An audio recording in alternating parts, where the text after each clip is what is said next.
Chapter 1. Physiological Adaptation. Practice questions in physiological adaptation. Question 1. A patient with a jaundiced skin asks the nurse about phototherapy treatment. How true is it that, alongside fluorescent lamps and lasers, monochromatic light can also be used during phototherapy? A. True. B. False. C. Maybe. Or D. Sometimes. Question 2. A mother brings her baby to the hospital for phototherapy treatment. Which is the appropriate place for the nurse to keep the baby during the procedure? A. A hospital bed. B. A bassinet or incubator. C. Mother's arms. Or D. Quarantine. Question 3. Which of the following is incorrect? A. Sometimes babies may be left under phototherapy light for more than a day. B. Under phototherapy, bilirubin is converted to a form which can be easily excreted. C. Even if doctors are careful, phototherapy will cause some damage to the baby's skin. Or D. Babies should be undressed during phototherapy. Question 4. During phototherapy, one of the options below is an important protective measure. As the nurse, which is the correct measure? A. Babies should not be undressed. B. The eyes must be covered. C. Babies must not be breastfed. Or D. Fasting is recommended. Question 5. A patient is admitted into the hospital whose yellow skin is diagnosed as being jaundiced. What should the nurse say is the cause of such a condition? A. Infrequent intake of water. B. Lack of vitamin D. C. Deficiency of bilirubin in the subcutaneous and dermal tissues. D. Excess bilirubin in the subcutaneous and dermal tissues. Question 6. How common is jaundice in newborns? A. It affects more than 50% of newborns. B. It affects less than 50% of newborns. C. Every baby will be diagnosed with jaundice. Or D. It is a 1 in 100 occurrence. Question 7. The telltale signs of jaundice are obvious in your patient, who is also a newborn. Only one of the options below is an appropriate treatment. Is it A. Exchange transfusion, phototherapy, or intravenous immunoglobulin? B. Acupuncture. C. Surgery. Or D. A carbohydrate diet. 8. After asking the patient certain questions, it was discovered that one of their habits is smoking.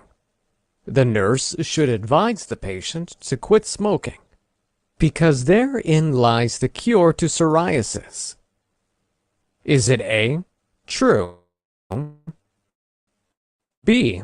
Sometimes true? C. It manages the condition? Or D. To quit smoking does not affect psoriasis in any way? 9. There's a newly admitted patient complaining of an itchy skin. After careful investigation, it is determined to be a case of psoriasis. The nurse then discusses the factors behind the condition with their patient.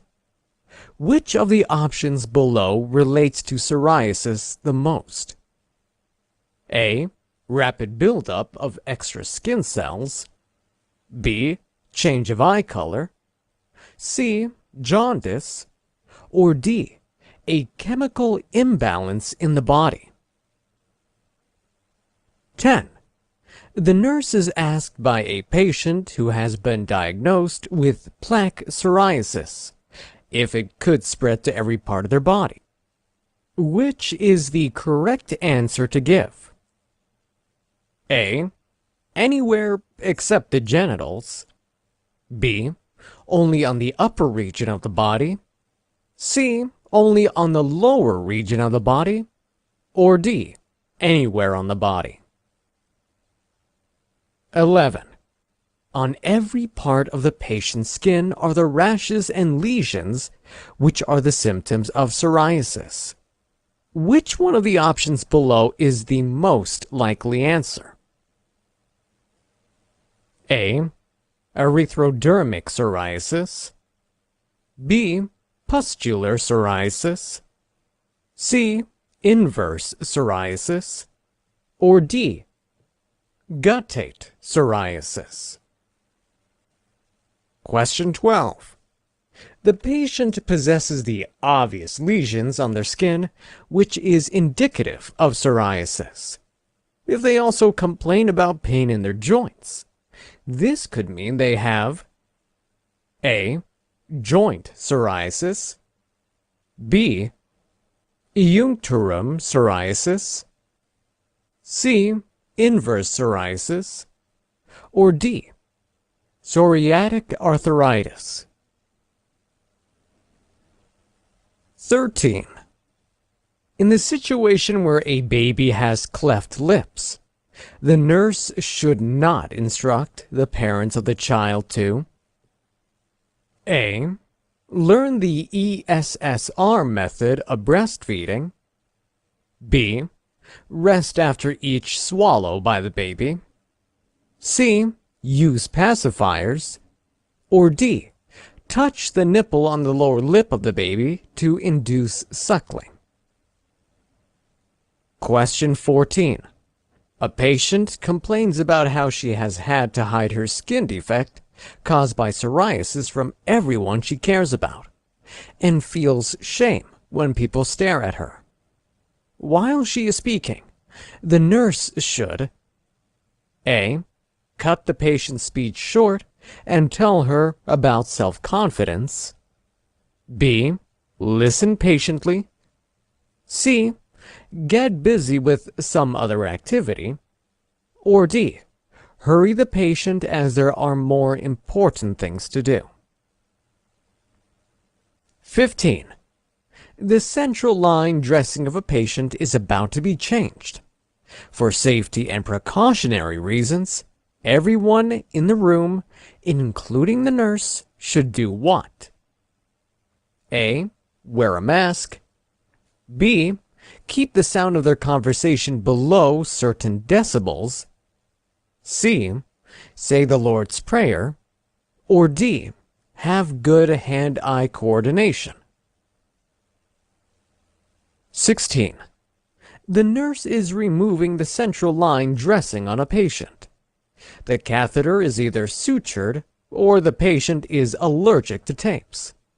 Which of the options below must the nurse do? A. Tell the patient that their allergies are all in their heads. B. Use a stat lock. C. Restrain from using stat lock. Or D.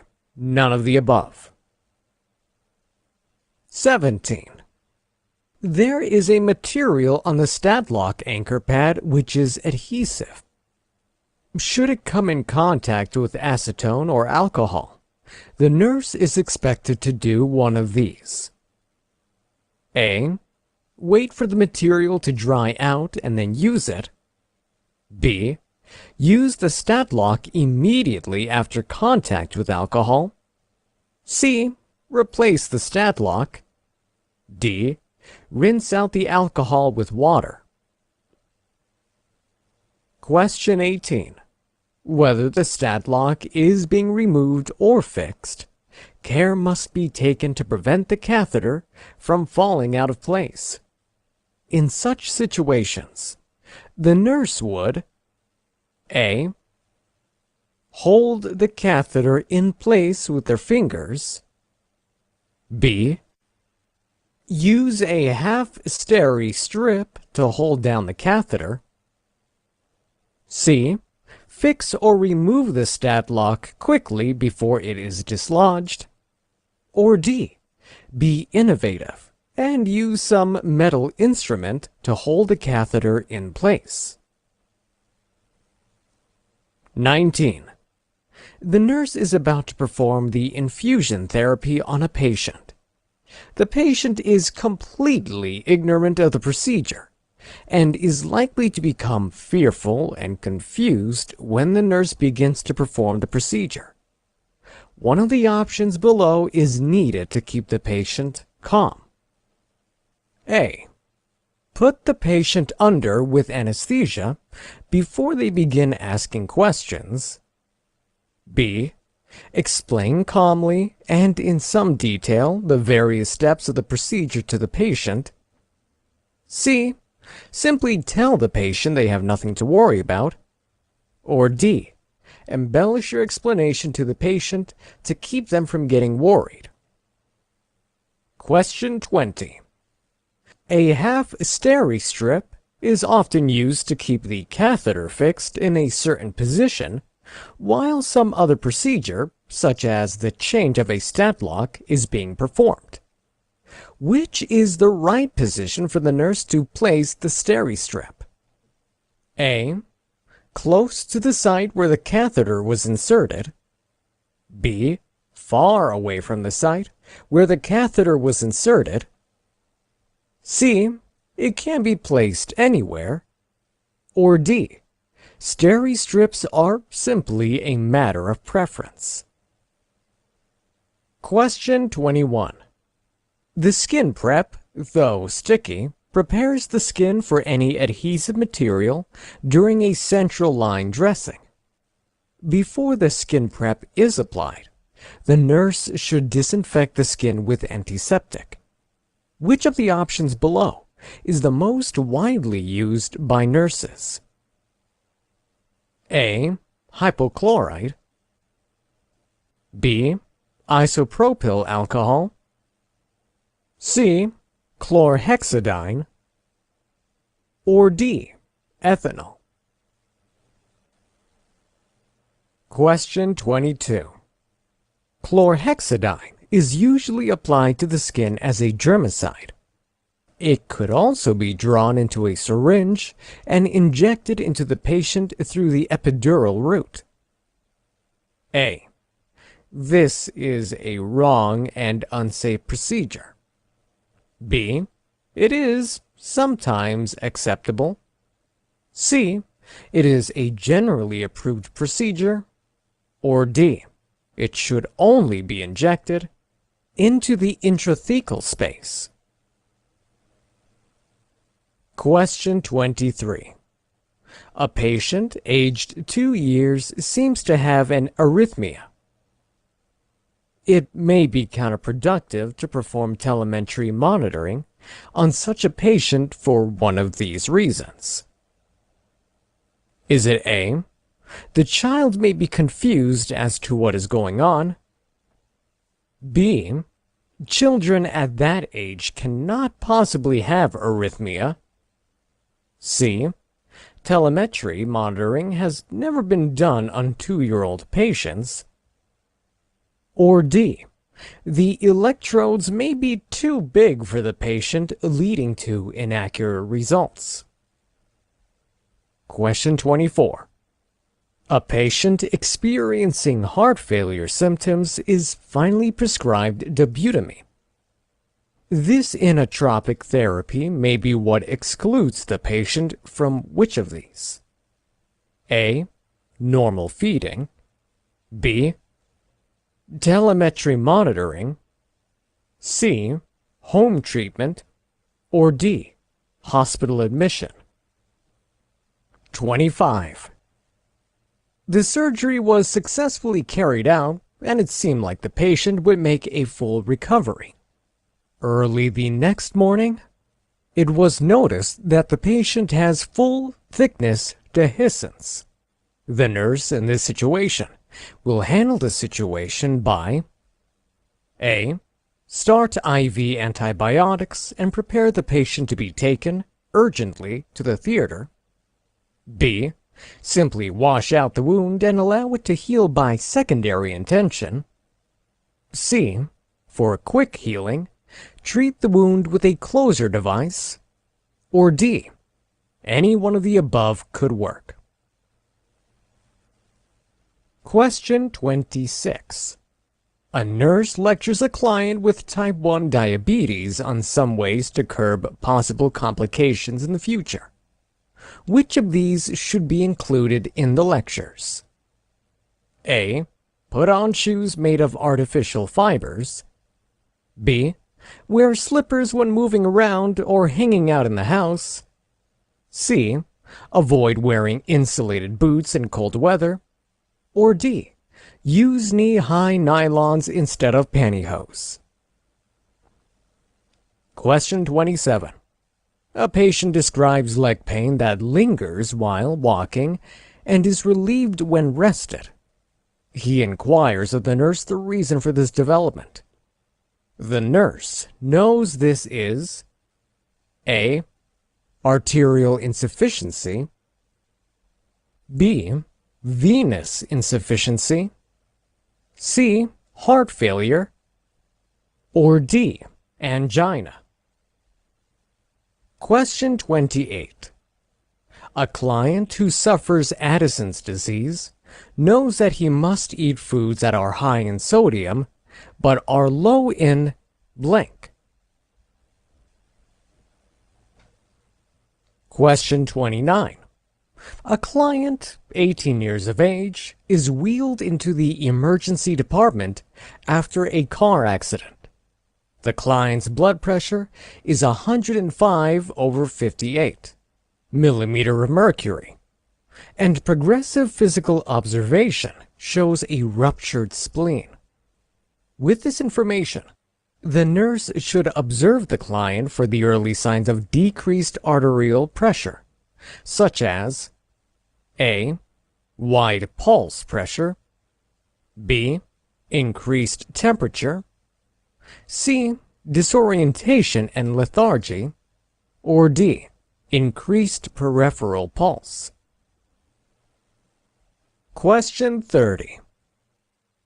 A nurse measures if a client has met the goal of balanced nutrition sufficient to meet metabolic demands. After 6 months of multidisciplinary treatment for anorexia nervosa, what is the best indicator that the goal was met? A. The patient attained an ideal body weight. B. The patient eats well-balanced meals without former obsessive behaviors. C. The patient's menstrual period has returned and is regular. Or D.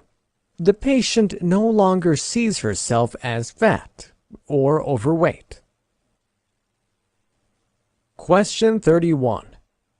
The nurse on duty is evaluating the laboratory test results for 4 diabetic clients in her care. Which of these indicates poor diabetic control, if indicated by the lab? A. 4%, B. 8%, C. 2%, or D. 6%. Question 32. A patient post-Billroth 2 inquires on ways to prevent dumping syndrome.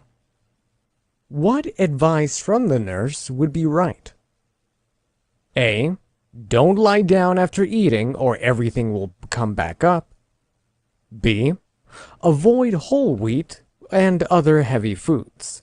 Those are too tough for your stomach at the moment. C. Drink water as you eat to help digest your food. Or D. When you eat, eat small meals. Question 33. The nurse is aware that the care for a client with Bell's palsy will entail one of these. A. Report any increased lacrimation to the nurse. B. Educate the patient that Bell's palsy is caused by damage to the fifth cranial nerve. C. Avoid stimulation of the face. Or D. Apply an eye patch as needed. Question 34. A patient suffering from glaucoma inquires of the nurse what he can do to improve his vision. The nurse understands that A. Vision loss from glaucoma cannot be restored. B. Vision loss from glaucoma can be resolved with glasses. C. Vision loss from glaucoma can heal itself over time. Or D. Vision loss from glaucoma can be helped with medication. Question 35. The nurse caring for a patient who gained a head injury in a car accident observes a bruised section behind his ear. This type of marking is known as A. Battle sign. B. Cohen sign. C. Schwazdeck sign. Or D. Holman sign. Question 36. Spironolactone, or aldactone, is prescribed for a patient suffering from chronic cirrhosis and ascites. The nurse should observe the patient for one of these medication-related side effects. Is it A.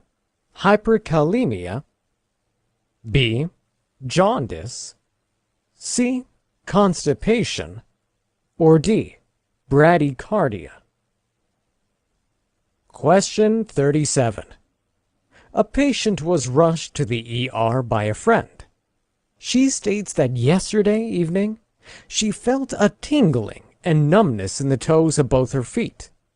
On getting to the ER, she complains of bilateral muscle weakness in her legs. Which of the following information, if found in her history, is most useful to her condition? A. Exercise an average of once a week. B. We are preparing for a trip to Thailand. C. My mother died suddenly in an accident. Or D. I have a history of diabetes. Question 38. The nurse cares for a client suffering from myasthenia gravis. Which of these is not usually part of this disease? A. Diplopia. B. Muscle weakness. C. Shuffling gait. Or D. Ptosis. Question 39. The nurse in the outpatient clinic evaluates the history of a patient diagnosed with essential hypertension. The nurse should be most worried if the client states that A. I jog 2 miles 3 times per week.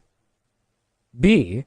I consume 3 cocktails every night. C. I take vitamin B and C and mineral supplements daily. Or D. I eat 1 orange and 1 banana every day. Question 40. The nurse takes some urine sample from a client suffering from urolithiasis. The nurse understands that urolithiasis is the presence of blank trapped in the genitourinary system. What is the blank? Question 41. A patient reports in the ER with complaints of chest pain and shortness of breath. What action should the nurse take first? Is it A, administer oxygen 2 liter by nasal cannula? B, administer a beta blocker? C, auscultate the patient's lungs? Or D, administer nitroglycerin sublingually? Question 42. A patient post-Billroth 2 asks the nurse how to prevent dumping syndrome. What is the correct advice to be given to the patient? A, I would avoid whole wheats and other dense foods. Those are too rough for your stomach right now. B, don't lie down after eating or everything will back up. C, when you eat, eat small meals. Or D, drink water with your food to help digest it. Question 43. A client with jaundice is experiencing pruritus. Which nursing intervention should be included in the care plan for the client? Is it A, administering vitamin K subcutaneously? B, keeping the client's fingernails short? C, eliminating the client's dietary protein intake? Or D, applying pressure when giving IM injections? Question 44. A 16-year-old client was brought to the emergency department after a vehicular accident. The client's blood pressure is 105/58 millimeter of mercury, and further physical assessment reveals a ruptured spleen. With all this information, what is the early sign of decreased arterial pressure that the nurse should assess for? Is it A, disorientation and lethargy? B, increased temperature? C, wide pulse pressure? Or D, decreased peripheral pulse? Question 45. A nurse is supporting the physician with a lumbar puncture on a patient suspected of having meningitis. During the procedure, the nurse observes that the patient is experiencing cold, clammy skin, tachypnea, and an increased pulse rate. The nurse should A, advise the patient to take deep breaths. B, continue monitoring the patient. C, notify the physician. Or D, administer an analgesic. Question 46. A patient has been admitted with symptoms of BPH. Which of the following complaints requires follow-up if observed by the nurse? A, WBCs in urine. B, nocturia. C, elevated PSA. Or D, hesitancy in urinary flow. Question 47. A patient is brought to the ER by family members. The patient states that yesterday evening she was having tingling and numbness in the toes of both feet. Today, she complains of bilateral muscle weakness in her legs. Which of the following pieces of information, if found in the patient's history, will prove relevant to her condition? A, my mother died suddenly in the operating room. B, I have a history of hypertension and diabetes. C, I exercise once per week on average. Or D, we are preparing for a trip to Thailand. Question 48. A patient recently suffered a head injury as a result of a boating accident. While the nurse cares for the patient, he notices a sign which points to early symptoms of increased ICP. Is it A, the patient suffered a seizure, B, the patient shows the symptoms of migraine, C, the patient has some trouble remembering a loved one, or D, a patient throws up more than once in an hour? Question 49. A patient has just undergone cataract extraction and implant and is being visited by a home care nurse. If one of the following statements is made by the patient, it would prove that she needs to be taught further. Is the answer A, I mustn't shampoo my hair for a whole week? B, I must allow my husband help me lift anything that weighs more than 5 pounds for the rest of the coming week? C, should I feel nauseous, I must immediately call a doctor?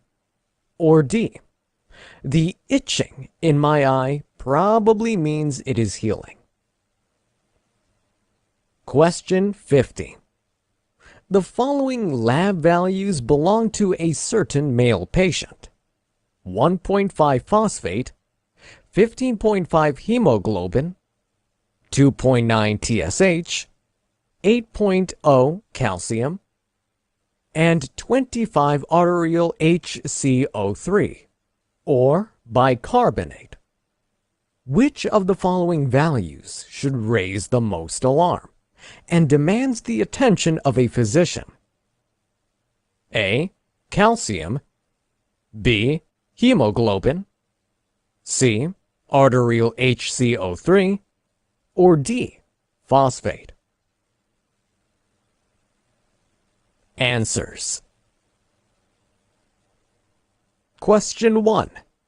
The correct answer is A. Monochromatic simply means that the light being emitted are all of the same wavelength. For this reason, monochromatic lights are typically of the same color. Monochromatic blue lights are frequently used to treat cases of neonatal hyperbilirubinemia as a type of phototherapy. The excess buildup of bilirubin, which is responsible for the yellowish color associated with jaundice, is broken down by the monochromatic light into a non-toxic state, which can then be easily excreted from the body. Polychromatic and other sources of light, including sunlight, can also be used for phototherapy treatment. Question 2.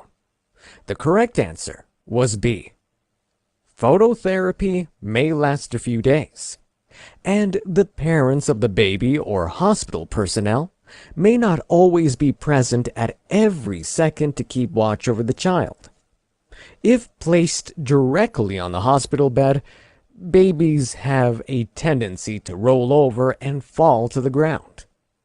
This is why the standard procedure during phototherapy is to place the babies on their backs in a cot or bassinet, an incubator, or bilibed. In this way, the baby is kept safe for the duration of the treatment. Question 3. The correct answer is C. Although there have been cases of cancer as a result of phototherapy treatment, this is not in the majority. Oftentimes, whatever damage results from the treatment is temporary and as little as a skin rash. Because of how mild the treatment is with babies, skin damage due to phototherapy is a rarity. Only due negligence will issues of dehydration, skin rash, or overheating occur. Phototherapy, especially for the reduction of bilirubin levels in babies, is a medically safe procedure. Question 4. The correct answer is B. Because of the wavelength to which the light is set during phototherapy, it may be damaging to a baby's eye. When piglets were exposed to the same phototherapy units, it was found that such exposure to light degenerates the retinas. This is why it is advised that their eyes be closed during the treatment. In addition, babies are also undressed completely, save for their diapers. This is to enable as much light as possible to be absorbed by the skin. One may continue to feed the baby regularly, as doing otherwise would cause the child to be malnourished and dehydrated. Question 5. The correct answer is D. Even though the ultraviolet light, UVB, emitted during phototherapy causes vitamin D levels to rise, people undergoing phototherapy treatment get more vitamin D than those who take supplements.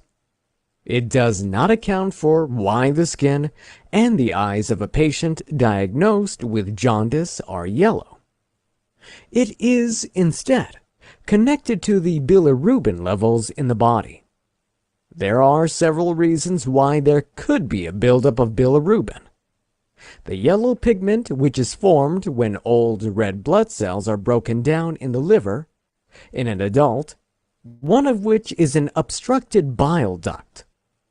For babies, the more common reason is the fact that their livers are not strong enough to break down this bilirubin, especially since it has been used to the mother's liver doing all the job. Question 6. The correct answer is A. Physiological jaundice, where the baby's liver is unable to break down bilirubin, is common in about 60%, or 3 in every 5, of newborn babies, and in more than 80% of premature babies after less than a week of being born, except in rare occurrences. Question 7. The correct answer is A. The treatment for jaundice includes intravenous immunoglobulin, phototherapy, and exchange transfusion. Intravenous immunoglobulin, IVIG, is where blood proteins are used to halt the rapid breakdown of red blood cells, which may be contributing to jaundice. Phototherapy employs the use of light, including polychromatic and fluorescent light, to help the liver break down bilirubin into smaller forms, which can then be easily passed out of the body through the intestines. Exchange transfusion is, in essence, a way to slowly dilute the baby's blood and reduce the bilirubin levels. Blood with excess bilirubin is carefully drawn from the baby and replaced with that of a donor whose blood has been screened. Question 8. The correct answer is C. While smoking does not cure psoriasis, it certainly has some effect on it. This is because smoking is included among the causes of psoriasis. At the least, smoking aggravates the condition. And to quit the habit is a definite step in the right direction. The relationship between psoriasis and smoking has been linked to different facts. For one, psoriasis is a disease caused by a weakened immune system, and cigarette smoking adversely affects it. Other factors include cell oxidation stress, which is caused by smoking. Cases of psoriasis caused by smoking are more prevalent in women than in men. Question 9. The correct answer is A. Psoriasis is a rare autoimmune condition which triggers the rapid buildup of skin cells and is characterized by itchiness. Normally, skin cells are formed, grow, and die in a slow and gradual process. Psoriasis accelerates the process, causing an excess of skin cells on the body, which may appear red and scaly. There are different kinds of psoriasis, from the relatively mild ones, which affect a specific part of the body, to those that may be present on every inch of the skin. Along with itchy skin, psoriasis may lead to stiff joints and dry skin, which could bleed. Question 10. The correct answer is D. Plaque psoriasis, or psoriasis vulgaris, is one of the more common types of psoriasis and appears in red patches anywhere on the body of a patient with the condition. These patches are dry and extremely itchy, forcing the patient to scratch them. This in turn puts the patient in pain and causes the patches, buildup of skin cells, to bleed. Although it is commonly seen on the backs and scalps of sufferers of the condition, plaque psoriasis may spread to cover every part of the body, including armpits, inside the mouth, and on the palms. Like other types of psoriasis, plaque psoriasis occurs in cycles.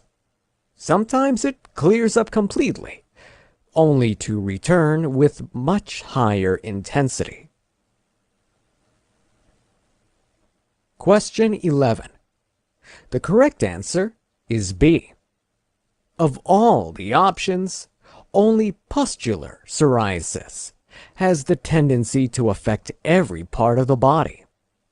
Generalized pustular psoriasis spreads to affect every inch of the body, including the mouth, under armpits, between the groin, on palms, and on fingernails. It also demands the urgent attention of medical personnel. This is because while pustular psoriasis is characterized by itchiness and similar levels of discomfort, generalized pustular psoriasis features such symptoms as fever, loss of appetite, nausea, and an accelerated heart rate. Like some other types of psoriasis, the skin could get so dry that it cracks and bleeds. Question 12. The correct answer is D. Though it also causes red, scaly, and itchy patches to appear on various parts of the skin, psoriatic arthritis goes a bit further to the joints of patients who suffer from this autoimmune condition. The joints of such patients are so swollen and painful that it impedes fluid movement to the point of restricting it totally. It is for this resemblance to the more common arthritis, which affects the aged, that the condition is called psoriatic arthritis. Oftentimes, it comes as a result of aggravated psoriasis, and the skin lesions are the first to appear. At other times, it is the swollen joints that come before the skin defects. Question 13. The correct answer is C. Babies with cleft lips find it difficult to reflexively start suckling, and as such, other methods may be required to help them feed. This difficulty results from the fact that babies without cleft lips need to form a vacuum in their mouths in order to draw from a nipple, feeding bottle, or pacifier. Cleft lips imply a gap between the lips, which would make it a near impossibility to clamp it shut over whatever the baby is suckling. To tackle this effectively, the parents of such children are encouraged to use the ESSR method of feeding. This involves sitting upright, enlarging the nipple, rubbing the nipple on the baby's lips to stimulate suckling, allowing the child to swallow, and giving the baby a few moments to rest while you burp them occasionally. Question 14. The correct answer is B. Psoriasis can be very discomforting for a myriad of reasons. Besides the discomfort caused by severe itchiness and pain, many patients are also embarrassed by their skin defects and may lose their self-confidence. Even though some experience the love and support of their loved ones during such ordeals, many are shunned by their friends and family, who may be too repulsed to even look at the patient. A lot goes on emotionally for people who are plagued with psoriasis, and very little can be more comforting than a patient and listening ear. You sure got a lot to say as the nurse, but even better is when you listen and empathize with the patient. Question 15. The correct answer is A. For the safety of both patient and nurse, the nurse is required to wear a mask during such procedures as changing the central line dressing. Since the patient is sick, it is necessary that the nurse does not allow themselves to be contaminated.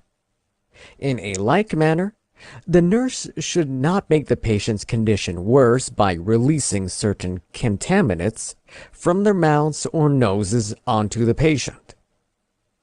One cannot possibly foresee the consequences of a sneeze, or if some fluids would escape the mouth of the nurse.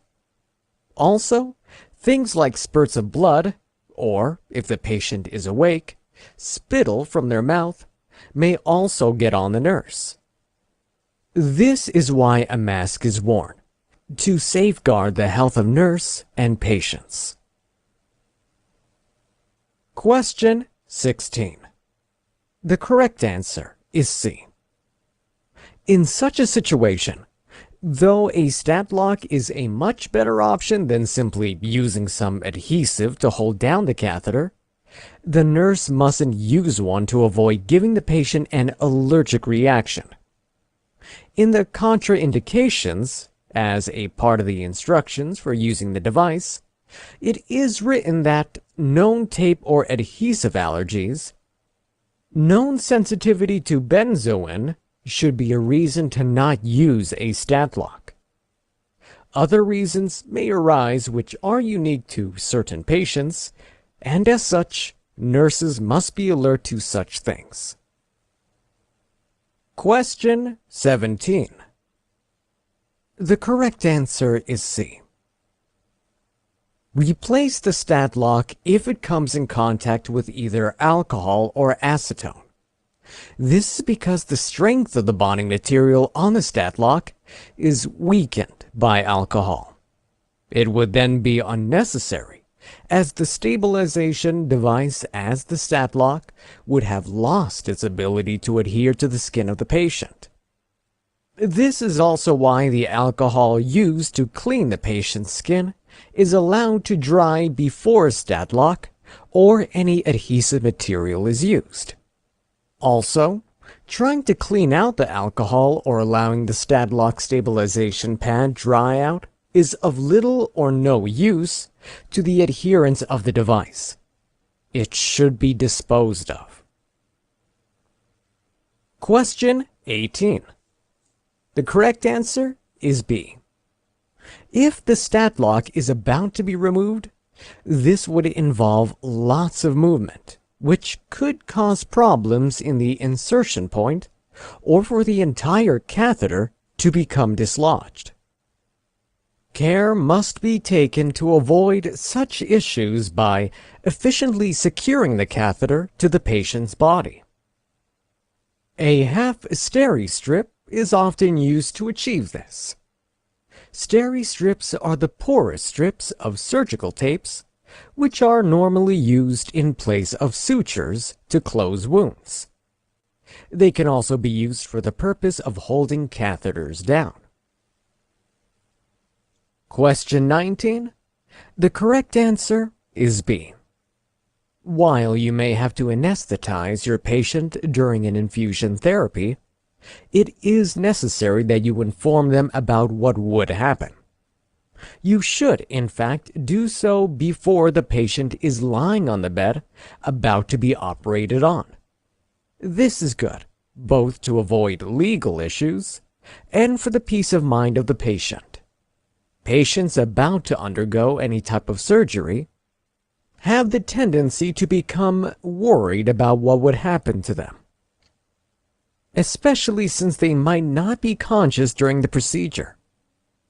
Regardless of what the procedure might entail, worse than not telling the patient about the process of the surgery is lying to them about it. Question 20. The correct answer is A. When the stat lock is about to be removed, the proper practice is to place the steri strip close to the insertion site. This is because that position is the most crucial should the catheter become dislodged. You might still notice some movement at the insertion site during a stat lock change, but this would be relatively minimal, as compared to if the steri strip is far away from the site where the catheter was inserted into the patient. Question 21. The correct answer is C. A number of disinfectants are used by nurses for antisepsis, but one is often championed as the best by most nurses. This disinfectant is chlorhexidine. Before the skin prep is applied, the skin must be scrubbed of things like moisturizer and germs, and very few disinfectants do the job as well as chlorhexidine, CHG, or chlorhexidine gluconate, is also used to clean medical instruments and more popular as a mouthwash. It may be packaged as an alcohol, water, or powder, and is effective against a large range of fungi and bacteria. Question 22.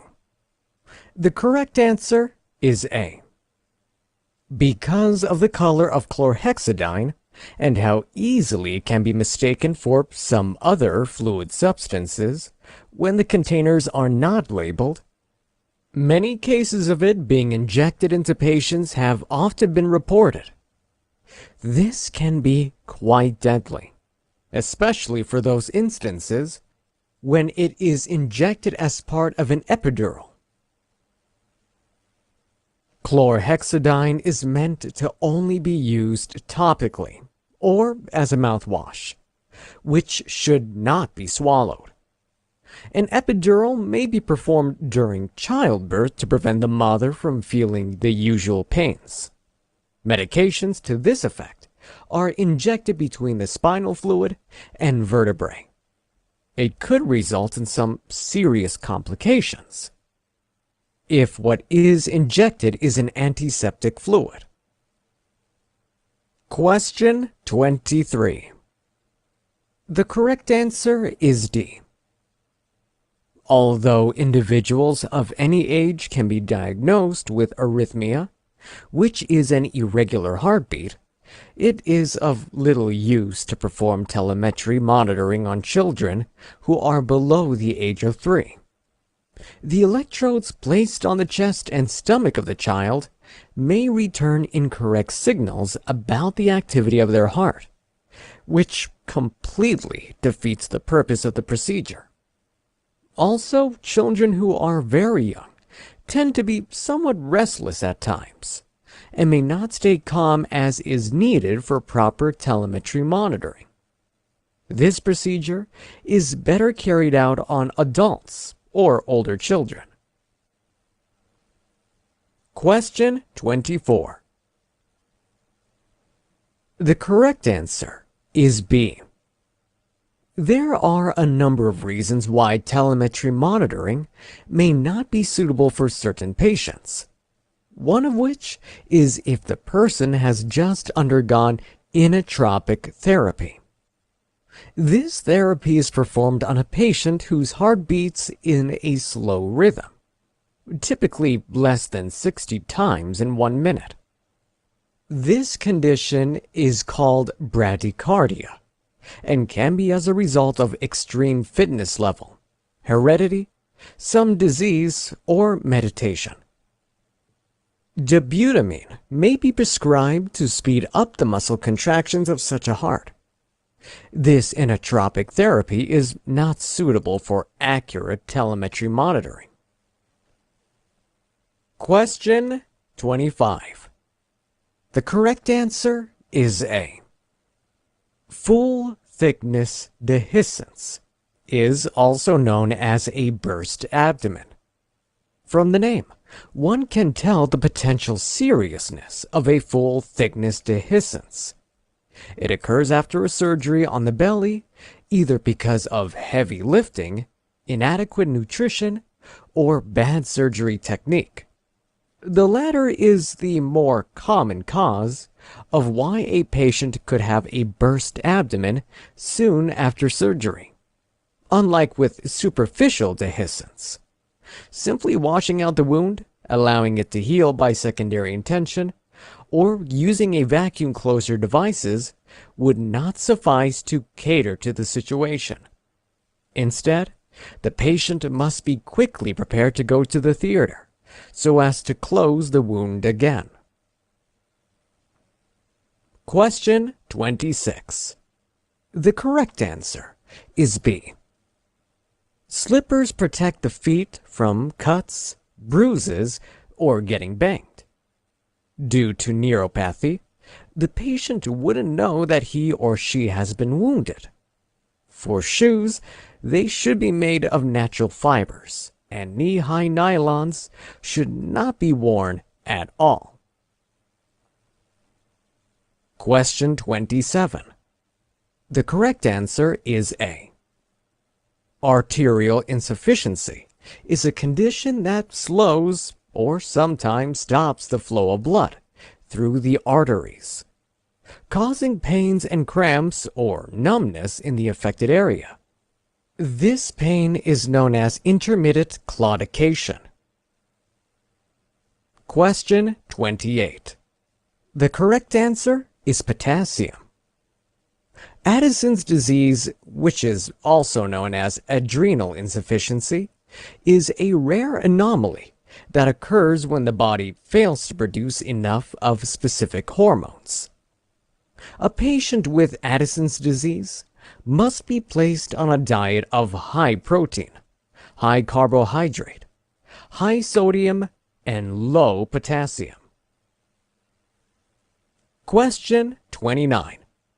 The correct answer is D. This is a reflection of a reduction cardiac output and a reduction in arterial pressure, resulting from hypovolemia, a condition where the liquid part of the blood, plasma, is severely low. Question 30. The correct answer is C. Anorexia can cause a lot of complications. In females, it can lead to the absence of their period. If the client has met metabolic demands, her body will possess ample calories and electrolytes to produce a period. If her body has no resources to spare, her period will not be restored. Question 31. The correct answer is B. The hemoglobin A1C or HbA1c test tells the average level of a client's blood sugar over the past 2 to 3 months. A good HbA1c lies between 4 to 6%. Higher figures show poor diabetic control. Question 32. The correct answer is D. Billroth 2 is a surgical procedure in which the bigger curvature of the stomach is connected to the outer part of the jejunum in end-to-end anastomosis. Heavy foods will take longer to digest and move, and this is good for patients with dumping syndrome. Lying down after a meal is well recommended for dumping syndrome. A patient with dumping syndrome should eat small meals and also drink water separate from meals. Question 33. The correct answer is D. Bell's palsy is the sudden weakness in the muscles on half of the face. Care is required to stimulate facial muscles since the nerves cannot. An eye patch is also useful to protect the eye because it is unable to close even during sleep. Increased lacrimation is very normal. Question 34. The correct answer is A. Glaucoma is a condition caused by fluid in the eye that has not drained properly. This fluid produces pressure that harms the nerve connecting the eye to the brain, resulting in loss of sight. Vision loss from glaucoma cannot be regained, only stabilized. Question 35. The correct answer is A. Schopfstech's sign is a spasm in the face that shows a lack of calcium. Cohen's sign does not exist. Holman's sign is an indication of a DVT.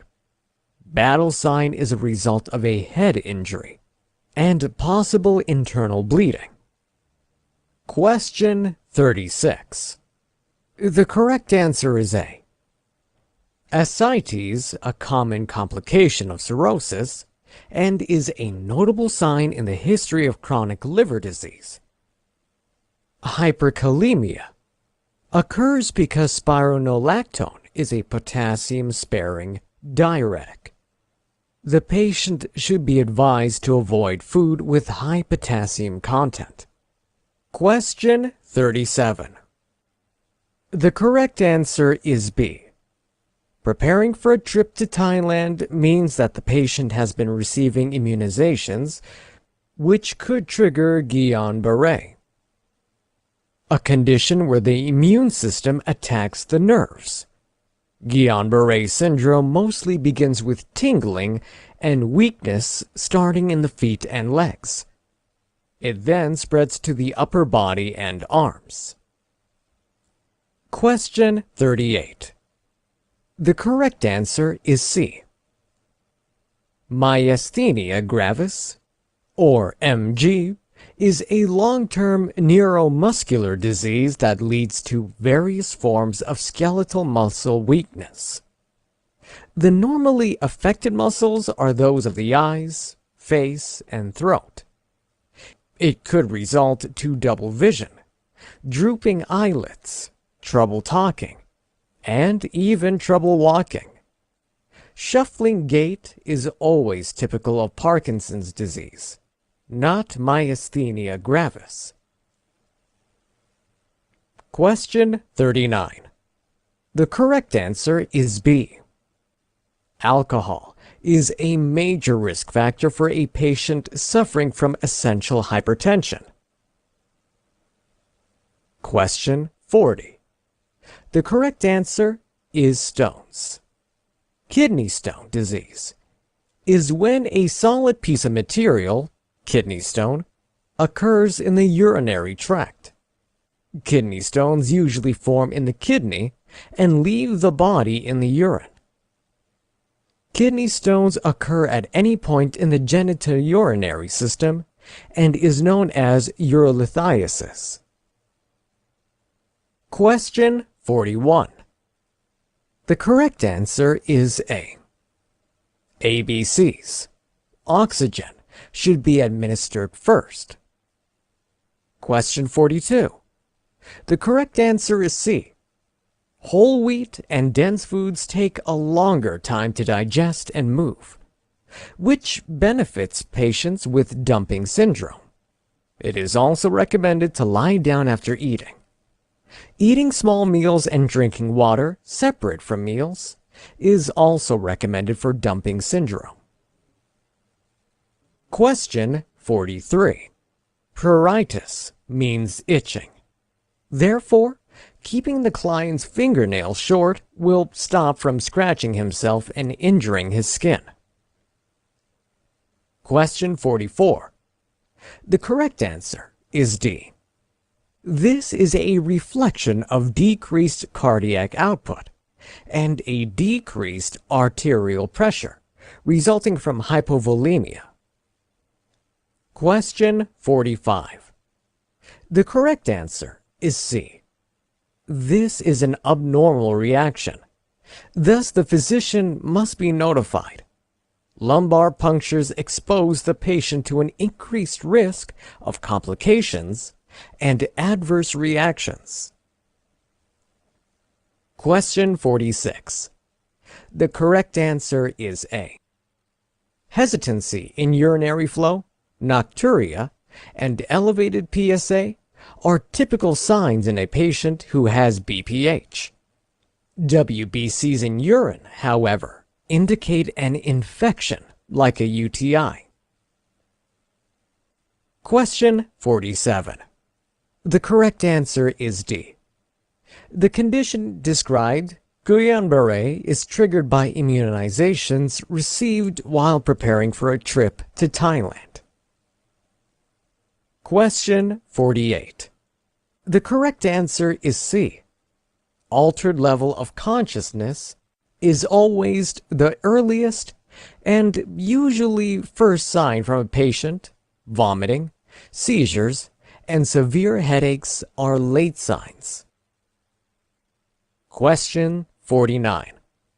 The correct answer is A. The patient is permitted to shampoo their hair, but their head must lean back instead of forward to prevent increasing intraocular pressure. Question 50. The correct answer is D. This lab value is beyond the usual phosphate range, which is between 3 to 4.5.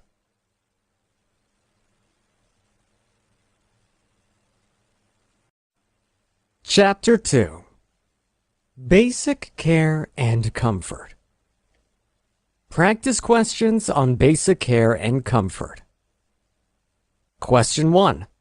The nurse is explaining to a group of parents the proper feeding for infants of different ages.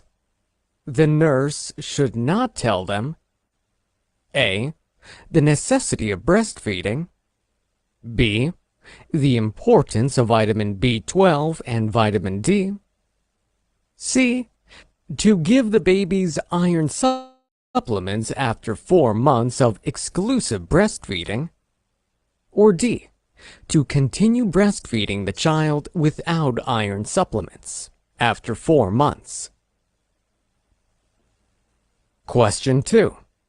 Nurses are expected to have a good knowledge of the functions of vitamins and minerals and how they can cure or alleviate certain conditions. Should the nurse say one of the options below, it would mean further training on the subject is required. A. Vitamin D helps the functionality of the immune system and builds strong bones. B. There is conclusive evidence that vitamin D can help treat osteoporosis. C. The recommended dietary allowance, RDA, for vitamin C is 75 to 90 milligrams a day. Or D. A healthy intake of vitamin C is protective against cardiovascular diseases. Question 3. A patient who has renal stones is being cared for by the nurse. To educate them, the nurse must tell the patient to not A. Eat spinaches, rhubarbs, cucumbers, or any oxalate-rich food. B. Increase their water intake. C. Go for blood test and imaging. Or D. Take a thiazide diuretic for their calcium stones. Question 4. A patient is learning how to use their prosthetic limbs. On observation, which of the following would mean the patient should be further taught by the nurse? A. The patient puts their weight on their good leg first during a side walking exercise. B. The patient puts their weight on their prosthetic leg first during a side walking exercise. C. The width of the patient's feet is no more than 4 inches to keep them balanced. Or D. The patient's gait mimics normal walking. Question 5. After suffering a cerebrovascular accident, CVA, the usage of a cane may be necessary for the mobility of the patient. The nurse should tell the patient to A. Hold the cane on their good side. B. Move their affected leg with the cane simultaneously. C. Speak if they feel elbow pain. Or D. Lean forward when walking. Question 6. Patients with Nclex cirrhosis, also known as alcoholic cirrhosis or fatty cirrhosis, should be advised by the nurse to stay away from such foods as A. Caffeinated beverages. B. Whole wheat bread. C. Oats. Or D. Anchovies. Question 7. Vitamins can be helpful in the treatment of a variety of illnesses. Which is the best vitamin to be prescribed to a patient with Nclex cirrhosis? A. Vitamin D3. B. Vitamin B. C. Vitamin A. Or D. Vitamin K. Question 8. Fecal occult blood is collected by the nurse to test for symptoms like ulcers or colon cancers. The consumptions of one of these may be problematic for the nurse during the procedure. A. Bananas. B. Caffeinated beverages. C. Beets. Or D. Water. Question 9. An elderly patient has just undergone surgery. The nurse asks the patient if they feel any pain, and the patient says no. Which of the option below is the correct response from the nurse? A. All right, tell me when you start to feel any pain. B. Are you sure nothing hurts? C. On this pain scale, can you tell me which of these feelings you are closest to? Or D. I will just go ahead and give you this painkiller. Question 10. A patient with chronic obstructive pulmonary disease, COPD, has some trouble with falling asleep. The nurse asks, A. If the patient sleeps with just one pillow. B. If the patient is usually busy during the day. C. What the patient eats before bed. Or D. If the patient lives in a noisy environment. Question 11. A patient just suffered an accident and has to wear a halo vest traction. The nurse advises the patient to do one of these. A. Take off the halo traction when about to bathe. B. Be worried when they feel pain at the pin sites during their first week of wearing the device. C. Train with a physiotherapist to twist and bend without causing much pain to the neck. Or D. X-rays are not necessary during the course of wearing a halo traction. Question 12. An elderly patient is confined to extensive bed rest. Which of the following is not expected to result from this long period of inactivity? A. Spike in blood sugar. B. Bed sores. C. Deep vein thrombosis, DVT. Or D. Atelectasis. Question 13. A patient with hypercortisolism, Cushing's syndrome, is about to have his dinner. The nurse chooses one of the options below as the most suitable to his condition. Is it A. Food rich in cholesterol, B. Food rich in sodium, C. Food rich in calcium, or D. Processed food? Question 14. 12 hours after surgery, a patient whose right leg has been amputated is being cared for by the nurse. The nurse does which of these options first? A. Medicate the patient. B. Ask the patient to breathe in deeply. C.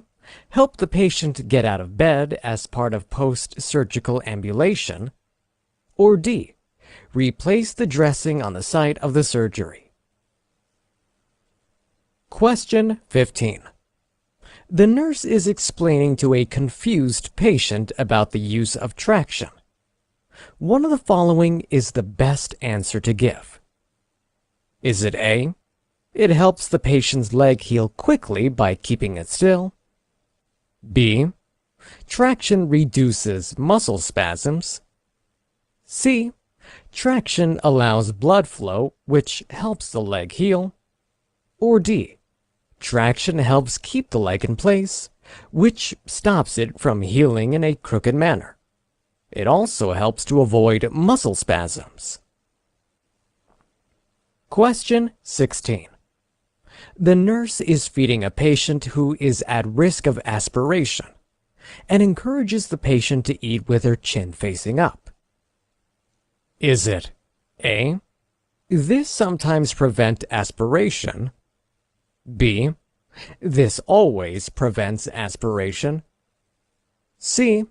This should only be done when the patient is drinking fluids. Or D. The patient should eat with their chin down to prevent aspiration. Question 17. After a patient is diagnosed with cholecystitis, the nurse suggests a diet which would not be detrimental to the patient's health. Which of the options is it? Is it A. Liver, B. Broccoli soup, C. Guacamole, or D. Grilled chicken? Question 18. If the nurse suggests one of the foods below for a patient with diverticulosis, it would mean such a nurse doesn't quite understand the condition. A. Cucumber salad, B. Bran, C. Peaches, or D. Yeast rolls? Question 19. A little child is about to undergo surgery, and the nurse explains the procedure. Which is the most effective way of doing so? A. Simply tell the child how long the surgery will take, and explain the process as you normally would to adult patients. B. Use an illustrated book which relates to that particular surgery, and that is age appropriate. C. Explain it to the parents and ask them to relay it to the child. Or D. Employ puppets or dolls as models in explaining the surgery and how they should prepare for it. Question 20. A client comes for their periodic checkup. Which of these options would suggest the likelihood of colorectal cancer? A. The client is 30 years old. B. The client is rich in carbohydrates. C. The client's diet is gluten-free. Or D. The patient has a history of type 2 diabetes. Question 21. A mastectomy has just been performed on the left breast of a patient. One of the following options is a precaution to be taken after the surgery. A. Remove the steri-strip 7 days after surgery. B. Should the steri-strip fall off before 7 days, the patient should replace them. C. The patient should not be engaged in any strenuous activity, and they should not take caffeinated drinks. Or D. Swelling after a mastectomy is not normal, and the patient must see their doctor immediately if that happens. Question 22. An elderly patient visits the clinic to report irritation caused by perineal skin damage. The nurse advises the patient to use barrier cream on the perineum. First, they should clean it with A. Cold water, B. Warm water, C. Hot water, or D. Alcohol. Question 23. A patient who has gouty arthritis is not quite certain about which foods should make up his menu. The nurse lists out some possible foods. A. Cottage cheese, strawberries, broccoli, and lean meat. B. Anchovies, kidney beans, caulk. C. Chips, lobster, red wine. Or D. Tomatoes and fasting. Question 24. The nurse reviews dietary teaching for a client diagnosed with cholecystitis. The teaching is considered effective if the client states which of the following meals: A. Liver with onions, cucumber salad, skim milk. B. Guacamole with chips, bean burrito, herbal iced tea. C. Barbecue chicken, salad, baked potato, rice, skim milk. Or D. Scrambled eggs, cream of broccoli soup, bagel, lemonade. Question 25. The nurse examines patients for colon cancer. Which information, if present in the patient's chart, poses an underlying risk for colorectal cancer? Select all that apply. A. Type 2 diabetes. B. History of IBS, inflammatory bowel syndrome. C. Diet high in beef. D. Gluten-free diet. E. 55 years of age. Question 26. The bed of a client who has an indwelling urinary catheter, Foley, is found wet with urine. After checking the catheter to see if it is patent, the nurse should A. Provide perineal care whenever necessary. B. Insert a large-size catheter. C. Tell the patient to use the bedpan when there is an urge to void. Or D. Position a waterproof pad under the patient's buttocks. Question 27. A 90-year-old female has been bedridden for 2 weeks. The nurse observes complications. Which of these is not expected? A. Decrease in bone density. B. Loss of short-term memory. C. Loss of appetite. or D, atelectasis? Question 28. A client who is affected with poor fine motor coordination will find which basic activity of daily living assistive device useful? A, a word board, B, a button hook, C, honey-thickened liquids, or D, an aphasia aid? Question 29. As the nurse in an ambulatory care area, you notice a new client enter with a cane that appears too short for the client. What should you do? A, put the client in a wheelchair to protect their safety in the clinic. B, remove the cane from the client to protect their safety.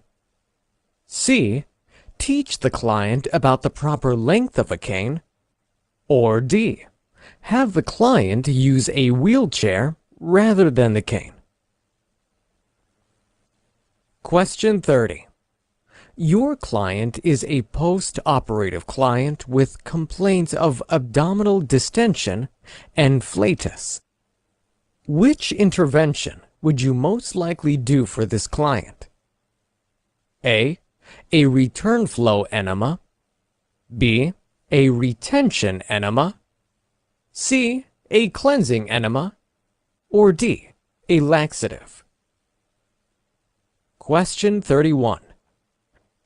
Which of the options is a commonality that is shared in terms of both restraints and urinary catheters?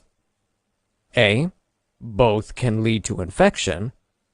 B, both are invasive procedures. C, both are the last resort. Or D, both are considered sentinel? Question 32. You are planning to discharge education for your client who has a new colostomy. Which complication of a colostomy should the client be educated on? A, a vitamin B12 deficiency. B, a prolapsed stoma.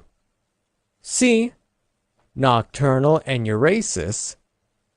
Or D, GI stone formation? Question 33. You are working as a wound care nurse.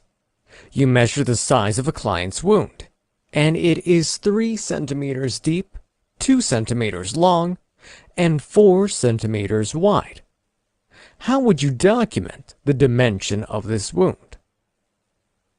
A, 6 centimeters. B, 12 centimeters. C, 24 centimeters. Or D, 20 centimeters? Question 34. Your client suffered a ruptured appendix and peritonitis. What type of healing would be appropriate for this client? A, tertiary intention healing. B, primary prevention healing. C, secondary prevention healing. Or D, secondary intention healing? Question 35.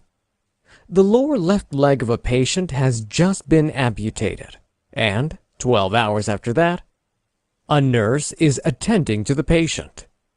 The nurse administers pain meds to the patient before doing one of these. A, the nurse changes the dressing on the site of the surgery for the first time since the procedure. B, permits the patient to see the wound. C, advises the patient to breathe in deeply every 4 hours. Or D, the nurse helps the patient with ambulation. Answers. Question 1. The correct answer was D. The nutrition for babies must be carefully monitored because of how delicate they are at such ages, either as a result of malnutrition or improper diet. Babies may develop certain health issues, which could carry over to their adulthood. This is why nurses should explain to the parents the right nutrition for their babies at different ages. The importance of vitamins and minerals should also be taught to the parents. After 4 months of exclusive breastfeeding, the iron in the mother's milk would have almost entirely been depleted, if not completely so. This is why iron supplements must be given to the baby to make sure they get the essential nutrition necessary for their healthy growth. Vitamins B12 and D are also helpful for healthy blood cells and strong bones. Question 2. The correct answer is B. Vitamin C is useful to humans in many ways, also known as ascorbic acid, and found in fruits like oranges.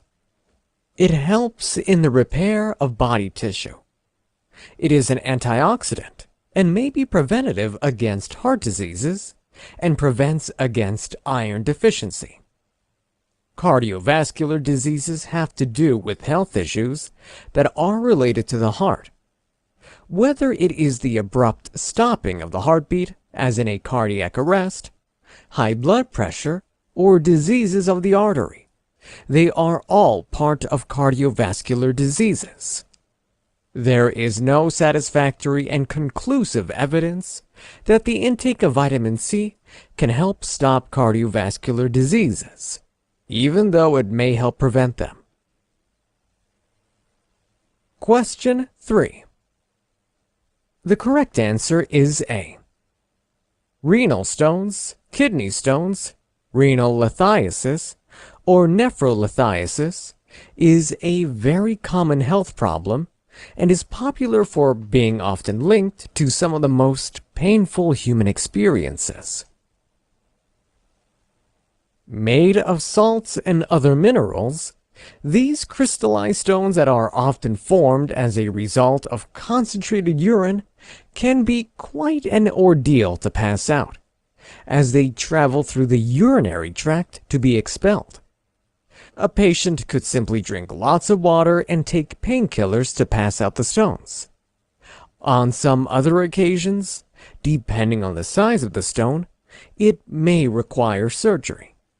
Patients with a history of kidney stones are told to stay away from oxalate-rich food, as they aid in the crystallization of the stones. Question 4. The correct answer is B. There are different reasons why a patient's leg would need to be amputated. Accidents and complications from diabetes are but a few of them. After this, a prosthetic limb may be prescribed to aid mobility. Since these patients are not used to walking on artificial limbs, it may require training by a nurse and physical therapist to get such a person walking normally on prosthetics. When the patient is learning how to walk sideways, their weight must first be placed on their natural leg before the prosthetic leg is moved, and the weight is transferred. To do this the other way would be inefficient, and shows that the patient would need further explanation and help. Question 5. The correct answer is D. A cerebrovascular accident is, put simply, a stroke. A stroke can be caused by two things: if a blood vessel is either blocked or ruptured. This would mean some areas of the brain are left without oxygenated blood, and may lead to the death of brain cells. These two factors are named ischemic and hemorrhagic stroke, respectively. If a stroke is left untreated, it may escalate to brain damage. But when treated quickly, all that may be required is a cane for ease of ambulation. When learning to use the cane, It must be held on the side of the body that was not affected by the stroke, while the leg on the affected side moves in time with the cane.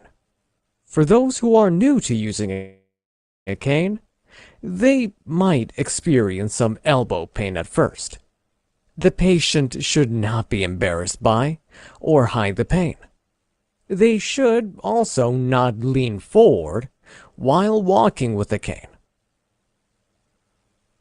Question 6. The correct answer is A. Nclex cirrhosis is known by many names, including portal and atrophic cirrhosis. Cirrhosis refers to the scar tissues formed after liver damage and repair. The liver has the capability of repairing itself, but if it suffers continuous damage, its functionality may be impeded.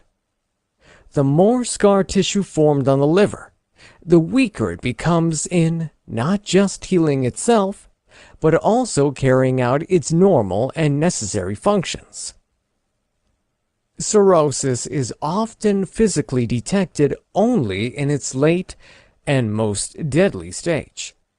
It is at that point that edema, jaundice, slurred speech, testicular atrophy, and delayed healing of injuries are observed.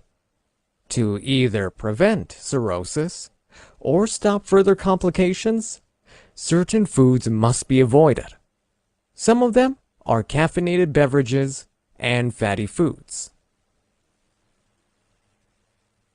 Question 7. The correct answer is B. While vitamins will not reverse all the scarring that has been suffered by the liver, it is beneficial against future cirrhosis. One must be careful when taking or administering vitamins to patients with cirrhosis, as it could worsen the already bad situation and be detrimental to the health of the patient. Vitamin B, especially B50 and B100, are most helpful in the prevention of liver damage due to cirrhosis. This is because the chemical reactions which take place to hurt the liver can be stopped by vitamin B. It is detoxifying and should be taken at least twice a day, as prescribed by the doctor. Vitamin A, on the other hand, is toxic to a liver when taken outside the supervisor of a medical professional and in high doses. Question 8. The correct answer is C. Fecal occult blood test, or FOBT, is done by nurses to check for the signs of some health problem in the feces of the patient. If blood is detected in the feces, a sample of it is taken and tested to determine what it could mean. It could be that the patient has a problem in their digestive tract, which can be easily treated, or the more serious cases of cancers. In preparation for the patient is advised to not take an FOBT if they have issues like constipation, menstruation, ulcers, diverticulitis, and so on. If they are clear of all that, then the patient should also stay away from certain foods. They include radishes, cantaloupes, and beets. They may appear red and seem like blood in the fecal excrement. Question 9. The correct answer is C. For children, any types of discomfort may be described as being painful, but this is not the same for elderly patients. Since they have become accustomed to certain degrees of pain throughout their lifetime, patients who are elderly may not readily complain about pain, unless it mounts up. It is not right to discard what they say and administer pain meds anyway. Neither is it all right to accept that they are in no pain at all and leave them be. The best method to handle this type of situation is to show the elderly patient a FACES pain scale, numerical rating pain scale, or any other appropriate scale for determining the extent of a patient's pain. Question 10. The correct answer is A. Patients with COPD can be observed having difficulty with breathing and coughing up mucus often. COPD can be discomforting for the patient, but that is little compared to when the patient develops complications due to the disease. It arises as a consequence of being exposed to smoke, dust, and the fumes of certain chemicals for too long. Other causes include a family history of chronic obstructive pulmonary disease and old age. COPD could lead to orthopnea for the patient. This condition makes it difficult for the patient to fall asleep while lying flat on their back, as they would have shortness of breath, dyspnea. This is why it is valid to ask the patient about the number of pillows they sleep on at night. Question 11. The correct answer is C. Halo vest tractions are devices that are secured around the torso and head of the patient to keep their heads and necks from moving. If a patient has to wear a halo vest after an accident, it would mean that the spine of the patient was affected. To prevent the patient from serious pain and to help the spine heal, the halo traction is prescribed. On the head of the patient, the halo vest traction is secured by pins, which hold on to the outer skull of the patient. For the first week after wearing the halo traction, it is normal for the patient to feel slight pain where the pins are attached to the head. But the more they train with a physiotherapist, the better accustomed they would get to the halo vest traction. There are several ways to bathe with the halo traction without taking it off. They can be explained by the nurse. The patient should visit the hospital for a periodic X-ray examination of the cervical spine. Question 12. The answer is A. It is not true that patients who have been on bed rest for a long period of time would suffer memory loss or low sugar level. These kinds of myths are propagated by those who lack sufficient knowledge of human biology or medicine.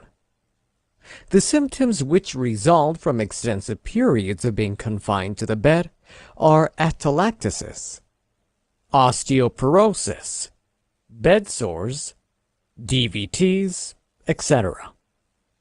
This is also if the patient is left unattended by the nurse.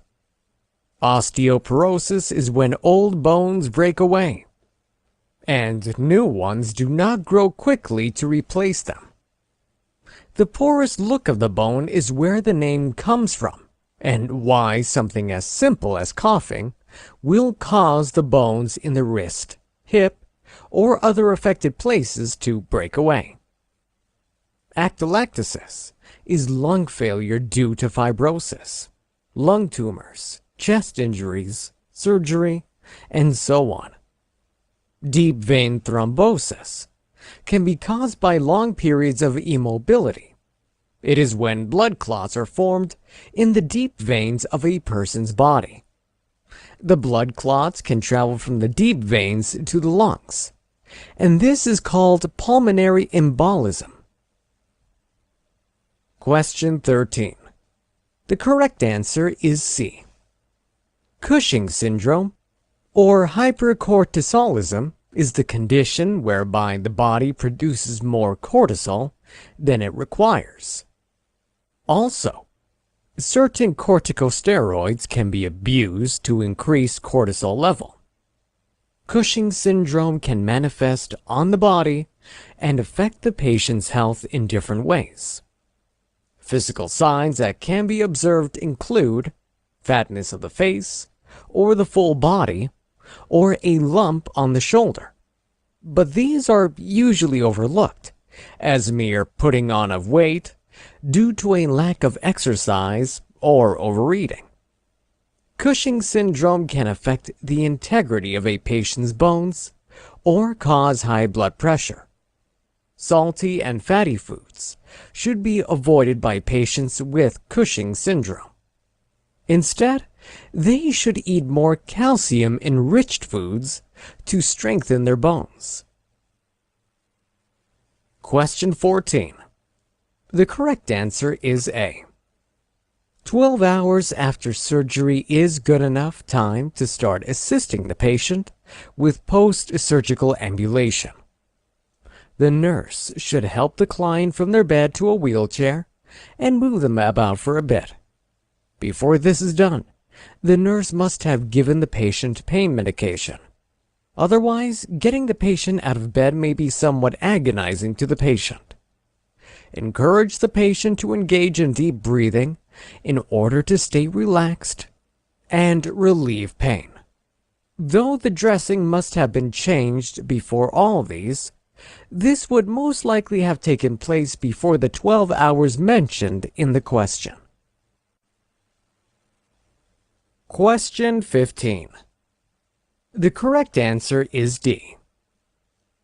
Option D is the most detailed of them all, and this is why it is the correct one.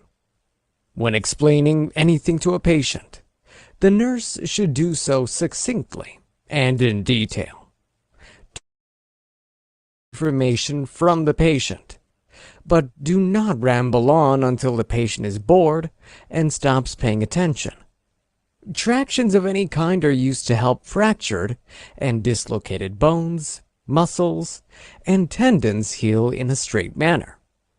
Without the use of a traction, muscle spasms and constant movement by the patient may cause the leg to heal but look crooked. It is also beneficial in preventing pain, which may have resulted from the movement of the patient. Question 16. The correct answer is D.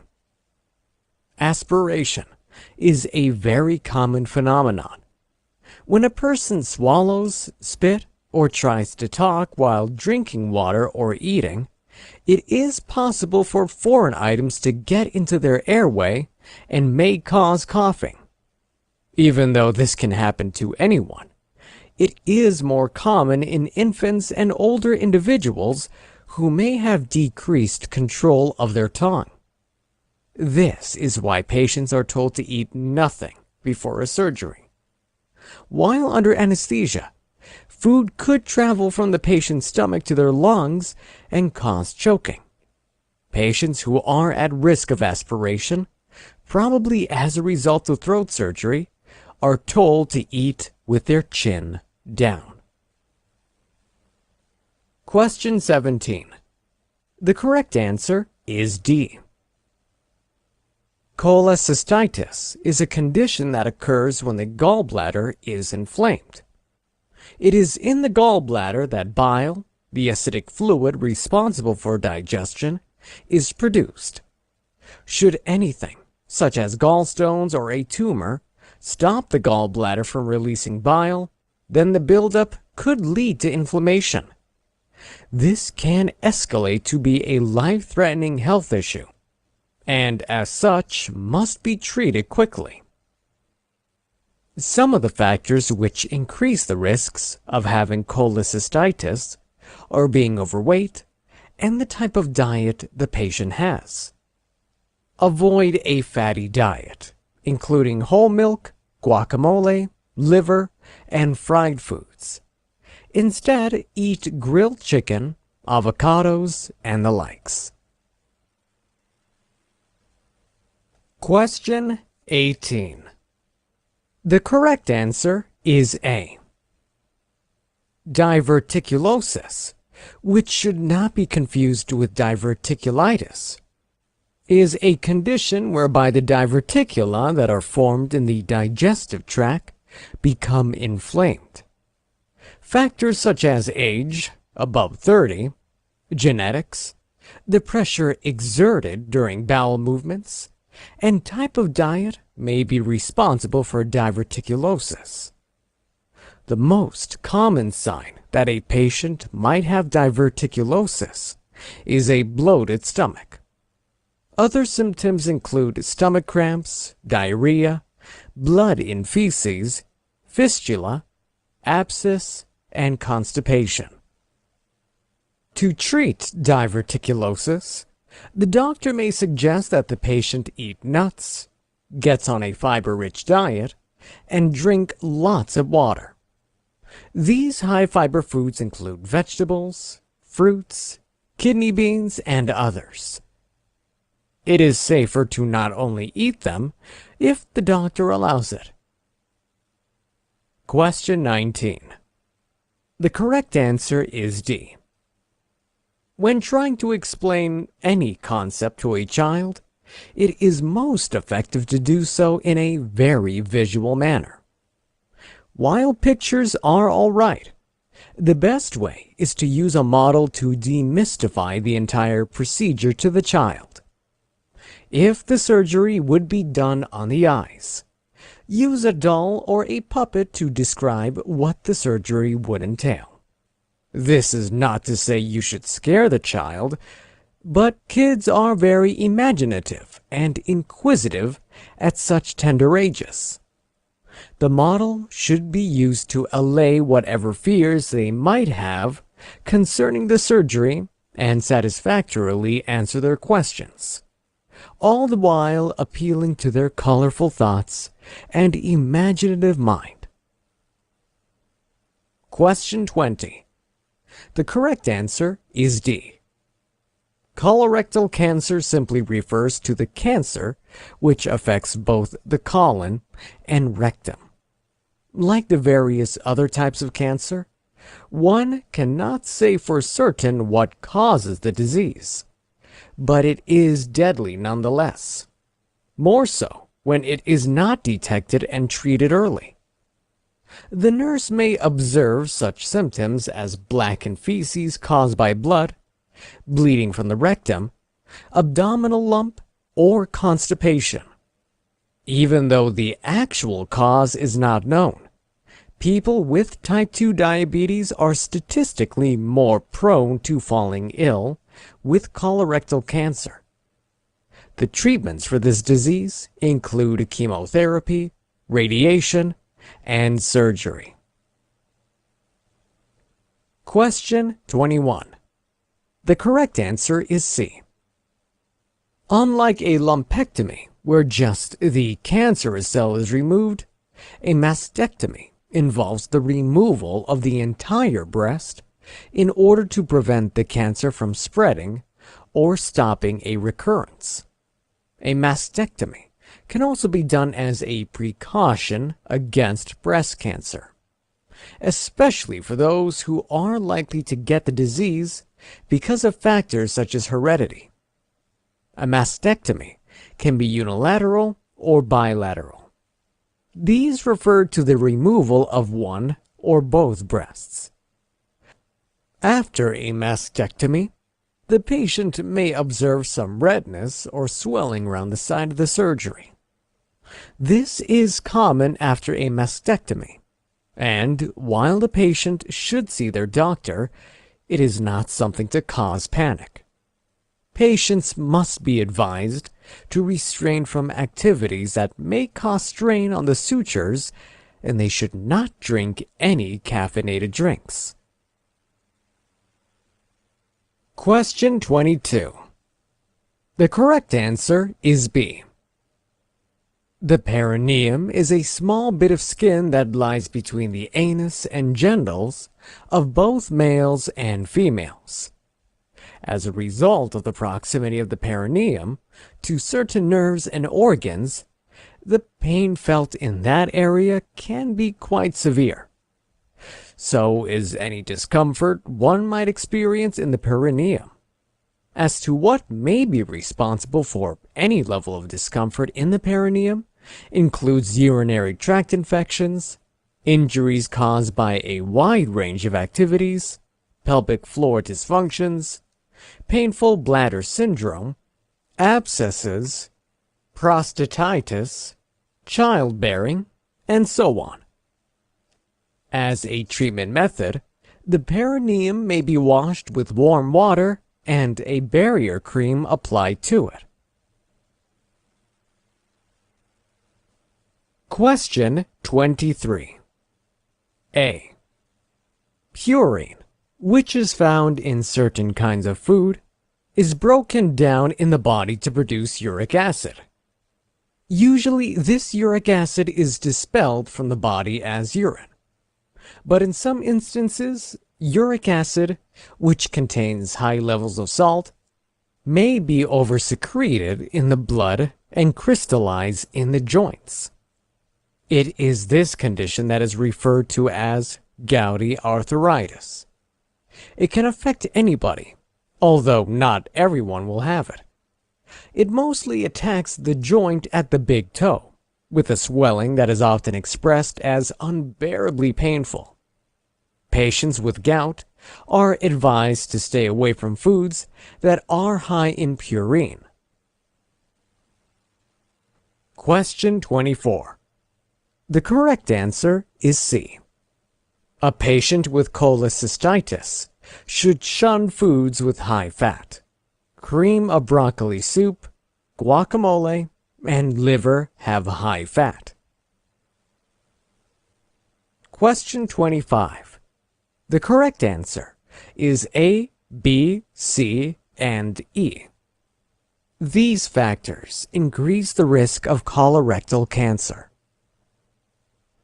Question 26. The correct answer is B. There is urine leak around the urinary retention catheter, so a larger sized catheter is needed. Once ordered, the nurse should select the appropriately sized catheter and perform the insertion. Question 27.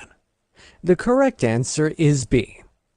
Loss of short-term memory needs further assessment because it is not an expected complication of bed rest.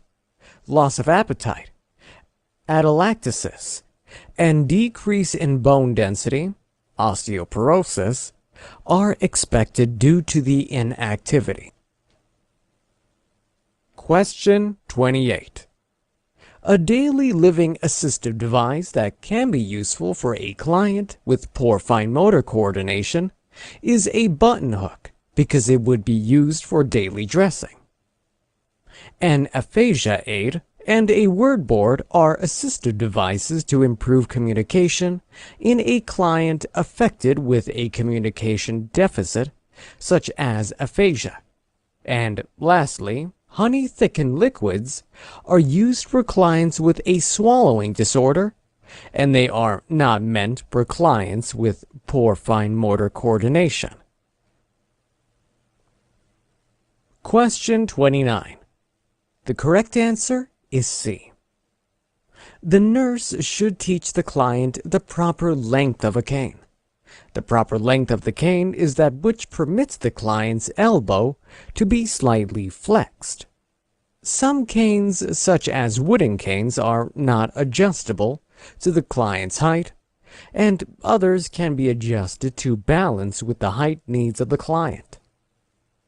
The client should not be placed in a wheelchair, and their cane, which is their personal property, should not be taken away from them. The observation should be used as a needs assessment, and therefore the client should be taught about the proper length of the cane. The nurse can also assist in adjusting the height of the cane if the cane is a height adjustable one. Question 30. The correct answer is A. After getting a doctor's order, the most likely intervention for this client is a return flow enema. Return flow enemas, like carminative enemas, are used to relieve flatus and stimulate peristalsis, which is usually a problem after a client has received anesthesia. A retention enema is used to administer medication, to soften stool, and to lubricate the rectum so that it is easier and more comfortable for the client to defecate, while a cleansing enema is used to relieve constipation. Also, the data in this question does not indicate that the client has constipation and needs a laxative. Question 31. The correct answer is C. Both restraints and urinary catheters share a common feature. Both are the last, not the first, treatment of choice. Indwelling urinary catheters and restraints pose risks and complications. They must be avoided with the use of preventative measures. Indwelling urinary catheters are invasive and can lead to infection, but restraints do not. Neither of them are sentinel. A sentinel event is an event or occurrence, incident, or accident that has or may possibly lead to client harm. Even near misses, with the potential for harm, are considered sentinel events because they are capable of causing harm in the future. Question 32. The correct answer is B. Colostomy-associated complications include a prolapsed stoma, infection, dehiscence, necrosis, mucocutaneous separation, stomal trauma, an ischemic ileostomy, a peristomal hernia, stoma stenosis, stomal retraction, peristomal skin damage as the result of leakage, and peristomal hernias. A vitamin B12 deficiency, nocturnal enuresis, and urinary stone formations are complications arising from urinary diversions and not fecal ostomy diversions. Question 33. The correct answer is C. The size of the wound should be documented as 24 centimeters. After the wound is assessed and measured, the wound dimension is calculated by multiplying the length by the width by the depth of the wound. For this example, the length of the wound is 3 centimeters deep, 2 centimeters long, and 4 centimeters wide, and it is calculated as 3 times 2 times 4 equaling 24 centimeters. Question 24.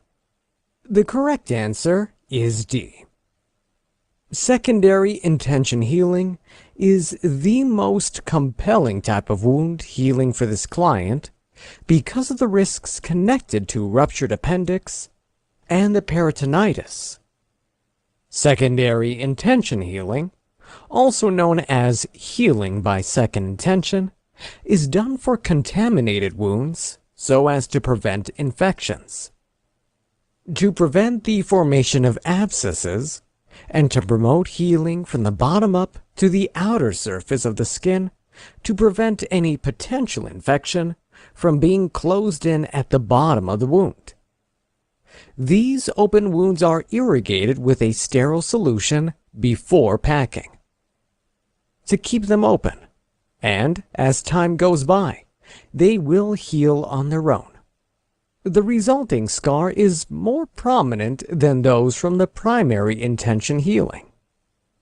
Primary intention healing is facilitated with wounds without infection. The wound edges are approximated, and closure techniques such as suturing, steri strips, and surgical glues are used to close it. Tertiary intention healing, also referred to as healing by tertiary intention, is a mix of secondary and primary healing.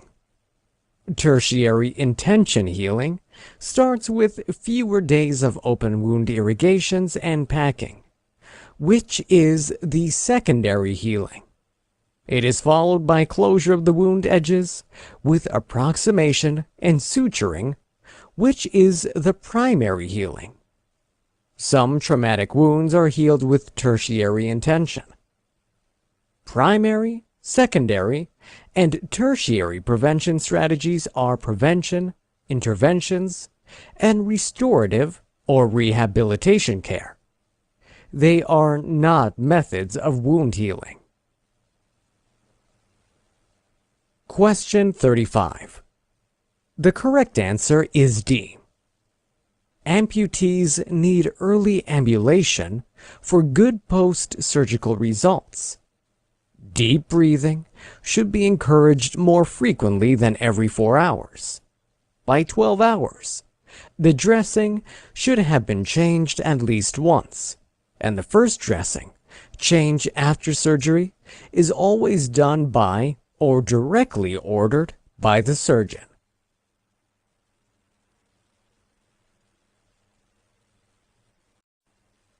Chapter 3. Management of Care. Management of care falls as a subcategory of safe and effective care environment. It focuses on the way in which clients are provided with care that is both cost-efficient and integrated through means of supervised and coordinated collaborations with other members of the different healthcare disciplines. Practice questions on management of care. 1. Clients newly admitted into the hospital are having their prescriptions reviewed by a nurse. Which of the following client cases contained in the options should be top priority for the nurse to follow up on with the physician? A. K-xylate, or sodium polystyrene, is prescribed for a 4.5 meter equivalent per liter level of potassium. B. An 8 milliequivalent of dilantin, phenytoin, is placed on precautions for seizures. C. When Tylenol or acetaminophen is prescribed for a sensitivity to aspirin. Acetyl salicylic acid. Or D. Zithromax, azithromycin, is prescribed for sensitivity to penicillin. Question 2. It is expedient of a nurse to intervene when the nurse notes a member of the healthcare staff A. Receiving the consent of a client after administering Ativan, lorazepam, but prior to the operative process. B. Lying a client on the affected region after a surgical repair of a retinal detachment. C. Working barehanded when handling a cast that is wet. Or D. Transferring a client by the use of a broad support base. Question 3. Which of the following clients listed in the options should the community health nurse consider as a priority for initiating a multidisciplinary conference for? A. A client of 12 years of age with autism. The client is just beginning at a new school and has been diagnosed with an upper respiratory tract infection, URI. B. A 16-year-old client with type 1 diabetes mellitus is currently unemployed and suffered a hemoglobin A1C of 13% recently. C. A client of 52 years of age with myasthenia gravis is employed and works as a mail carrier. Mestinon, pyridostigmine, was recently prescribed to this client? Or D, a 70-year-old client who has schizophrenia, who lives all alone, and reports hearing voices that aren't threatening? Question 4. What client listed in the options would it be most appropriate to assign a nurse temporarily assigned to the surgical unit of a hospital from the postpartum unit? A, the client who recently returned 4 hours ago from a total replacement surgery of the right hip.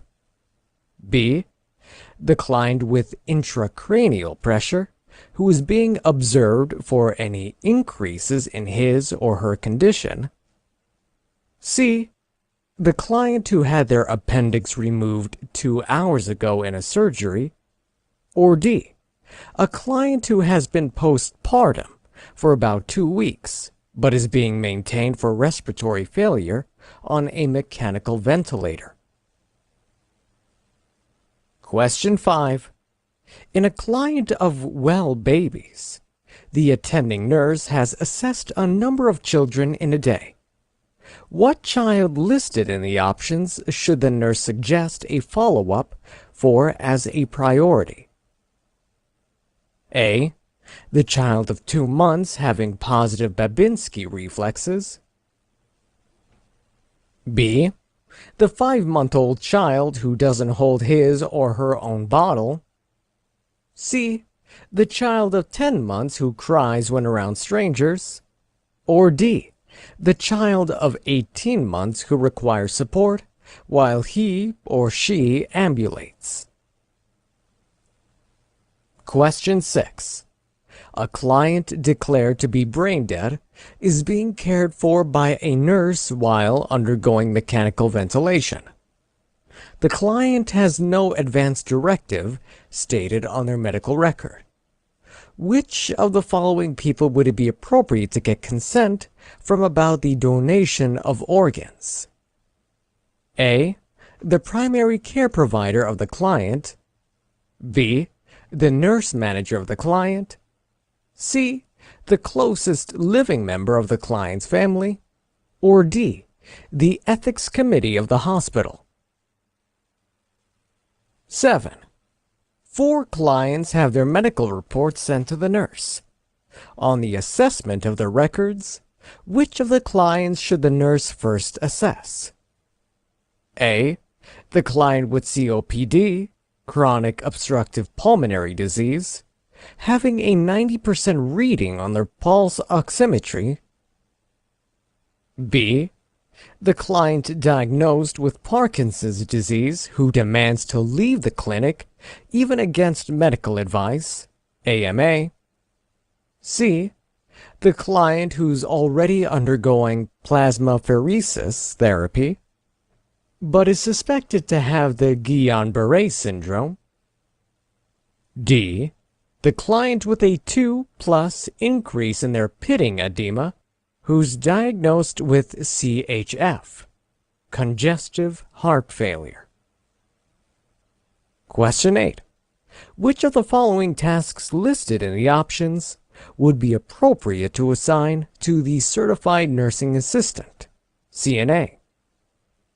A, the feeding of a client experiencing dysphagia. B, interpersonal observation of a client for safety purposes. C, removing an indwelling catheter. Or D, the performing of a simple change of dressing. Question 9.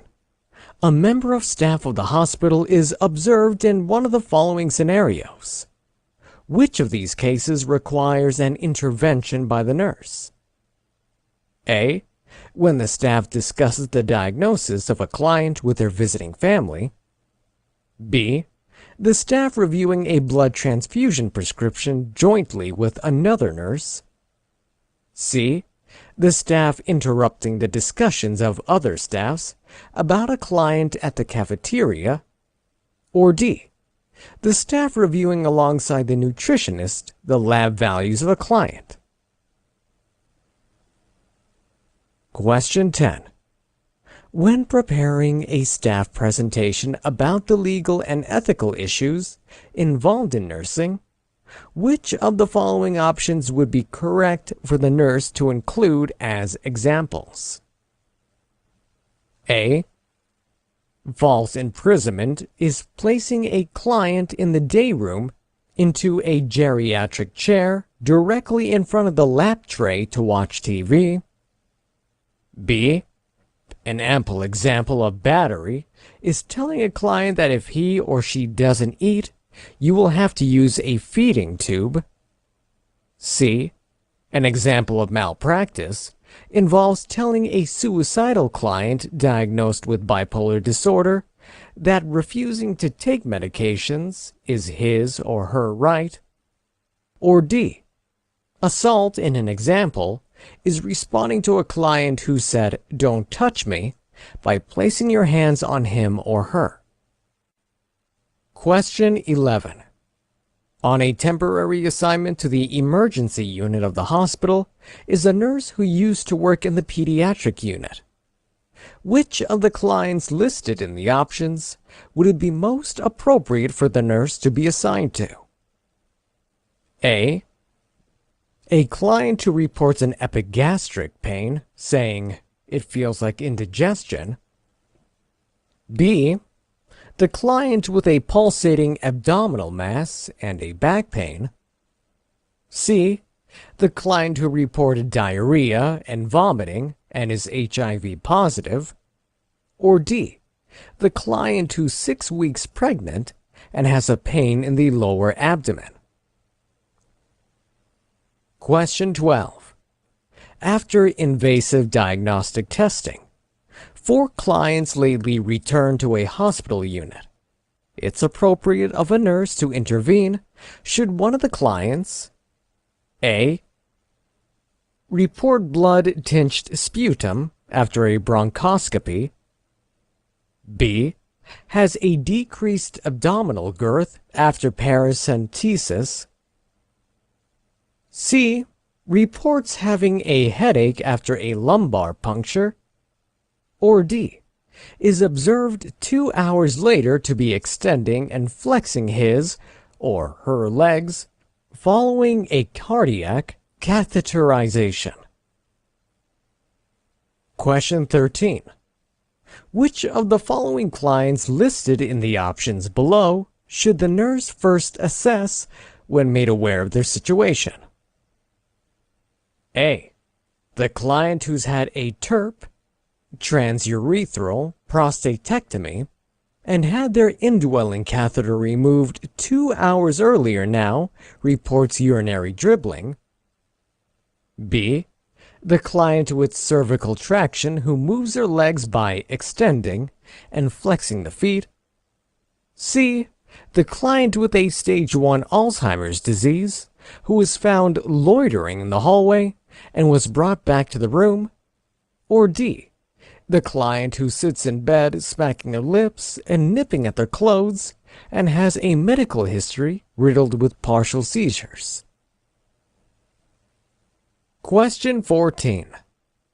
The parent of a child diagnosed with celiac disease is being spoken to by the community healthcare clinic nurse. Which of the following statements, if used by the parent, would require a follow-up for additional coaching? A. We are headed for a seafood restaurant this weekend. B. For breakfast, my child can have eggs and oatmeal. C. For dinner, my child prefers to eat rice and chicken. Or D. We had fish with corn as dinner last night. Question 15. An LPN, licensed practical nurse, taking care of assigned clients, is being observed by a charge nurse. Which of the following would be done by the licensed practical nurse to require a follow-up? A. The LPN assesses the apical pulse of a client before the administration of digoxin, lanoxin. B. 8 hours after an amputation, the LPN elevates the stump of a client on a pillow. C. Before performing a tracheal suctioning, the LPN wears a clean glove on their dominant hand. Or D. After a pneumonectomy, the LPN positions the client on the operative side. Question 16.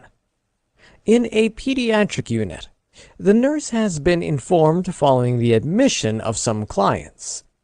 Which of the clients listed in the options should the nurse plan to assess first? A. A child of 2 years with a blood pressure of 68/44 and a 100.8 degrees Fahrenheit temperature. B. A 4-year-old with an 81% PERF, PERF, peak expiratory flow rate, and a history of asthma. C. A 5-year-old client with a fractured tibia who reports a pain which rates a 7 on the pain scale of 0, no pain or painlessness, to 10, severe pain. Or D. A 7-year-old diagnosed with ulcerative colitis who has had 15 blood-tinged stools today. Question 17. During the course of a well-child visit, a nurse assesses a child of 3 years of age. Whilst visiting, the child turns to his mother and says, "I love you, Mommy. I will marry you." It's expected of the nurse to A. Urge the mother not to encourage such statements from the child. B. Explain to the child that even though he loves his mother, he will not be able to marry her. C. Explain to the mother that at his stage of development, his statement is appropriate. Or D. Recommend the mother to provide her son with opportunities to play with other boys of his age. Question 18. A group of clients are being cared for by a nursing assistant and the nurse. Of all the client care tasks listed in the options, which of them are appropriate to be assigned to the nursing assistant by the nurse? Select all the options which apply. A. Reinforcing the dressing of a client diagnosed with decubitus ulcer. B. Monitoring a client's vitals 12 hours after a myocardial infraction as they are being transferred from the coronary care unit.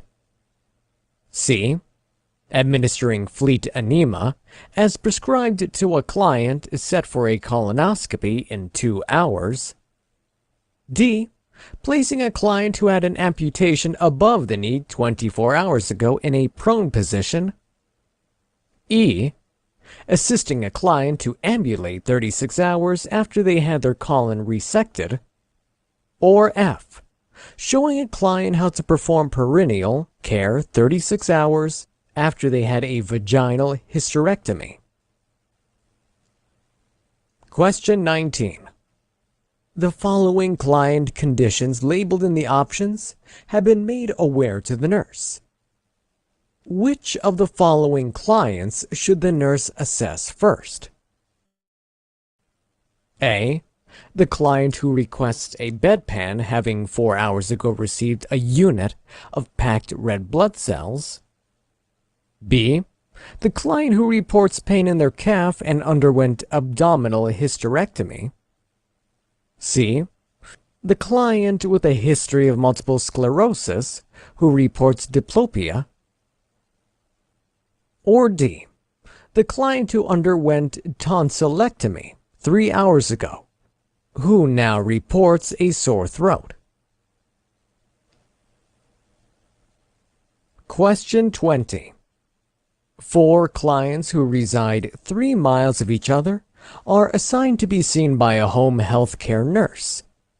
Which of the clients should the nurse first see? A. The client with GERD, gastroesophageal reflux disease, who reports a burning pain in the abdomen and gets relieved by walking.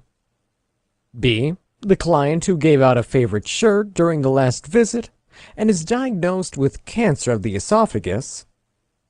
C. The client with Crohn's disease, regional enteritis, who developed an elevated temperature and is puking. Or D. The client having a gastrostomy tube who will, for the first time, start self-feeding. Question 21. The following clients in a community health setting are being assessed by the nurse.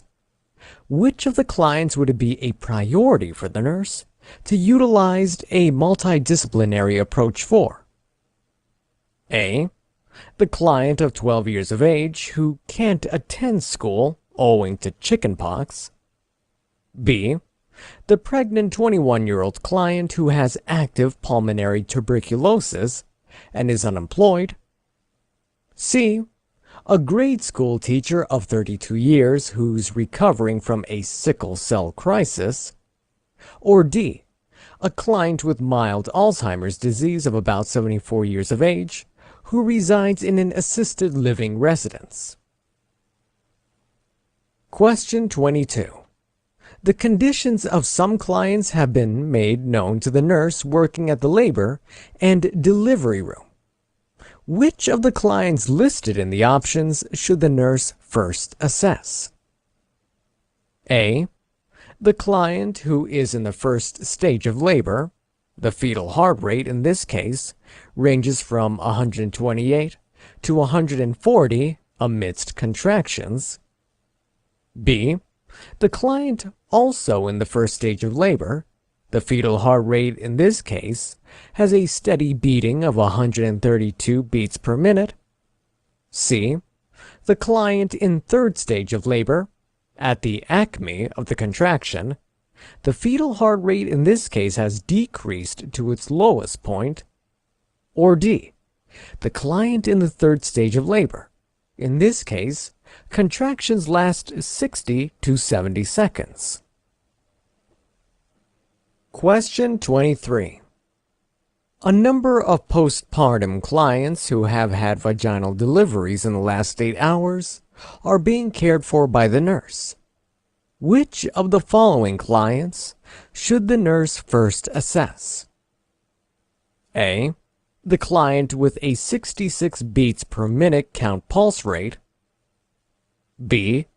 The client who, in 2 hours, has saturated 1 perineal pad. C. The client who reports a swelling in her right calf. Or D. The client who inquires if her baby could sleep in the nursery tonight. Question 24. When the nurse becomes aware of the conditions of the following clients, which of the clients should the nurse make a priority for a follow-up? A. The client in a supine position who uses a CPM, continuous passive motion, exerciser 24 hours after having a total knee replacement. B. The client who says, until the procedure is completed, I can't drink any fluids, 4 hours before they are scheduled for a myelogram. C. The client who is sitting in a Fowler's position 24 hours after a total knee replacement to eat their food. Or D. The client with bright red bleeding in small amounts at the pin site, where 4 hours earlier they had a pin inserted for a fractured femur.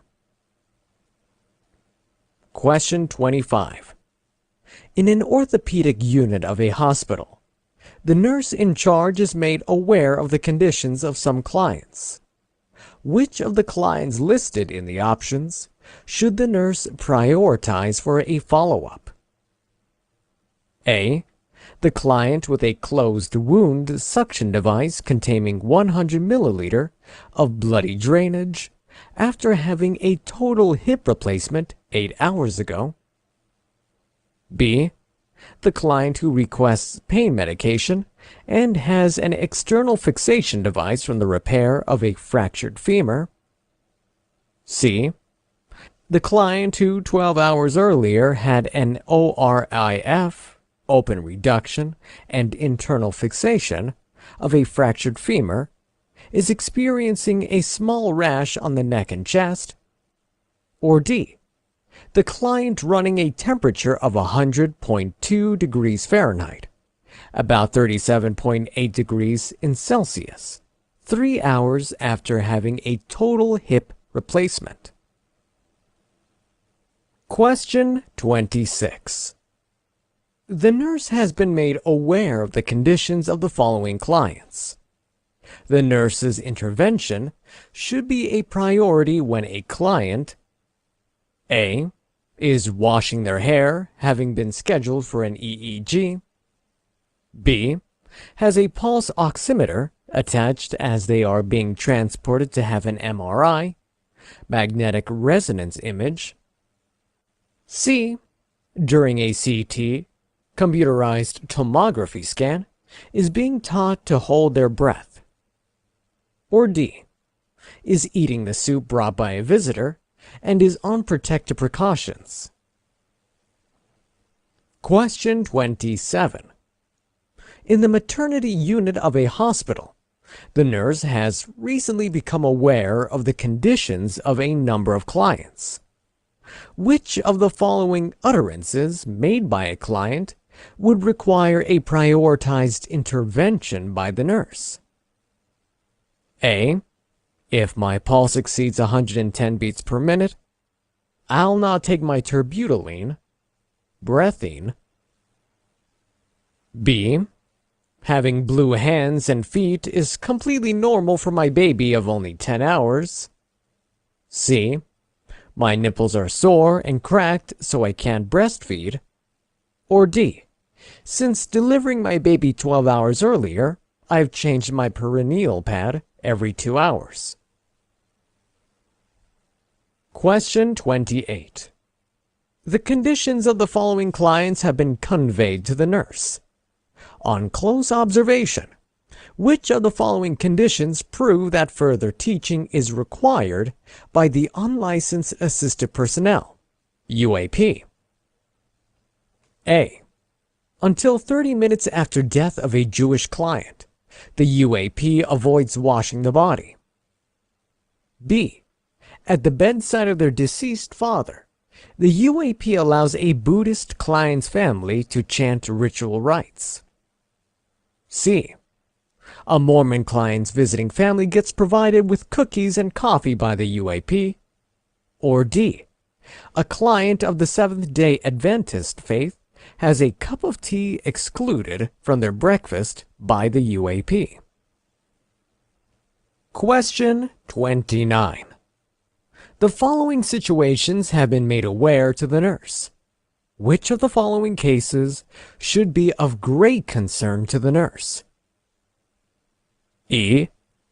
A client diagnosed with bipolar disorder who's shrieking at the nurse's station. F. A client with a congestive heart failure developed bipedal edema. G. A client with a TURP, TURP, transurethral resection of the prostate, has in the urinary bag with urine tinged with blood. Or H. A client who is seen ambulating in a hall and has radon seed implants. Question 30. Clients who were recently saved from a falling building are being cared for by the nurse. Which of the following clients should be first for the nurse to assess? A. The client with a sprained ankle and first-degree burns. B. The client with a small laceration on the left ear and pupil dilation. C. The client with abdominal pains and a fracture in the tibia of the right leg. Or D. The client with soft tissue injuries and confusion. Question 31. When preparing the assignments of the day, which of the clients listed in the options below should the nurse see first? A. A client of 48 years of age who is ventilator dependent and is in need of a sputum specimen. B. A 54-year-old client on bleomycin, blennoxane medication, who complains of vomiting. C. A 65-year-old pneumonia client who needs to begin their IV antibiotics. Or D. An asthmatic client of 72 years of age who complains of SOB, SOB, after the use of albuterol. Ventolin. Question 32. In the pediatric unit of a hospital, the nurse working there is made aware of a series of conditions. Which of the children in the unit should the nurse prioritize seeing first? A. A year-old child with bluish lip discoloration from crying and diagnosed with tetralogy of Fallot. B. A child of 2 years of age with a 6.4 milliequivalents per liter level of potassium and renal failure. C. A child of age 3 with an elevated ESR, erythrocyte sedimentation rate, diagnosed with rheumatic heart fever. Or D. A child of age 4 diagnosed with rotavirus who has had 5 bowel movements within the period of an 8-hour shift. Question 33. Having been informed of the conditions of the clients by the night nurse, which of the following clients listed in the options should the resuming nurses assess first? A. A female client of 30 years of age with a pregnancy of 38 weeks who is complaining of a little amount of bleeding in the vagina. B. A male client of age 42 with weakness in his left side who asks to be assisted to the commode. C. A female client of 55 years of age scheduled for a total abdominal hysterectomy who is complaining of chills. Or D. A male client of age 77 who underwent a gastrectomy the previous day and has a nasogastric tube. Question 34. For the purpose of medical administration, which one of the clients enlisted below is appropriate to be assigned to a licensed practical nurse, LPN? A.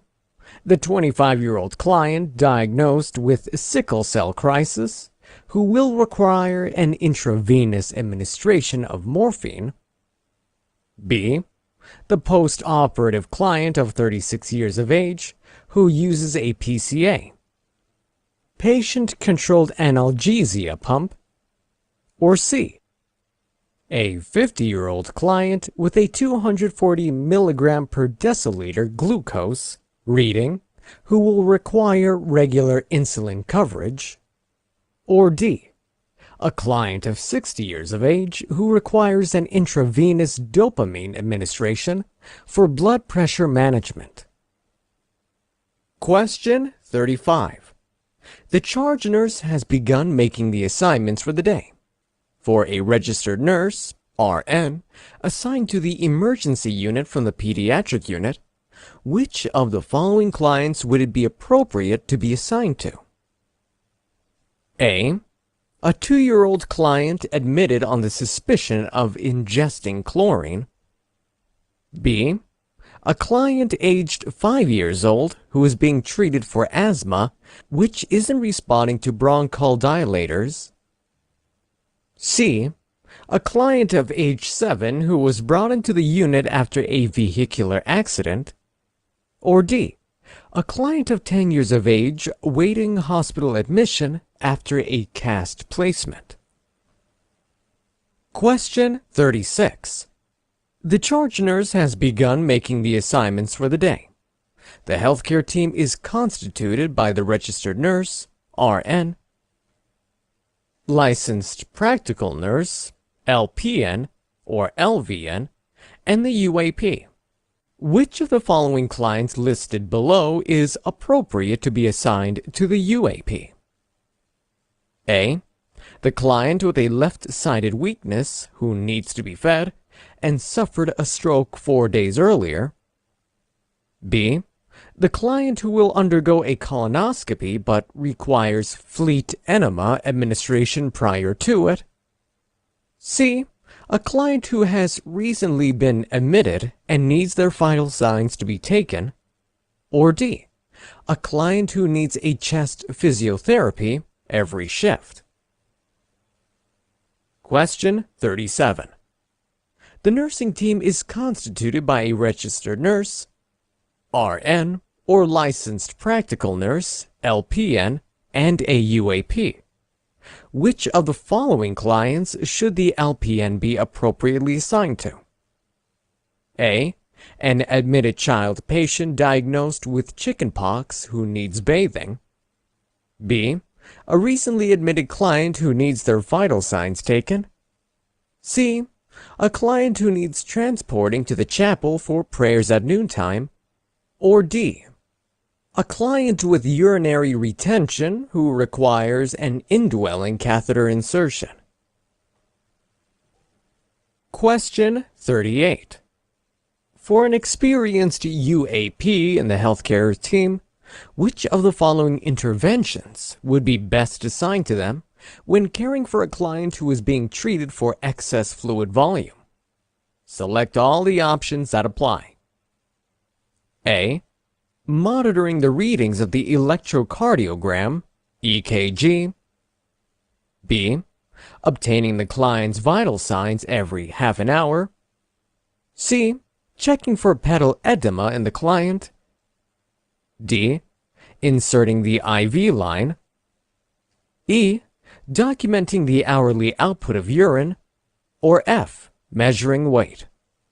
Question 39. A nurse from the mental health unit is assigned to work in the medical surgical unit. Which of the following clients mentioned below will be the most appropriate for the mental health nurse to be assigned to? A. The client who is 4 hours post-operative after a cholecystectomy. B. The client who is dehydrated and requires IV fluids. C. The client who uses mechanical ventilation and requires to be suctioned. Or D. The client who has a broken femur and is in a traction. Question 40. A nurse who sets up a political action committee, PAC, in their local community to control issues involving the accessibility and affordability of healthcare resources in the community is serving in which capacity and role of the registered nurse? A. Client advocate. B. Collaborator. C. Entrepreneur. Or D. Politician. Question 41. Before delegating tasks to other members of the nursing care team, the registered nurse evaluates the ability of staff members to perform assigned tasks for the position as based on which legal consideration? A. The American Nurses Association Standards of Care. B. The American Nurses Association Scopes of Practice. C. State statutes. Or D. Federal law. Question 42. A legal consent that is indirectly given by the client by the very nature of their voluntary acute care hospitalization is A. An opt-out consent. B. An implicit consent. C. No consent at all is given. Or D. An explicit consent. Question 43.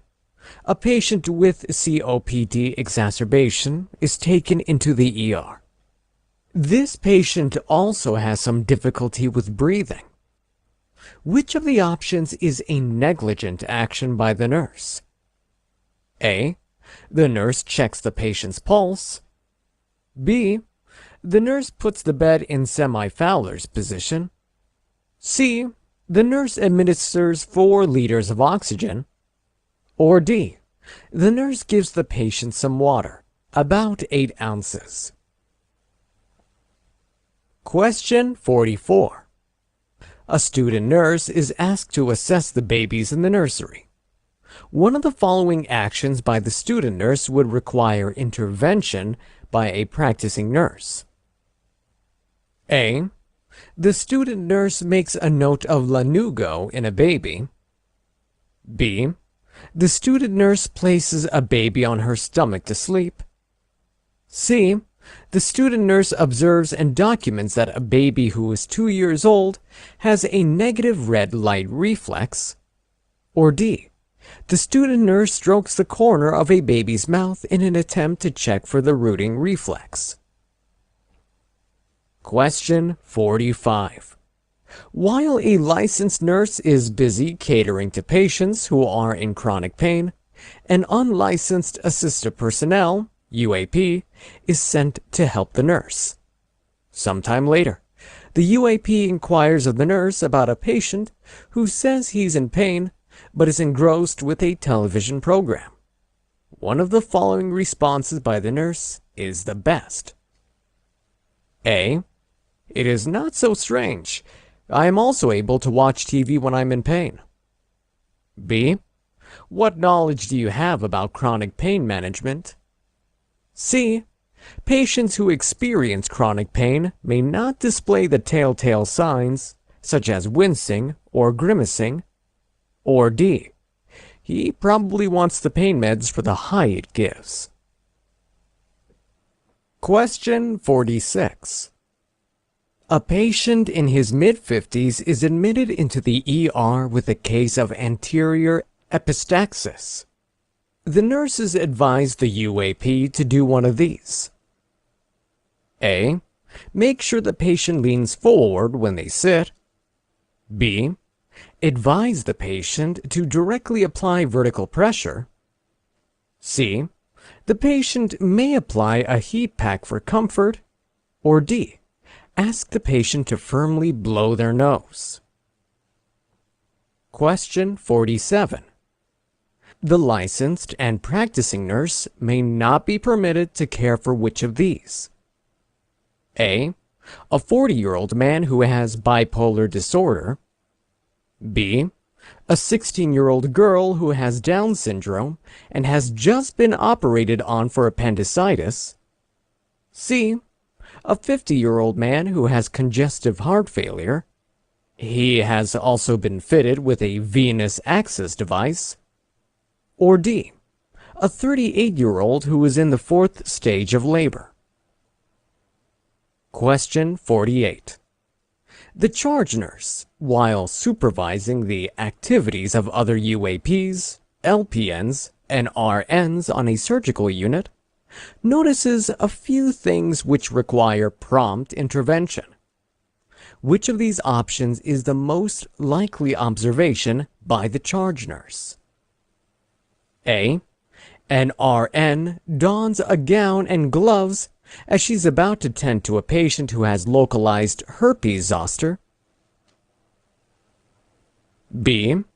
After receiving permission from the patient, a nurse talks to that patient's family. C. An LPN takes all the supplies that are necessary for a sterile dressing change before entering a patient's room. Or D. A patient who has Meniere's disease is ambulated to the bathroom, while a UAP changes the bed linens and makes the bed. Question 49. A nursing assistant reports that each of the 4 diabetic patients cared for by the nurse require special attention. Which one of the patients described below by the nursing assistant must the nurse attend to first? Is it A. A type 2 diabetic patient who would like to know the right diet before an exercise? B. A type 1 diabetic patient who is requesting a dressing change for his foot ulcer. C. A type 2 diabetic patient who said his skin feels hot and dry and also complains of his fruity mouth odor and headache. Or D. A type 1 diabetic patient who previously felt weak but is seen eating a carb snack. Question 50. A 2-year-old child is admitted with symptoms similar to otitis media and is being examined by a student nurse. One of the following options is an error on the part of the student nurse. A. The student nurse pulls the pinna of the child's ear up and back in a gentle manner so as to make the ear canal straight during the examination. B. The student nurse continues to converse with the child during the examination. C. The student nurse lets the child sit on the lap of her mother while the exam is being conducted. Or D. The student nurse uses a disposable cover for the otoscope. Question 51. Nurses are advised to not perform any kind of procedure on a patient without seeking their informed consent. This is because it may lead to one of the following charges listed below. A. Advanced free fraud. B. Breach of confidentiality. C. Harassment. Or D. Battery. Question 52. The LPN, licensed practical nurse, observes nursing care administered by a UAP, unlicensed assistant personnel. Which of the following actions would require further teaching if noted by the LPN? A. The UAP ambulates a patient 2 days post-hysterectomy. B. The UAP administers a bed bath to a comatose patient with the help of another UAP. C. The UAP gives a blanket to a patient who complains she is cold. Or D. The UAP places the eye shield of a patient with Bell's palsy on the bedside table and turns out the lights so that the patient can nap. Question 53. Which of the following should be included in performance evaluations of nursing staff? A. Areas needing improvement with full written documentation. B. Strengths and areas needing improvement. C. Other nurses' evaluations. Or D. Praise for the nurse's skills. Question 54. The nursing team on the medical and surgical unit consists of an RN, 2 LPNs, and a nursing assistant. Which of the following clients should be assigned to the nursing assistant? A. A client recovering from electrolyte imbalance. B. A client recently diagnosed with a seizure disorder. C. A client 2 days post-op a vaginal hysterectomy who needs to use the bathroom. Or D. A client recovering from appendicitis who has a few questions about recovery. Question 55. The charge nurse is making patient assignments and assigns the LPN to a patient who had a chest tube inserted 3 hours ago. Which of the following is correct? A. This is correct delegation. B. The LPN will require assistance from a RN for administering the medication by mouth. C. This patient should be assigned to a RN. Or D. The charge nurse of the unit should be notified. Question 56. The nurse in the outpatient care clinic cares for a client diagnosed with heart failure. Which of the following orders, if written by the physician, should the nurse query? A. Administer Lasix 40 milligrams twice daily PO. B. Administer 0.9% of NS solution IV at a rate of 125 milliliter per hour. C. Administer potassium 40 milliequivalent tab once daily PO. Or D. Administer lactated Ringer solution IV at a rate of 50 milliliters per hour. Question 57.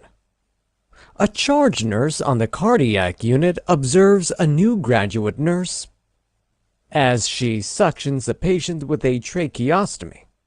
What action, if performed by the graduate nurse, would need the charge nurse to intervene? A. The graduate nurse withdraws the catheter and intermittently applies suction for no longer than 15 seconds. B. The graduate nurse elevates the head of the bed to semi-Fowler's position before beginning. C. The graduate nurse hyperoxygenated the client for 3 minutes before suctioning. Or D. The graduate nurse withdraws the catheter and intermittently applies suction for no longer than 9 seconds. Answers. Question 1. The correct answer is A. The regular level of potassium ranges drop 3.5 to 5.0 milliequivalent per liter. Administering K-oxalate in this case would make the client lose potassium, resuming in a hypokalemia. This is why the drug isn't indicated. The level of dilantin that is considered therapeutic ranges from 10 to 20 milliequivalent of millimeter. A level of 8 is considered subtherapeutic and would only increase the risk of seizure activity. Acetaminophen can be prescribed safely to clients who are sensitive to ASA. Azithromycin, or Zithromax, is a much safer prescription for clients who are sensitive to penicillin. Question 2. The correct answer is A. Before sedation is administered to a client, explanations should be given, decisions must be made, and consent should be sought. For retinal detachment, therapeutic interventions include the bed rest with a detachable area in a dependent position to encourage healing. To prevent denting, the cast should be handled while wet with the palms of the hand. A support with a broad base is best used during the transfer of clients to prevent muscle injuries. Question 3. The correct answer is B. Uncontrolled diabetes mellitus in an adolescent would require multidisciplinary action. That is, a good number of disciplines such as medicine, social work, nursing, nutritionist, etc., pulling together to manage their care. The other options would not require as many care providers to have their needs met. Question 4. The correct answer is C. A client who has had abdominal surgery requires standard management afterwards. It is a more appropriate choice to assign the postpartum nurse to this client, as it's basically in the nurse's routine to cater for mothers after cesarean sections. The other options do not qualify as appropriate to be assigned to this nurse. Question 5. The correct answer is D. By 12 months of age, a child experiencing a regular growth and development rate should have begun independently ambulating. At 2 years of age, all signs of the Babinski reflex should have disappeared. By 6 months of age, an infant would typically hold their own bottle. The stranger anxiety symptoms usually begin developing around 7 months of age. Question 6. The correct answer is C. In the absence of an advanced directive in the report of a client, consent is obtained from the client's next of kin for organ donation. Question 7. The correct answer is C. Owing to the tendency of the Guillain-Barré syndrome, making rapid progression to neuromuscular respiratory failure, it's best to first assess the client with this illness. The client with COPD is more likely to have a pulse oximetry reading of 90% related to a chronic hypoxia. However, this client, along with the other two, although important as well, aren't to be prioritized. Question 8. The correct answer is B. A client who requires one-on-one observation for safety reasons may be assigned to the certified nursing assistant. The other mentioned choices are best left to higher and more skilled nursing intervention by a licensed practical nurse, LPN, or a registered nurse, RN. Question 9. The correct answer is A. The nurse should not discuss the diagnosis of a client with their families in order to maintain confidentiality. It's a totally advisable course of action for two nurses to jointly review the prescription for the blood transfusion in order to identify the blood type, expiration date, Rh factor, blood numbers, and client. To maintain the confidentiality of a client, a discussion about a client between staff members should be done. Partnering with a nutritionist is also another appropriate nursing intervention. Question 10. The correct answer is A. When a client is being put in a generic chair with the map tray directly in front of them, this constitutes as false imprisonment, as it does in fact restrict movement. Option B is clearly not an example of battery, rather assault. Option C is basically an example of negligence and not malpractice. Lastly, Option D is an example of battery rather than assault. Question 11. The correct answer is C. On a non-emergency basis, diarrhea and vomiting can be easily managed. A cardiac event could be what clients who report feeling indigestion are experiencing. Abdominal throbbing and abdominal mass could be clinical manifestations which suggest abdominal aortic aneurysm. The 6-week pregnant client who is experiencing pains in the abdomen must be assessed to rule out a tendency of life-threatening events like ectopic pregnancy. Question 12. The correct answer is D. Once the cardiac catheterization process is complete, using the femoral artery, the client remains on bed rest with the headrest of the bed elevated to 30 degrees, and the affected leg laid straight for 2 to 6 hours. After bronchoscopy, a blood-tinged sputum is an anticipated finding. Decrease in abdominal girth will result from the removal of fluid from the peritoneal cavity. Like in paracentesis, mild to severe headaches could occur from a few hours to days following a lumbar puncture. Question 13. The correct answer is D. Clients could black out for 1 to 3 minutes if they have a history of complex partial seizures. They could experience automatism, a state in which they aren't aware of certain behaviors like patting, smacking the lips, packing of clothes, etc. This client is best seen to first, after the removal of an indwelling catheter, burning during urination, urinary frequency, and dribbling may be anticipated. Contraindicated with cervical traction is the flexion and extension of the neck.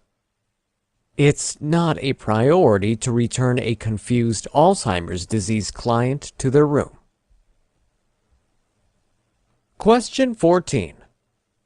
The correct answer is B.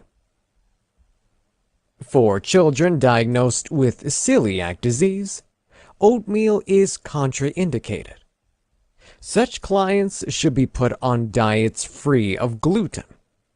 Ample examples of food to be avoided are oats, barley, wheat, and rye.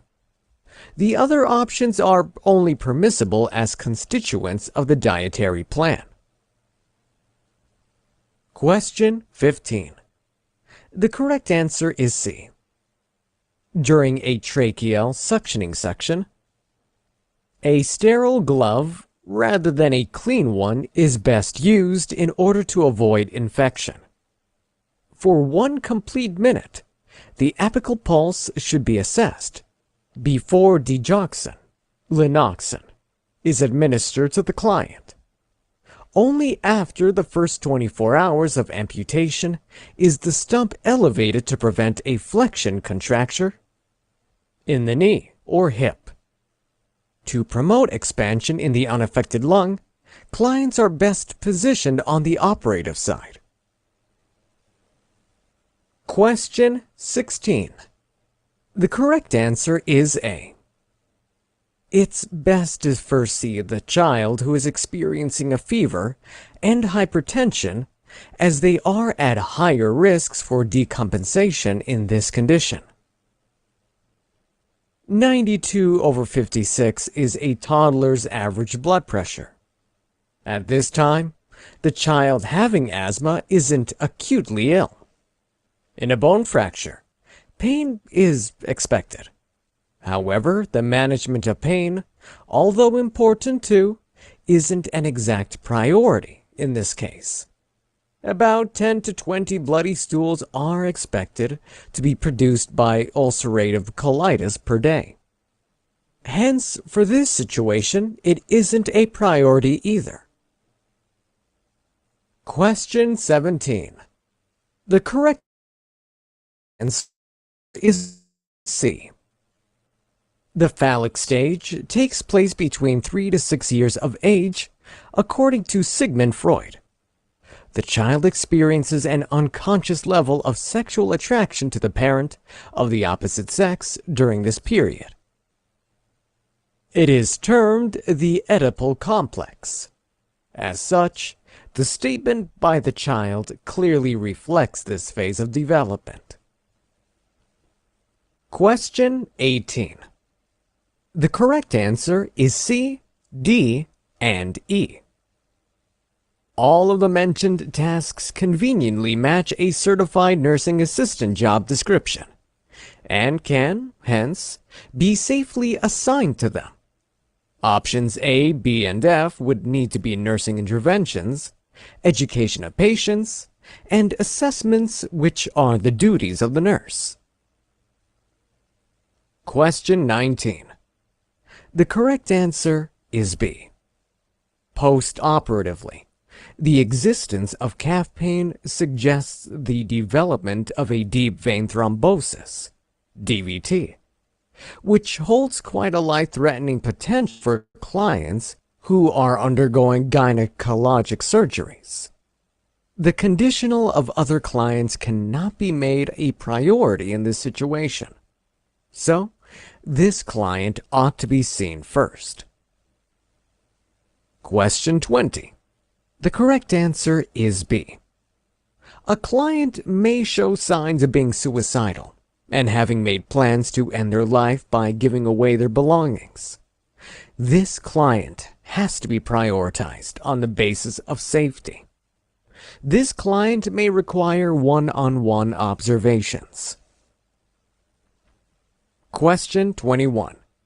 The correct answer is B.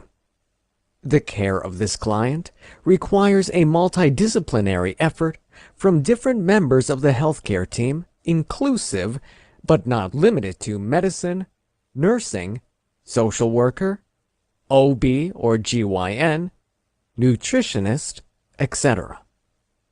The clients mentioned in other options don't require as many healthcare workers to be provided with care. Question 22. The correct answer is B. The regular FHR, fetal heart rate, is about 120 to 160 beats per minute. Albeit, the client who should be attended to first for fetal distress is the one with a constant FHR of 132 beats per minute count. The heart rate should have a 6 to 25 beats per minute fluctuation to indicate that the central nervous system is well functioning and oxygenated. The other conditions aren't a priority at this point. Question 23. The correct answer is C. 8 hours postpartum, a report of a swelling in the calf may suggest the development of a deep vein thrombosis, DVT, in the client. This condition has the potential to become life-threatening. Thus, it needs immediate nursing intervention.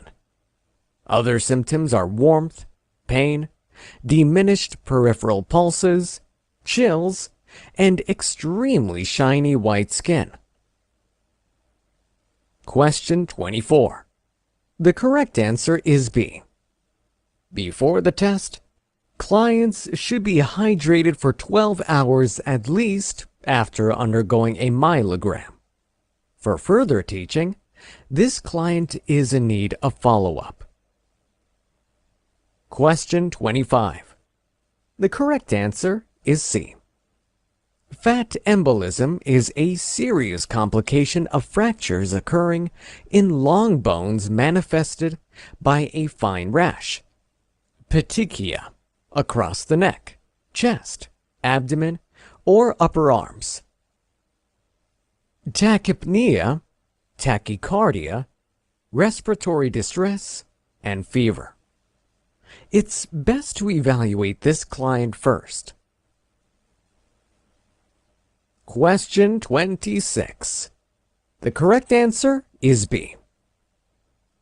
Every other metallic object, as well as the pulse oximeter, should be removed prior to the client entering the room in which the MRI would be performed. Objects containing metals might be attracted to the magnetic field and may result in injuries. Question 27. The correct answer is C. Cracked nipples is not a condition of contraindication to breastfeeding.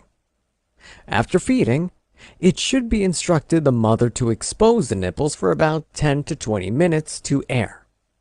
Also, for every feeding session, the mother should rotate the baby between both breasts and ensure that the baby is locked onto not just the nipple, but the areola too.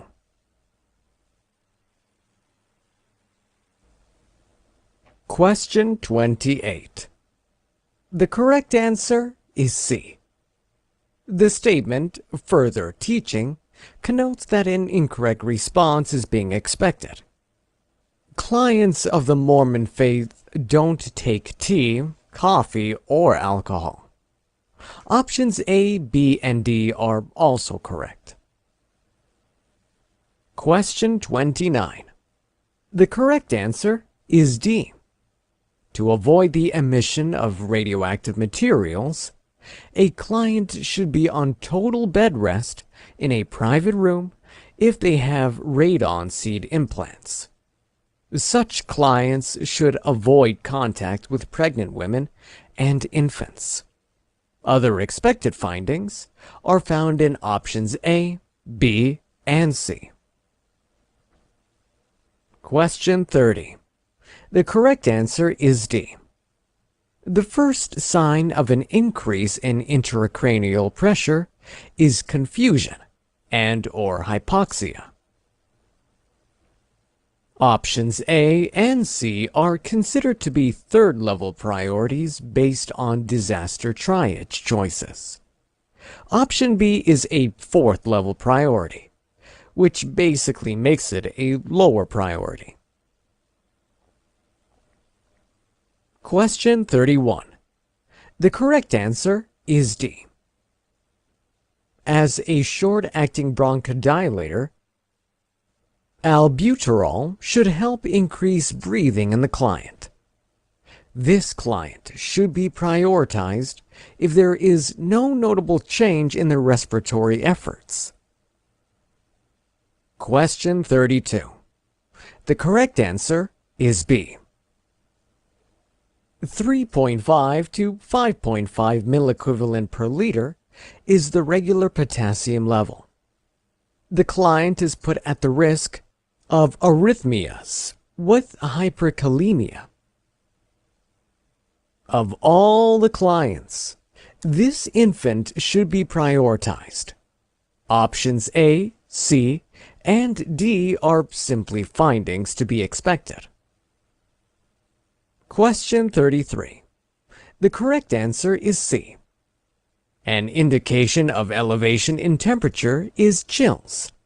Or, the nursing theorist suggests that a client having an infection has a need for air.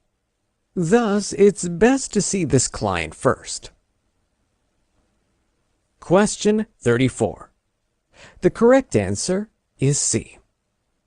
The licensed practical nurse, LPN, is an appropriate option for caring for the client who requires an insulin administration.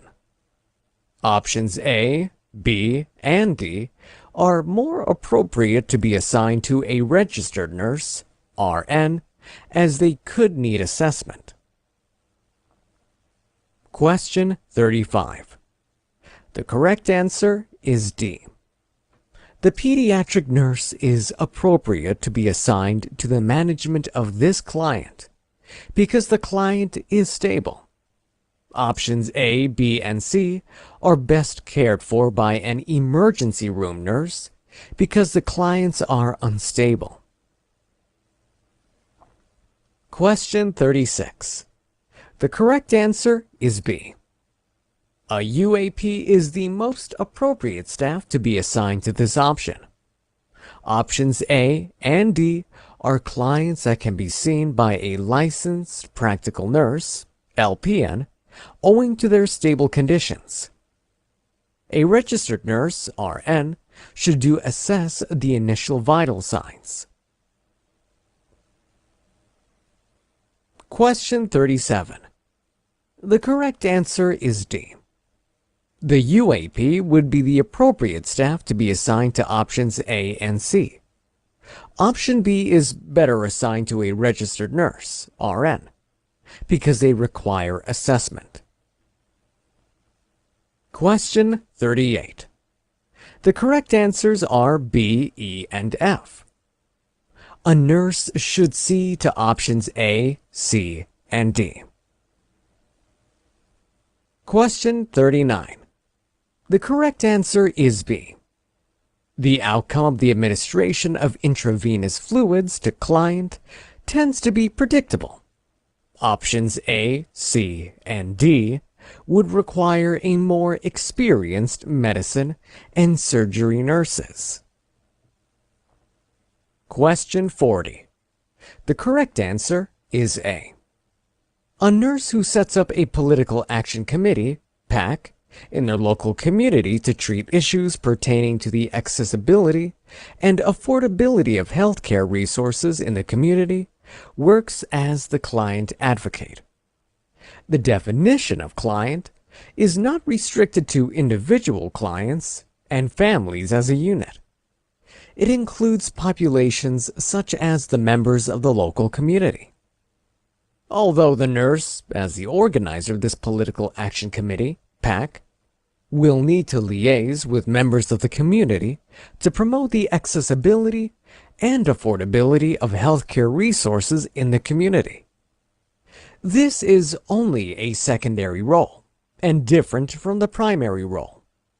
Besides, the nurse serving in a political advocacy effort does not necessarily make the nurse a politician, and there is no proof that this nurse is an entrepreneur. Question 41. The correct answer is C.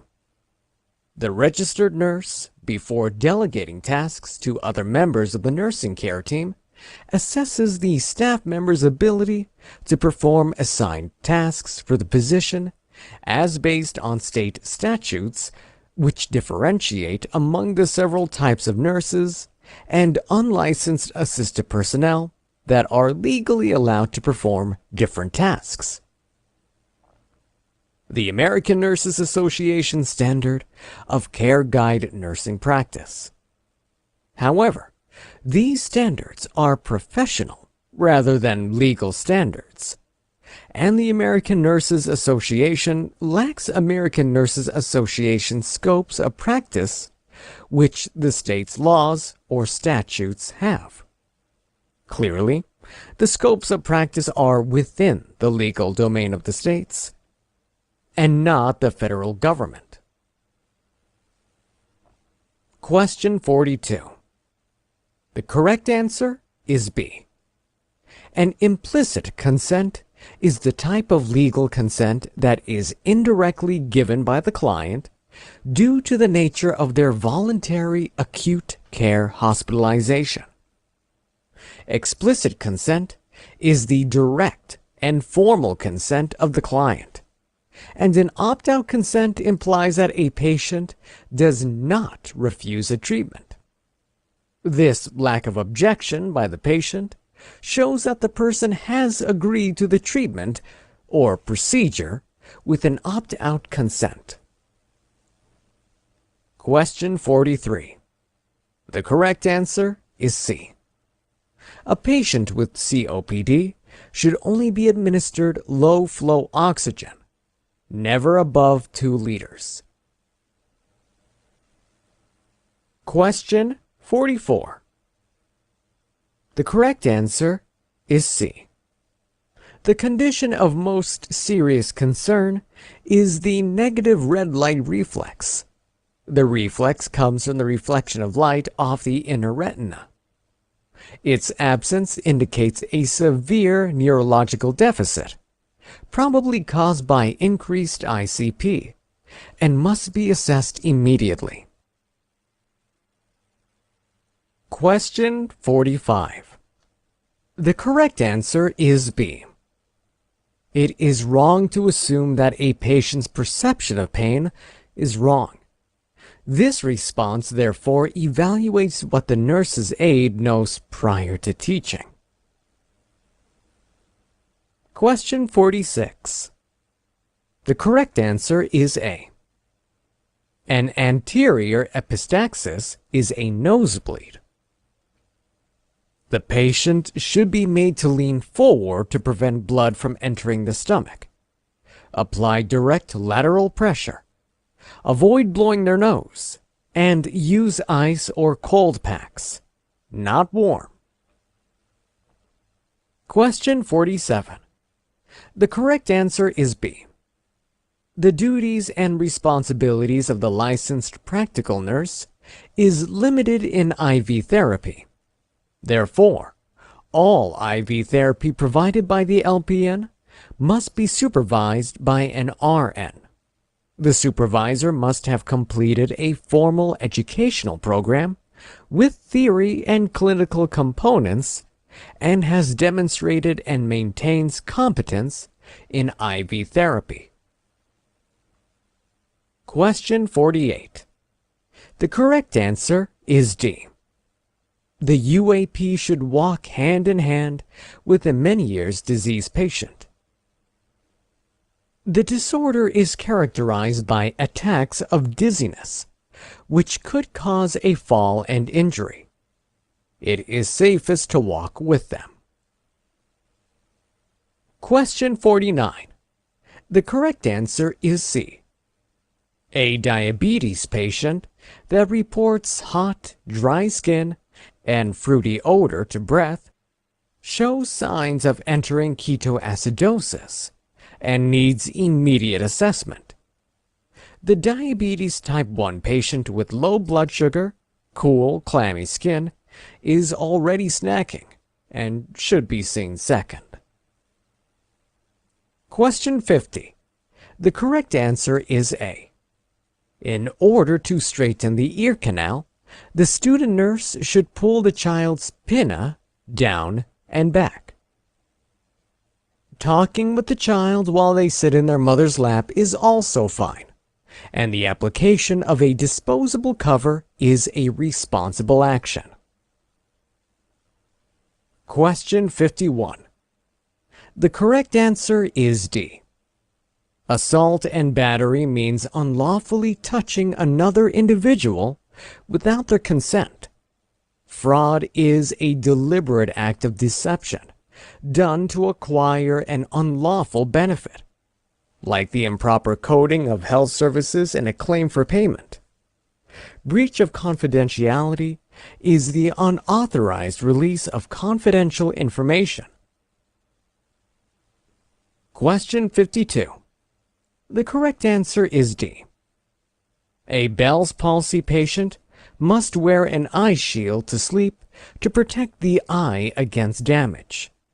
Don't forget that a Bell's palsy patient has no sensation on one side of the face, making it dangerous for them to roll over and sleep onto this side.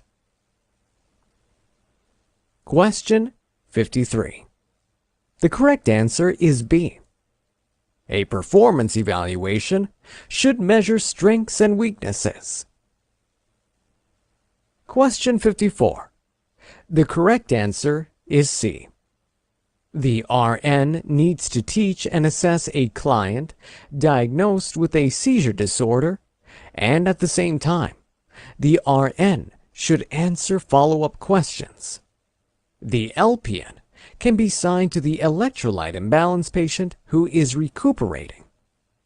The nursing assistant helps with ADLS and therefore assists the patient to the bathroom. Question 55. The correct answer is C.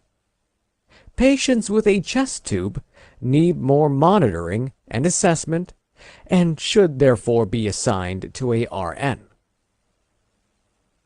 Question 56. The correct answer is B. The rate listed is too high for a heart failure patient whose cardiac system cannot cope with so much fluid. Question 57. The correct answer is A.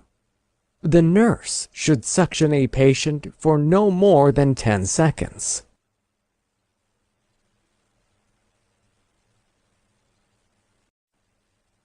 Chapter 4. Pharmacological and parenteral therapies. Practice questions on pharmacological and parenteral therapies. Question 1. A client who has been diagnosed with rheumatoid arthritis is being taken care of by a nurse. The nurse ought to envision that the client will, at first, be recommended which of the following? A. DMARDs, disease-modifying rheumatic agents. B. NSAIDs, non-selective anti-inflammatory drugs. C. Long-term corticosteroids. Or D. Biologic response modifiers. Question 2. A client who has been recommended 1,000 milliliters of Ringer's lactate to infuse across 8 hours is being taken care of by a nurse. If the delivery of the intravenous set is 10 drops per milliliter, the nurse should set the intravenous controller to infuse how many drops per minute? Question 3. KCI, potassium chloride, of 20 milliequivalent PO, QD, has been prescribed as an oral solution by a primary healthcare provider. However, potassium chloride, 10 milliequivalent per 15 milliliter, is the only medication available. The nurse is expected to administer to the client of how many millimeters of this drug? Question 4. Heparin 5000 units SC has been recommended by the primary healthcare provider. However, heparin sodium 7500 units per milliliter is the only medication available.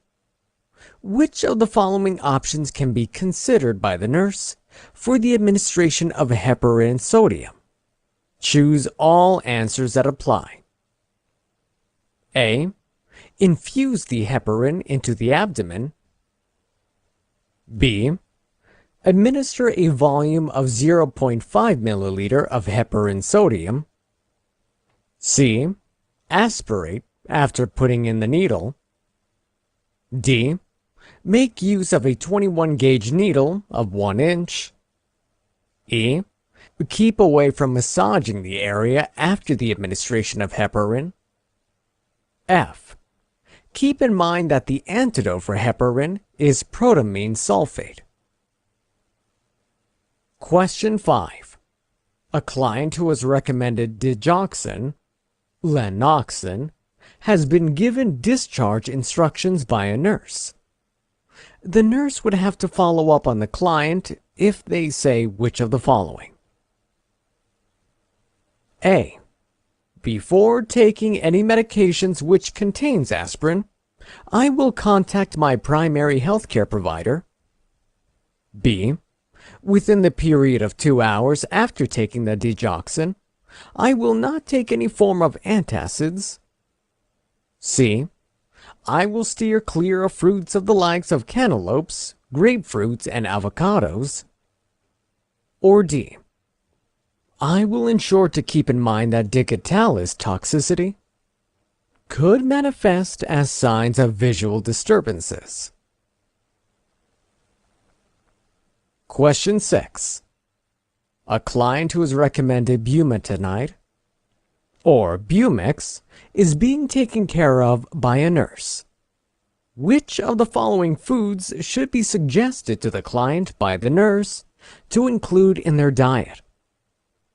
A. Apricots. B. Organ meat. C. Sardines. Or D. Apples. Question 7. A toddler of 15 months of age who weighs 22 pounds has been recommended ampicillin, 0.5 grams per os by mouth, every 6 hours by the primary healthcare provider. However, ampicillin suspension, 250 milligrams per 5 milliliter, is the only available drug at the moment. 50 milligrams per kilograms is the prescribed dosage per day for 6 to 8 hours. What should the nurse do? A. Contact and report to the primary healthcare provider that the prescription is above the recommended dosage. B. Check to see if the toddler has been prescribed a cephalosporin or penicillin medication earlier. C. Administer ampicillin mixed with applesauce to the toddler. Or D. Wait until a report is made about the throat culture collected an hour ago. Question 8. A client was recommended Malox, magnesium hydroxide, aluminum hydrate, as an antacid. The client is being administered this medication by a student nurse. It would be necessary for the nursing instructor to intervene if the student nurse begins administration of the antacid. I. 2 hours after the client must have eaten their food. J. At the exact time as recommended, iron preparation. K. After a brisk shake of the bottle Malox. L. When checking the client for any symptoms of gastric pain. Question 9. A number of clients who have been recommended diuretics are being taken care of by a nurse. A client who has been prescribed which of the following should be taught about improving the consumption of bananas and citrus fruits by the nurse? A. Amiloride, Mitamor. B. Spironolactone, Aldactone. C. Torsemide, Demodex. Or D. Triamterene, Direnium. Question 10. A number of clients in a healthcare clinic are reviewing their prescribed medications with a nurse. Which of the following statements uttered by a client should the nurse prioritize for a follow-up? A. To lower my blood pressure, I am taking Losartan, Cozar. B. To make my verapamil, Calin SR, easier to swallow, I crush it. C. Owing to the reason that I am taking hydralazine, Apresyline, I try my best to refrain from sudden changes in position. D. Since I am taking Captopril, Capoten, I will refrain from the use of any salt substitutes. Question 11. A client who has a soft tissue injury is being cared for by a nurse. The client reports having used a herbal remedy for 3 weeks before looking for health care. However, the client cannot recall what was taken. Which of the following herbal remedies for soft tissue injuries should the nurse recognize as one which can be effectively utilized? A. St. John's wort. B. Kava Kava. C. Dong Quai. Or D. Aloe vera. Question 12. A client who was diagnosed with pulmonary tuberculosis and was recommended isoniazid, INH, ethambutol, myambutol, pyrazinamide, Tabrazide, and rifampin, Rifaden, is developing a teaching plan by a nurse. Which of the following should the nurse include in the teaching plan? The risk of drug resistance decreases as a result of the recommended combination of drugs. A. The medication should be taken before the client eats, that is, on an empty stomach. B. The medications can be stopped in a month. C. The client will need to undergo hepatic function tests every other month. Question 13. A 1,000 milliliter of an IV of Ringer's lactate is to be infused for over 8 hours. 15 drops per milliliters is the drop factor. Calculate the flow rate per minute. Question 14. 3 milliequivalent of kilograms of dopamine, Intropin, is to be administered to a client per minute. If the weight of the client is 185 pounds and the dosage available is 400 milligrams per 500 milliliter, D5NS, How many milliliters should the client receive every hour? Provide your answer rounded up to the nearest tenth. Question 15. A client diagnosed with glaucoma has had a medication selected by the physician which would be taken once a week. Which of the following medications is used as a miotic in the treatment of glaucoma and is a direct-acting parasympathomimetic agent? A. Humersol, dimacarium. B. Cyclagil, cyclopentolate. C. Pilocarpine, Pilocar. Or D. Timolol, Timoptic. Question 16. A client placed on clozaril, clozapine medication, is being cared for by a nurse. Which of the following statements, when made by a client, indicates that effective teaching has been made? A. I will improve on my glucose intake. B.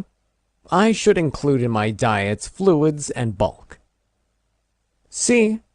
I should anticipate a decline in my risk of infection. Or D. I must keep in mind that hypertension is common. Question 17. A student nurse is readying to administer Cardura, doxazocin, to a client. Which of the following measures should be included in the teaching? Select all options that apply. A. Refrain from driving. B. Anticipate an increase in libido. C. Double the doses should one dose be missed. D. Continue taking cold remedies. E. Blurred vision could occur. Question 18. The parent of a child receiving Concerta, methylphenidate, contacts the health clinic and to report the following signs. The nurse is aware that one of the following is an anticipated side effect of the medication. A. Lethargy. B. Increased appetite. C. Weight gain. Or D. Metallic taste in the mouth. Question 19. A client of 76 years of age whose previous medical record includes an event of coronary artery disease is being cared for by a nurse. A review of the results from the laboratory indicate HDL 34, LDL 168, and total cholesterol of 270. Which of the following medications listed in the options could be included in the plan of care? A. Tagamet, cimetidine, 300 milligrams by mouth 4 times per day. B. Coumadin, warfarin, sodium, 2 milligrams by mouth during bedtime. C. Questran, cholestyramine, 4 grams by mouth each day. Or D. Reglan, metoclopramide, 10 milligrams by mouth as required. Question 20. When monitoring a client who just began an intravenous antibiotic for an infection, you notice that the client is exhibiting signs of anaphylaxis. What is your first priority intervention? A. Stop the intravenous flow. B. Notify the doctor. C. Begin CPR. Or D. Slow down the intravenous flow. Question 21.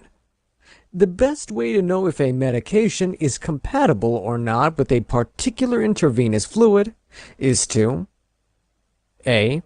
Mix a small amount of the medication in a small amount of the intravenous fluid, and then examine this mixture for color changes. B. Call a doctor and ask if the medication is compatible with the particular intravenous fluid. C. Refer to a compatibility chart. D. Mix a small amount of the medication in a small amount of the intravenous fluid, and then examine this mixture for any precipitates. Question 22. Which of the following is not among the 10 rights of medication administration? A. The right to refuse. B. The right of verification. C. The right of documentation. Or D. The right of client education. Question 23. A neonate should be administered an intramuscular injection in the A. Gluteus maximus muscle, B. Vastus lateralis muscle, C. The sternocleidomastoid muscle, or D. Deltoid muscle. Question 24. Which site or technique should be used in administering ferrous sulfate? A. A subcutaneous injection site. B. The PQRST technique. C. The sublingual site. Or D.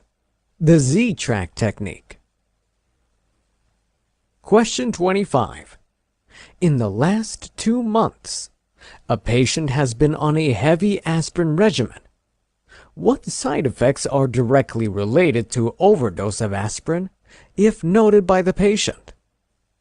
Select all options that apply. A. Tinnitus. B.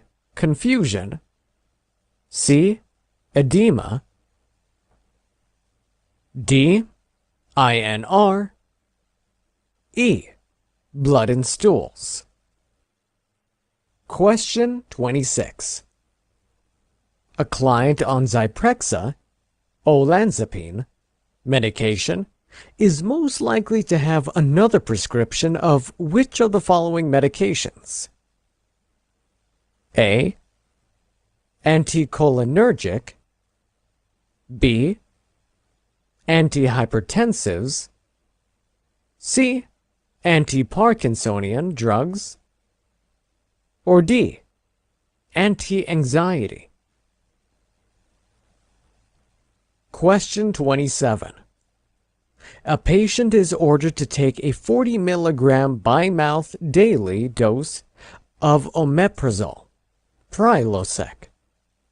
The pharmacy offers Prilosec 20 milligrams capsules. How many capsules of this medication should the nurse give to the patient as a single dose? A. 1.5 capsules. B. Half a capsule. C. 1 capsule. Or D. 2 capsules. Question 28. A physician with a busy, harried-looking disposition walks into the floor and drafts 4 orders in less than a minute. He takes his leave, shoving over a stack of the nurse's charting on his way out through the door. Which of the following orders of the physician should the nurse question? A. A sitz bath for a patient who's recuperating from an episiotomy. B. Elevation and cold compresses for the patient whose IV infiltrated about 2 hours ago. C. Heating pad for a patient diagnosed with rheumatoid arthritis. D. Heating pad for a diabetic patient who has an ulcer in the foot. Question 29. A patient placed on Lasix medication knows that he should improve on his intake of what food type? A. Iceberg lettuce. B. Cantaloupe. C. Apples. Or D. Plums. Question 30. A patient receiving fluoxetine, HCI, Prozac medication asks the nurse when the medication will begin to have an effect. The patient began taking this medication a fortnight ago. The nurse's response is correct if she says, A. You will begin feeling much better after another day or two. B. Prozac kicks in as quickly as you ingest it and should be taking effect now. C. Prozac requires about 3 months to kick in, so you will need to give it more time to take effect. Or D. In another fortnight, you should begin to feel a variation in your mood. Question 31. A 9-year-old who weighs about 55 pounds is set to be administered cefuroxime sodium 750 mg IV every 6 hours. The prescribed dosage of cefuroxime sodium for children who are over a month old is 50 to 133 milligrams per kilogram of body weight every 24 hours. Is the prescribed dose within the bounds of recommendation? Yes or no? Question 32. The nurse works in the neonatal intensive care unit, NICU, of the hospital. The physician prescribes digoxin, 6 mg per kilogram of body weight per day IV, in divided doses of 2s to be administered to one of the patients of the nurse. The patient weighs about 7 pounds.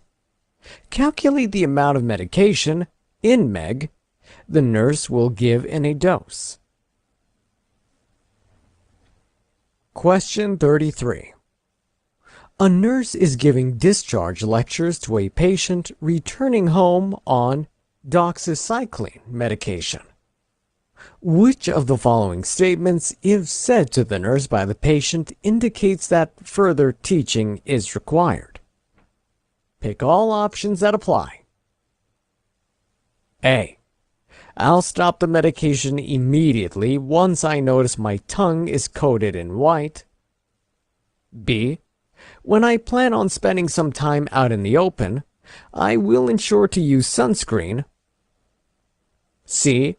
I am happy that I won't have to use another backup method of birth control, like most antibiotics require. D. Once I eat a meal, I should take this medication afterward. E. I will ensure to get my labs checked on a monthly basis and follow up with my doctor visits. Question 34.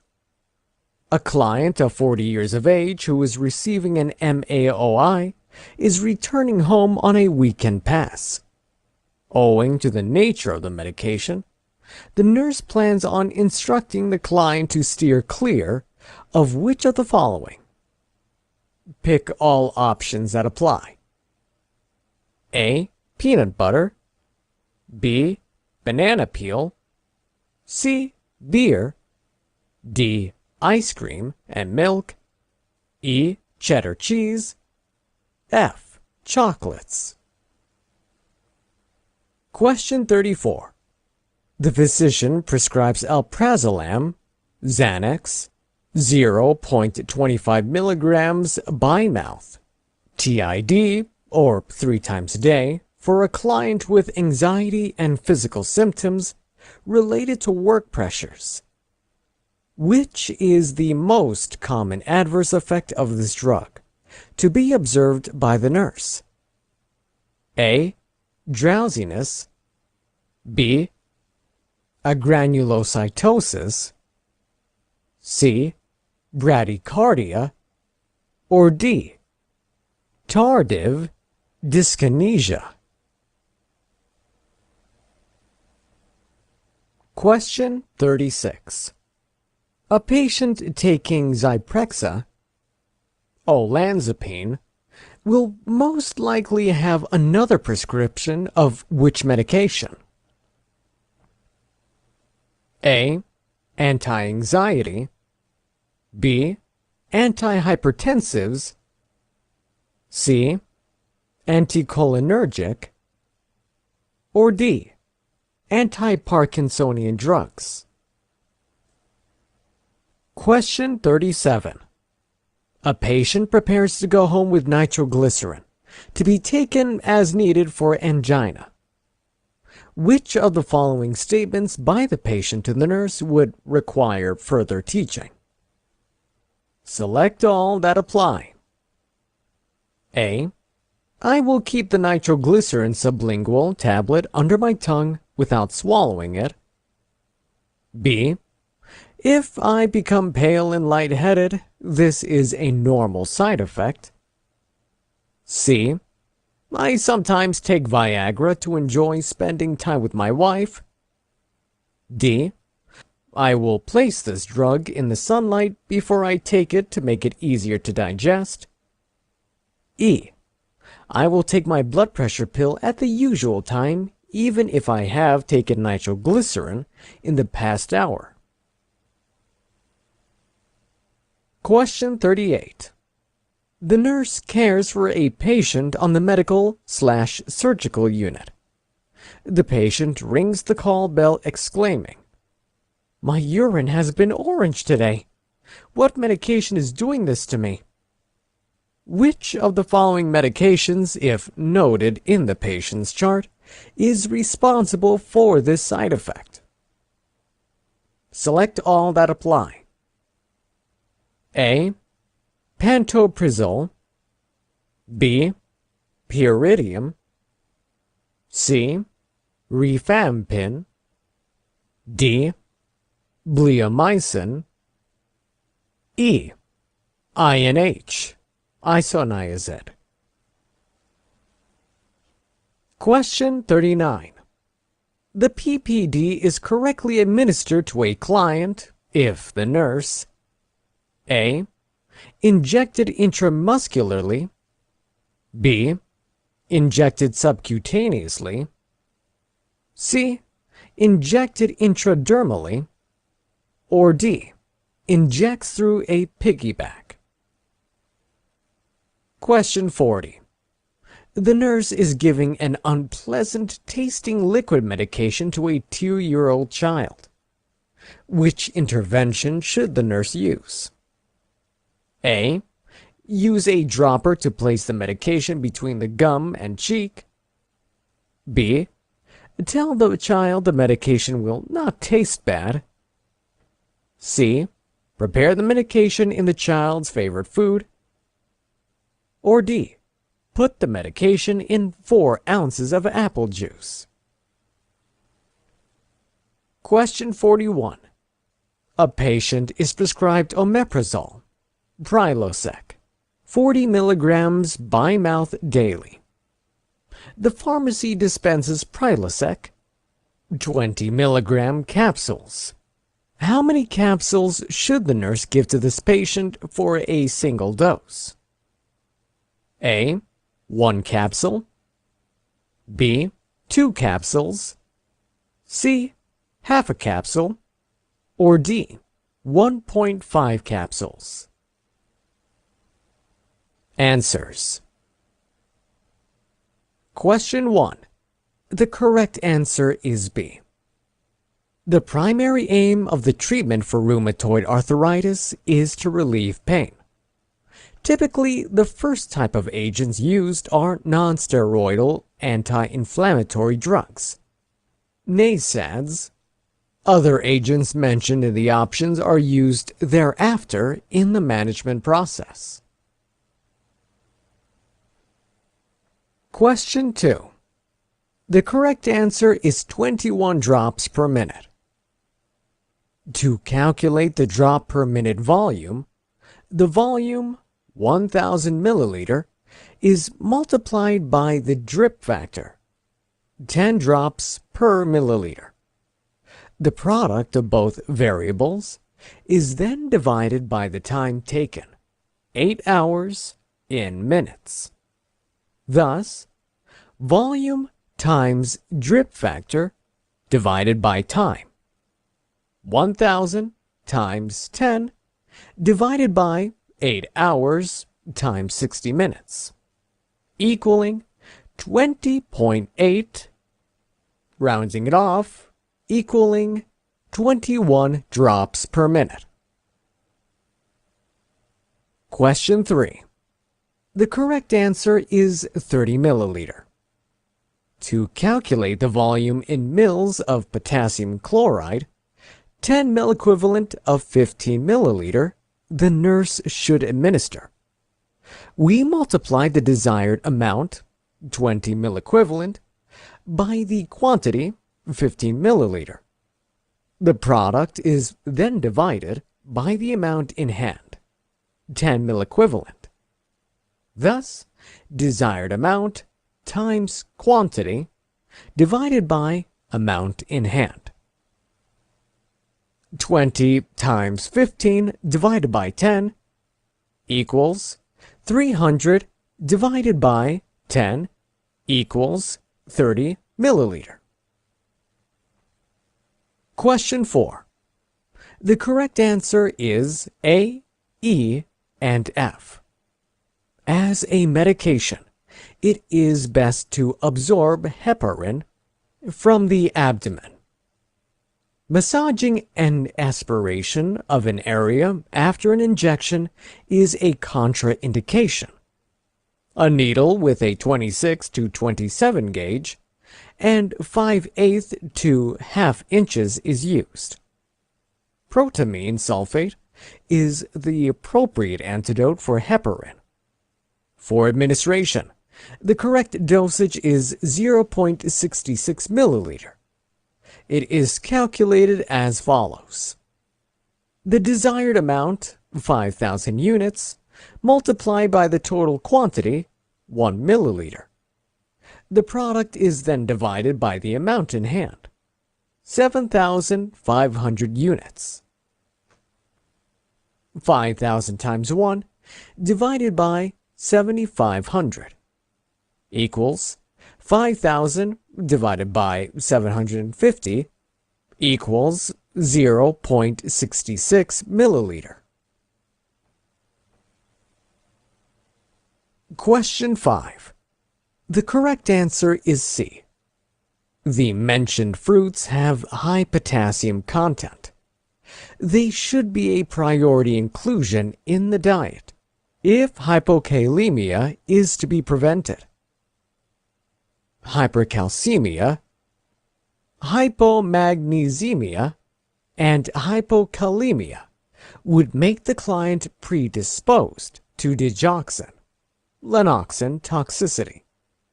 The other statements about digoxin therapy are true. Question 6. The correct answer is A.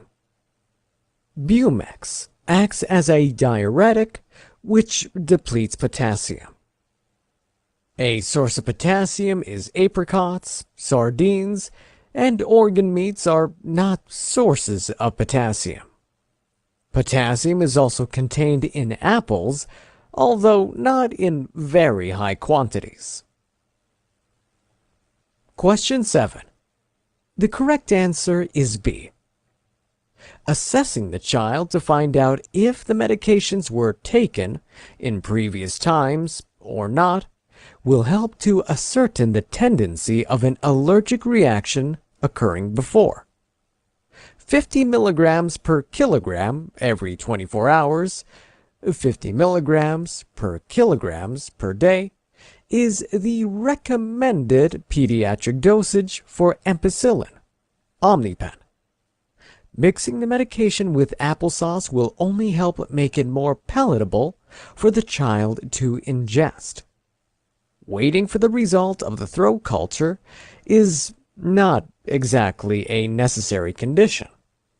although it's best that before the first dose of antibiotics is administered, the nurse should obtain the result of the culture. Question 8. The correct answer is B.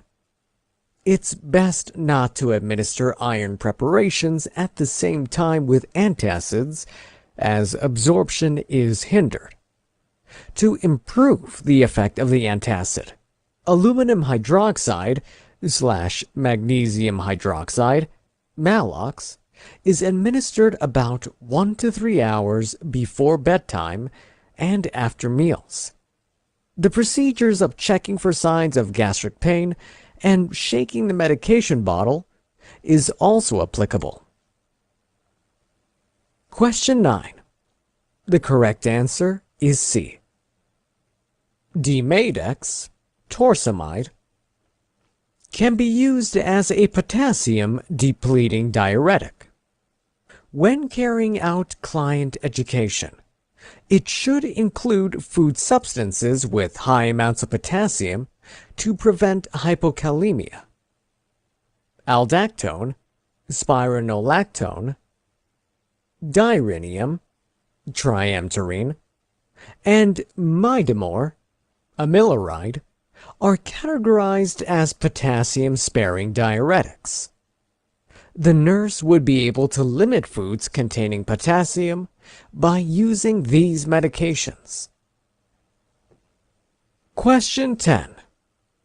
The correct answer is C. As a medication for sustained release, Calin SR should never be broken, chewed, or crushed.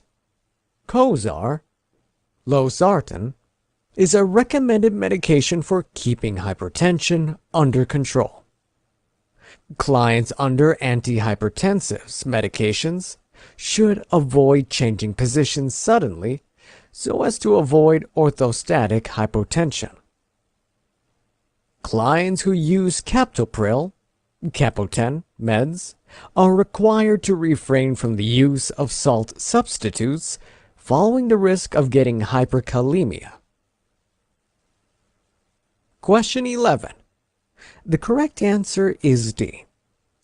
As an inflammatory agent for abrasions, burns, and soft tissue wounds, aloe vera is a rather effective medication. St. John's wort is helpful as a diuretic, and for dealing with depression and menstrual disorders. Kava kava could be used in decreasing stress and anxiety levels. Dong Quai serves as a balmy muscle relaxant used for the treatment of symptoms of premenstrual syndrome, cleansing of blood, and the regulation of menstrual cycles. Question 12. The correct answer is D. To reduce the risk of drug resistance, drugs are recommended in combinations of 2 to 3 antituberculin agents. Typically, the primary medication is INH, isoniazid.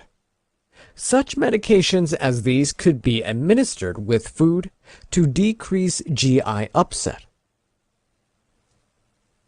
They are taken over a period of 9 to 12 months to ascertain the organism is completely eradicated.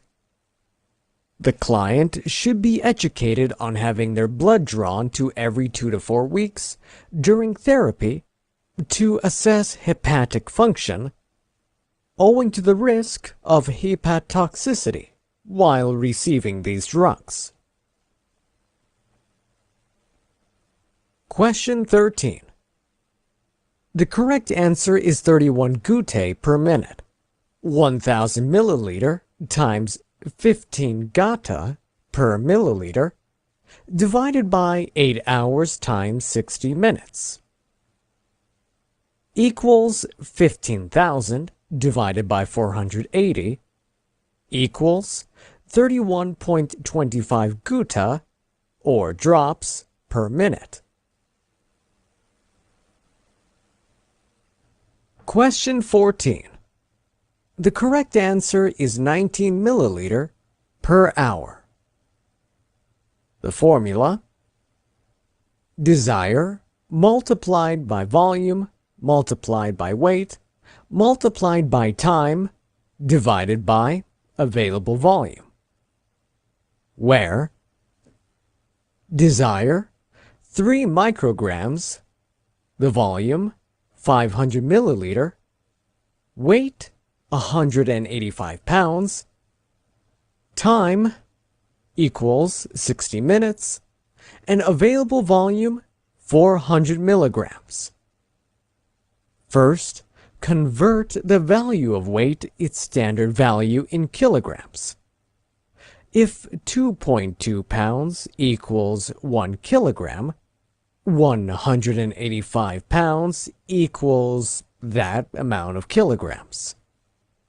Next, convert the value of available volume to its corresponding value in micrograms.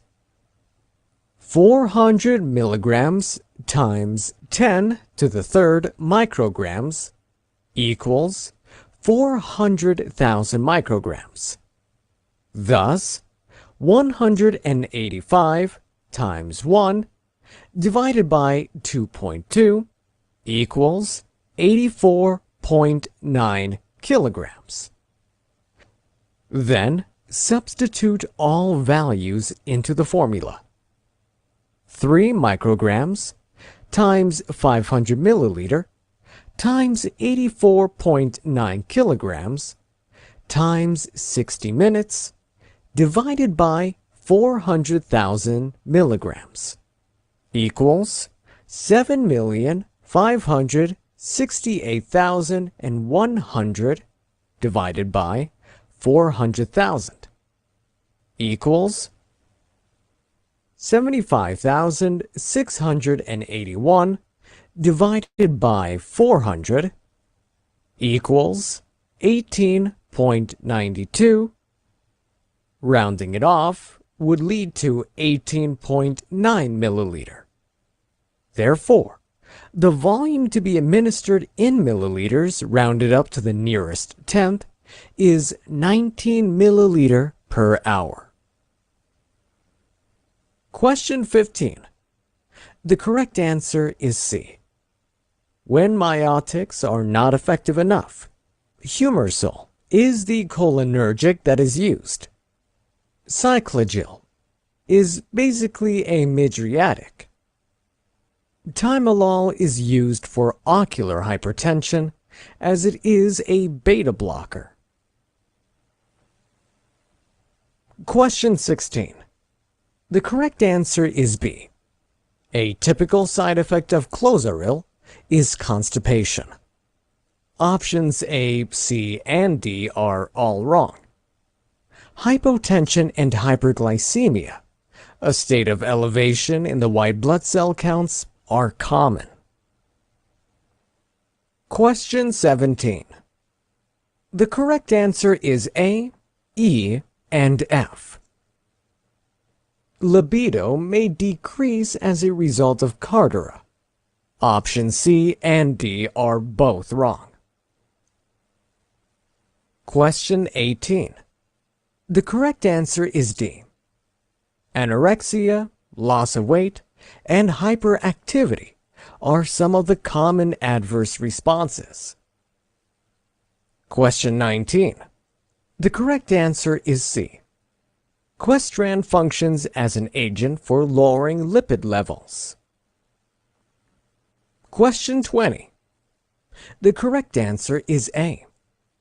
Your first priority intervention should be immediately stopping the flow of the intravenous antibiotic because of the high likelihood that the signs of anaphylaxis occurred due to the patient's adverse effect to this antibiotic. The next thing should be assessing the client to determine their physical status and to give necessary emergency actions, including CPR if indicated. The doctor should then be notified of this adverse reaction. Question 21. The correct answer is C. The use of compatibility chart is the best way to find out if or not a medication is compatible with a particular intravenous fluid. Sometimes, incompatibility may be evidenced with changes like those related to color changes and the formation of a cloudy solution or obvious precipitate. But at other times, incompatibility may not be noticeable. Because of this, nurses must refer to a compatibility or incompatibility chart before mixing medications or medications and solutions. It is unnecessary to call a doctor for compatibilities when you have and should use a compatibility chart. Question 22. The correct answer is B. The right of verification is not among the 10 rights of medication administration. The verification of the doctor's order for a medication is to verify the right patient, dose, medication, route, and time or frequency. It, in itself, is not part of the 10 rights. The 10 rights of medication administration are the right or correct: patient, route, client education, documentation, medication, right to refuse, assessment, evaluation, dose, time or frequency. Question 23. The correct answer is B. The sites of administration of an intramuscular injection to a neonate are vastus lateralis, rectus femoris, and ventrogluteal muscle sites, and not the deltoid or the gluteus maximus muscles, because these muscles are still undeveloped. The sternocleidomastoid muscle is not an intramuscular injection site. Question 24. The correct answer is D. The Z-track technique is used to administer ferrous sulfate, IM. This is done to avoid the leakage and dark staining of the injection site with this medication. Ferrous sulfate is not given with a subcutaneous injection or using the sublingual route. Finally, the PQRST method is used to assess pain, and not as a guideline for medication administration. Question 25. The correct answer is A, D, and E. Aspirin tends to increase bleeding time, INR, and can lead to some GI bleeding, which would result in the bloody stools. This medication can also cause tinnitus in clients. However, aspirin doesn't necessarily result in confusion or edema. Question 26. The correct answer is C. Olanzapine is an antipsychotic medication which tends to reduce the secretion of dopamine. The resulting decrease in dopamine levels can result in the development of extrapyramidal symptoms, EPS, as well as akathisia, the inability to sit still, without pattern to movements. Tardive dyskinesia, bizarre movements of the mouth, jaw, tongue, and extremities, and pseudo-Parkinsonism, pill rolling, tremors, shuffling gait, rigidity. These signs can be effectively contained with the prescription of anti-Parkinsonian drugs. Question 27. The correct answer is D. To administer the 40 milligram dose, the client will need just 2 capsules of 20 milligrams each. That is, 20 times 2 equals 40 milligrams. Question 28. The correct answer is D. The diabetic client could exhibit signs of neuropathy and have the inability to correctly perceive the temperature of the heating pad, thus resulting in a burn. Question 29. The correct answer is B. Cantaloupe possesses great levels of potassium in it. That tends to be lower in a client on Lasix medication. Question 30. The correct answer is D. Prozac needs about 4 weeks, a month, for the full effect of the medication to kick in. Question 31. The correct answer is yes. 55 pounds equals 25 kilograms.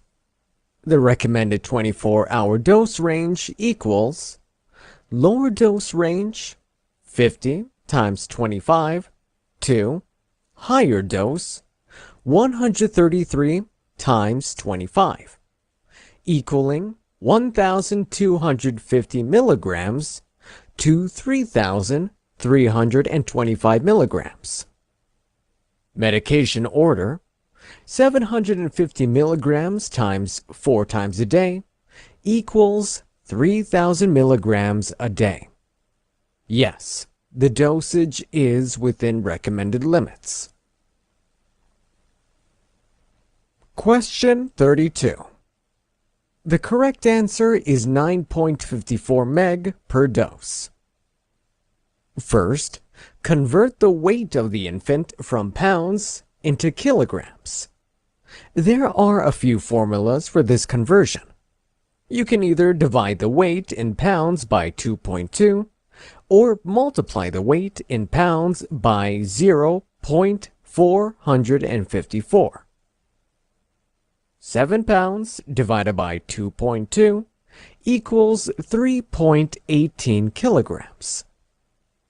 7 pounds times 0.454 equals 3.18 kilograms. Now, solve for the dosage of medication to be administered to the client daily.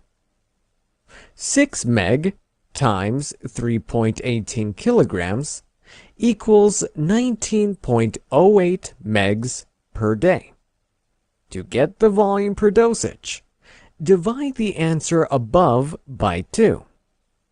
19.08 divided by 2 equals 9.54 megs per dose.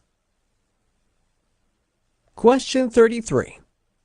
The correct answer is A, C, and D. It is never inappropriate to use sunscreen when going outside.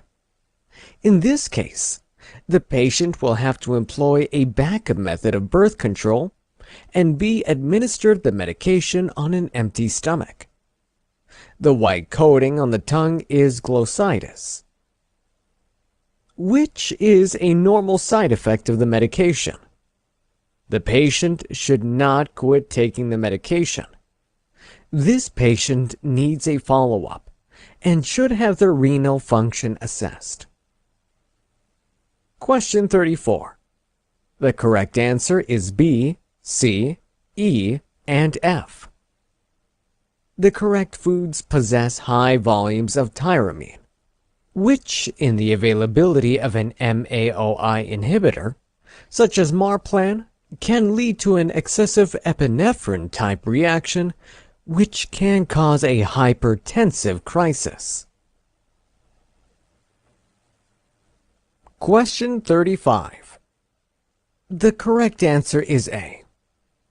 Benzodiazepines potentiate the action of GABA, GABA, boosts parasympathetic inhibition, and inhibit spinal polysynaptic afferent pathways.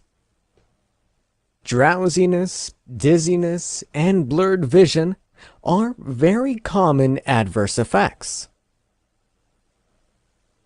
Question 36.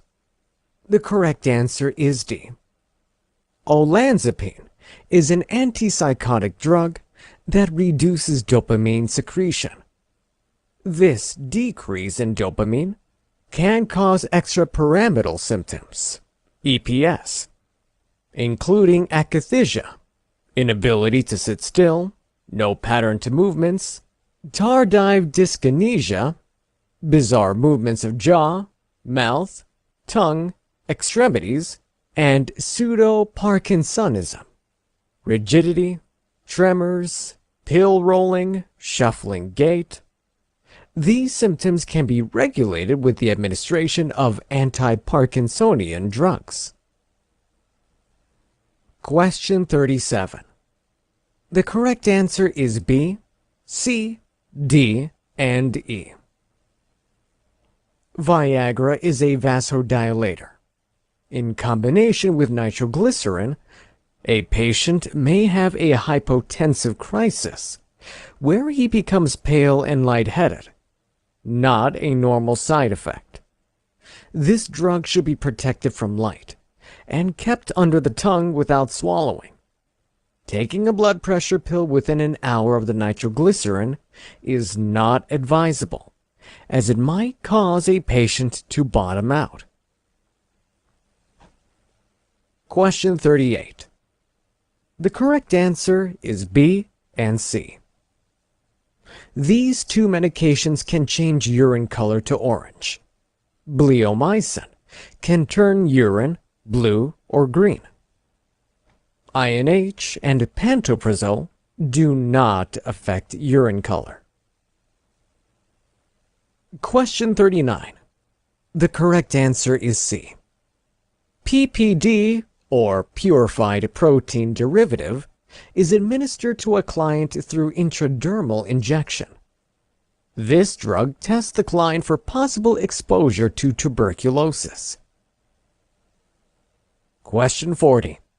The correct answer is A. This action promotes swallowing while preventing the medication from being aspirated or spit out. Avoid using a favorite food or essential dietary item when administering a medication, because the child may reject the food in the future. Question 41. The correct answer is B.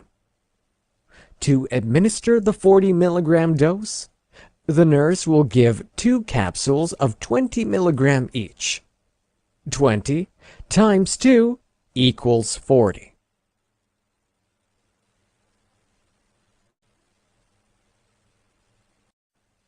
Chapter 5. Health Promotion and Maintenance.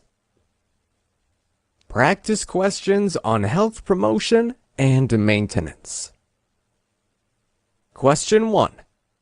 The nurse observes a developmental delay in a 6-month-old baby that was brought to the clinic.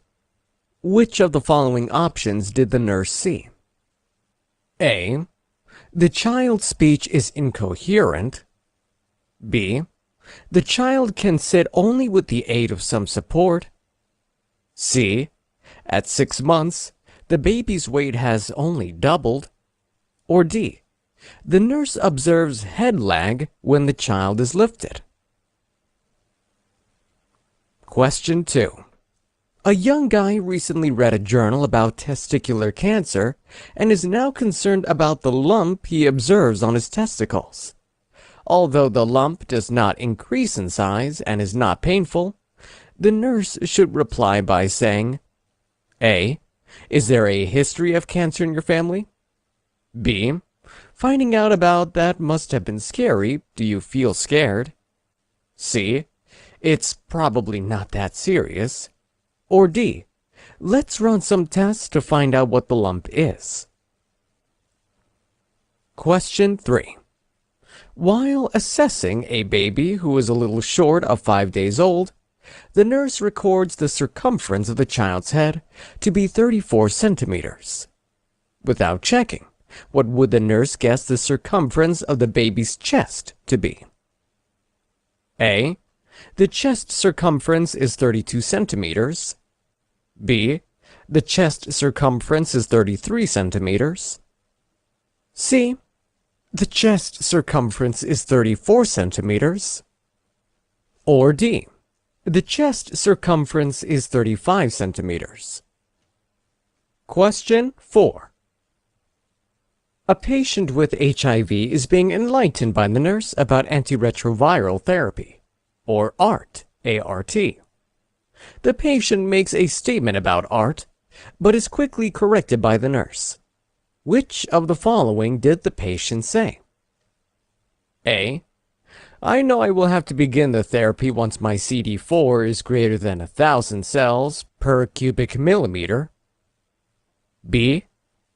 Since there is no known cure for HIV, I may have to continue antiretroviral therapy for an indefinite period. C.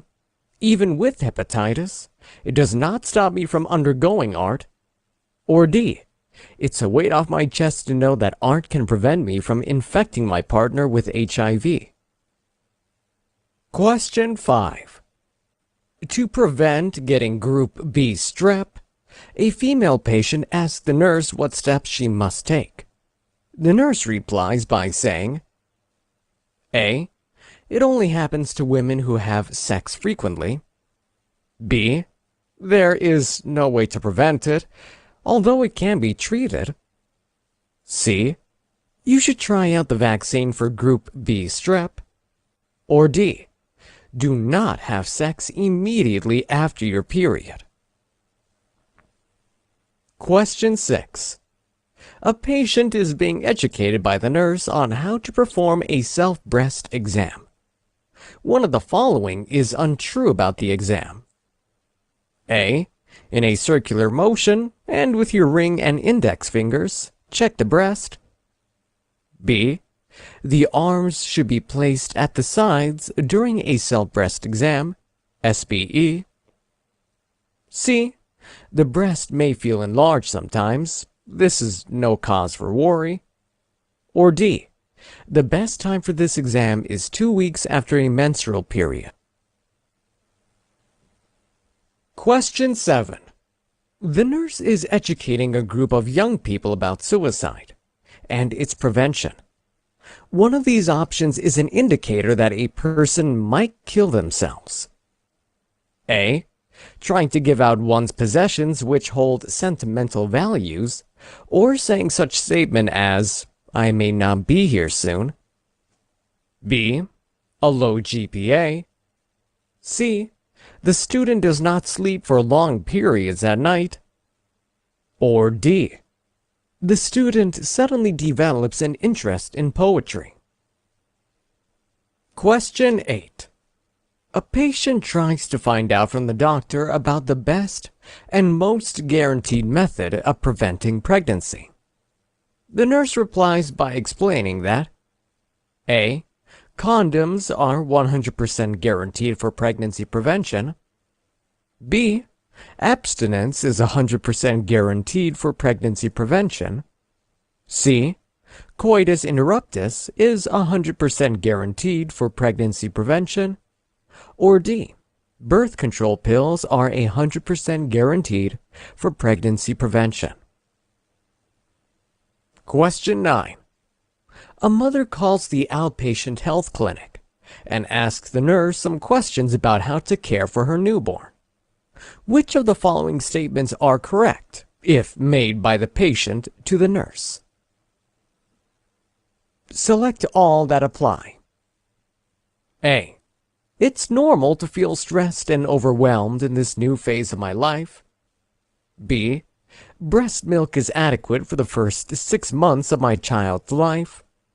C. It's normal to feel like I don't have any support from my family. D.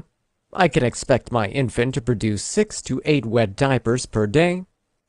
E. It is best to place my baby on her back to sleep. Or F. My baby can't hold its head up until the 2nd month of life. Question 10. A client receives a PPD test.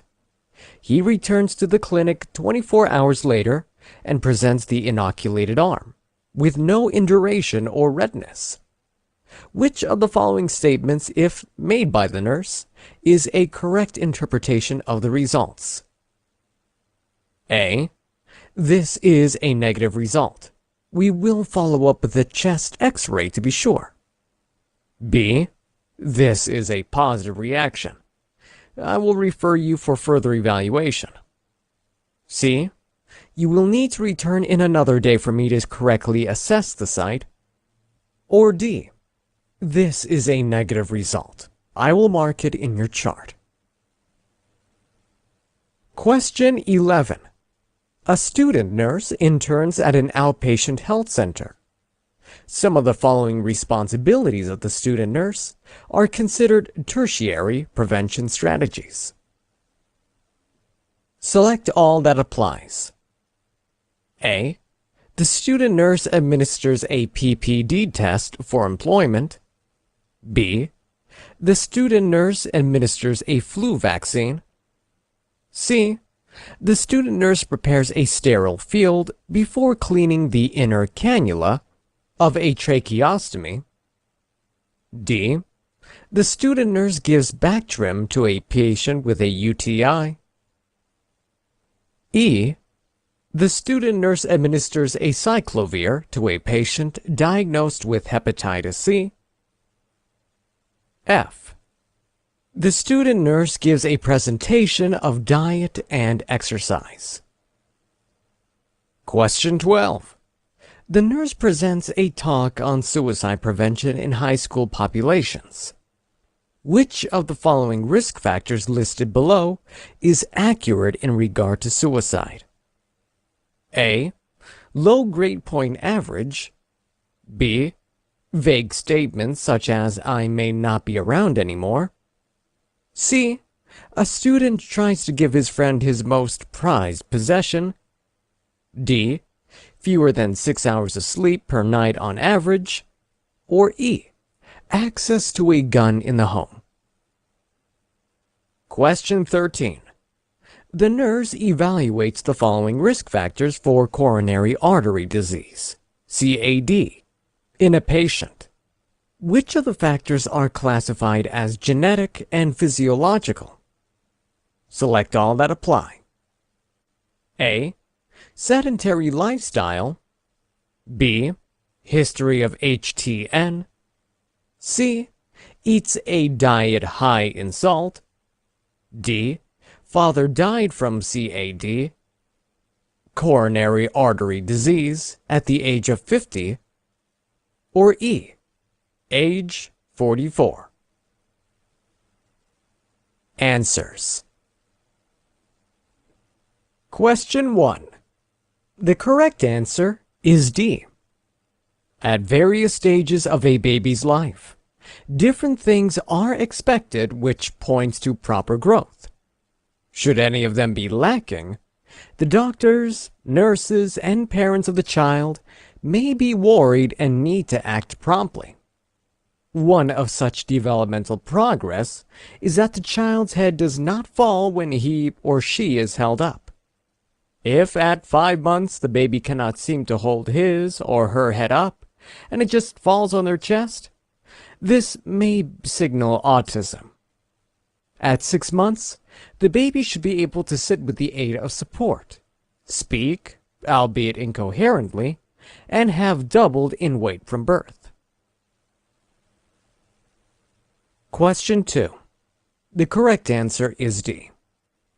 Testicular cancer, like other types of cancer, is a serious disease and should be treated as such. Although factors such as age, race, and family history play a part in whether or not a person might develop testicular cancer. This is not the first step for the nurse to take when presented with a possible case of the disease. Instead, tests should be run to determine definitely if the symptoms are of testicular cancer or not. Some symptoms of testicular cancer include pain in the groin, aching of the abdomen, and a lump in the scrotum. Question 3. The correct answer is A. Between 1 to 4 months, one might notice that the head and chest circumference of a baby are nearly equal when measured. At that stage in a child's growth, this is quite normal But even though they are nearly the same, it is not expected that the head and chest circumference will be exactly the same size. Usually there is a 2 centimeter difference between the head and chest circumference, and the head circumference is normally bigger. Question 4. The correct answer is A. Although there is no known cure for HIV, there are ways to manage the infection and prolong the life of the patient. One such method for managing HIV is the use of antiretroviral therapy. When it is used in alignment with the doctor's prescription, it could be greatly beneficial in preventing the spread of the infection. The patient may have to continue on the therapy for an indefinite length of time, since ART does not eradicate the infection. Hepatitis does not stop an HIV patient from undergoing antiretroviral therapy.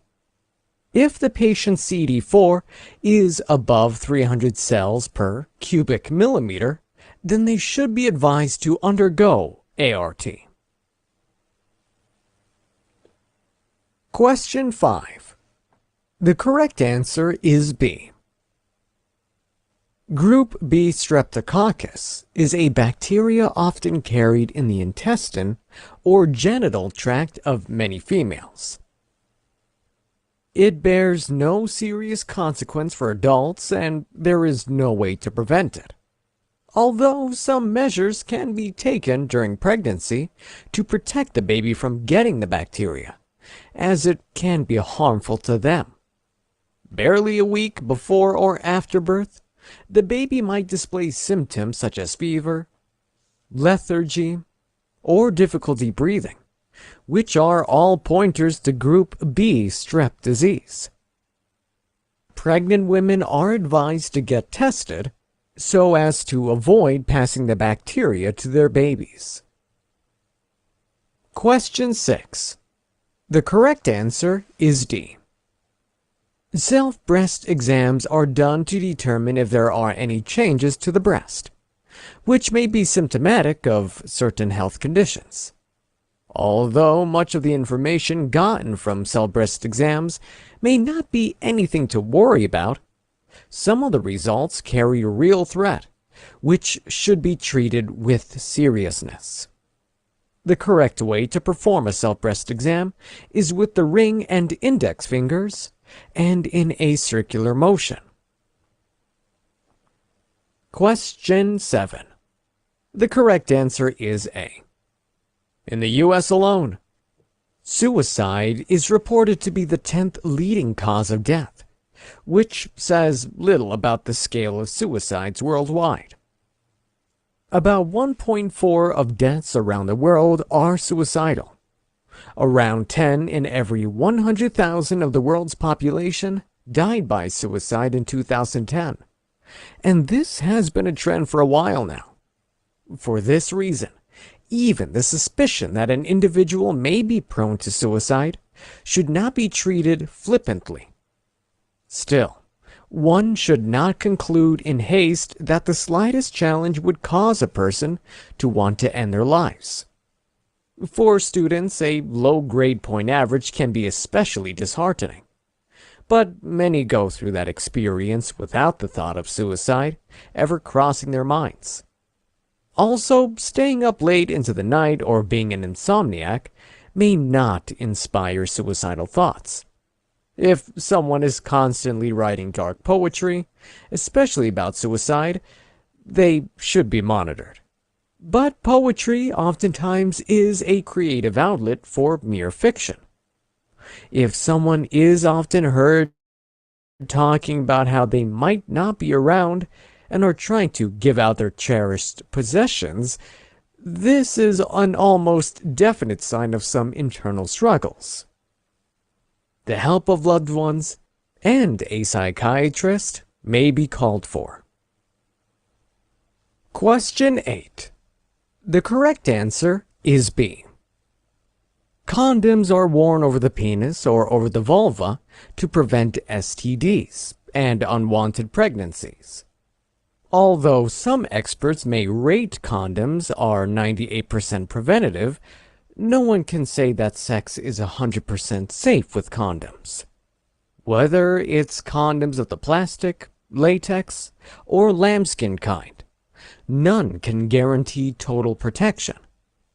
The same goes for coitus interruptus and birth control pills, since all it takes to get pregnant is for even a small quantity of semen containing sperm to enter through the vulva. Coitus interruptus is very dangerous to place one's faith in, and it would be irresponsible for the nurse to suggest this as means of avoiding unwanted pregnancies or sexually transmitted diseases. Birth control pills, while effective to a great extent, could still fall as short as a result of the human factor. People make mistakes. The single best method, at least for now, is still abstinence from sexual activities. Question 9. The correct answer is A, B, D, E, and F. 5 of the statements are correct. The statement that reflects a lack of support from the family should definitely be addressed. Question 10. The correct answer is C. PPD tests cannot be read until after 48 to 72 hours have passed. Therefore, this is neither a positive nor a negative result.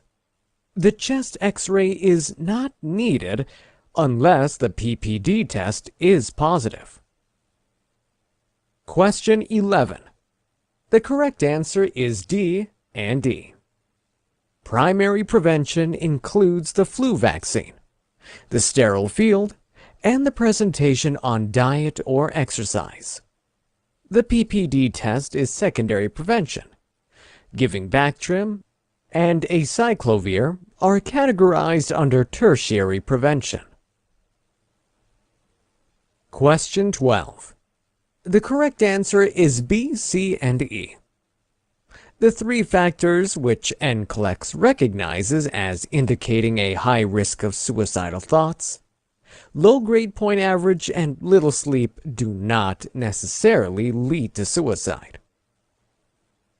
Question 13. The correct answer is B, D, and E. Eating a diet high in salt is seen as a modifiable risk factor. Same with exercising or remaining sedentary.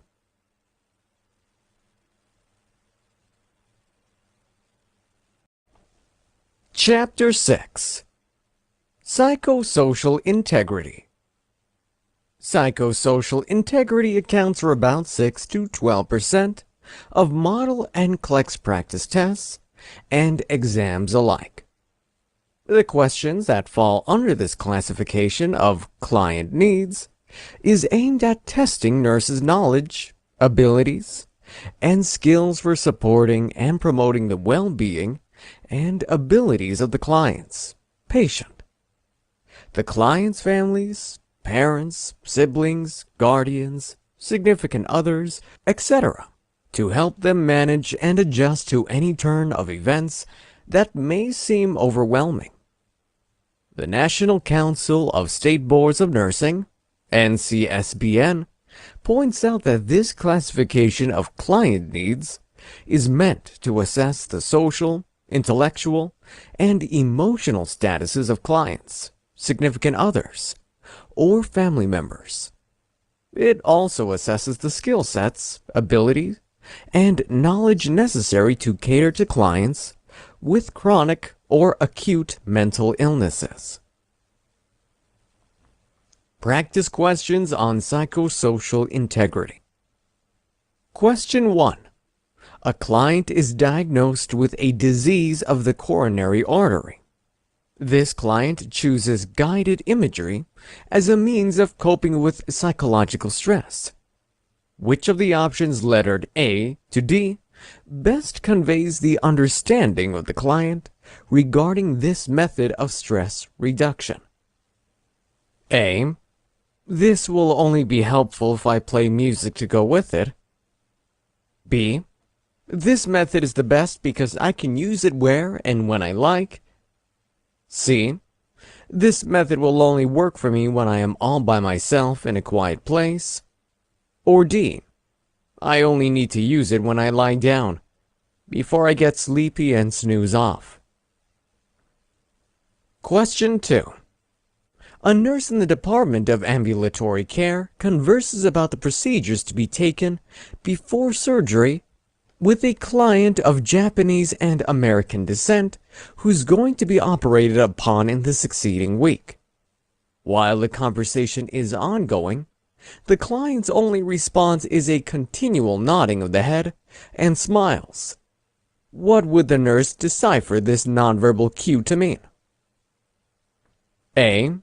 The client shows understanding regarding the procedures of pre-operation. B. A reflection of the client's cultural values. C. A sign of acceptance by the client of the procedures. Or D. A signal of agreement to the standard procedures by the client. 3. In the birthing suite, an infant is delivered as a stillborn. A few hours later after delivery, the family remains together still, touching and holding the infant. As a nurse, which of the following statements in the options lettered A to D is appropriate to aid the family during their beginning periods of grieving? A. Don't be troubled. There was no way you could have prevented this from happening. B. Your child is now an angel in heaven. C. How may I be of help to you? Or D. We will ensure you are discharged early enough so you won't be bothered by the remembrance of this experience. Question 4. A client who speaks Spanish as his primary language shows up at the Department of Emergency. The client approaches the triage desk and addresses the nurse on duty. Me need interpreter. No speak English. What is the appropriate course of action the nurse should embark on? A. Contact the interpretation services of the hospital and request the services of an interpreter. B. Call on one member of the client's family to interpret. C. Attempt to triage the client yourself by obtaining a Spanish-English dictionary or translator. Or D. Engage the Spanish-speaking receptionist at the triage to interpret. Question 5. A home care nurse visits a client, an older female in this case, who lost her husband to an illness about 6 months earlier. What behavior contained in the options A to D proves that the client isn't coping effectively with the loss of her spouse? A. Visiting her spouse's grave on a monthly basis. B. Engaging in programs meant for senior citizens. C. Going through her family photo albums. Or D. Negligence to her individual grooming. Question 6. A nurse educates new employees during an educational session on the abuse of older clients. The nurse points out to the new employees that one of the following clients mentioned in the options is prone to being a victim of abuse. A. An advanced Parkinson's disease patient who's a woman of 90 years. B. A 75-year-old man diagnosed with moderate hypertension. C. A man of 68 years old who turns out to have cataracts when newly diagnosed. Or D. A female patient with an early diagnosis of Lyme disease who's about 70 years old. Question 7. After performing an admission assessment on a child client, the nurse suspects the client to be a victim of child abuse. Which of the options lettered A to D contains the legal responsibility expected of the nurse primarily on the grounds of the suspicion? A. Helping the family contact systems of support and resources. B. Contacting local authorities and reporting the case of suspected abuse. C. Referring the family of the client to the necessary support groups. Or D. Thoroughly and accurately documenting the findings of the client's physical assessments. Question 8. A mother arrives at the hospital bringing her child of age 6 who has been experiencing swelling, itchiness, and redness in both eyes. The nurse on duty examines the child, noticing a discharge from the eyes. The nurse forwards to the laboratory a culture for proper analysis. The diagnosis turned out to be chlamydial conjunctivitis. In regard to the result of the diagnosis, which of the following listed in the options does the nurse conclude needs further diagnosis? A. The presence of allergies. B. The possibility of trauma. C. The possibility of sexual abuse. Or D. The presence of respiratory infections. Question 9. A child client is diagnosed with laryngotracheobronchitis, croup. The child is then admitted and placed inside a cool mist tent. The child's mother is worried about the child who looks frightened, tries to climb out of the tent, and cries constantly. What is the appropriate action of a nurse in this case? A. Giving the child a toy to comfort him or her. B. Warn the mother that the child must remain inside the tent. C. Obtain the prescription of a mild sedative from the physician. Or D. Allow the mother comfort her child and point the cool mist over the face of the child. Question 10. An infant of not more than 10 months of age is brought into the hospital for a regular medical checkup by the mother who has HIV, human immunodeficiency virus. The attending physician documents from the diagnosis that the infant exhibits asymptomaticity to the infection carried by the mother, HIV. When the checkup is finished, the mother expresses that she's pleased with the state of the infant to the nurse. What option connotes the appropriate response expected of the nurse to the mother? A. Some children having the HIV infection exhibit symptoms of the infection within the early 9 months of their birth. On the other hand, others may begin showing symptoms of the infection before they turn 3. B. I'm just as pleased that everything worked out fine with your baby. C. Things seem good, but ensure to schedule a visit next month and return with your child for another checkup. Or D.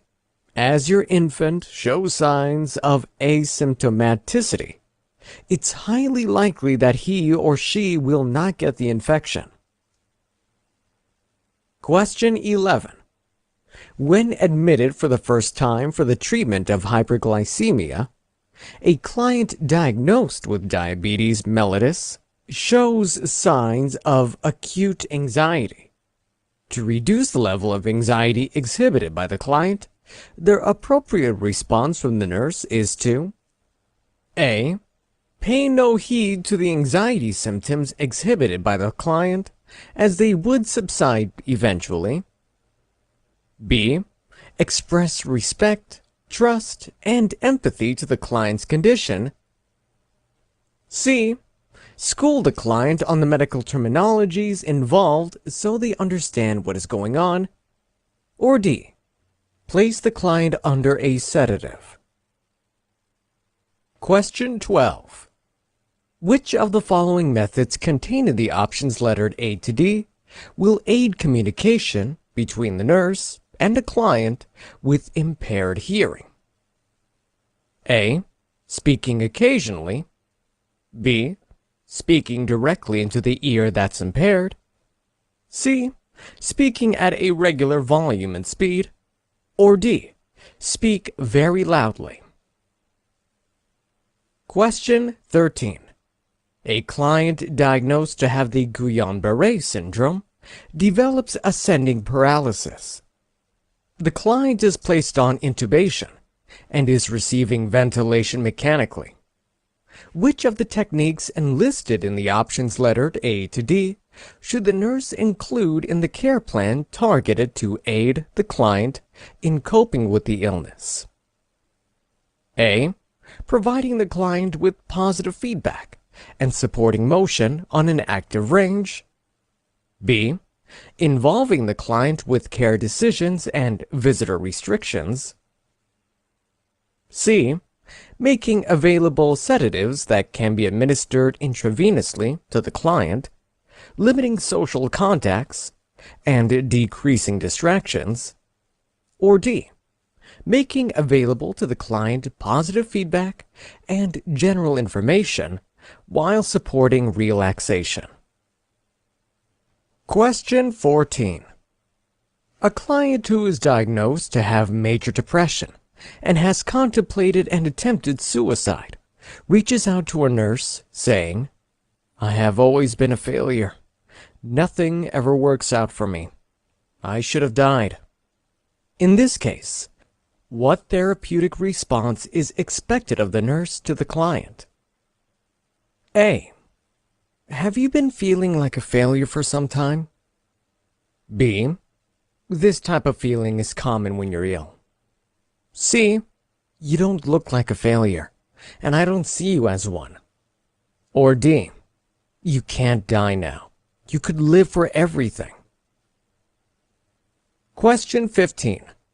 A client who experienced a stroke or brain attack is being assessed by a nurse. The nurse assesses the client's adaptation after the stroke to changes in functional conditions.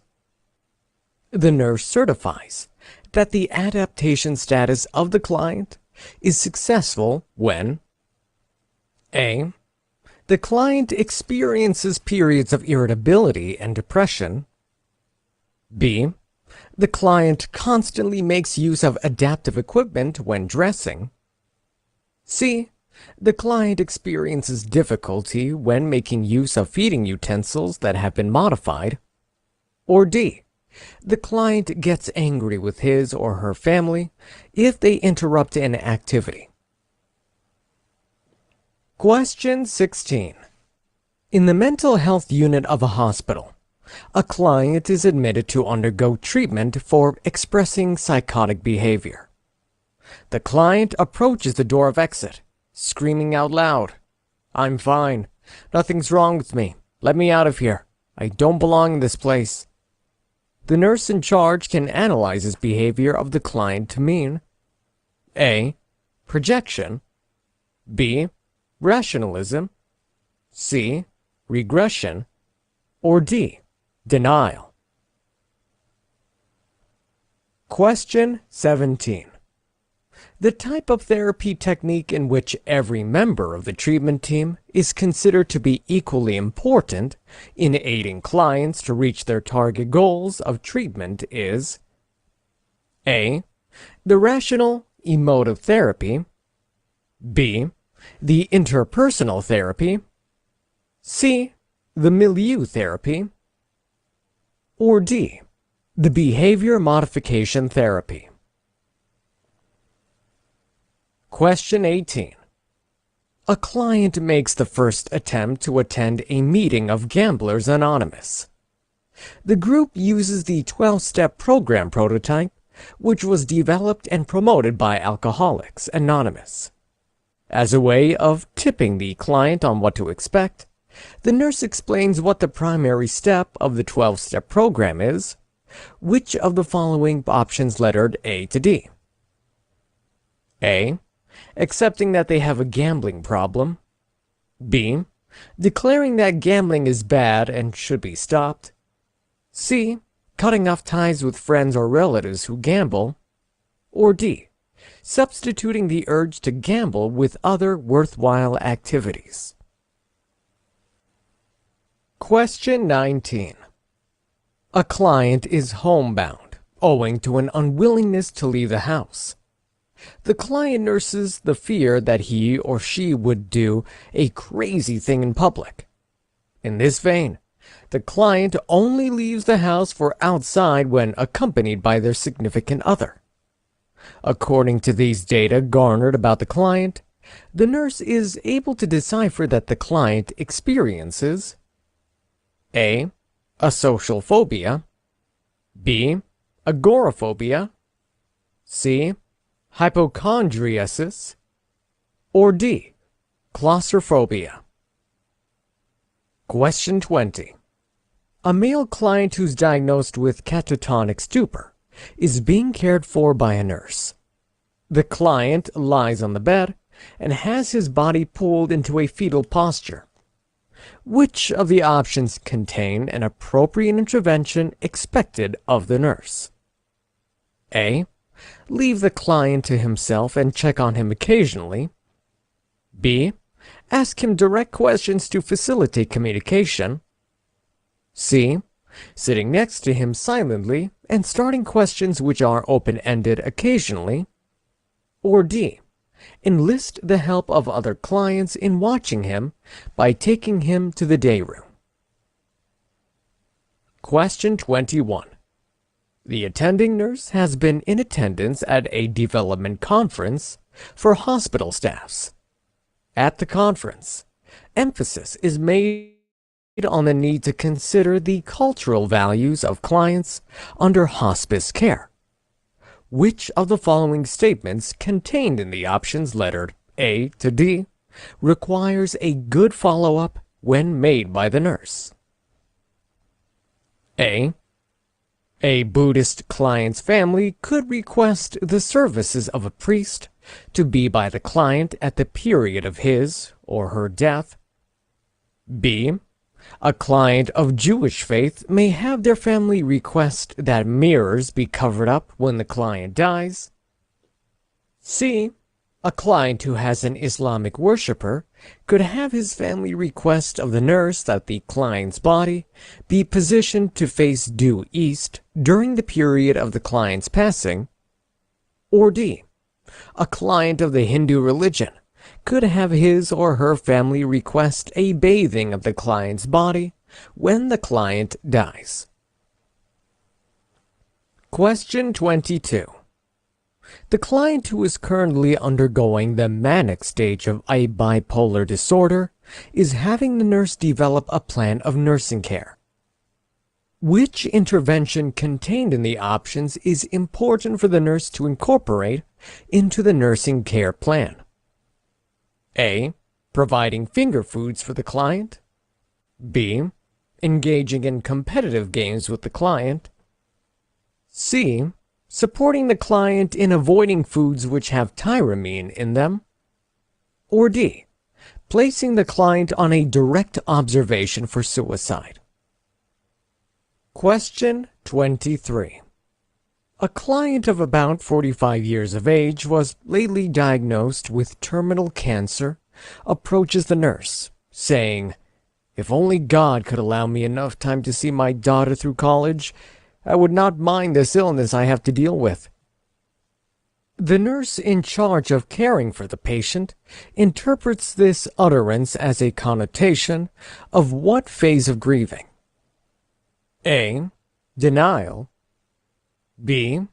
Anger. C. Acceptance. Or D. Bargaining.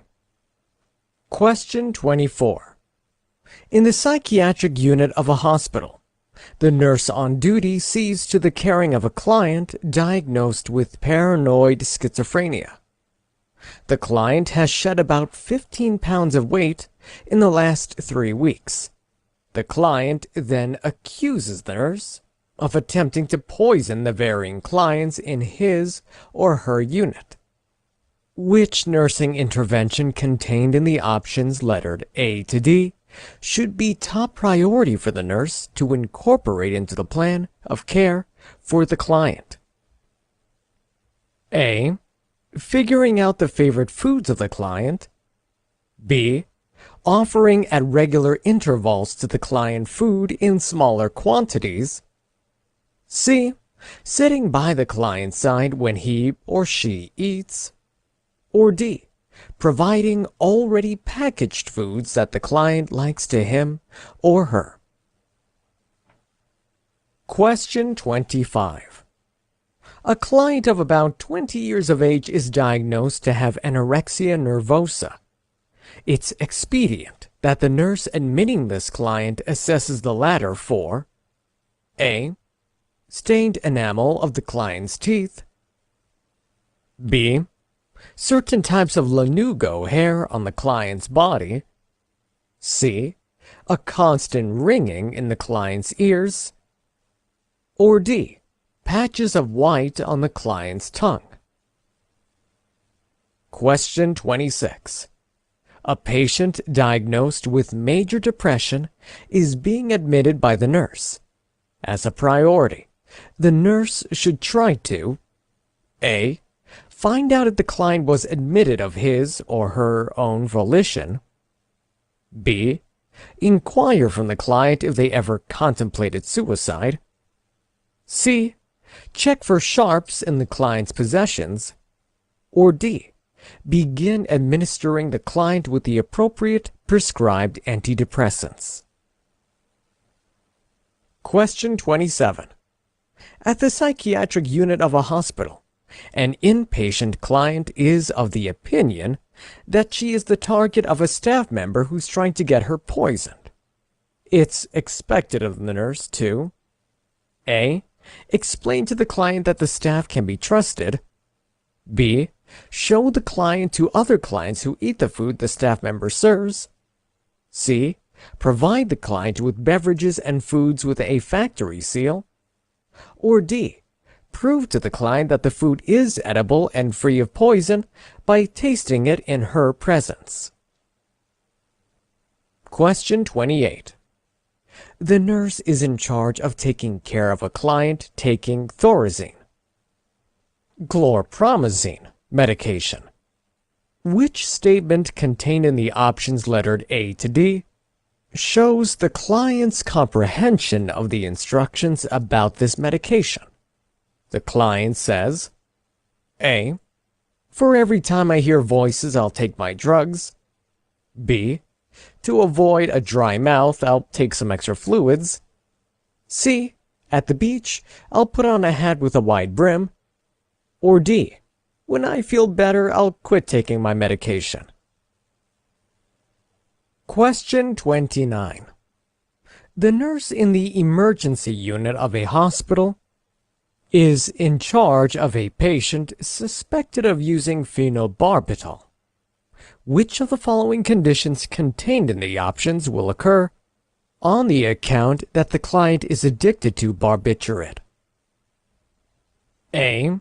Regular sniffing, misty eyes, and shallow and slow breathing. B. Weak but rapid pulse, shallow breaths, and enlarged pupils. C. Depressed breathing, nausea, narrow pupils, and vomiting. Or D. Increased breathing, lower pulse rate, and slow pupils. Question 30. A client who's about to undergo surgery shares his anxiety of the soon-coming surgery to the attending nurse. Which of the following options contains a response appropriate to the nurse to give the client to facilitate further conversations between both parties? A. If it helps much, feeling nervous before surgery is normal to everyone. B.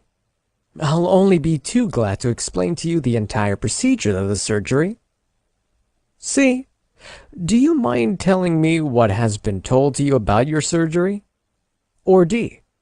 Allow me to enlighten you on the measure of care you will receive and the level of pain to expect once the surgery is completed.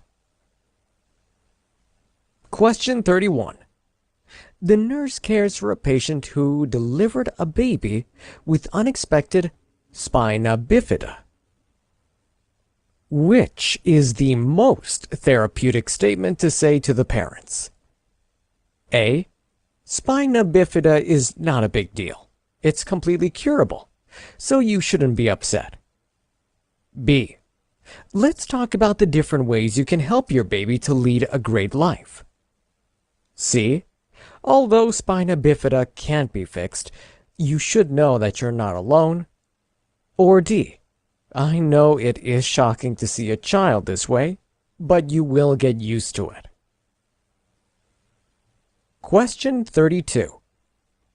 A client whose bladder is damaged as being prepared for diagnostic tests, the client asks, if I have my bladder removed, how will I ever be able to urinate? The most therapeutic answer by the nurse is A. I am sure this is very upsetting, but it will be over soon. B. You can still function normally without a bladder. C. I know you're upset, but there are alternatives to removing your bladder. Or D. The test will help to determine if your bladder has to be removed. Question 33.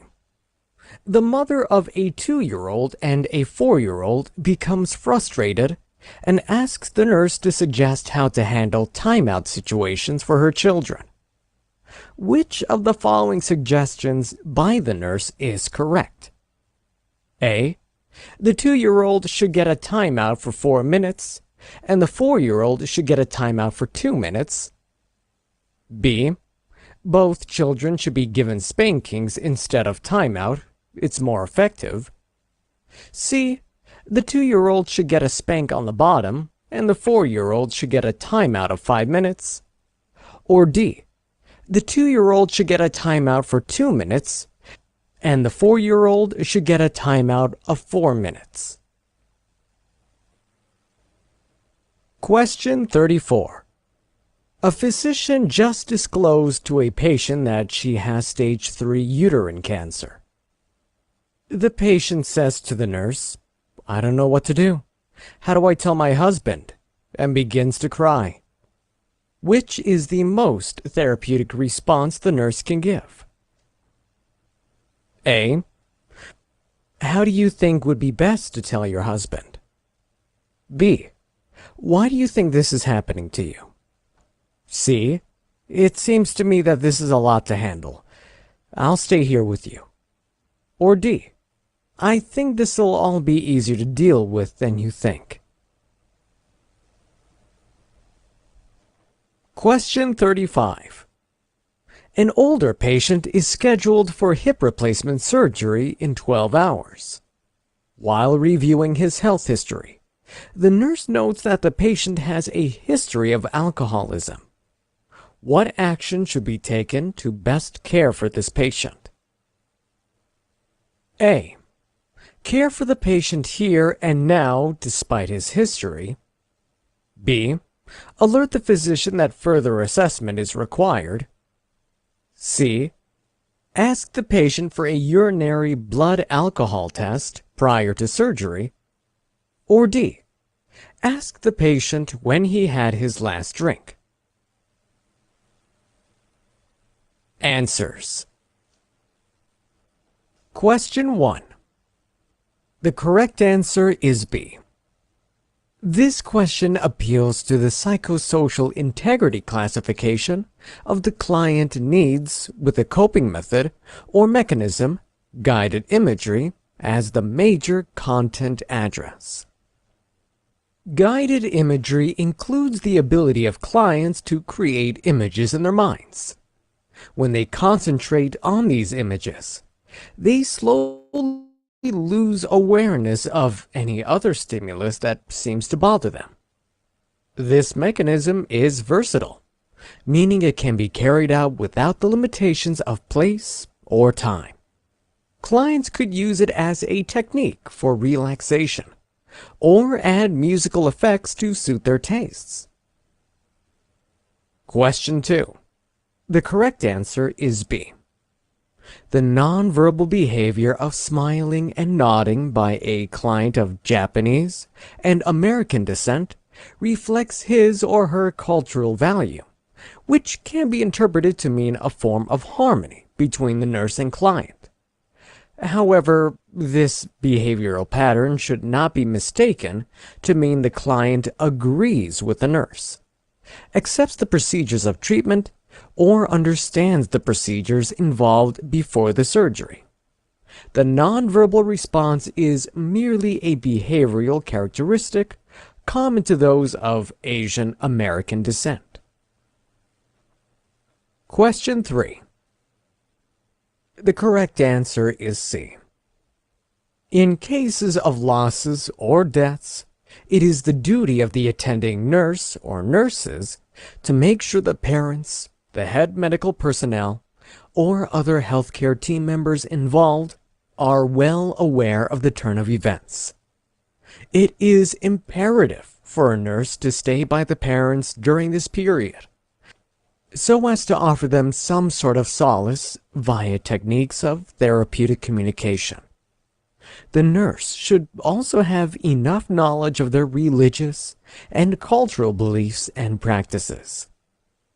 Option C conveys the feelings of care and support, while the other options, A, B, and D, could prove to be inhibitive to communication and insensitive of the feelings of the grieving parents. Question 4. The correct answer is A. The best course of action for the nurse would be to deploy the services of a professional interpreter from the hospital's Department of Interpretation to handle the client. This is a more professional and pristine approach because engaging the English-speaking members of the family to do the interpretation may prove fatal, as they might be unable to appropriately comprehend and translate what is asked of them by the nurse. Also, they could make the mistake of paraphrasing the utterances of the client, which could lead to costly medical errors. Also, in order to not breach the confidentiality of the client and avoid the fatalities of wrong or inaccurate interpretations, the services of an interpreter employed by the hospital is better preferred to a family member or one outside the healthcare system. Question 5. The correct answer is D. As highlighted in a previous question, this instance borders on coping methods or mechanisms. Coping mechanisms are behaviors or approaches employed in the reduction of anxiety and stress. In response to the death of a spouse, ineffectual coping is identifiable in any form of behavior considered extreme. Behaviors are considered extreme if they pose any form of threat to the psychological and physical well-being of a person. Option D shows a negative response to the process of grieving, as expressed by the ineffectual coping technique. Question 6. The correct answer is A. Abuse on older clients usually involves psychological, sexual, or physical abuse, infringement of their rights, and the unlawful use of their possessions. The client of the lot who's more prone to abuse is the 90-year-old woman. This is because she's more advanced in age and may have less human contacts than the rest. Also, for her age, she's more likely than the rest to suffer some form of impairment to her mental or physical condition, which would be limiting to her ability to go about her daily activities. In conclusion, it's plausible that this client lives a solitary life or lives with her abuser and is dependent on her abuser for support and care. Question 7. The correct answer is B.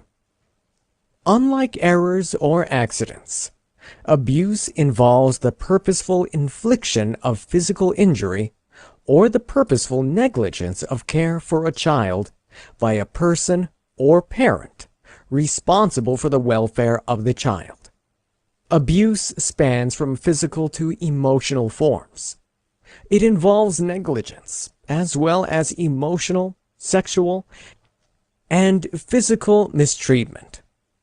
As a nurse, the first legal nursing responsibility in this case, where the suspicion is child abuse, is to file a report. Every state has laws in place regarding the maltreatment of children. Hence, any suspicion of child abuse should be reported to the appropriate authorities within the state. While the documentation of findings from assessments, the referring of the client's family to adequate support and resource groups, and offering assistance to the family are no doubt important in this case. The primary legal duty expected of every nurse is the reporting of suspected abuse to the authorities. Question 8. The correct answer is C. Conjunctivitis is a medical terminology which refers to the situation of inflammation in the conjunctiva, the translucent mucous membrane which covers the surface of the sclera and the inner part of the eyelid. First, a child of 6 isn't sexually active. Legally, even, the child is below the age of consent for sexual advances. Medically, a child of that age can only be diagnosed with chlamydial conjunctivitis if he or she is a victim of sexual abuse. Hence, the option C is the right one to be investigated by the nurse. And although respiratory infections, trauma, and allergies can be responsible for conjunctivitis, it's highly unlikely that the chlamydia is the causal organism in these cases. Question 9. The correct answer is D. The medical term laryngotracheobronchitis, or croup, refers to an inflammation in the bronchi, larynx, and trachea. It's the commonmost type of croup there is. The cool mist is prescribed as a therapeutic solution aimed at liquefying the secretions in the child and aid breathing. In the case that the child finds the tent distressing or frightening, the treatment would be of greater effect if the child is held by the mother and the cool mist is aimed at the former's face. The administering of a mild sedative is a no-no. The child would do better in conditions where he or she is at peace, as crying will only trigger hypoxia and worsen the laryngospasm, which would in turn lead to obstructions in airways. Question 10. The correct answer is A. AIDS generates from the HIV infection. It's an infection characterized by a general dysfunction in the immune system. In children, symptoms of the infection are sometimes noted within the first 9 months of birth. In other children, the symptoms of the infection appear between the 9 months period and 3 years of age. Since the immune systems of children are less mature and capable than in adults, the former has a much shorter period of incubation than the latter. Question 11. The correct answer is B. In this scenario, the appropriate response by the nurse is to see to the anxiety-related feelings of the client. Placing the client under a sedative is rather unwise and inappropriate of a nurse. Also, it's expedient that the nurse doesn't ignore the feelings of anxiety nursed by the client. Lastly, Trying to school the client on medical terminologies is rather illogical, especially as the client experiences anxiety. Question 12. The correct answer is C. Conversing with a hearing-impaired client at a regular tone and speed is important, and a far better approach than speaking loudly. It's expected of the nurse to speak with the client rather than barking at them.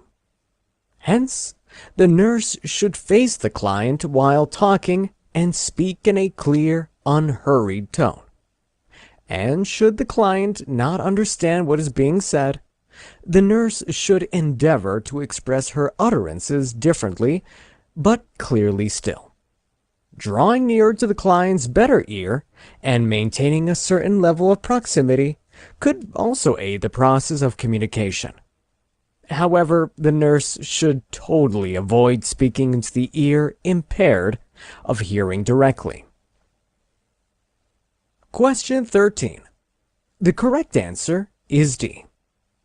A client diagnosed with a Guillain-Barré syndrome is bound to experience certain levels of anxiety and fear as a result of the suddenness with which the disorder occurs and the mounting paralysis.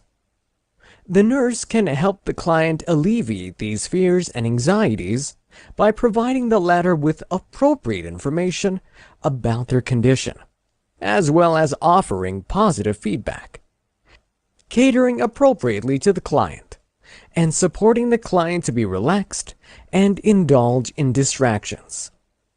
The family of the client can be of help by involving in certain care activities selected for the client and availing themselves as a diversion. Question 14. The correct answer is A. The way and manner of responding to a client is as important as the response itself. A technique of providing a client with therapeutic cares lies in effective communication. Hence, responding to the client's feelings is in itself a therapeutic technique. The correct answer, option A, is an ample example of restating as used in therapeutic communication. The other options, B, C, and D, would prove to be inhibitive to communication as they reduce the experience of the clients rather than aid the nurse in probing the feelings the client expresses. Question 15. The correct answer is B.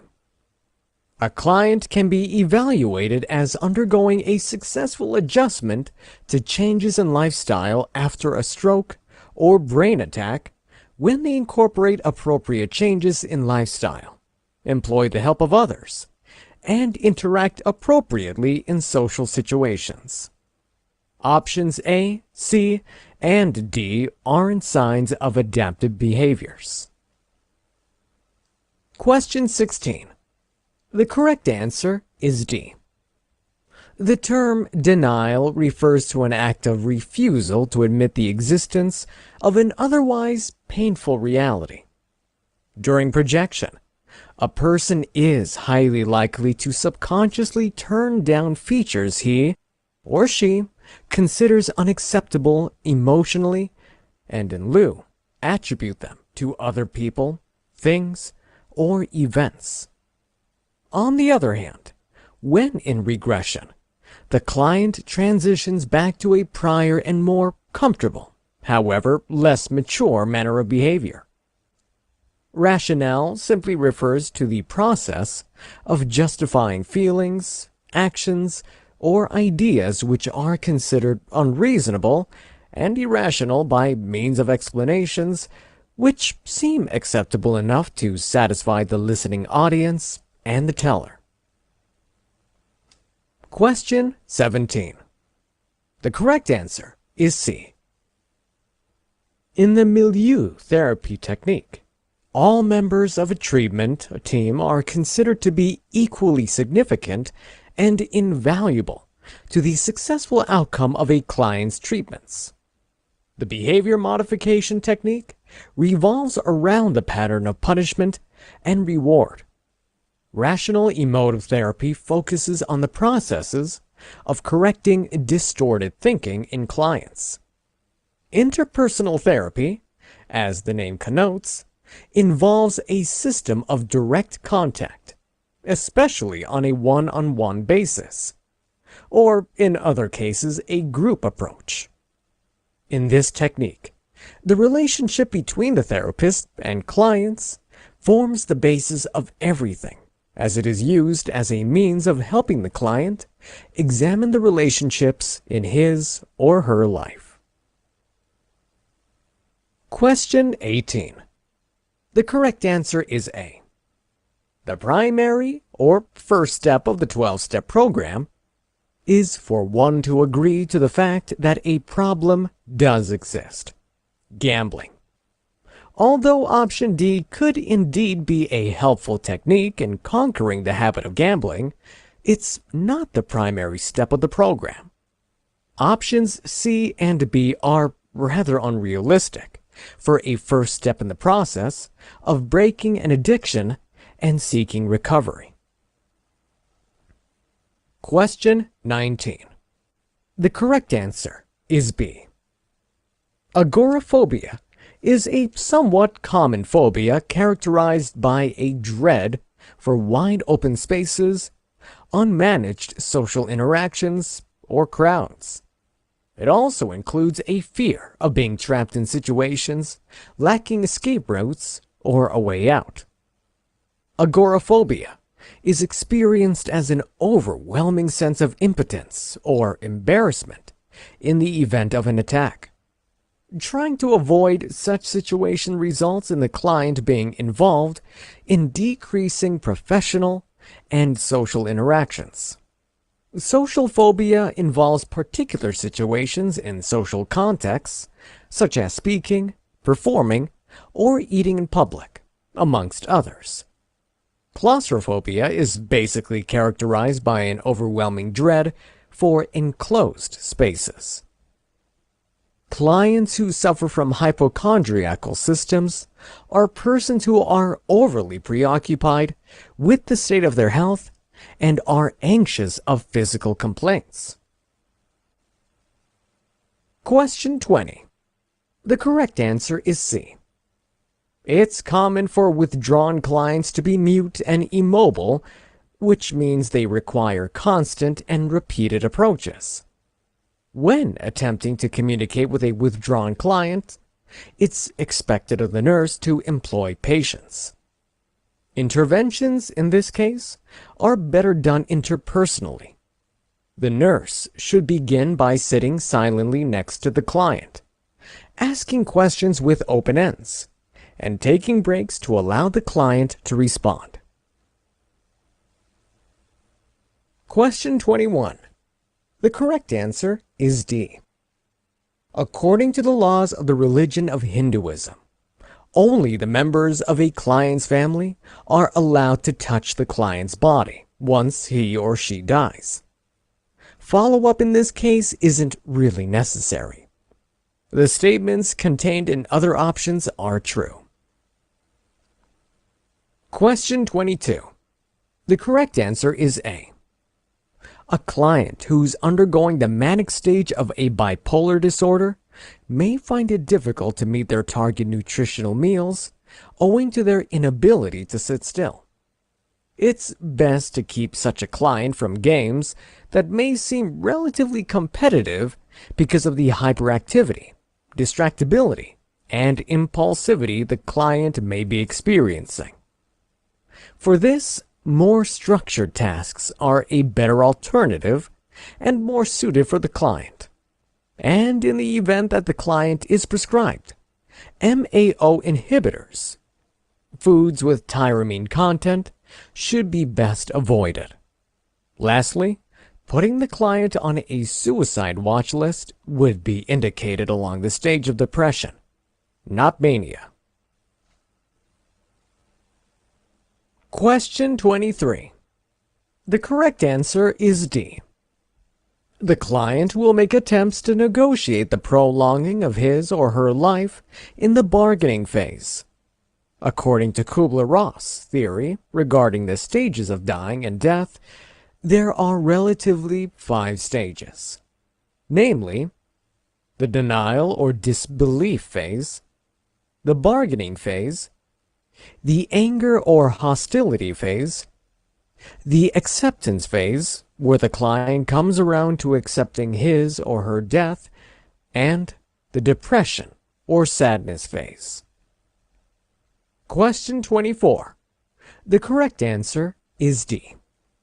A client who experiences paranoia is likely to consider everybody around them as suspicious. As such, they could choose to not eat and go hungry, resulting in a change in their nutritional condition. Making already packed foods available to the client will drastically reduce, if not altogether, alleviate the fear of a staff poisoning them as nursed by the client. The other options can also come in handy when caring for a person experiencing paranoia. However, they're not prioritized options. Question 25. The correct answer is B. Anorexia nervosa is characterized by the presence of lanugo hair on a client's body.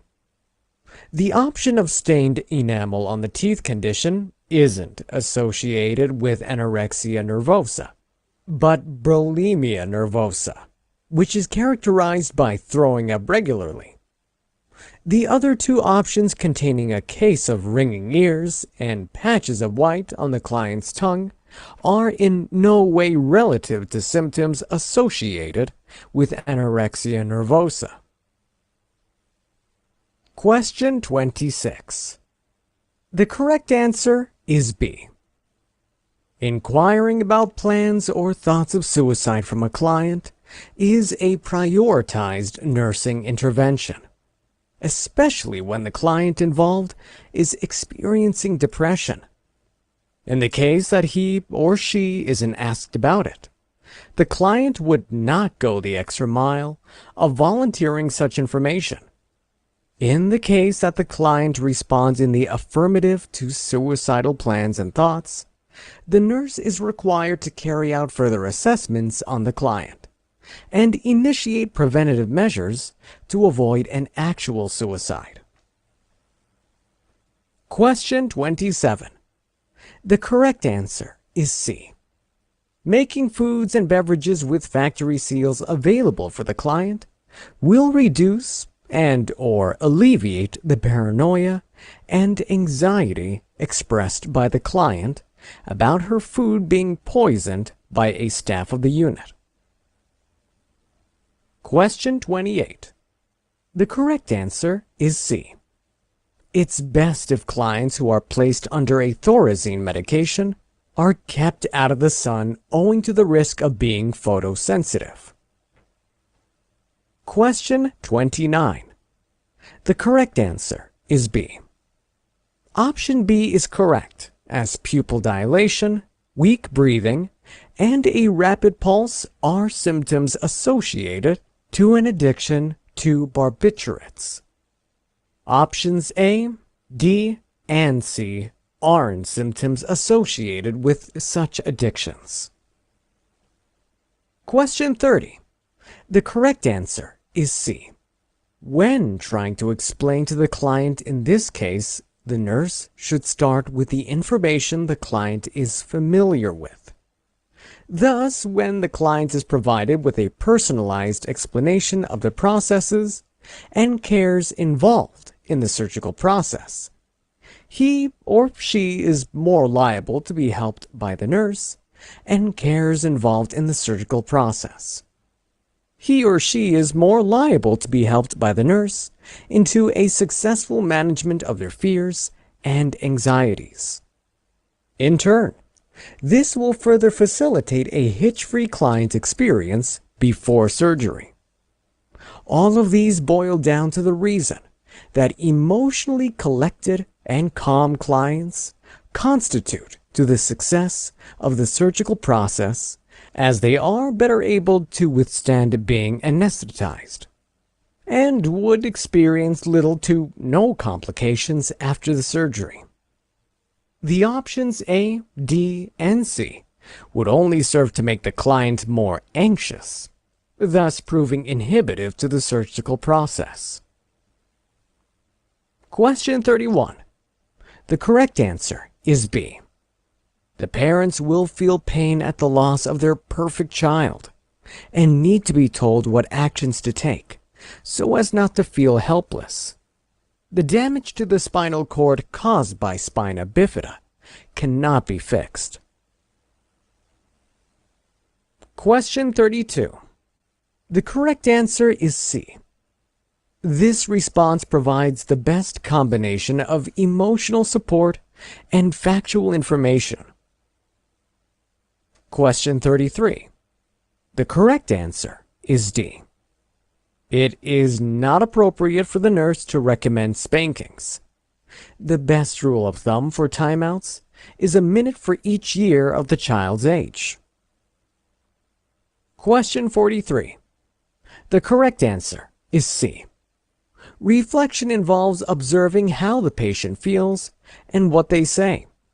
It is most therapeutic, and staying with the patient is a good idea. Never ask why or refer back to yourself immediately. Question 35. The correct answer is D. The patient should be checked for a relapse. The patient's alcoholism status is a vital information to be known prior, during, and post-surgery. This is to prevent withdrawal from complicating his health status.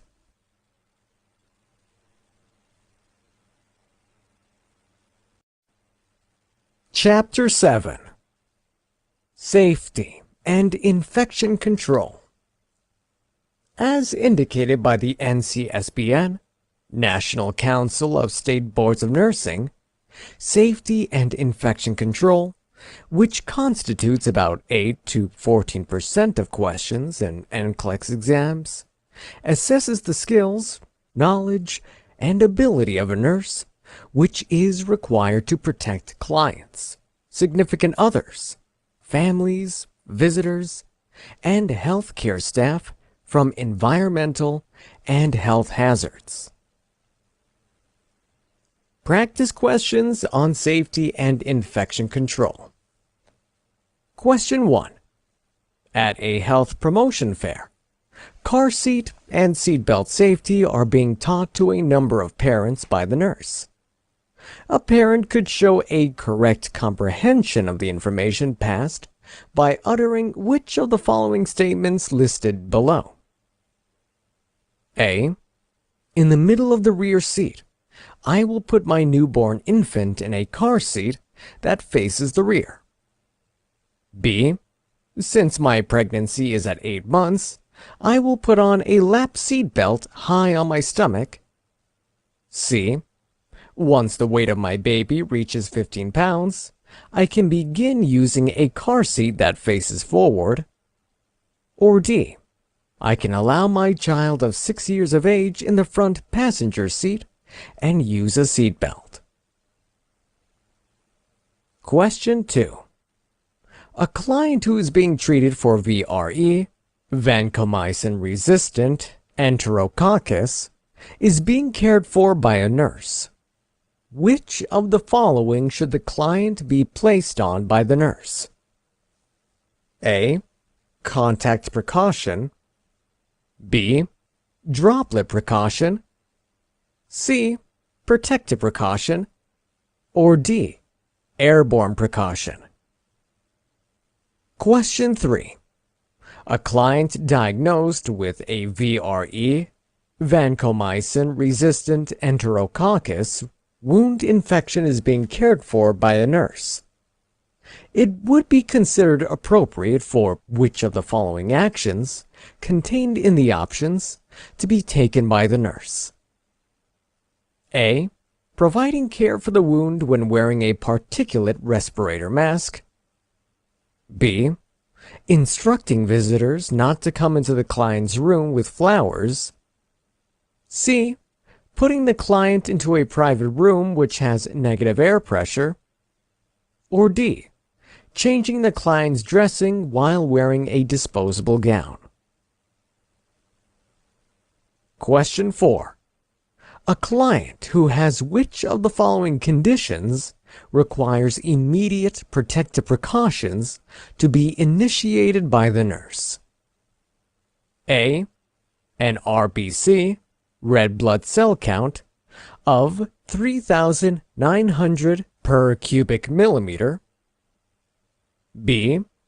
A 400,000 micro per liter platelet count. C.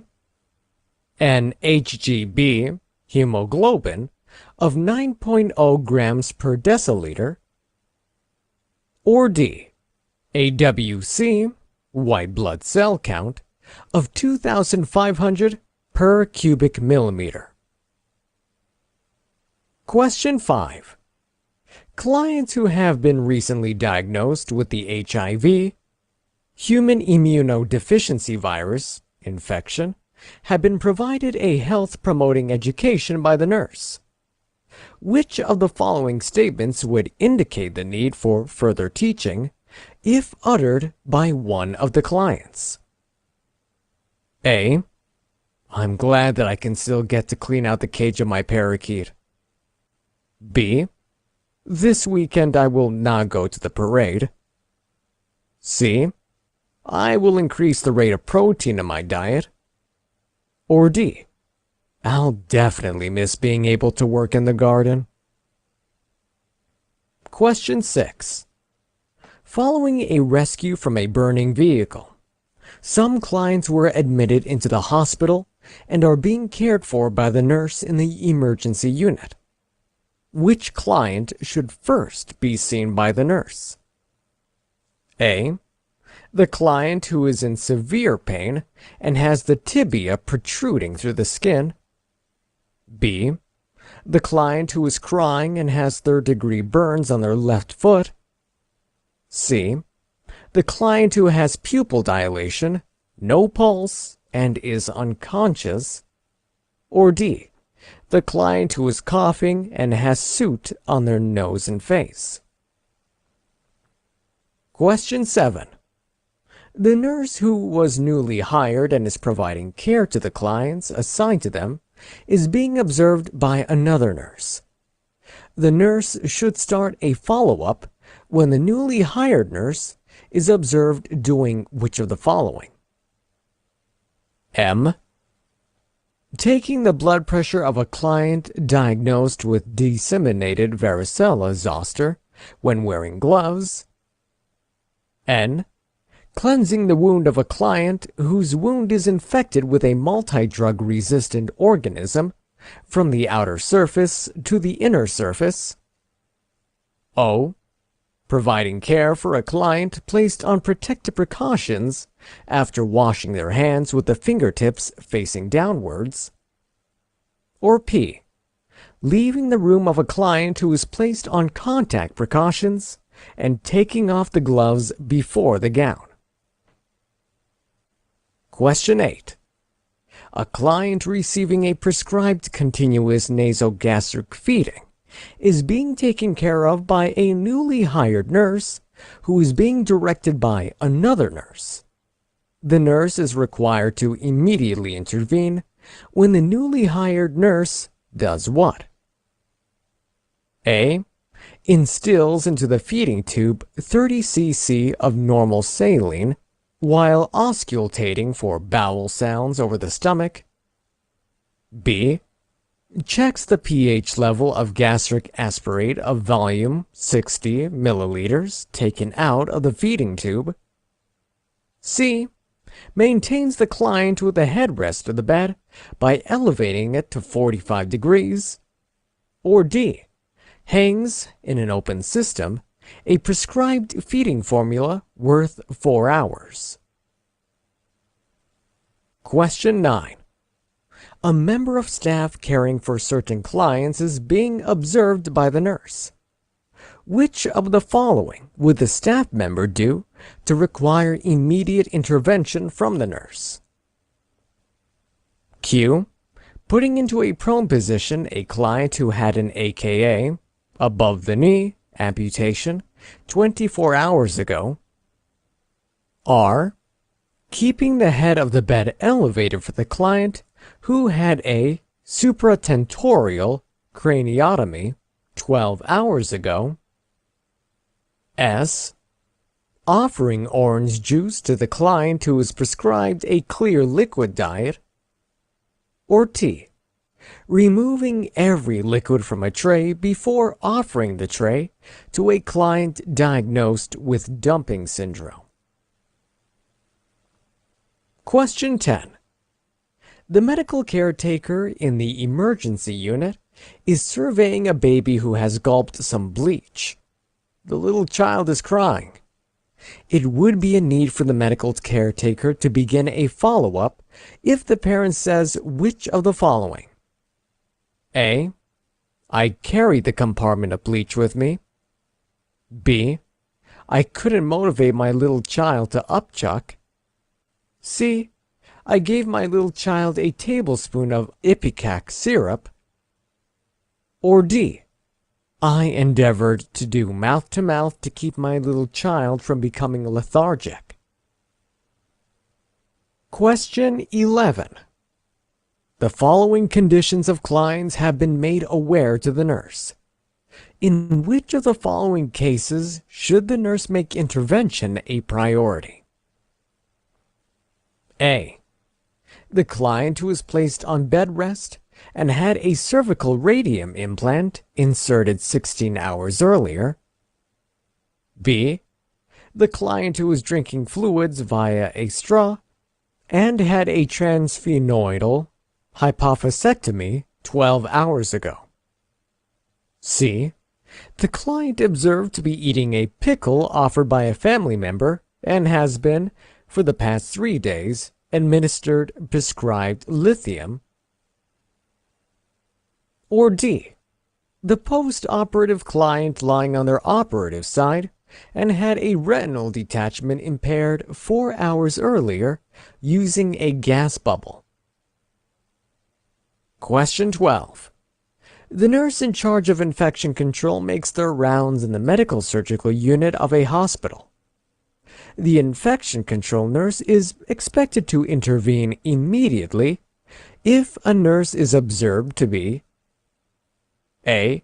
Putting on a disposable surgical MAs on entering into the room of a client diagnosed with active pulmonary tuberculosis. B. Keeping the door closed to the room of a client diagnosed with disseminated varicella zoster. C. Leaving a dedicated stethoscope in the room of a client diagnosed with respiratory syncytial virus. D. Putting on gloves, a gown, and a mask while taking the blood pressure of a client diagnosed with the Ebola virus. Question 13.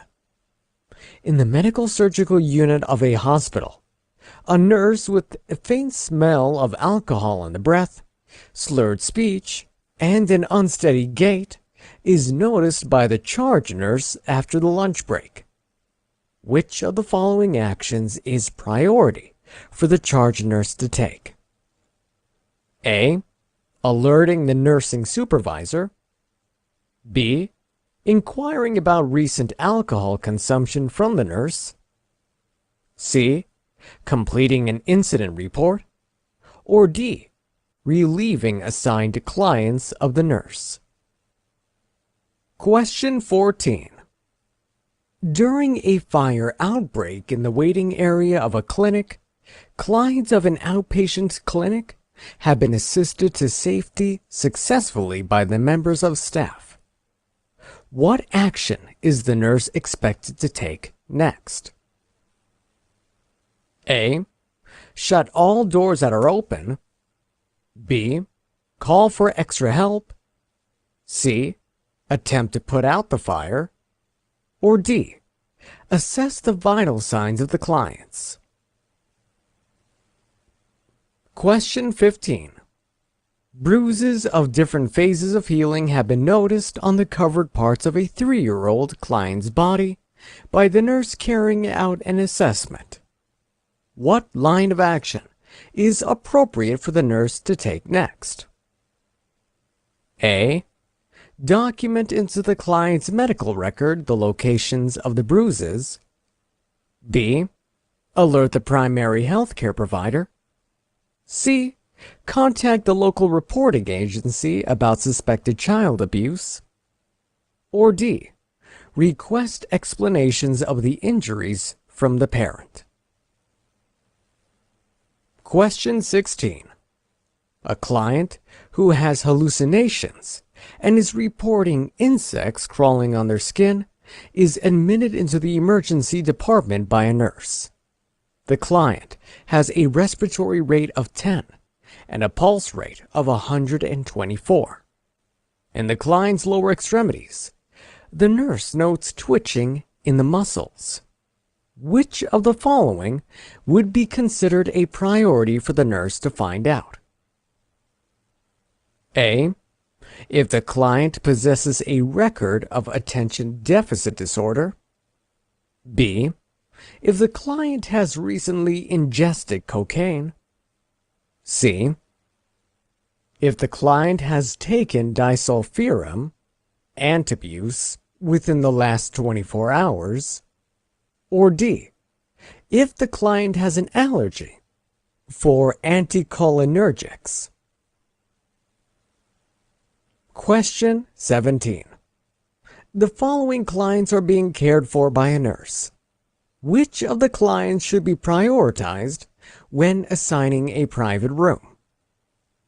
A. The client with HIV, human immunodeficiency virus. B. The client with cirrhosis of the liver. C. The client with scabies. Or D. The client with pneumonia.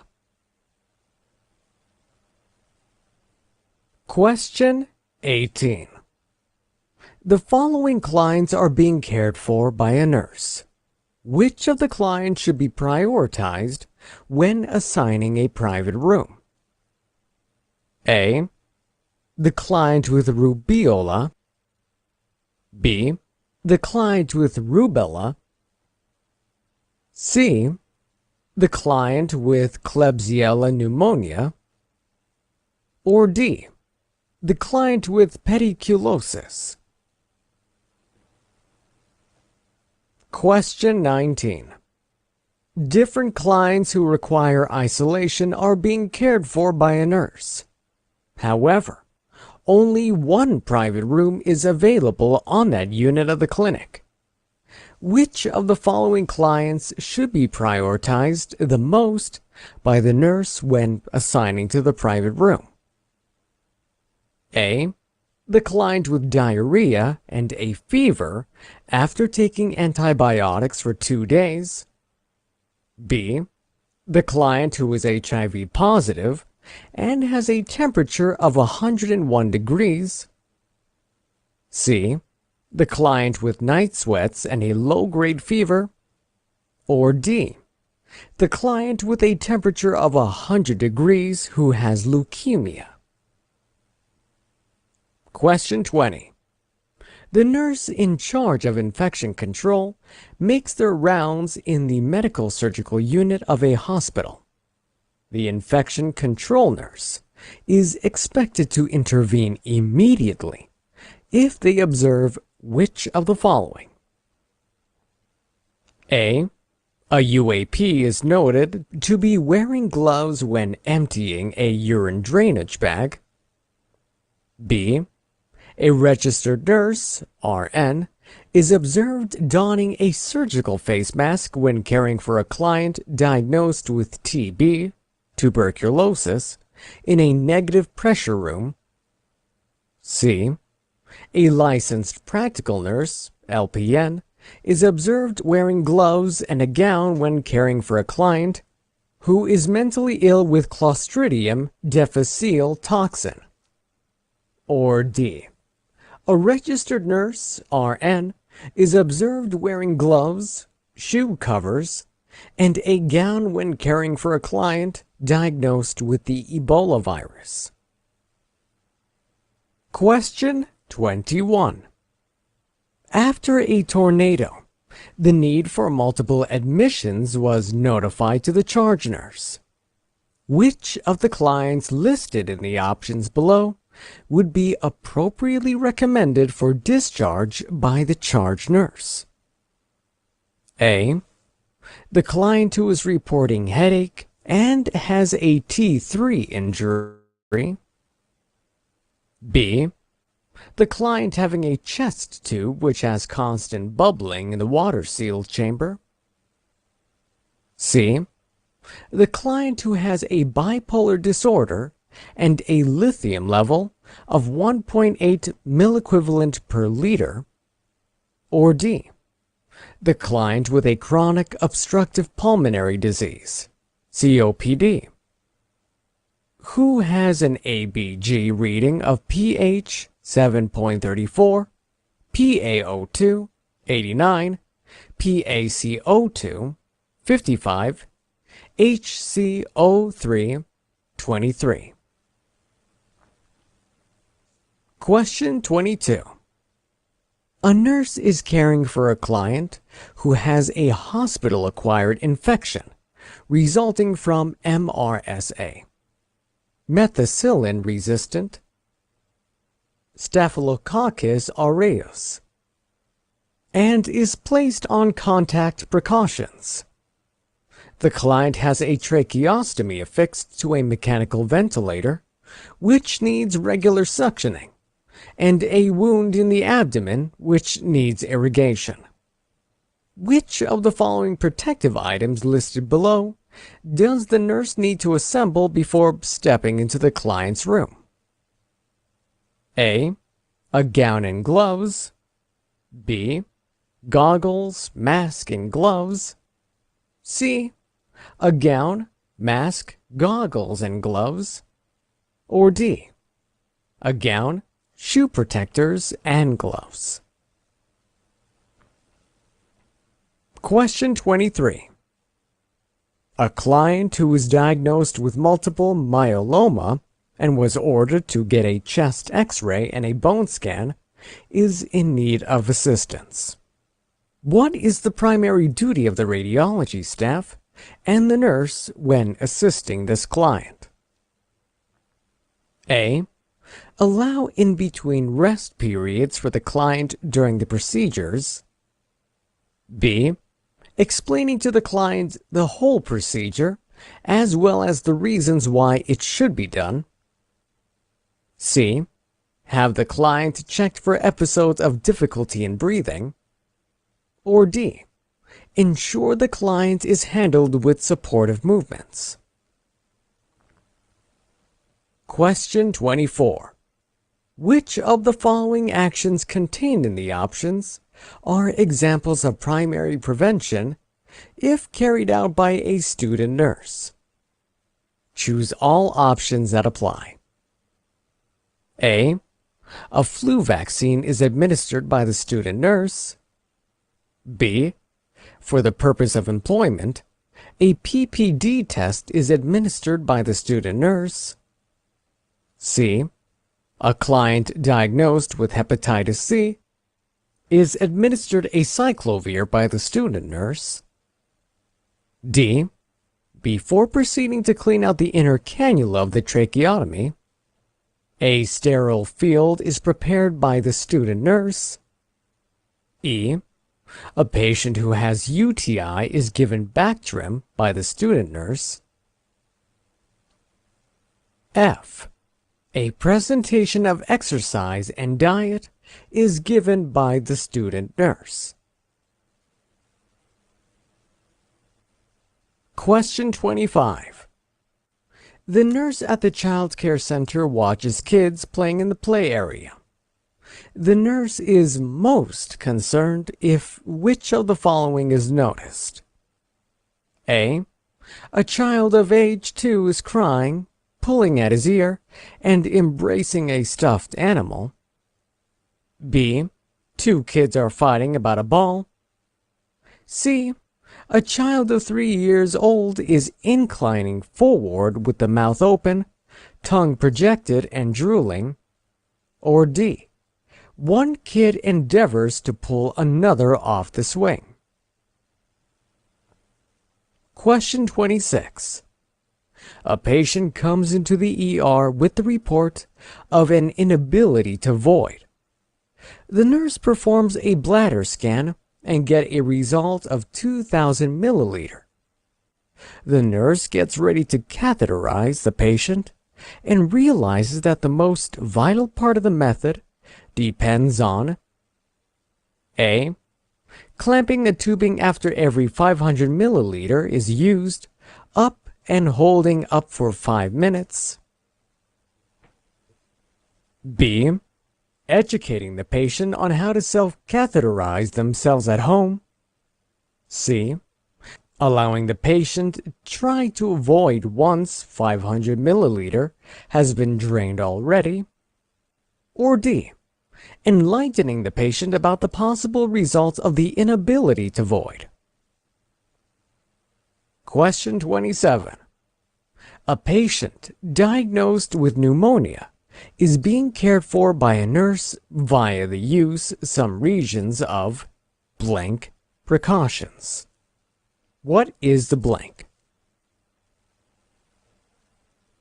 Question 28. A client who has a moderate stage Alzheimer's disease is being visited at home by the home health nurse. The patient experiences pleasant confusion and lives with his daughter and son-in-law. Which of the following observations contained in the options is most concerning when noted by the nurse? A. There is a lock on the door with a bolt. B. The stove tops cannot be turned on without activating a switch hidden in a nearby drawer. C. The rugs are safely secured to the floor. Or D.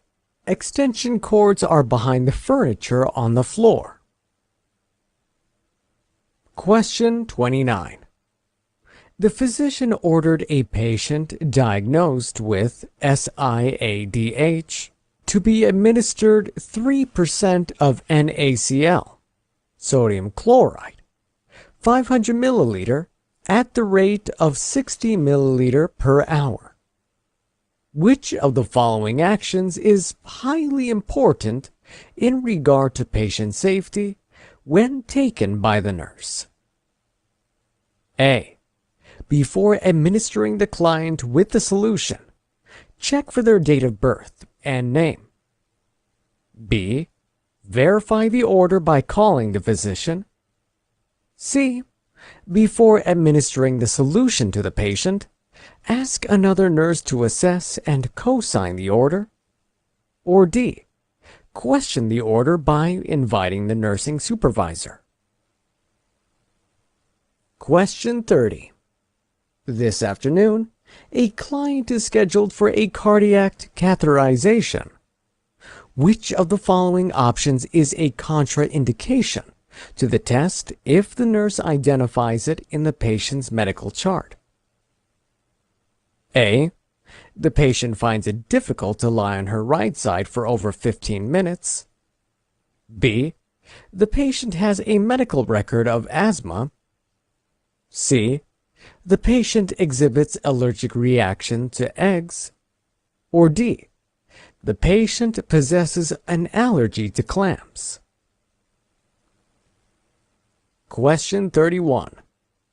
A client who is being treated for uterine cancer has just had an internal radiation implant inserted. The client gets up without thinking when the fire alarm goes off. The radiation implant falls off onto the floor of the room. What course of action should the nurse take next? A. Get the physician. B. Get a pair of tongs to pick up and place a dislodged implant in a lead-lined container before calling on the radiation specialist. C. Get the radiation specialist immediately. Or D. Push the implant into a specimen jar with a fork and shut the lid. Question 32. A nurse on day shift notices that the nurse on the previous night shift made a charting which is incomplete and ends mid-sentence. What is the correct means of getting this issue fixed? A.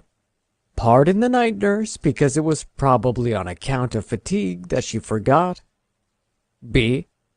Put through a call to the nurse on the night shift and have her verbally finish her report over the phone. C. Leave the night shift nurse enough space to complete her note and begin to chart today's notes. Or D. Cross out the whole entry made into the patient's chart and make a note stating that the nurse on the night shift will make her note separately. Question 33. A 4-year-old child appears in the emergency department with rashes, mostly found on his torso. The medical history obtained from the mother by the nurse indicated that the child had fever before the rashes appeared. Other symptoms include loss of appetite, coughing, and complaints of a sore throat. With this objective data at hand, what should the nurse suspect? A. Chickenpox. B. Measles. C. Shingles. Or D. German measles. Question 34. What is the main duty of the nurse and radiology staff when assisting a client with multiple myeloma who is ordered to receive a bone scan and a chest X-ray? A. Allow the client to rest in between the procedures. B. Assess the client for episodes of difficulty of breathing. C. Explain the entire procedure, including the reasons for doing it. Or D. Handle the client with supportive movements. Question 35. The doctor orders a 24-hour ambulatory electrocardiography using a Holter monitor for a client with frequent fainting spells. To prevent electrical interference with the Holter monitor, which of these should the nurse instruct the client to avoid? A. Driving under overhead power lines. B. Shaving with an electrical razor. C. Using a cellular telephone. Or D. Standing close to a microwave oven. Question 36. The nurse is currently implementing the prescribed transmission-based precaution by doing the following. A. The nurse placed a supply of clean masks in the child's room. B. The nurse sends specimens to the laboratory in a zip closure biohazard bag. C. The nurse wipes the thermometer with alcohol after every use. Or D. The nurse assigned the child a semi-private room. Question 37. A nurse cares for a patient who cannot turn by using an overhead lift. Which of the following is the most important action for the nurse to follow in terms of safety? A. Tell the patient to rock back and forth to propel themselves. B. Allow the patient to hook themselves up to the sling so that they feel involved in their care. C. Ensure the sling is removed from the patient after they are seated in the chair. Or D. When using the lift, raise the patient above the bed before laterally positioning the lift over the intended chair. Question 38. Which of the following assessments performed on a patient after a myelogram is most important in regard to patient safety? A. Perform a neurological assessment. B. Check the popliteal pulses bilaterally. C. Ensure the patient lays flat for 2 hours after the procedure. Or D. Ensure the consent form for the procedures was signed. Question 39. A confused patient with an IV catheter is being catered to by a nurse. The patient, in his state of confusion, continually pulls at the tubing of IV catheter so that it is about to be dislodged. One of the options is the least amount of restraint to keep the patient from inadvertently hurting themselves. A. 4-point restraints for maximum safety. B. 2-point restraints for minimal safety. C. Safety gloves and mitts for both hands. Or D. Gloves or mitts for the hand pulling at the IV catheter. Question 40. A patient who was recently involved in a car accident also suffered midshaft fracture of the left tibia. The affected leg was placed in a cast. During the course of a single night, the patient feels agonizing pain and numbness of the toes and had to be taken back to the emergency unit. After the cast is removed, the pain does not relent by any scale. This causes the nurse to suspect that the patient might be suffering one of the following. A. Ulcer caused by the pressure of the cast. B. Fat embolism. C. Infection. Or D. Compartment syndrome. Question 41. The nurse is examining an infant who was 6 months old. He expects to observe the infant doing one of the following options as a sign of positive growth. A. Sit for a moment without support, turn over completely, and reach to be picked up. B. Release a toy by choice, pull self to a standing position, and play peekaboo. C. Display pincer grasp, sit alone, and wave. Or D. Transfer a toy from one hand to the other, crawl, and display fear of strangers. Answers. Question 1. The correct answer is A. In a car, until the newborn is at least 20 pounds and about 1 year of age, the rear-facing car seat is where a newborn should be placed with suitable restraints. The portion of the shoulder belt that falls on the lap should be snugly positioned around the hips. Every child below the age of 12 is to be placed in the rear seat of the car. Question 2. The correct answer is A. VRE, or vancomycin-resistant enterococcus, is circulated by direct contact illness that are transmitted by beads, sniffling, or hacking, incorporate influenza, pneumonia, streptococcal, pharyngitis. Protective isolation precautionary measures are utilized for people whose immune systems are suppressed. Airborne precautionary measures are initiated for maladies transmitted by means of air such as measles, rubella, tuberculosis, TB, and varicella, chickenpox. Question 3. The correct answer is D. Utilization of an outfit to avoid contact with the customer or customer-debased things is wanted. A negative pressure room and a particulate respirator mask is utilized in consideration of somebody with tuberculosis, preclusion of flowers, and live plants is important for the customer on protective precautionary measures.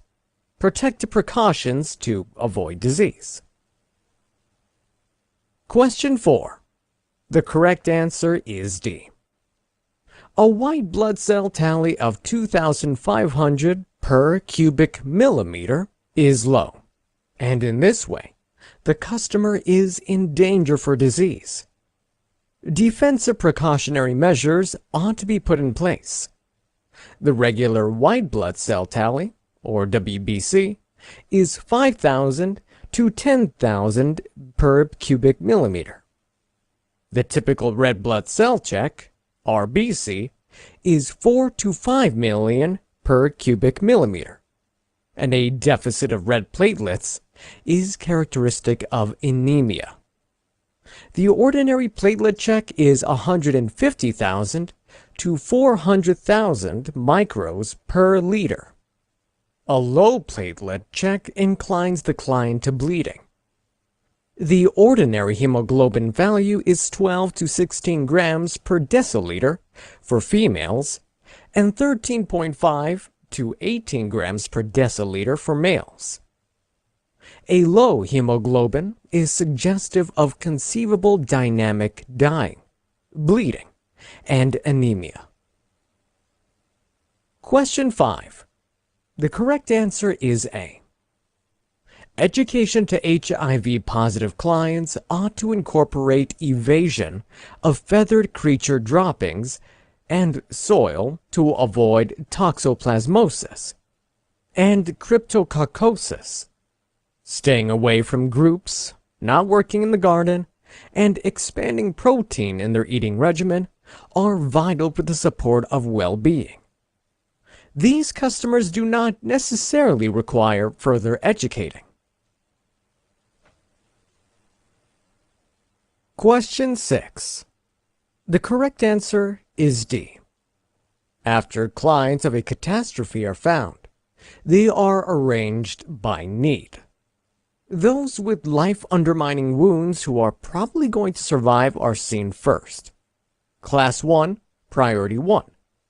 Those that require quick consideration, who can be assessed inside 2 hours, are seen straight away. Class 2, Priority 2.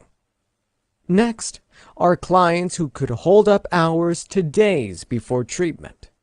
Class 3, Priority 3. The customer in Decision C is the most truly harmed and not liable to endure. They would be seen last. Class 4, Need 4. That individual ought to be isolated from others, however, not relinquished. Question 7. The correct answer is B. The cleaning of an injury from the external surface to the internal surface is an inaccurate strategy. Wounds ought to be washed down an outward way to avoid bringing live organisms from the encompassing skin into the injury. Options A, C, and D pursue the standards of disease control, and follow-up isn't a necessary requirement. Question 8. The correct answer is A. The nurse confirms nasogastric tube arrangement by imparting 30 cc's of air into the encouraging cylinder while auscultating over the stomach for gut sounds. Liquids are not presented due to the danger of aspiration when the cylinder is mispositioned. Question 9. The correct answer is C. Setting a client in an inclined position after an over-the-knee amputation is finished can counteract contractures. Following a supratentorial surgical procedure, the head of the bed is raised 30 degrees to advance venous outpouring. Expelling all fluids is a bit much for clients encountering dumping syndrome.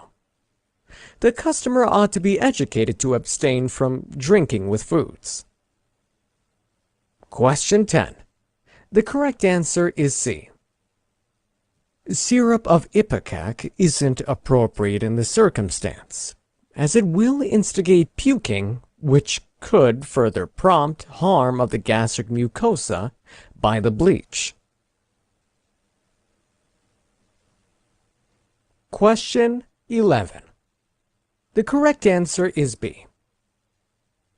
Transsphenoidal hypophysectomy is the careful surgical expulsion of the pituitary organ through the sphenoid sinus. Any task that increases intracranial pressure should be avoided. Bed rest is required following radium inserts. Food substances high in sodium are supported for customers on lithium, escalith, treatment to avert hyponatremia, which inclines the customer to lithium danger. Post-operative situating following a fixed retinal operative is on the operative side. Question 12. The correct answer is A. The N95 particulate respirator mask is a necessity for the nurse going into the room of a client being treated for TB.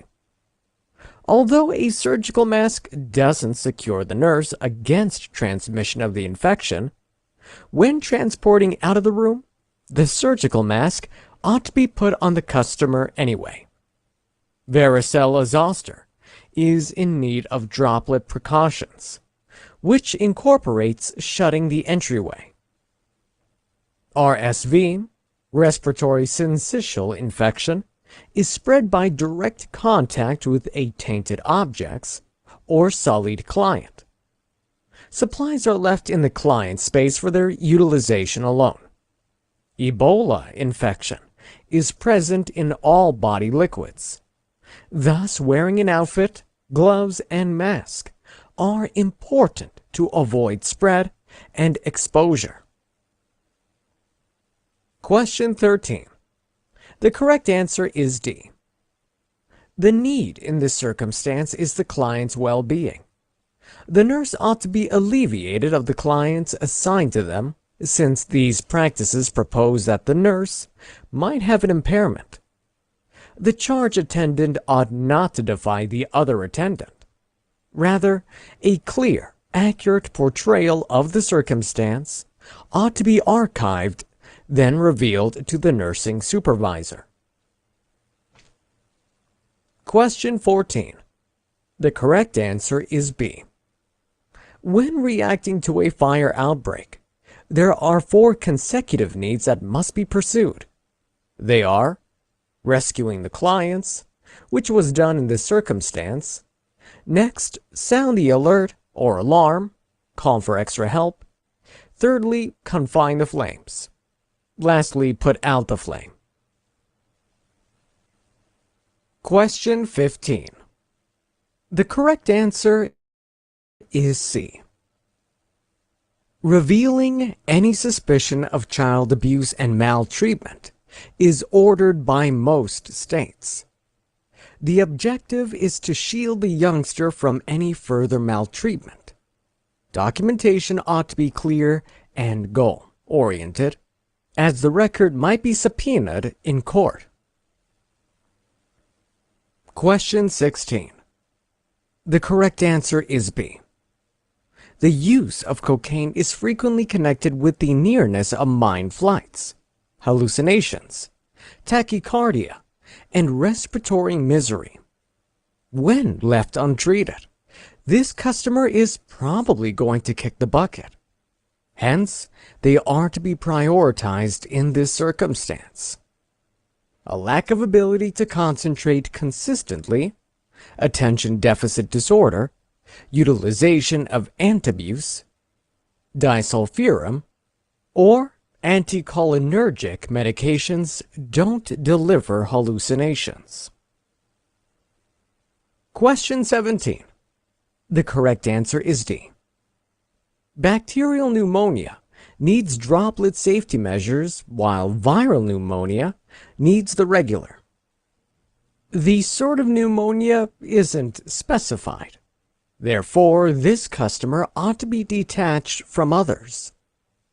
Clients who have cirrhosis of the liver and HIV don't need programmed seclusion. The client who has scabies is in need of contact precautions, which wouldn't be prioritized over droplet precautions, should sufficient confinement rooms not be accessible. Question 18. The correct answer is A. Rubella needs airborne segregation, which is the main priority in this case. Rubella needs droplet precautions. Klebsiella pneumoniae and pediculosis need contact precautions. Question 19. The correct answer is C. A customer having night sweats and a low-rate fever is showing indications of TB, tuberculosis. TB needs airborne confinement.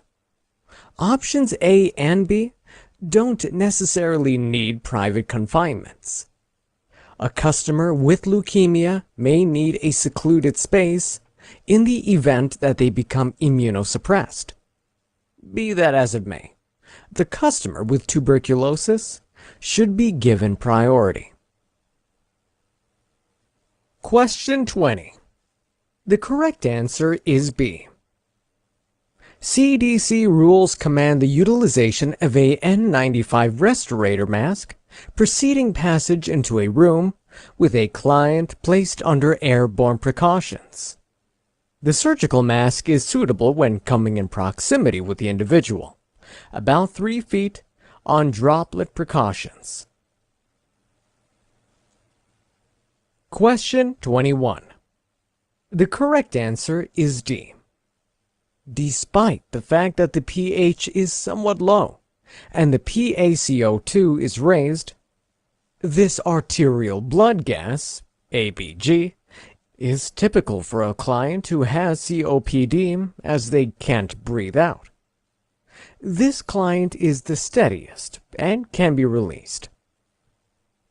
Option A might display manifestations of autonomic dysreflexia. Option B, consistent or over-the-top foaming, is demonstrative of an air spill. Option C, a lithium level of 1.8, shows lithium lethality. Clients A, B, and C ought to stay in the clinic. Question 22. The correct answer is C. Option C is correct because there is a high tendency of being splashed with infective material during the process of suctioning a tracheostomy or irrigating a wound. Question 23. The correct answer is D. Owing to a bone erosion, pathologic fracture is a typical complication of multiple myeloma. In this regard, the most important action to be taken is assisting the client with care.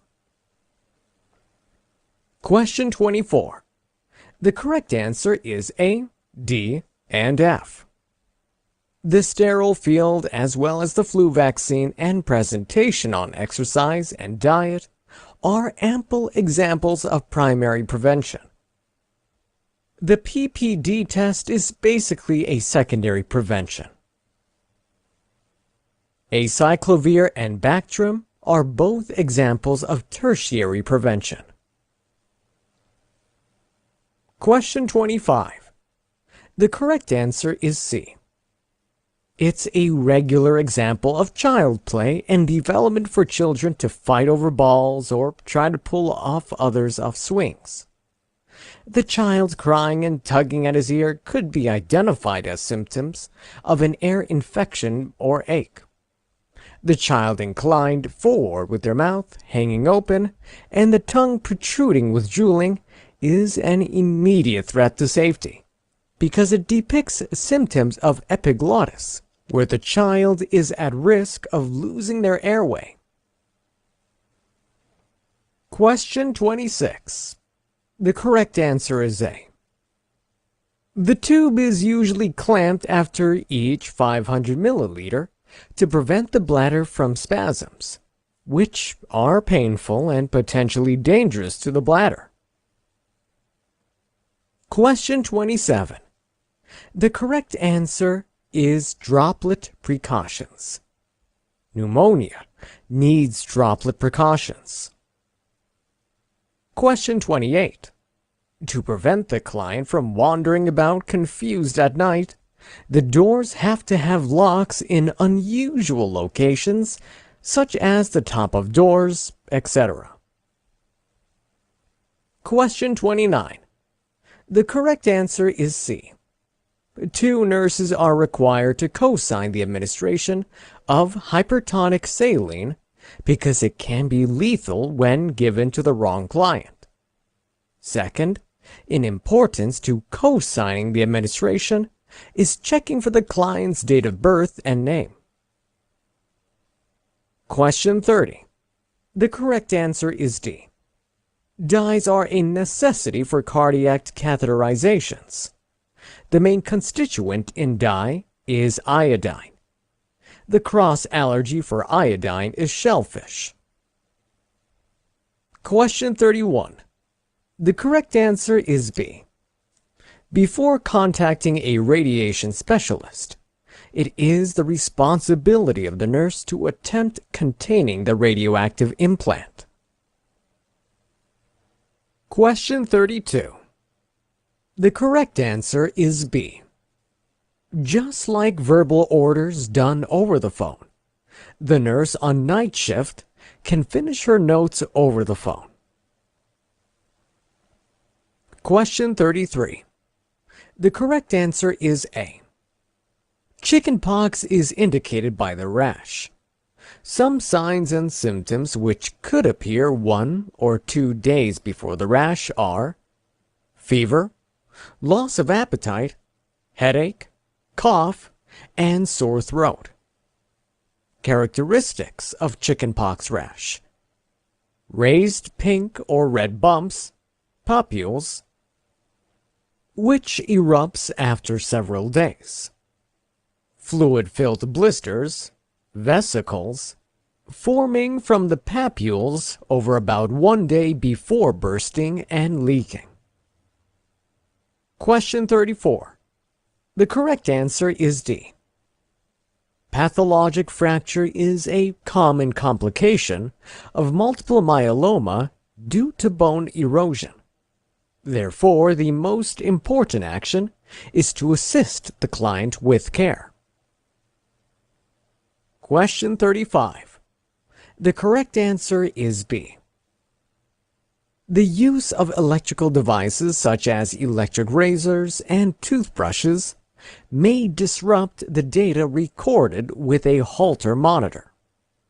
The other activities have not been implicated in causing electrical interference with a Holter monitor. Question 36. The correct answer is B. The zip closure blocks contamination of the environment during transportation. Question 37. The correct answer is D. The most important act for patient safety is to make sure the patient is safely encased in the sling before lifting them higher above the bed or laterally. Patients are not aware of how to hook themselves up in the slings, and it is dangerous to rock back and forth. The sling should be left in the chair so the patient could be moved back to bed later. Question 38. The correct answer is A. A myelogram is the place where contrast dye is injected into the spine. Because a needle penetrated the spinal cord, it is necessary to check for impaired or altered sensation and neurological malfunction. Question 39. The correct answer is D. A fasciotomy must be carried out because compartment syndrome is a complication whereby the swelling of the muscle fascia cuts off circulation. Question 41. The correct answer is D. These abilities are age-appropriate for a 6-month-old infant. The rest are abilities portrayed by a 10-month-old infant.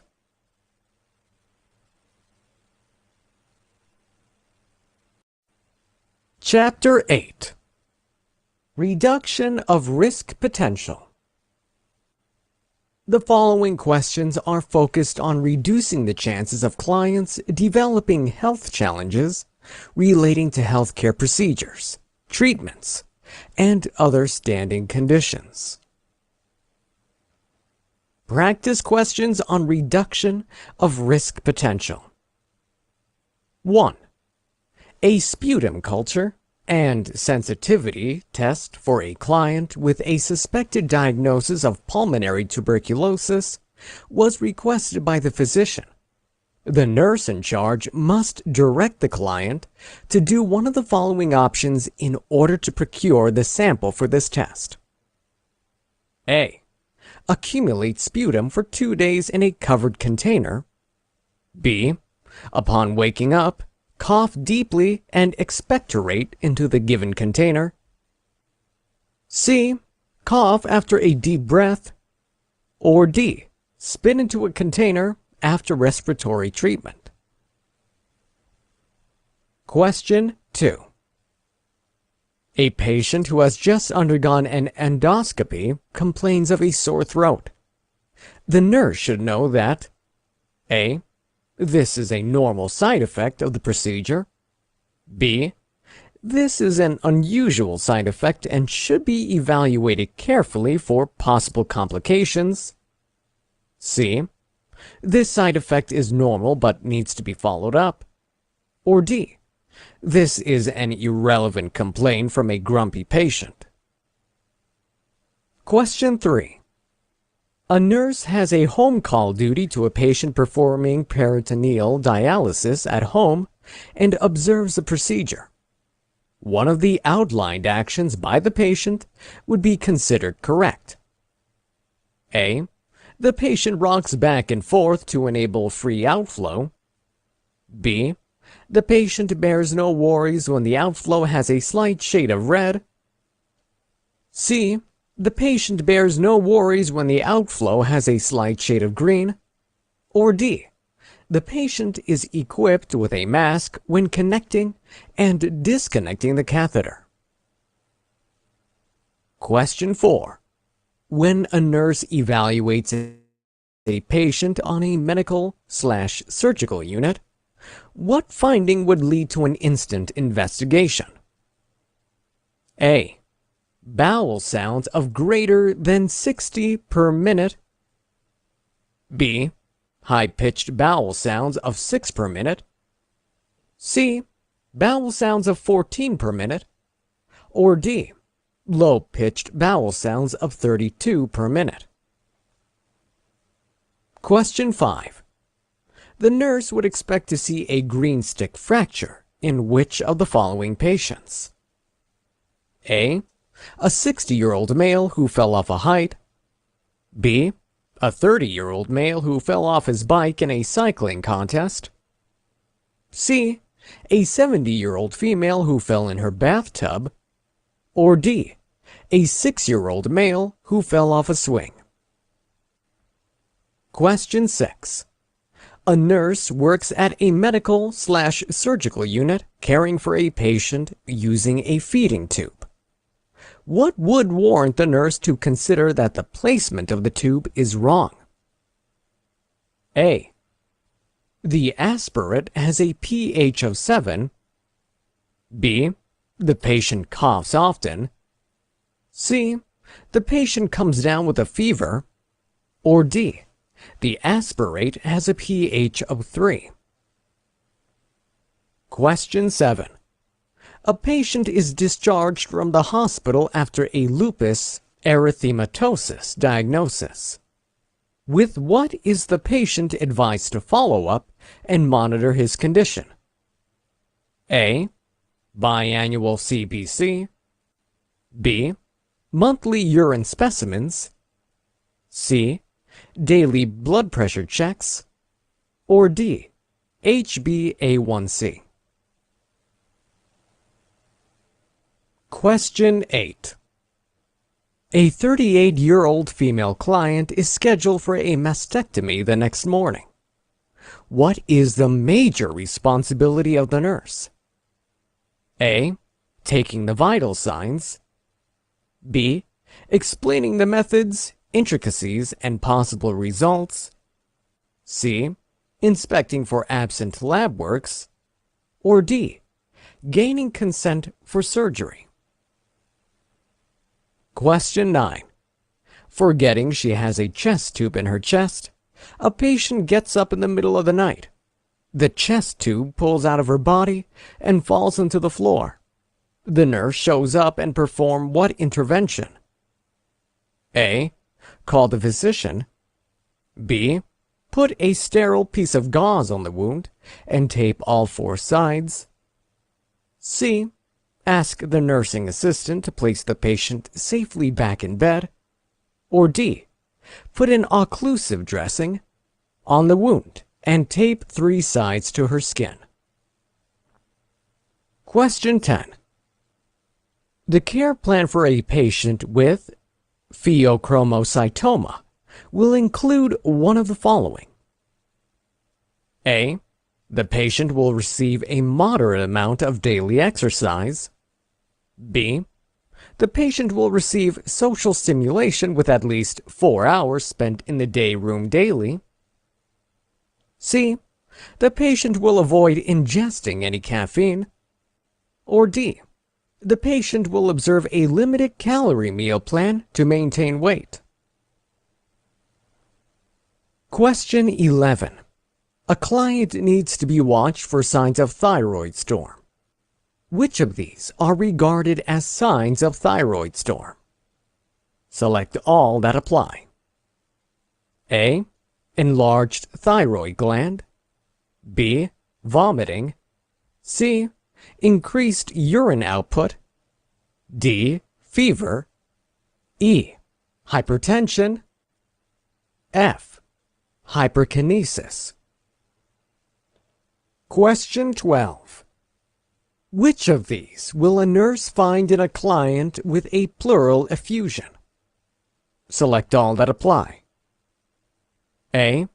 Respiratory acidosis and hypoxemia. B. Noisy respiration. C. Dyspnea and shortness of breath. D. Reduced or absent breath sounds at the lower end of the lungs. E. Tracheal deviation towards the affected side. F. Tachypnea. Question 13. The nurse on a home call visits a patient 2 days after cataract extraction and implant. One statement requires further teaching, if made by the patient. A. My eye itches a little bit. Probably means it's healing. B. I know my husband will have to lift anything heavier than 5 pounds for the next few weeks. C. I know I shouldn't shampoo my hair for 1 week. Or D. I will reach out to the doctor if I'm feeling nauseous. Question 14. A graduate nurse is asked by her preceptor to check the Trousseau sign on a patient. The graduate nurse should A. Take the patient's blood pressure while the patient is laying in different positions. B. Inflate a blood pressure cuff on the patient's arm and observe for wrist flexion. C. Check the patient's blood pressure before running the test. Or D. Slap the patient's face and observe for a facial spasm. Question 15. A nurse prepares a patient for paracentesis. The patient would like to know what part she can play to prepare for the procedure. The nurse states which of these. A. You will need to take a deep breath before this procedure. B. You will need to lie down and raise your arms above your head for this procedure. C. You will need to urinate prior to the procedure. Or D. You will need to sign this consent form. Question 16. A nurse observes a patient after a hypophysectomy. The nurse should alert for one of these potential signs of a serious complication. A. Polydipsia. B. Decreased urine output. C. Blood pressure of 156/82. Or D. Hyperglycemia. Question 17. One of the patients on a medical/surgical unit has just returned from a surgery to place a colostomy. The patient looks disturbed and complains to the nurse, "Should it look like that?" How does the nurse respond? A. Of course. Did you think your bowel would look very pretty? B. Your colon is a faded red and a little blue. It will become pink as it grows used to being exposed to air. C. Your colon is red and swollen. I should call the doctor. Or D. Your colon is a healthy reddish pink. It looks exactly how it should. Question 18. A nurse assessed a client with a respiratory rate of 6 breaths per minute during her clinical rounds. Which of these additional assessment data should also be collected to ascertain the current state of this client? A. Breath sounds and reflexes. B. Arterial blood gas. ABG and breath sounds. C. Level of consciousness and a pulse oximetry value. Or D. Pulse oximetry value and heart sounds. Question 19. A client who is diabetic suddenly goes confused and diaphoretic. What should the nurse do first? A. Check the patient's blood sugar. B. Offer the patient a small apple juice. C. Administer glucagon IV as ordered. Or D. Administer insulin as ordered. Question 20. A client with a crush injury to her right arm calls for painkillers, and the nurse administers as ordered. An hour later, the patient is still in pain. What does the nurse do next? A. Ask the patient to describe the pain in quality and intensity. B. Offer the patient a distraction, such as internet or television. C. Tell the patient that this situation comes with a crush injury. Or D. Tell the patient that she can have more medication in another 3 hours. Question 21. A patient who had just had a pacemaker insertion surgery is about to be discharged. One of the following is the right interpretation of the discharge instruction by the nurse. A. It would be wrong for me to do any vacuuming a week after my surgery. B. I will not be able to pass through the security X-ray machine at the airport without raising alarm.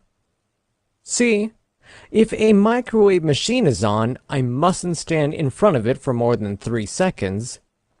Or D. Should it be required, I can undergo an MRI anytime. Question 22. While a nurse is discussing with a patient, another patient with antisocial personality disorder suddenly walks into the private meeting room.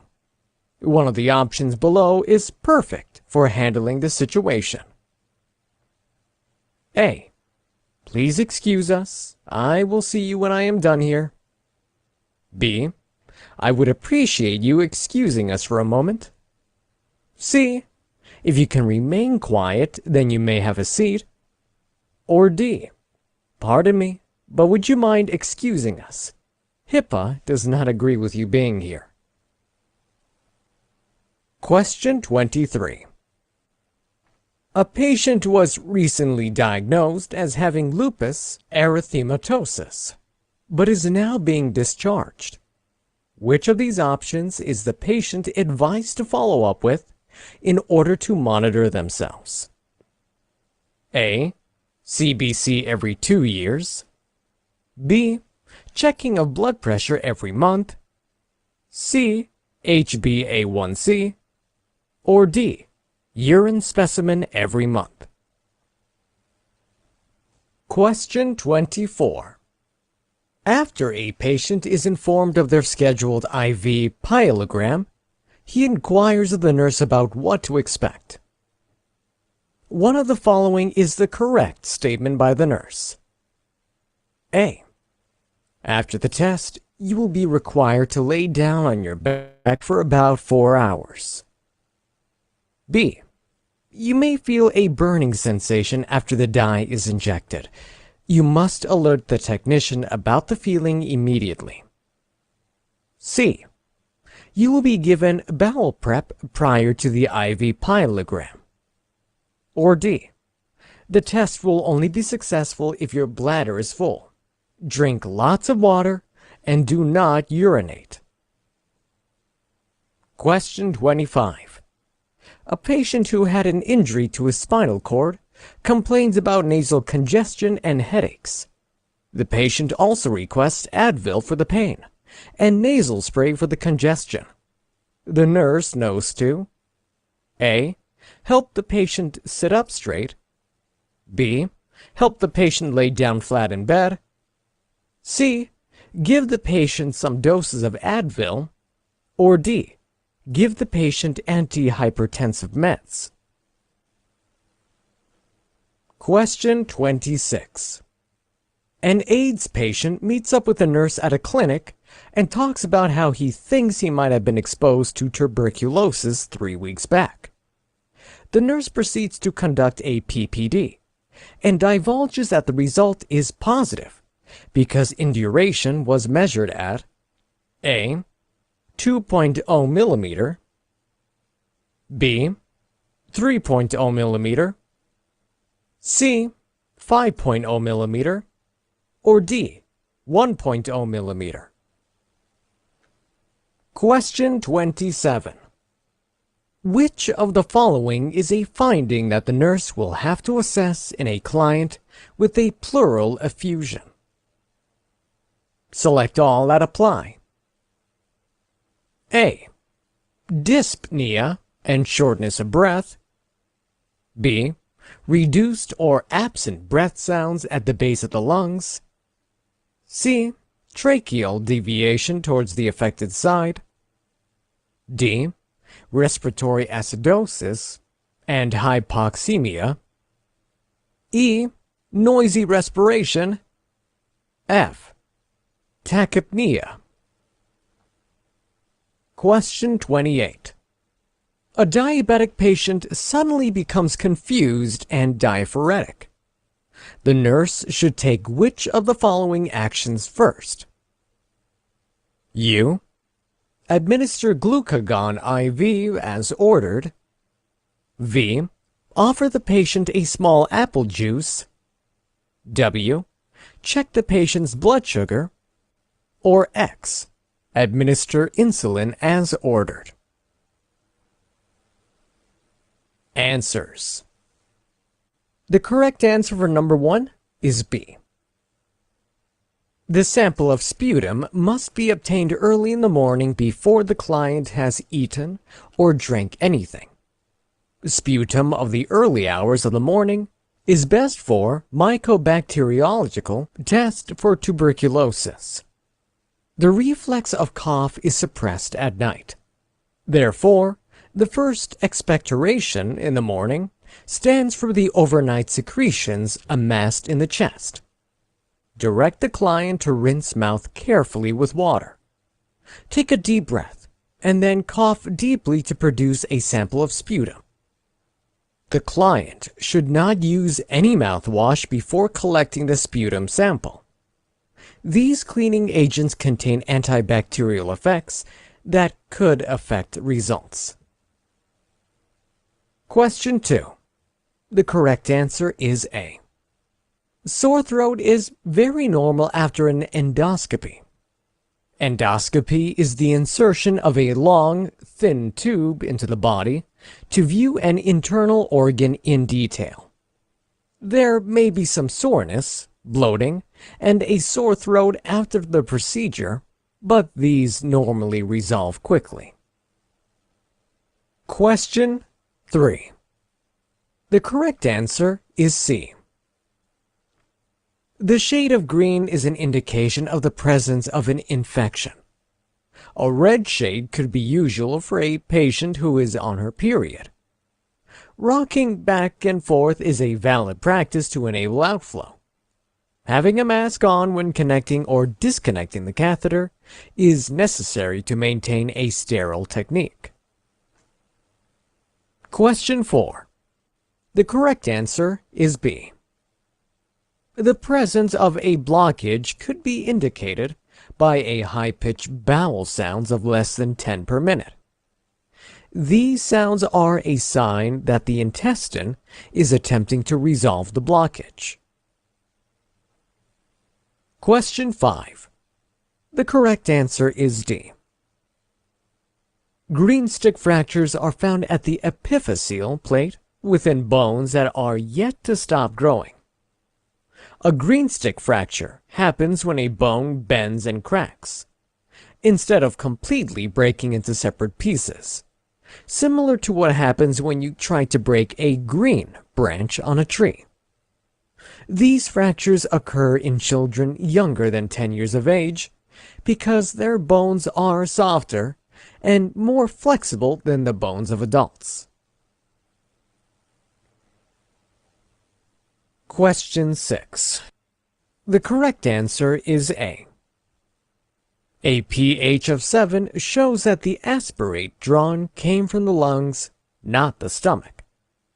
The stomach has a pH between 1 to 4. Question 7. The correct answer is B. To check for proteinuria and any kidney function damage, the patient needs to provide monthly urine samples. Urine tests help to monitor the effects of lupus on the patient's kidneys. The presence of protein, red blood cells, white blood cells, and cellular casts help to indicate whether the kidneys are working. Question 8. The correct answer is A. A mastectomy is the surgical removal of one or both breasts, partially or completely.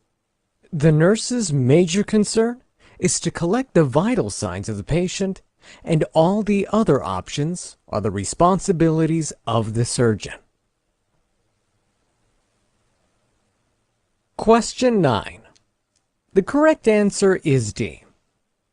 The occlusive dressing will prevent airflow on the 3 sides, while the 4th will allow air to pass through on exhalation. Question 10. The correct answer is C. A pheochromocytoma is a rare, abnormal, non-cancerous tumor that forms in cells in the middle of an adrenal gland. The patient with a pheochromocytoma must avoid all forms of stimulants, like caffeine. He must have adequate rest and consume adequate amounts of calories. Question 11. The correct answer is B, D, E, and F. Thyrotoxic crisis, also called thyroid storm, is a state of severe hyperthyroidism. This can develop in hyperthyroid individuals who are not treated or who are going through another illness. It may also manifest after a thyroid surgery. The symptoms of this condition include hyperkinesis, tachycardia, high fever, hypertension, with heart failure and hypotension following, nausea, dehydration, restlessness, and delirium or coma. Question 12. The correct answer is C, D, and F. A pleural effusion is an abnormal amount of fluid surrounding the lung. An evaluation of the area of the pleural effusion shows decreased or absent breath sounds, decreased fremitus, and a dull, flat sound on percussion. Question 13. The correct answer is C. After cataract extraction and implant, the patient is allowed to shampoo their hair, but they must do it leaning backwards, avoid escalating intraocular pressure. Question 14. The correct answer is B. The Trousseau sign is tested by placing a blood pressure cuff around the patient's arm and inflating to 20 millimeters of mercury above systolic blood pressure for 3 to 5 minutes. Question 15. The correct answer is C.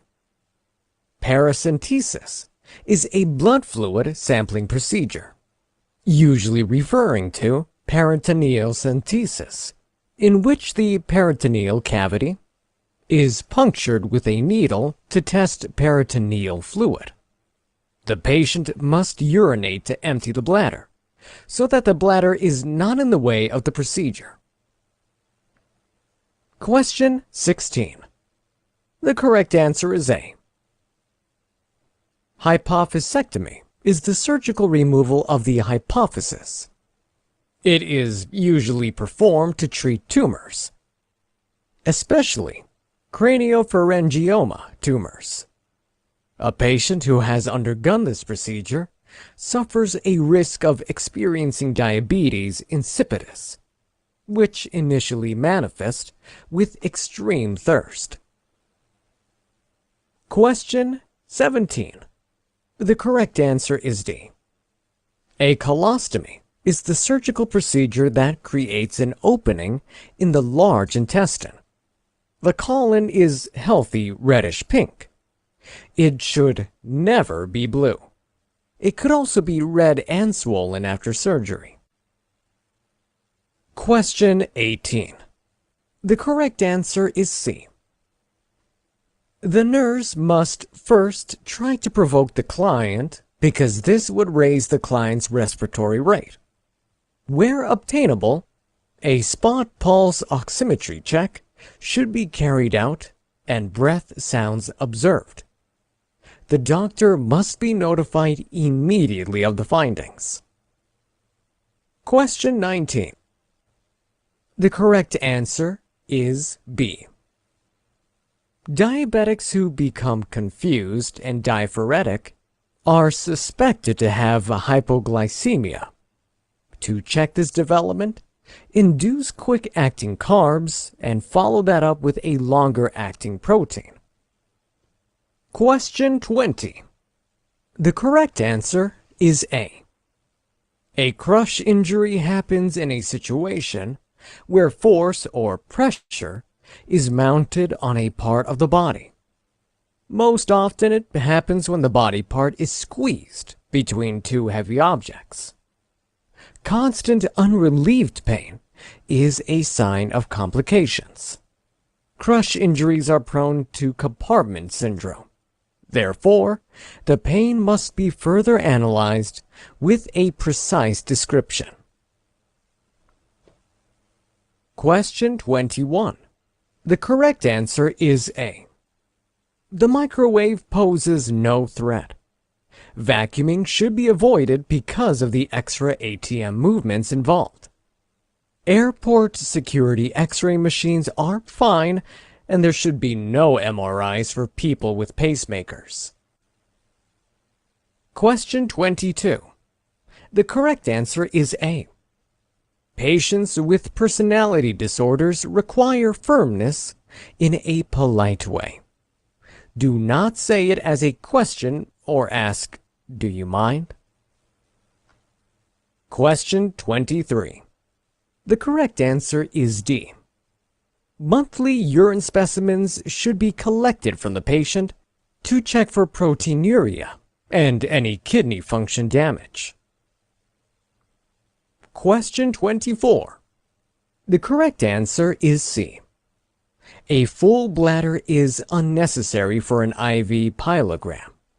It is normal for burning to occur during injection of the dye. The patient needs a bowel prep, else the X-ray will not show a clear picture. Question 25. The correct answer is A. The patient is experiencing autonomic dysreflexia. The first action is to sit the patient upright in bed. Then relieve the pressure on the bladder, if that is the cause. An antihypertensive should be given last. Question 26. The correct answer is C. Induration of greater than 4 is considered positive in an immunocompromised patient. Question 27. The correct answer is A, B, and F. Assessment of the area of the pleural effusion will reveal decreased or absent breath sounds, decreased fremitus, and a dull, flat sound on percussion. Question 28. The correct answer is B. Known diabetics who become confused and diaphoretic can be suspected to have hypoglycemia. The nurse should administer quick-acting carbs and then follow up with a longer-acting protein.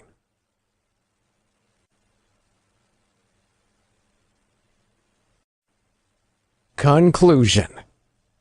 This book, Nclex RN Study Guide, was written with the intention of providing nurses with sufficient enough questions on the various topics in the Nclex RN syllabus in order to adequately prepare them for the exam. The questions in the book were laid out in the typical Nclex RN conditional format and are based on a careful study of the Nclex RN syllabus. Nurses who use the study guide are encouraged to not guess the right answers or peep at the answers, which are provided at the end of each chapter of practice questions. The actual examination increases or decreases in difficulty, depending on how well the nurses are performing.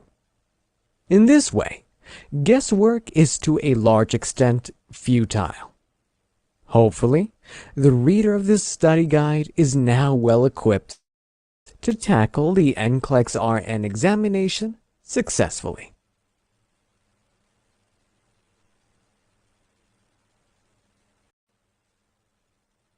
This has been Nclex RN Audio Study Guide, Practice Questions Edition. Review of Nclex Examination Concepts. Ultimate Trainer and Test Prep Book to help pass the test. Written by Kim Nguyen. Narrated by Matthias J. Copyright 2019 by Kim Nguyen. Production copyright by Kim Nguyen. Nclex RN Audio Study Guide. Complete review of Nclex examination concepts. Ultimate Trainer and Test Prep Book to help you pass the exam. Written by Kim Nguyen. Narrated by Matthias J. Introduction. The Nclex stands for National Council Licensure Examination. It's a test created and developed by the National Council of State Boards of Nursing. In the U.S., each state has its regulations in terms of how registered nurses are allowed to practice nursing within the state. However, the licensing exam is the same for everyone, and this is known as the Nclex. This test is reviewed every 3 years, but in varying timelines. Then the reviewers made the necessary changes to make sure that all of the content of the test remains current. The Nclex RN is taken by those who have graduated from registered nursing programs. Applying for this test would cost you around $200. The minimum number of questions for this test is 75, while the maximum number of questions for this test is 265. The other type of Nclex test is known as the Nclex PN. And this is taken by those who have graduated from practical or vocational nursing courses. Vocational nurses, licensed nurses, and registered nurses can all legally refer to themselves as nurses. That is unlike the other types of healthcare workers who perform the same kinds of tasks. Apart from the type of Nclex test they take, vocational and licensed nurses differ from registered nurses in terms of the scope of their practice, their education, and the compensation they receive.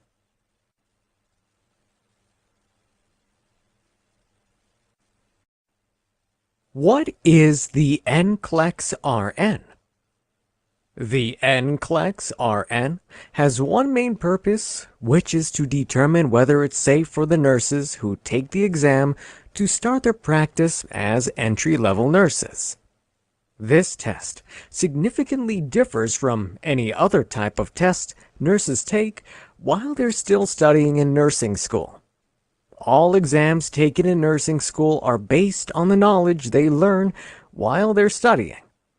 But the Nclex RN tests the analysis and application of the nurses who have already graduated from nursing school. You will get tested on how well you make use of your critical thinking skills in terms of making real-life judgments for nursing-related situations. The Nclex RN framework is based on meeting the client's needs. This exam has 4 main categories and 8 subcategories, each of which we will discuss in detail later on. The basis of several nursing programs is the medical model, wherein students take separate classes, namely obstetric, medical, pediatric, surgical, and psychiatric. But when you take the Nclex RN, the content from all of these classes are integrated. Most of the questions on the Nclex RN are multiple choice questions, but there are also other types of questions for you to answer. The one thing that they have in common is that they all contain integrated nursing content. Anyone who takes the Nclex RN would have to answer a minimum of 75 questions. No matter how many questions you're able to answer, you will also have to answer 15 experimental questions, which will neither count for you or against you. The purpose of these questions is for the future reference of the administrators of the Nclex RN. Although each of the questions doesn't have a time limit, you have up to 6 hours to finish the whole test, and that includes the tutorial, which you will have at the beginning. The exam doesn't involve mandatory breaks, but there are optional breaks you may take during the exam. Interesting facts about the Nclex. The Nclex RN is a nationwide exam to licensed nurses both in Canada and in America. Here are some interesting facts about this test to give you a clearer picture of its purpose and process. The purpose of the Nclex RN. The design of the Nclex RN is to evaluate the abilities, skills, and knowledge of the test takers to determine whether they can practice entry-level nursing effectively and safely. It's a type of standardized test utilized by the Board of Nursing to determine the readiness of the test takers. The owners of the Nclex RN, along with the Nclex PN, is the National Council of State Boards of Nursing. They're also the ones who develop the exams. Applying for the Nclex RN. Any nurse who has already applied for a nursing license from the state's Board of Nursing can register to take the Nclex RN. The State Board is responsible for determining every applicant's eligibility to take the test. Each state has its guidelines and requirements for determining eligibility. Once the State Board has verified the applicant's eligibility, he will receive an authorization to take the test, or an ATT. The applicant will also receive a list of all the possible testing centers along with the steps to take when scheduling an appointment to take the test. After registration for the Nclex RN is created, it remains open for a whole year, waiting for applicant eligibility. Those who receive an ATT must take the test within the dates written on their ATT. Who is the Nclex RN for? The Nclex RN is a test for those who have graduated with a bachelor's degree in nursing or an associate's degree in nursing. The exam utilizes a 5-step nursing process wherein each of the questions falls into one of these 5 steps, namely assessment, evaluation, diagnosis, implementation, and planning. There are various patterns and types of Nclex RN questions. The design of the Nclex RN uses the computerized adaptive testing, or CAT format. About 90% of these questions are multiple choice. The remaining questions are of different types, which we will be discussing more later on. One thing's for sure. With all of the questions included in the Nclex RN, none of them are repeated. The Nclex RN scoring is quite complicated. The Nclex RN covers a wide range of nursing-related material. The scoring of this examination is based on critical thinking. The exam has a computational algorithm which assesses the correctness of the answers within the context of their difficulty and topic knowledge. The grading is done by comparing the answers to pre-established standards. Those who either meet or exceed those standards pass the Nclex RN, while those who don't fail. There's no standard percentage or number of questions needed to pass the Nclex RN. This is because each of the questions would depend on how you answered the previous questions. Therefore, you may receive between 75 to 265 questions, depending on how well you do on the test. The computer will randomly and continuously generate questions for you from each of the categories until you've met all of the test plan requirements. The Nclex RN begins with preparation. The Nclex RN isn't just some random test that you would take when you want to. Even if you earn straight A's throughout nursing school, this doesn't mean that you will pass the Nclex RN. For this test, you should spend at least a month or 2 studying for the test. Think about it. Each time you try to take the test, you would have to spend $200. So you might as well prepare well before taking it to ensure that you get a good result. From reviewing the right materials to taking practice tests and more, there are plenty of steps you can take to prepare for the Nclex RN before taking it. Finding out the results of the Nclex RN. After you've taken the Nclex RN, the next step is to wait until the results come out. The official test results get posted on the Board of Nursing or the regulatory body's website. Also, they will send the results to you by mail. If the Board of Nursing in your state is part of the results service, then you may receive your results, although unofficial, after 2 business days for a fee. Unfortunately, some people don't pass the Nclex RN. This is a sad fact. That's true for any other type of exam. After all, if everybody passes the exam each time, it must be too easy. The good news is that you can retake the Nclex RN after a waiting period of 45 days if you didn't pass on your first attempt.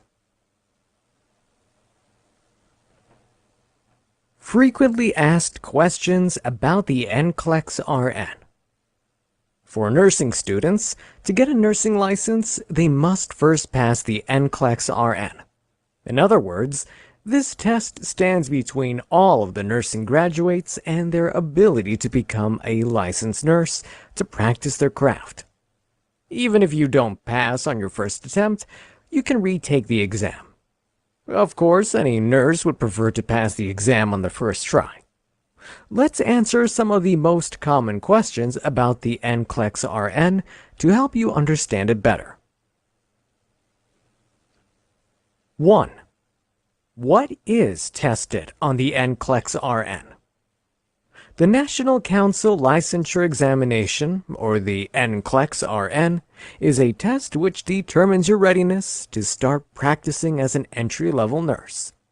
Unlike the knowledge-based exams which you have taken frequently in nursing school, the Nclex RN tests your critical thinking skills in terms of how you make nursing judgments. Therefore, you must make yourself as familiar as possible with the test, especially if you want to perform well on it. 2. What is the Nclex RN test plan? This is an outline of the Nclex RN. You can think of the test plan as a blueprint by the National Council of State Boards of Nursing. It's important to understand this test plan and how it works when you're preparing to take the test.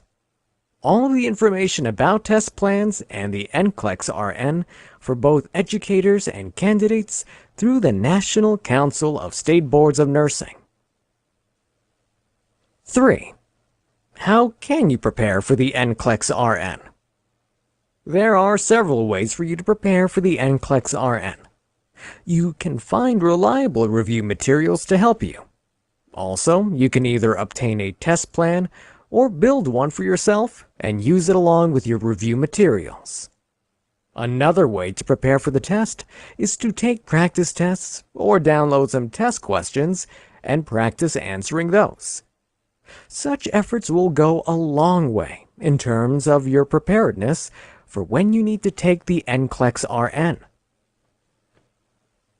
4. What is the passing standard for the Nclex RN? Every 3 years, the National Council of State Boards of Nursing Board of Directors review the test, the test plan, and the passing standards. They do this so they can make the necessary changes to comply with any changes made in terms of the field of nursing, as well as the competence requirements of entry-level nurses. From now until the March of 21st, 2019, the passing standard for the Nclex RN is 0.00 logits. 5. How are the questions distributed on the Nclex RN? Most of the time, nursing students focus on the distribution of questions when taking exams. The same thing goes for the Nclex RN. Here's a breakdown of the distribution of questions on this test. Health, promotion, and maintenance, 9%. Psychosocial integrity, 9%. Basic care and comfort, 9%. Safety and infection control, 12%. Reduction of risk potential, 12%. Physiological adaptation, 14%. Pharmacological and parenteral therapies, 15%. Management of care, 20%. Ultimately, the format of the Nclex RN is made according to the needs of the candidates. This means that it includes modifications in the test's length. The percentages of the question distribution may also be different from one candidate to another. The bottom line is this: even if there are any changes made to the Nclex RN, you don't have to concern yourself with them. You may want to learn about those changes, which we will discuss later on, but it won't affect how you should prepare. Just by taking extra time and effort to learn more about the Nclex RN, you're already placing yourself ahead of the curve. 6. How many times can you take the Nclex RN? Unfortunately, some people don't pass the Nclex RN. After all, it's designed to determine the readiness of everyone who takes the test. So if you happen to fail the Nclex RN, this means that you need to prepare more for it. The good news is that you can retake the test after 45 days. Also, you're allowed to take the Nclex RN up to 8 times a year. When you think about it, that's a lot of times to retake the test. This is why it's important to prepare as much as you can from the first time you take the Nclex RN.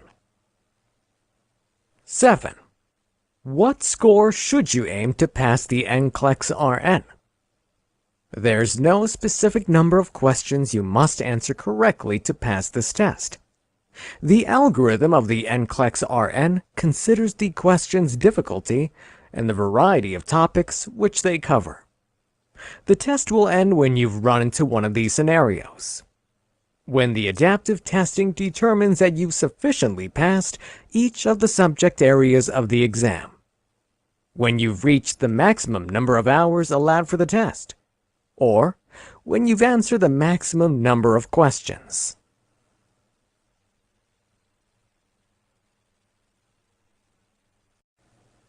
Chapter 1. Preparing for the Nclex RN exam. Every nursing graduate who aspires to become a registered nurse must take the Nclex RN. This test is designed to assess the knowledge, skills, and abilities of nursing graduates to ensure that they are ready to work as an entry-level nurse. So, if you're planning to take this test, you must prepare well to increase your chances of passing on your first try. All about the Nclex RN exam. The nursing profession is both a science and an art, which is founded on a professional body of knowledge which incorporates concepts from psychological, biological, social, and physical sciences along with the liberal arts. Nursing professionals learn about the human condition across the entire lifespan, along with the relationship of people with others and with their environment.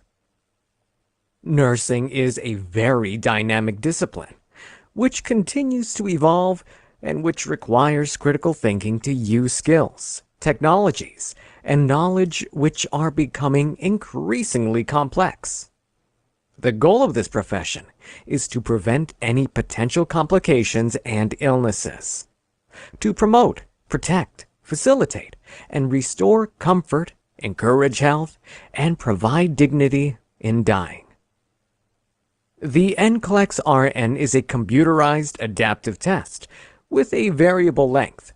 It doesn't come in the form of oral or paper and pencil examinations.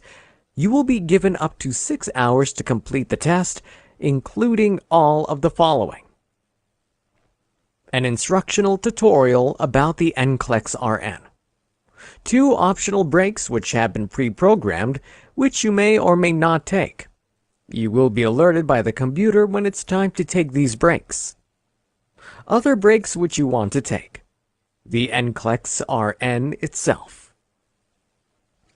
After answering the minimum number of questions, and based on how well you've answered them, the Nclex RN will stop if you're either below or above the standard for passing.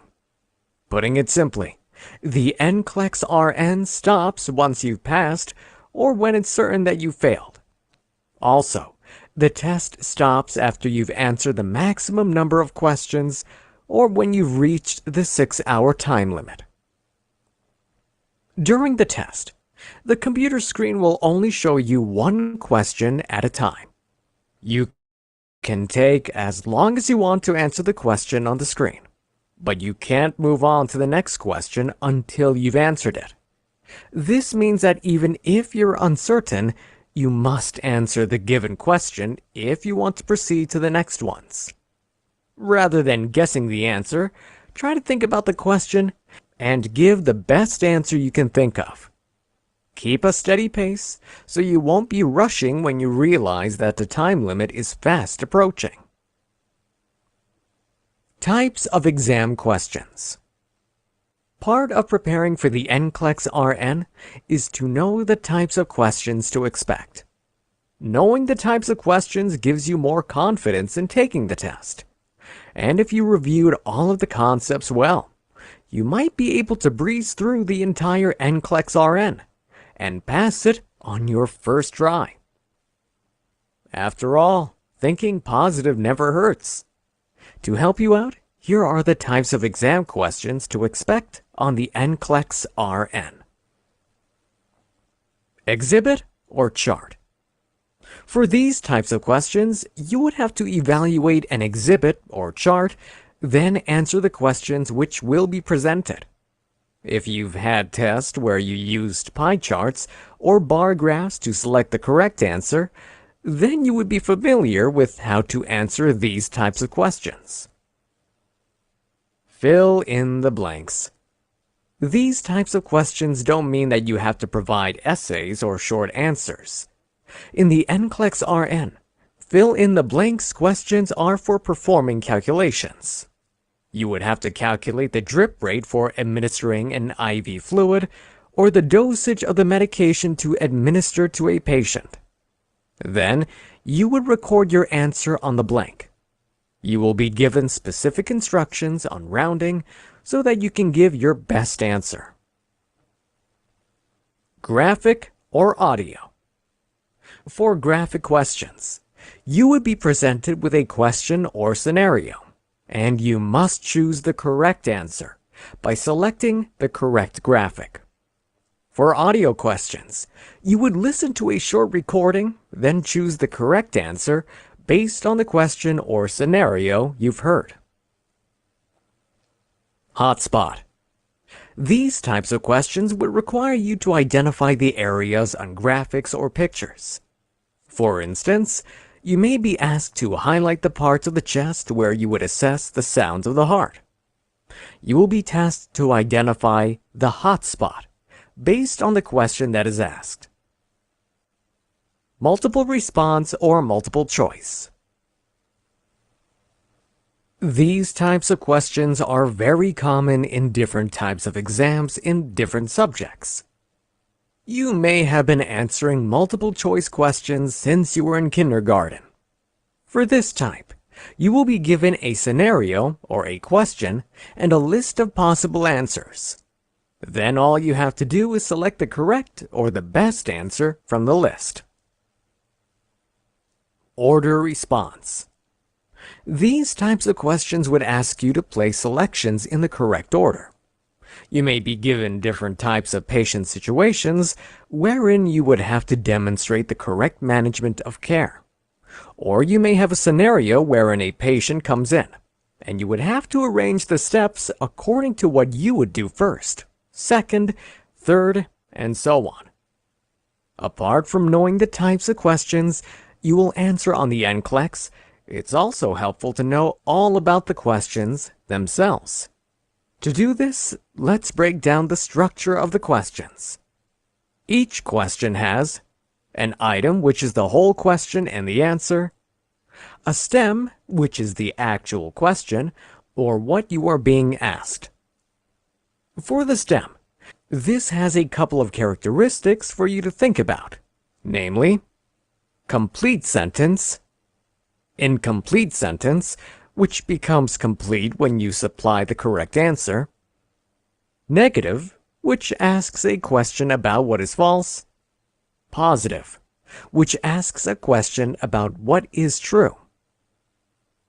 The steps to follow for the Nclex RN exam. If you're planning to take the Nclex RN, there are certain steps you need to take, even before you take the test. Here is a quick rundown of these steps for your reference. 1. Visit the Board of Nursing in your territory or state and apply for licensure. They will provide you with a list of requirements you have to prepare. 2.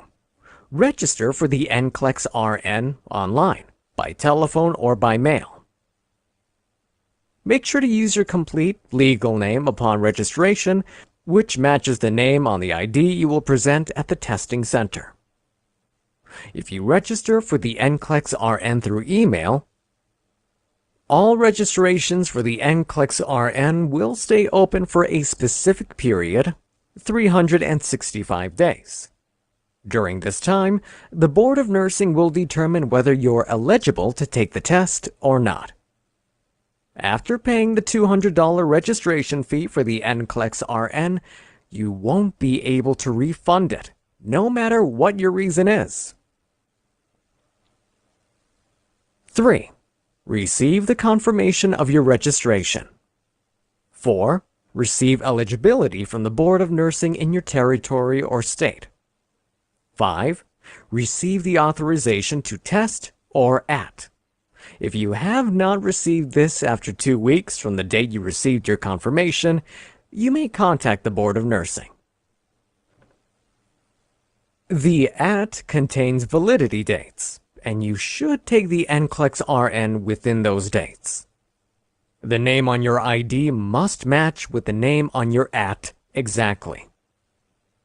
6.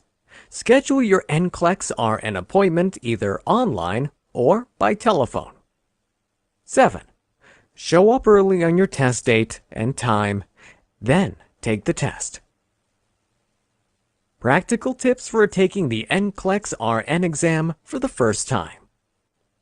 After you've graduated from nursing school, you will feel great about yourself, and for a good reason. Graduating from this course is a huge accomplishment in itself, but your work isn't over. For you to become a registered nurse, you must take the Nclex RN and pass the test. Apart from reviewing all of the concepts, here are some practical tips for you to consider. 1. Understand the Nclex RN. You must learn all that you can about the exam, from what it is, the format, the structure, the types of questions, and more. There's a lot for you to learn. 2. Learn stress management. Although preparing for the test can be very stressful, you must learn how to manage your stress. That way, you can focus more on your studying than on your apprehensions. 3. Know your own learning or study style. We all have our learning or study style, and knowing yours will allow you to tailor your study plan according to your strengths, which, in turn, will make it more effective. 4. Create a study plan. Preparing for the Nclex RN requires a lot of work and organization. By creating your study plan, you will have a better idea of everything you need to cover, and how you will be able to study everything. 5. Don't just draw from your experiences. If you have tried working in healthcare facilities, like as part of your schooling or as a sideline, don't let those experiences cloud your thinking. You still need to study and prepare to ensure that you will do well on the Nclex RN. 6. Improve your test-taking skills. To do this, you must also learn some test-taking strategies, such as learning how to eliminate the wrong answers, avoiding the answers which offer extremes, and others. 7. Invest in the right resources. These include purchasing review books, such as this one, practice exam books, or even enrolling yourself in a review course specifically for the Nclex RN. 8. Try answering practice questions or practice tests. There are plenty of practice questions and practice tests available online. You can also purchase books which include these questions, which are similar to those which you will have to answer on the Nclex RN. Take advantage of all these, so you can get all the practice you need. 9. Join a study group. A lot of people find that learning with others and having discussions while studying is more effective than just learning on their own. If you're one of these people, you may want to join a study group as part of your preparation. 10. Believe in your own abilities. Finally, you must believe in your abilities. There's no point in taking the exam if you don't think you can pass it. After you've studied and prepared for it, try your best when you take the exam and hope for the best. Understanding the Nclex RN test plan. The Nclex RN test plan is a tool which you can use to prepare for the test. This plan is organized systematically under broad categories. Some of these categories have their subcategories, which are also broken down into detailed activity statements. The contents of this test plan are divided into 8 major categories. Then, the NCSBN develops a range of percentages that each of these categories will appear on the exam. There are specifically integrated processes which are important to nursing practice, and all of these are incorporated throughout the main categories. These processes include caring, which is the interaction between the nurse and patient in an environment of mutual trust and respect. Documentation and communication, which includes the nonverbal and verbal interactions between the nurse and the patient, as well as the significant others of the patient and the other members of the patient's healthcare team. The nursing process, which is the clinical reasoning and scientific approach to patient care. Spirituality and culture, which is the interaction of the nurse and the patient, which considers and recognizes the individual preferences to patient care. Teaching and learning, which is facilitating the acquisition of attitudes, skills, and knowledge to promote a good change in behavior. Familiarizing yourself with and using the Nclex RN test plan will help you prepare for the test more adequately. By using this as your study tool, you will be able to focus on the most important information to study, to be able to answer the questions on the test in the best possible way. So now, let's go through the different categories of the Nclex RN to help you prepare.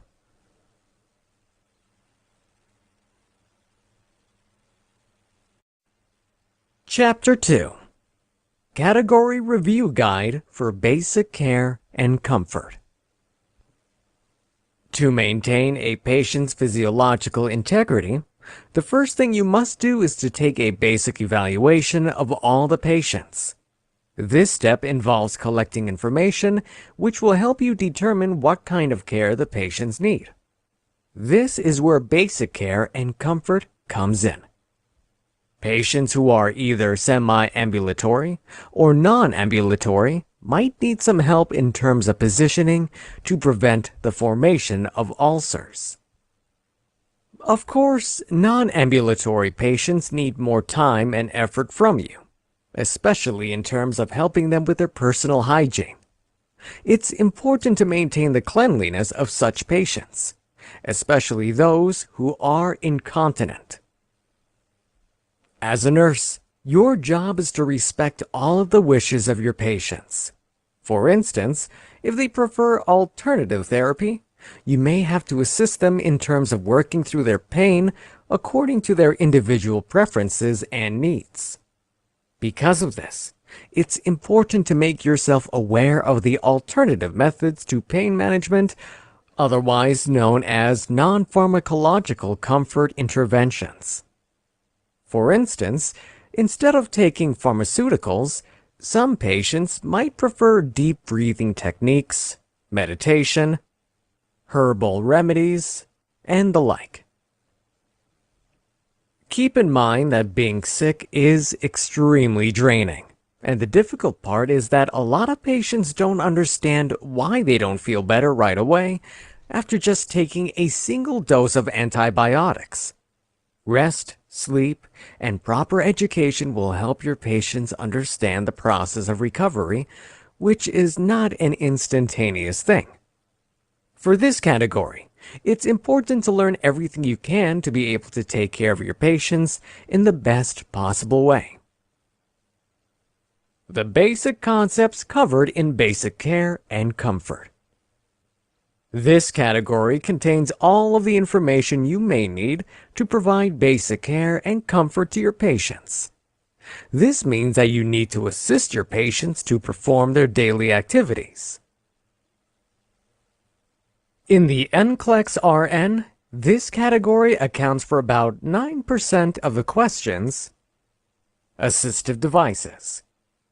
This aspect of the category includes evaluating the patient's utilization of assistive devices, managing the care of a patient who utilizes prosthetic apparatuses or assistive devices, improving the patient's ability to overcome his or her sensory or physical impairment, and evaluating the proper utilization of the assistive devices by the patient. There are different types of assistive devices which can be utilized by patients depending on their impairment. Assistive devices for patients with hearing difficulties include sound amplifiers, hearing aids, and other types of alerting devices. Assistive devices for physical safety and ambulation include crutches, canes, and walkers. Options for people who are visually impaired or those who have vision deficits include walking canes, braille devices, or even a service animal. For patients who suffer from speech impairments, such as those who suffer from a stroke, might need picture boards, word boards, or even handheld electronic devices which generate speed, such patients may need these devices so that they can communicate properly. Each patient required a complete evaluation, and as a nurse, your job is to perform these evaluations to determine the right type of assistive device, which will be most appropriate for your patients. Even though two patients suffer from the same impairment or condition, they may require different devices and therapies for their optimal functioning and health. This means that no two patients who suffer from communication, auditory, speech, or physical deficits may require the same type of assistive devices. Therefore, it's important for you to individualize your recommendations based on the individual needs of your patients. After completing the evaluation and determining the best time of assistive devices to use on your patients, the next thing to do is to educate your patients on how to use these devices. You must make sure that your patients will be able to use their assistive devices safely. Also, you must make sure that your patients will be able to safely and efficiently perform their daily activities while using the assistive devices recommended for them. You must allow your patients the maximum amount of independence as possible to prepare them for when you need to leave them on their own. Finally, you must also evaluate how well your patients can use their own assistive devices. The best way for you to evaluate this is by observing how your patients use these said devices. Proper usage means that your patients can utilize the devices effectively and safely without causing injuries to themselves. If not, you can either keep on training your patient or think about assigning a different type of device to use. Elimination. Elimination is the next part of this category, and it's important for all patients. As a nurse, it's your job to evaluate and manage patients who are experiencing a change in their urinary or bowel elimination. For this section, you also have to perform tasks such as skin care for the incontinent patients, irrigations of the ears, eyes, bladder, and more, alternative measures to encourage a patient's toileting or voiding schedule, evaluating your patient's elimination ability, especially if this is either restored or maintained, and recording outputs. Helping your patients meet their elimination needs is crucial. Both the bladder and bowel function may change. This means that you need to provide the proper nursing interventions for the well-being and health of your patients. There are several reasons why a patient might develop a change in his bladder or bowel functions. These reasons include, but aren't limited to, age, a decrease in muscular tone, medication use, neurological disorders, physical disorders, and psychological issues. Therefore, you need to make a full evaluation of your patient to determine the proper interventions to perform. Urinary elimination, which is also known as micturition, is a natural bodily process which may come with a lot of issues, the most common of which is UTI. Here are some of the most common terms relating to this condition and other urinary issues. Anuria, which is a lack of or a very minimal amount of urine production. Oliguria, which is a urine output that's less than normal. Polyuria, which is an excessive urine production. Dysuria, which is difficult or painful urination. Urgency, which is the uncontrollable, strong, and sudden urge to urinate. Urinary incontinence, which is the loss of bladder control or involuntary urine leakage. Urinary retention, which is the buildup of urine in the patient's bladder because he can't empty it completely. The other type of elimination, known as defecation, is the passage of stool.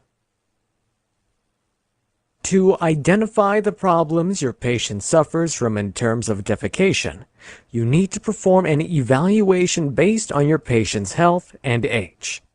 Here are the most common terms which are related to bowel issues. Constipation, which means that the patient has only 3 bowel movements or less each week. Diarrhea, which means that the patient is eliminating loose or watery stool.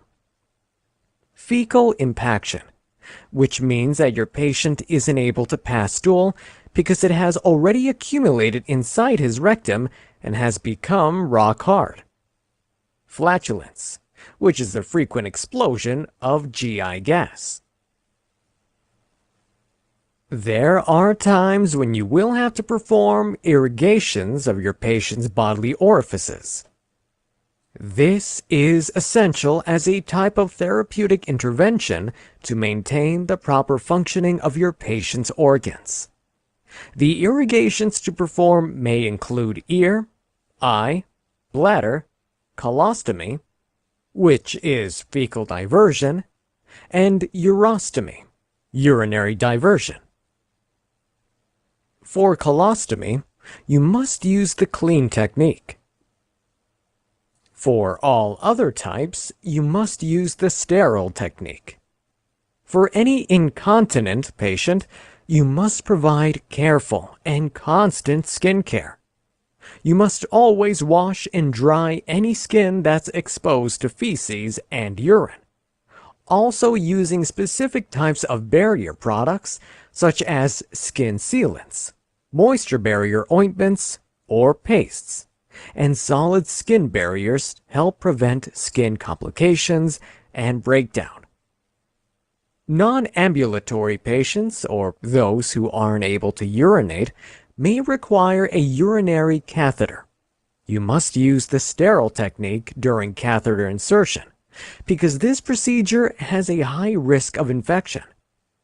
Successfully managing bladder and bowel issues means that your patients are already able to empty their stool and urine regularly, painlessly, and without urgency. For some patients, they may have to undergo bowel or bladder training to have better control over their elimination. Mobility and immobility. As a nurse, you must be able to assess your patient's range of mobility, motion, strength, motor skills, and gait. Recognize any complications of immobility. Use your know-how of psychomotor skills when you provide care to your immobile clients. Evaluate the skin health of your patient, and initiate the required measures to prevent the breakdown of the skin or maintain the integrity of the skin.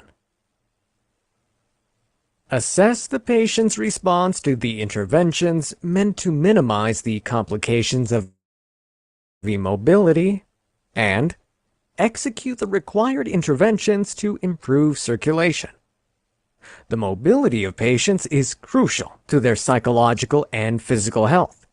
Mobility means that the patients can move purposely, easily, and freely in their environment.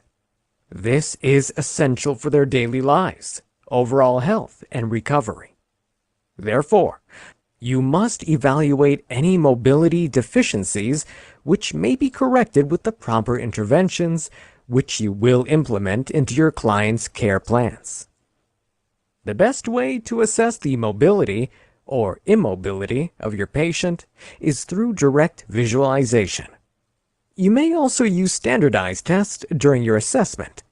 However, simply observing how your patients sit, stand, move around, walk, and such can provide you with good information about their abilities. If you discover any deficiencies, one intervention you may employ is the use of assistive devices, which we have already discussed. Completely immobile patients, especially those who are on complete bed rest, are at risk for life-threatening complications, both psychological and physical. Therefore, you must familiarize yourself with all of the possible adverse effects of immobility and the intervention options you may take. The most common immobility causes include impairment of the motor system, impairment of the nervous system, medications, pain, psychological issues, and weakness.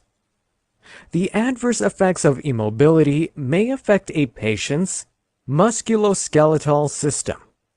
When a patient isn't able to move this system of his body, this may lead to weakness, muscle atrophy, calcium loss from the skeletal system, and more.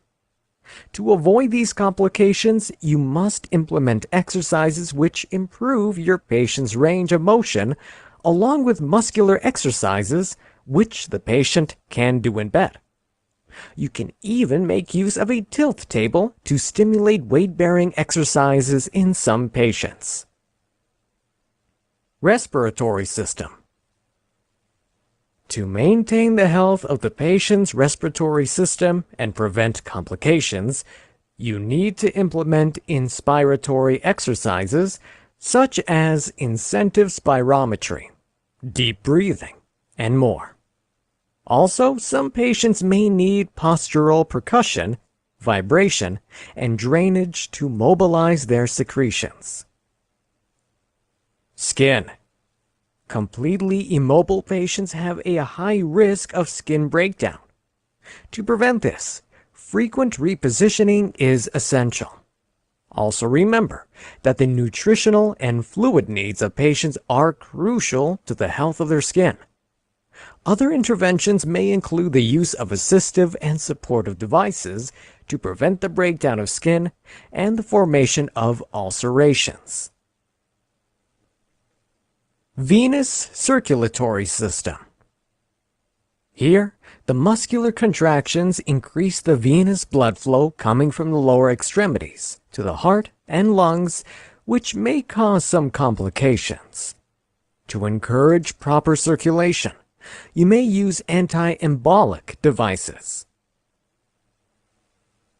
Apart from this, you must also implement motion exercises which are either passive, active, or active-assisted.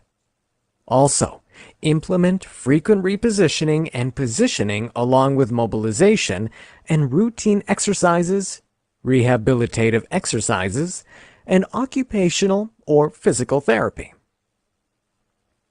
Others.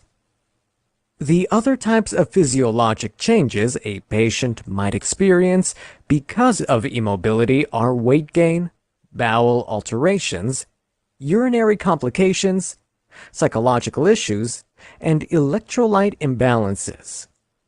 To promote the correct body alignment of immobile patients, you need to perform special positioning. This will also help maintain the proper physiological functioning. Therefore, you must familiarize yourself with the assistive devices and positions needed to maintain proper positioning. Also, make sure to educate your patients on the importance of proper body alignment and positioning and how he or she can help with the process. Some patients may need the utilization of traction devices both to achieve and to maintain the proper position for their healing. These are commonly used for patients who have suffered a fracture, but they can also be used for other types of serious medical conditions. As a nurse, you're responsible for setting up the device, maintaining it, and ensuring the proper positioning as well as the comfort of the patient. Also, you may have to make adjustments to the device as needed. When it comes to mobility, it's your job as a nurse to determine whether or not your patients are meeting the goals expected of them. There are other types of interventions which you may use along with the ones we have discussed to ensure the health, safety, and the recovery of your patients. Non-pharmacological comfort interventions. In this section, you will evaluate the patient's need for alternative medicine, complementary medicine, non-curative treatments, palliative care, symptom management, and other types of appropriate therapies. You must evaluate the pain level of your patients as well and apply your knowledge of pathophysiology to the interventions of comfort care. You must be able to effectively integrate complementary and alternative therapies into your patient's care plans. Often, the measures needed for patient comfort involve the utilization of non-pharmacological interventions. Again, different patients require different interventions, so you must be able to determine which ones are right for your patients. The interventions to employ would depend on your assessment of the patient. Depending on the individual preferences and needs of your patients, some of them may be more suited to traditional therapies, such as homeopathy, massage, dietary supplements, and more.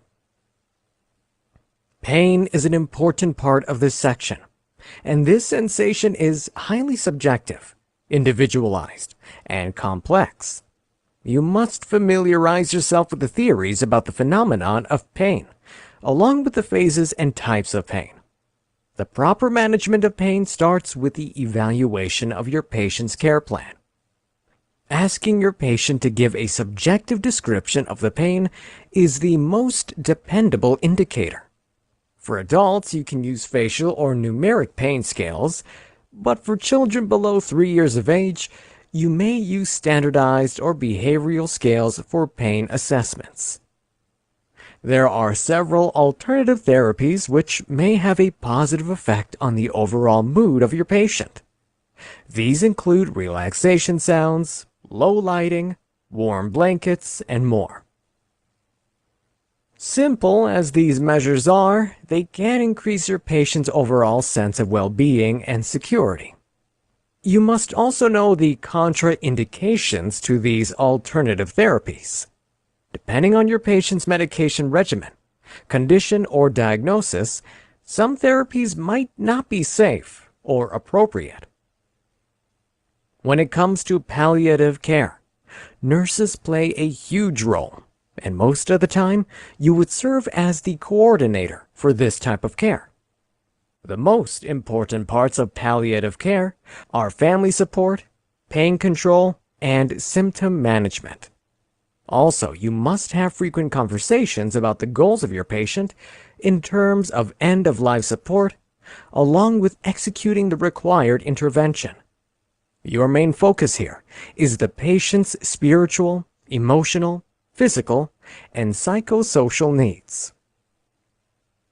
When a patient is near death, he or she experiences several emotional, psychological, and physical changes. During this difficult time, you must take care of your patients and their families as well. When you're assisting your patients, you need to focus on their comfort. Also, your interventions must be based on the individual needs of your patient. The main goal is for your patient to be free of pain. Nurses play an important role in helping the patient's family members understand what the patient is going through. It's also important to help them accept any changes they will see in the patient as he or she is nearing the end of his or her life. There is a need to educate and counsel the patients as well as their loved ones to make the process as comfortable and pain-free as possible. As you're assessing the outcome of any comfort measures and alternative therapies, you must ask for the feedback of your patient and incorporate this into your assessment. Apart from verbal feedback, you must also observe any nonverbal behavior and body posturing of your patient.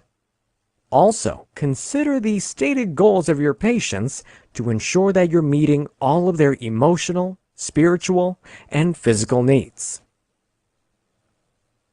Nutrition and oral hydration. In this section, you'll learn the importance of oral hydration and nutrition in nursing care. To take care of your patients, you must be able to evaluate your patient's ability to eat properly and to look for any actual or potential interactions between the medications they're taking and the food they're eating. As a nurse, it's your responsibility to assess the side effects of the tube feeding, then intervene if needed. Deliver your patient's nutrition via intermittent or continuous tube feeding, and monitor your patient's intake, output, and hydration status, then intervene accordingly. One of the most important priorities of nurses is to promote the overall health and wellness of the patients. To do this, you must make sure that your patients have the proper intake of water, along with the vitamins, minerals, and nutrients which come from the food they eat. To do this, you must have a working knowledge of the major food groups, along with all of your patients' needs based on their condition, weight, age, and their ability to drink and eat by themselves. You must perform a nutritional assessment of all of your patients. Only after you do this will you be able to assess the real condition of your patients and determine whether they have deficiencies or not. Then you can start working on the following. Calorie counts. Counting calories involves calculating the number of grams of carbohydrates, protein and fat consumed by your patients. You can perform the calculations yourself and educate your patients on how to do this as well. Food restrictions. Apart from the restrictions from the health conditions of patients, some may also have restrictions because of medication interactions or allergies. You must be aware of all of these restrictions if you want to effectively take care of the nutrition and oral hydration of your patients. Managing the intake of food. It's also your responsibility to help your patients lose, gain, or maintain their current weight. To do this, you must come up with a dietary plan which meets the needs of your patients based on your evaluation. Make sure to create a healthy and balanced diet plan which includes different types of foods. Mathematical calculations. You may also have to perform some mathematical calculations with regards to the hydration and nutrition of your patients. Some examples of calculations are BMI, calorie counts, and others. Nutritional requirements. Although patients who don't suffer from serious conditions may only need to follow a well-rounded and balanced diet, some of your patients might suffer from specific health conditions, which means that they have specific diet restrictions. In such cases, you must be able to help them achieve all of their nutritional requirements despite these restrictions. Patient preferences. Often, patients have their preferences in terms of the types of food and how much food or water they take. It's important to speak to your patients about these preferences as you're developing their nutritional care plan. Physical ability. For your patients to have the proper hydration and oral nutrition, they must be able to eat by themselves, chew well, and swallow without choking. You must also check their dentition, as this may have an impact on their physical ability to consume properly. Other factors which may affect this ability include side effects caused by therapies or even neurological conditions. Supplements. For some patients, they may need to take specific nutritional supplements along with their diets. In such a case, you may have to recommend the proper supplements to your patients based on what they need. As much as possible, you must encourage your patients to eat on their own. Although it's your job to help them consume all that they need to, your ultimate goal is to allow your patients to do the task independently. If your patients require assistive devices to do this, you must include these in their care plan. If your patients aren't able to eat independently, or they're not able to get sufficient amounts of food orally, you may give them enteral nutrition. You may give this type of nutrition in bolus form, intermittently, or continuously. For this procedure, you must carefully maintain the ostomy sites as well as the tubes in terms of their cleanliness and proper positioning. This is important to ensure patency and optimal functioning. Another important part of this section is the monitoring of your patient's intake and output every day. Careful monitoring is crucial for proper care and management. The results you obtain from your monitoring can be helpful in explaining any changes in your patients, such as their weight, vital signs, hydration status, and laboratory values. In terms of hydration, there are two main categories of fluid imbalances which may occur in patients. The first is dehydration, or a fluid deficit, and second is edema, or an excess of fluids. Each of these categories has its clinical features, as well as the corresponding changes which occur in the patients. There are several factors which may cause the fluid imbalances, including medications, gender, age, underlying medical conditions, and more. Personal hygiene. In this section, you will have to assess your patients in terms of their personal hygiene habits. It's your job to determine the routines of your patients and if these routines are sufficient. Otherwise, you may have to intervene or educate your patients with regards to the essential adaptation for their daily living activities. Personal hygiene is an important part of life. Therefore, you must also be able to help your patients with this. Just like any other procedure, assessment is the first step. As you evaluate your patients, make sure to check their ability to shave, shower or bathe, perform perineal, hair, nail, and foot care, perform proper denture care, perform proper mouth and oral care, and wash their hands properly. Your patients will require varying levels of nursing intervention and care depending on their individual needs. As you're evaluating your patients, make sure to identify the areas which need intervention and education. For some patients, you may have to incorporate special tools and assistive devices to help them with their personal hygiene routines. Then make sure to demonstrate how to properly use these tools and devices to ensure the safety and independence of your patients who need them. Another part of this section is post-mortem care.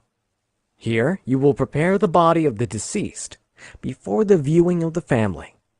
This includes washing the body, drying the body, taking out all connected medical equipment, proper positioning of the body parts, and covering the body with a shroud.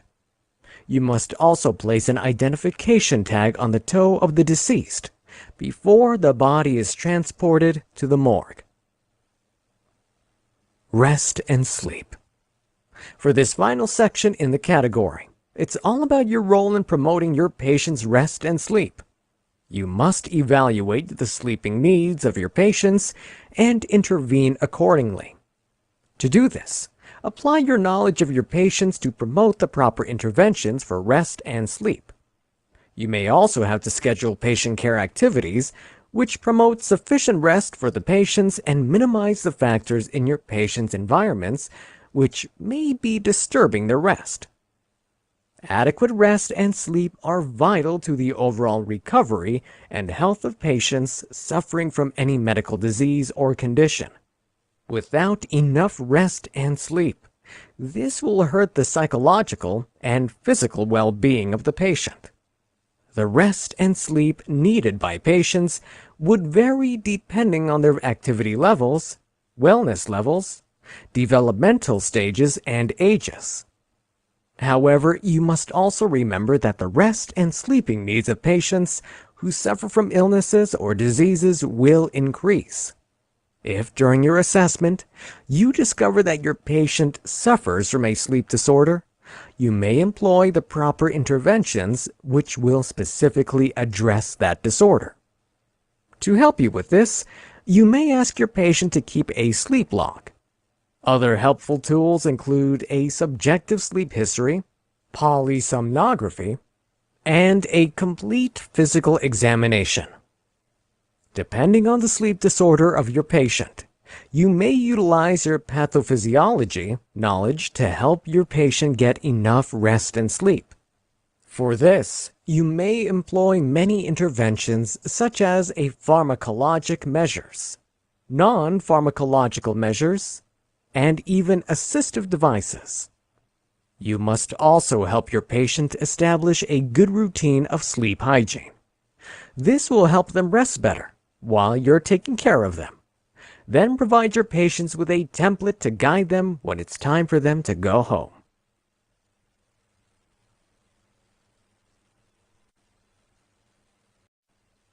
Chapter 3. Category Review Guide for Health Promotion and Maintenance. Looking at this category from a nursing perspective, it means that nurses deal with their patients in all the aspects of their development. from the time they're developing in utero to death. Nurses deal with patients.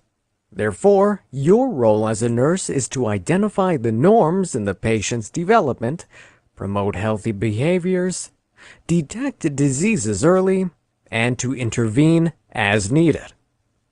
This category contains a lot of information which we can further divide into 3 main groups or topics.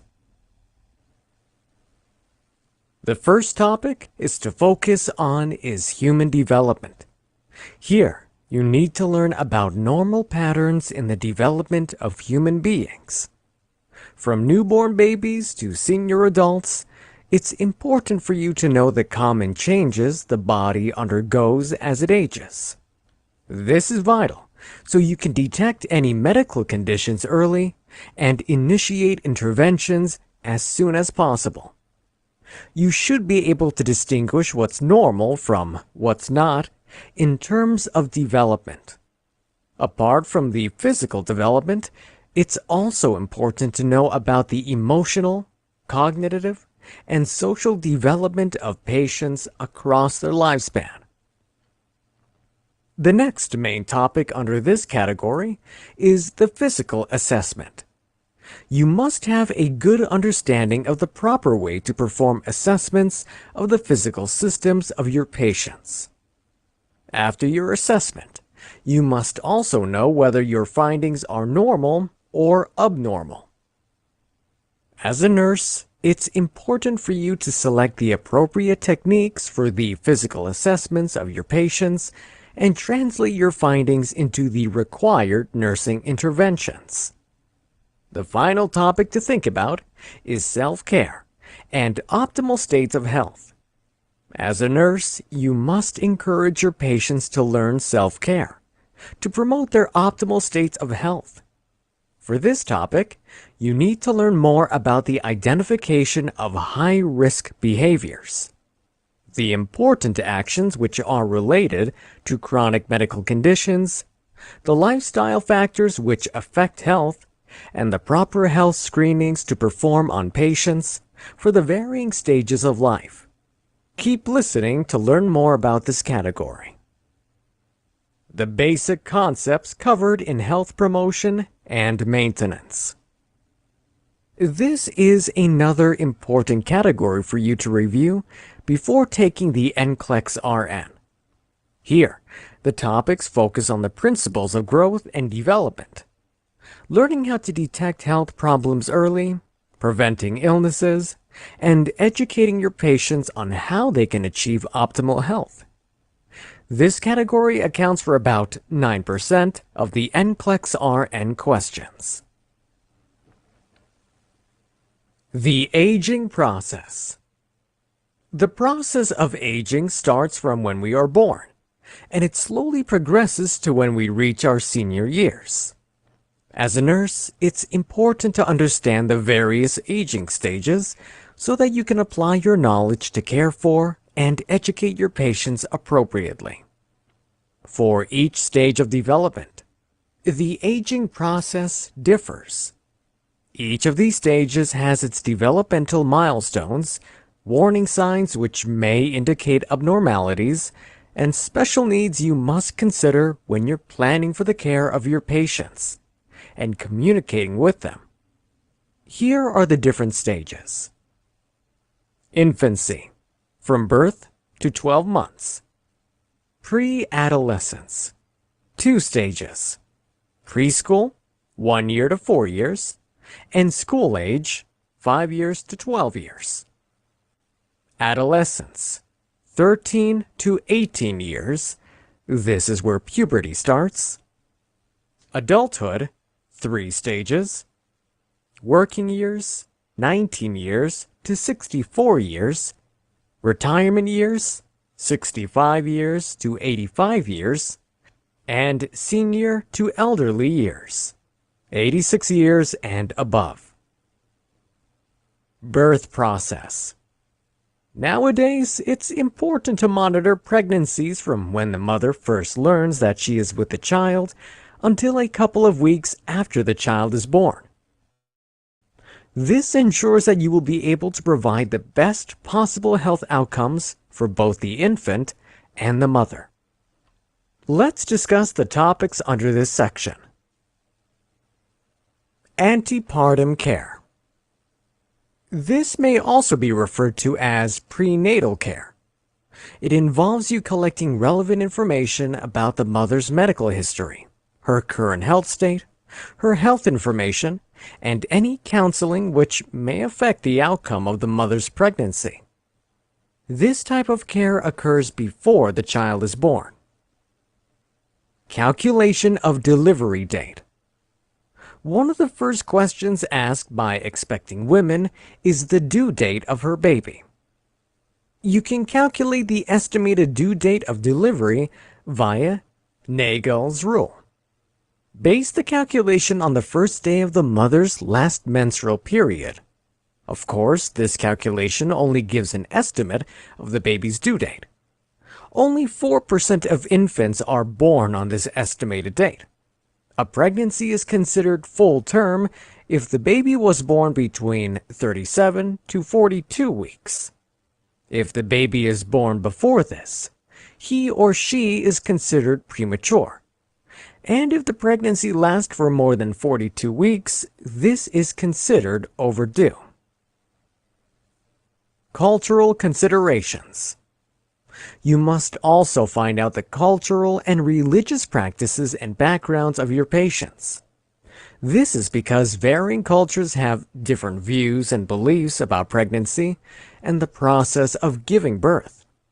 Make yourself familiar with these customs, accept them, and accommodate your patients the best way you can. Danger signs. You must also look out for the danger signs which may indicate life-threatening or severe conditions for both the mother and the baby. Make sure to watch out for signs such as a decrease in fetal movement after the 24th week of pregnancy, constant headaches, especially during the last trimester, dimmed or blurred vision during the last trimester, severe swelling or a sudden onset of swelling of the feet and hands, especially during the last trimester, severe abdominal pain that's unrelenting, or vaginal bleeding. The health of the fetus. It's also important for you to provide the mothers with the relevant information they need for them to monitor the health of their babies. For instance, they must feel the first fetal movements around the 17th to the 19th week of their pregnancy. These movements may provide information regarding the health of the fetus, especially during the later pregnancy stages. It's also important to take note of the heart rate of the fetus every time the mother comes in for a prenatal visit. The health of the mother. An important aspect of prenatal care is to document the past health history and the current state of health of the mother. This documentation must include information regarding the mother's medications, blood pressure, genetic history, weight, family, and lifestyle. In particular, all of the medications must be listed and carefully administered. Otherwise, instead of helping, the medications might cause a miscarriage or hurt the fetus's development. Nutrition of mother and baby. It's important for you to provide nutritional counseling as a part of the mother's prenatal care. This helps ensure that the mother acquires all of the proper nutrients she needs to ensure the healthy development of the baby. This may also help reduce the risk of postpartum and intrapartum morbidity. In the case of pregnant teenagers, they need more calcium, phosphorus, and protein, since their bodies are still in the process of growth and development too. Rh factor.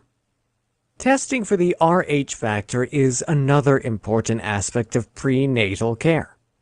You won't need to perform any intervention if both parents lack the Rh factor, or if only the mother has the Rh factor.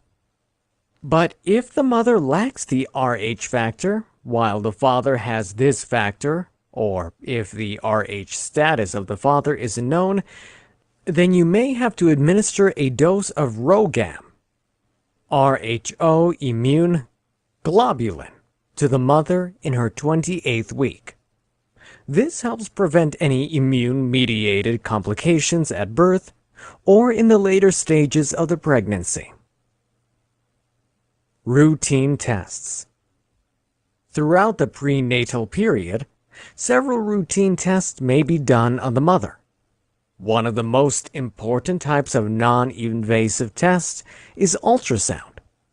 This confirms the viability of the fetus, the gestational age, and the placenta's location. You can also use this test to monitor the growth and anatomy of the fetus. On the other hand, an important type of invasive test is amniocentesis. This test can provide you with detailed information regarding any chromosomal or genetic abnormalities of the developing fetus. Intrapartum care. This type of care refers to what you would give to a mother the time she starts with her labor up to the time when the infant is born. There are three major factors which trigger a pregnant woman's labor, which is the effect of oxytocin, the distension of her uterus, and the effect of her hormones. The most common signs that labor is about to begin are when the woman's amniotic membranes rupture and when she loses her cervical mucus plug. Once labor starts, you must be able to identify the different labor stages to provide the proper interventions needed for each of these stages. 4 to 10 centimeter dilation.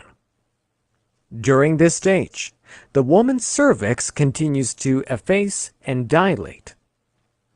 The interventions to perform here are monitoring, documenting the process, and evaluating the need for analgesia. Full dilation to delivery. As the infant goes down to the birth canal, your evaluation must include any changes in the woman's perineum, which are an indication that the birth is about to happen. Such changes include crowning, visibility of the baby's body parts, bulging, or an increase in the bloody show. You must also monitor the mother and baby's vital signs, along with how the baby's head is positioned in the birth canal. Delivery of the baby to the delivery of the placenta. Usually, the placenta gets delivered after 5 minutes after the birth of the baby. You must check the umbilical cord for 1 vein and 2 arteries. Recovery. It's important to frequently check the mother's uterus for the tone and position, especially for the first 60 minutes after giving birth. Around 2 hours after giving birth, you must evaluate the mother's fundal height, vital signs, and any vaginal discharge or bleeding. You must also check the mother's bladder for any distension. If needed, you may also have to help with breastfeeding, especially for new mothers. Postpartum care. After the mother gives birth to the baby, you need to continuously monitor her for any signs of complications, such as hemorrhage. Explain to the mother that it's completely normal for her to experience some bleeding mixed with her vaginal discharge for about 3 to 6 weeks after her delivery. Evaluate the patient for any abnormal bleeding and educate her as well so she can evaluate herself when she gets home. It's important to look for intense spurts of bleeding or passing large clots. Illness and infection. It's also important to monitor the temperatures of mothers who have just given birth. An increase in temperature may indicate an infection. Other signs of infection to watch out for are cough, chest pain, smelly or copious vaginal discharge, perineal pain, red, tender, or warm breasts, painful urination, or pain that may or may not be accompanied by swelling. Neonatal care. This type of care is given to newborn infants right after the baby comes out of the mother. You must evaluate his or her vital signs, breathing, and overall appearance. This will help you determine if you need to perform any interventions. After this initial evaluation, check for APGAR score. This refers to an overall number which you can determine from the individual scores you've taken from the assessments you performed a minute after the infant's birth. These assessments include the color and appearance, the pulse/heart rate, the reflex, irritability, and grimace, the muscle tone, activity, and the respiratory effort or respiration. In each of these assessments, you would give a score from 0 to 2. The higher the score is, the better. Newborn care. This is especially important for first-time mothers. You must educate them on how to care for their newborn babies. You may have to answer the mother's questions about basic care, feeding, bathing, caring for the umbilical cord, and building the parent-child bond. You may also have to discuss the basic safety concerns, such as sleep positioning, visitors, car seats, and more. Warning signs of complications. You must also monitor the infants while they're in the nursery and while they're with their new mothers to see if there are any signs which indicate complications of health issues after birth. Some of these warning signs include bulging or sunken-in cranial soft spots, a high fever, vomiting more than once within 24 hours, the inability to keep down water and food, or breathing difficulties. In some cases, you may also have to provide counseling to the new mothers with regards to contraception, since their menstrual cycles may come back within 6 to 8 weeks after giving birth. For mothers who are breastfeeding, this period may be a bit longer. Some mothers may also experience a postpartum period, which can be extremely stressful. Therefore, you must inform and educate them on the possible interventions if they notice frequent emotional swings after the second or third postpartum week. Developmental transitions and stages. In each of the developmental phases, there are standard expectations for emotional, cognitive, social, and physical growth that you need to be aware of. You must know the developmental milestones of each stage, their needs, and any warning signs which may indicate abnormal growth and development. Infants. Physically speaking, infants must be able to suckle well and grasp an object as a reflex when placed in their palms. They should also be able to focus on an object for a short time. Most infants may have swollen genitalia or breasts, milia on their faces and heads, which are slightly misshapen, but which become more round as they age. As they grow older, infants must learn how to grasp with their index finger and thumb, vocalize, and respond selectively to words spoken to them. It's important for infants to be able to form bonds with their caregivers, and of course, their parents. The warning signs to look out for in infants include not being able to transfer objects from one hand to another by the time they reach 9 months, or not being able to roll from their tummy to their side by the time they reach 10 months. Preschool. Children in this age group must be able to enjoy physical activities. Their physical coordination must be greater, and they should start exhibiting fine motor skills. Preschool children should be able to undress and dress themselves, manipulate, and utilize small objects using their fingers and hands, and exhibit progressive control over their bladders and bowel movements. Also, preschool children are already aware of limits. They may frequently say no and must have a vocabulary between 500 to 3,000 words. They should be able to speak in short sentences, use a pencil to draw the basic shapes, and are always eager to please the people closest to them. In terms of needs, preschool children need a lot of consistency and routine. They should feel secure in their environments. At the same time, they require close supervision, especially in harmful environments. Parents must also allow children in this age group to exert their independence and have unstructured playtime. For this age group, look out for abnormal or delayed developmental signs, such as not being able to walk by the time the child reaches 18 months, not being able to say a minimum of 15 words, not being able to imitate actions or words, not being able to follow simple instructions, not wanting to play with other children, not taking part in pretend play, and focusing too much on mature subject matter such as violence. School age.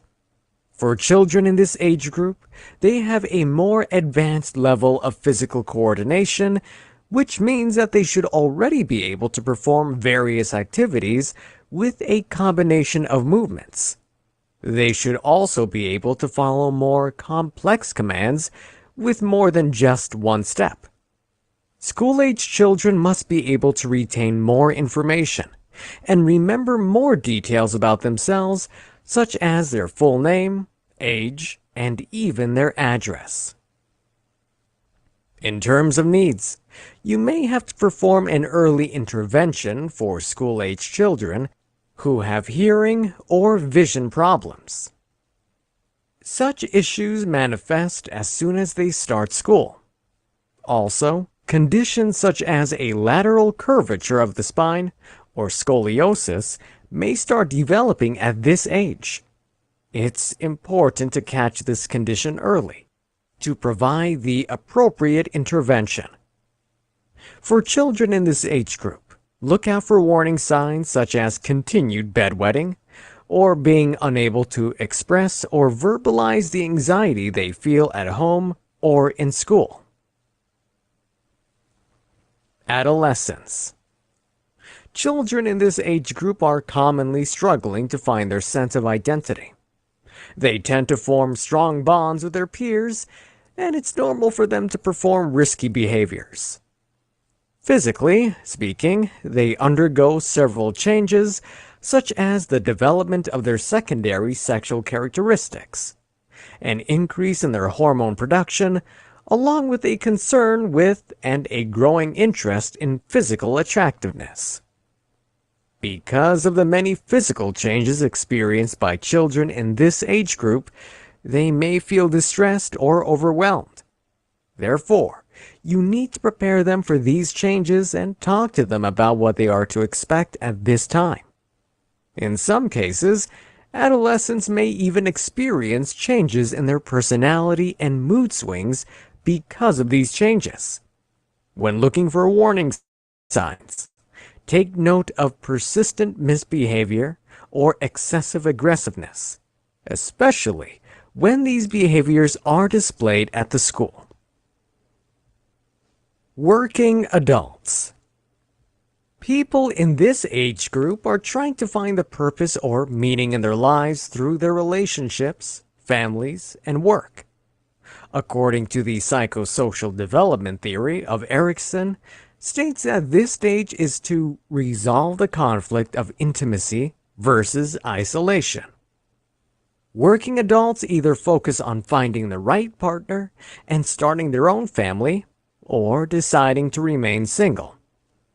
According to the same theory, at the age of 35 up until adults turn 64, they work to resolve the conflict of generativity versus stagnation.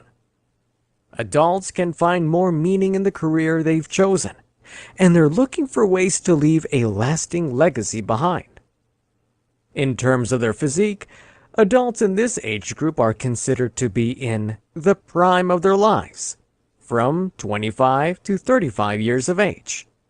After that, some adults might start developing chronic medical conditions. In such cases, you need to intervene and suggest the appropriate lifestyle modifications to treat or manage these conditions. The needs of adults in this age group can either negatively or positively influence their functioning and development. When looking for warning signs, check for those adults who have substance abuse issues or those who feel that their life is meaningless. Retired adults. The adults in this age group begin to experience a gradual decline in terms of their physical functioning. Most of them will retire from their work. In some cases, retired adults may even experience a gradual decline in their cognitive functioning too. According to Erickson's theory, the adults in this age group need to resolve the conflict of ego integrity or despair. When retired adults look back on their lives, they either feel despair or a sense of accomplishment.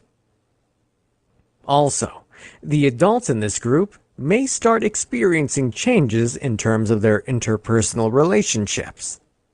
This may be because of a decline in their functions, illnesses, and seeing the people they know die. It can be very challenging for retired adults to transition to life without work. They may also experience hardships due to the loss of or changes in their close personal relationships. For the warning signs, look for those who feel regret or despair about their lives, instead of feeling a sense of peace or pride with how they lived their lives. Elderly.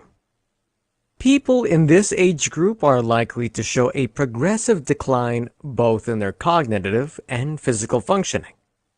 Also, they will likely experience a significant loss in terms of their interpersonal relationships. The elderly must always learn to find meaning and acceptance in their lives. Otherwise, you might see the warning signs such as having suicidal behaviors or thoughts in the elderly.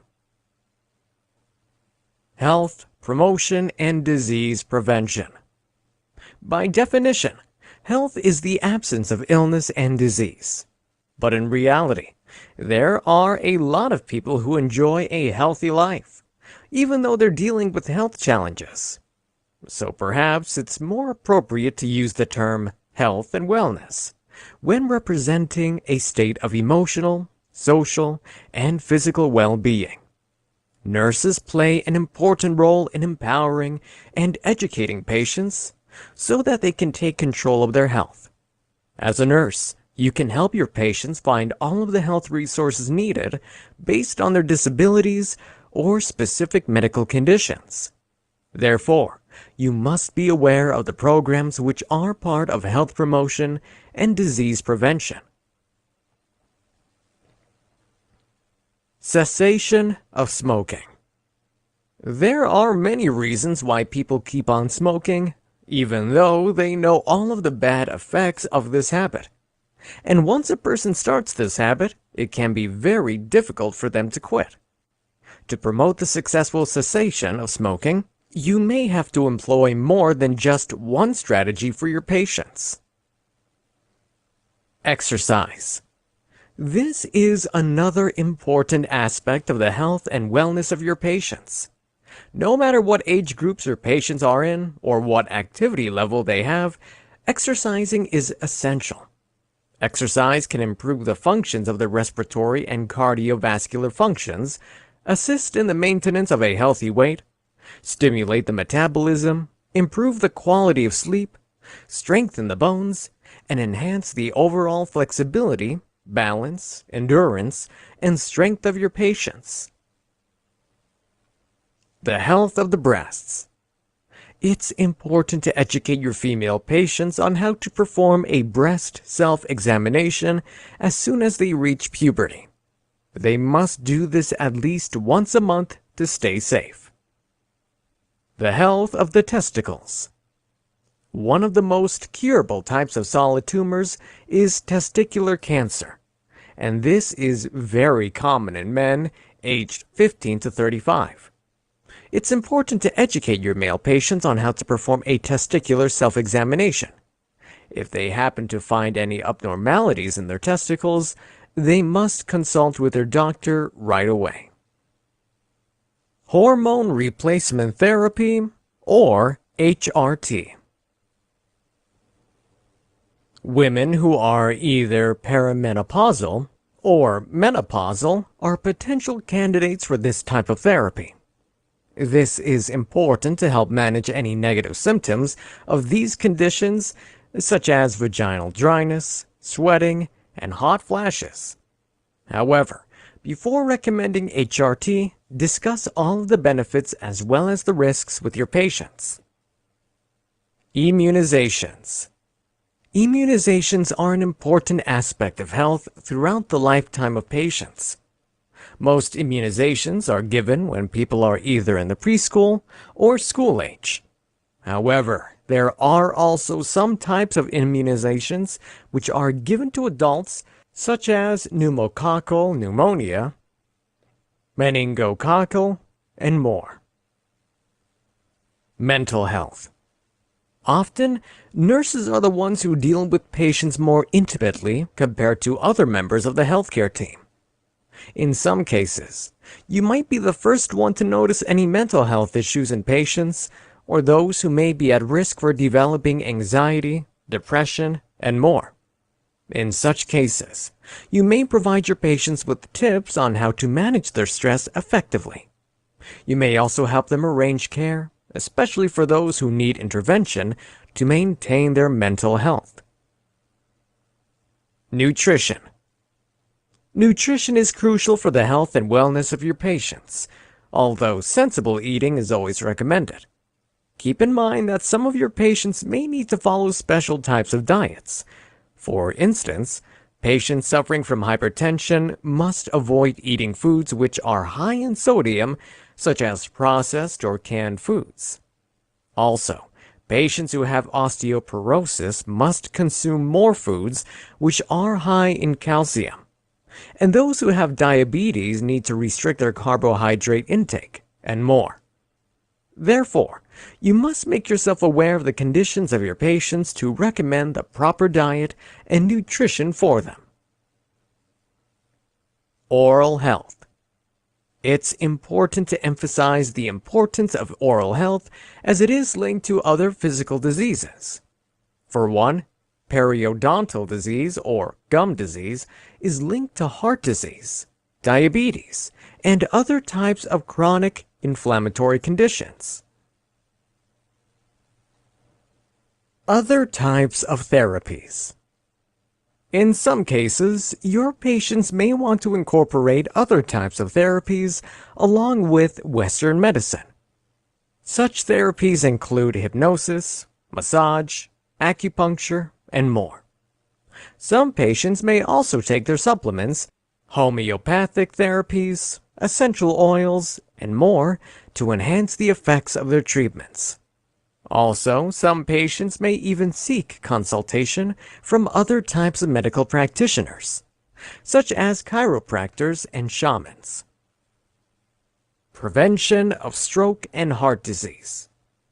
As a nurse, it's your responsibility to identify any abnormalities in your patient's blood pressure, since high blood pressure is commonly associated with stroke and heart disease. As a nurse, it's your responsibility to identify any abnormalities in your patient's blood pressure, since high blood pressure is commonly associated with stroke and heart disease.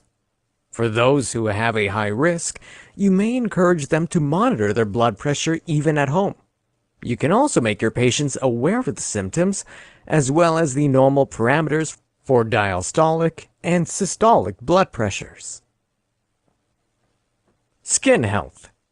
It's essential to speak to your patients about the harmful effects of excessive UV exposure, as well as the importance of having regular screenings for skin cancer. You may also provide your patients with helpful tips to maintain skin health, such as wearing protective clothing, using sunscreen, and more. Weight management. When promoting the healthy management of weight, concentrate on the incremental modifications which help move your patients towards a healthy weight for their build and height.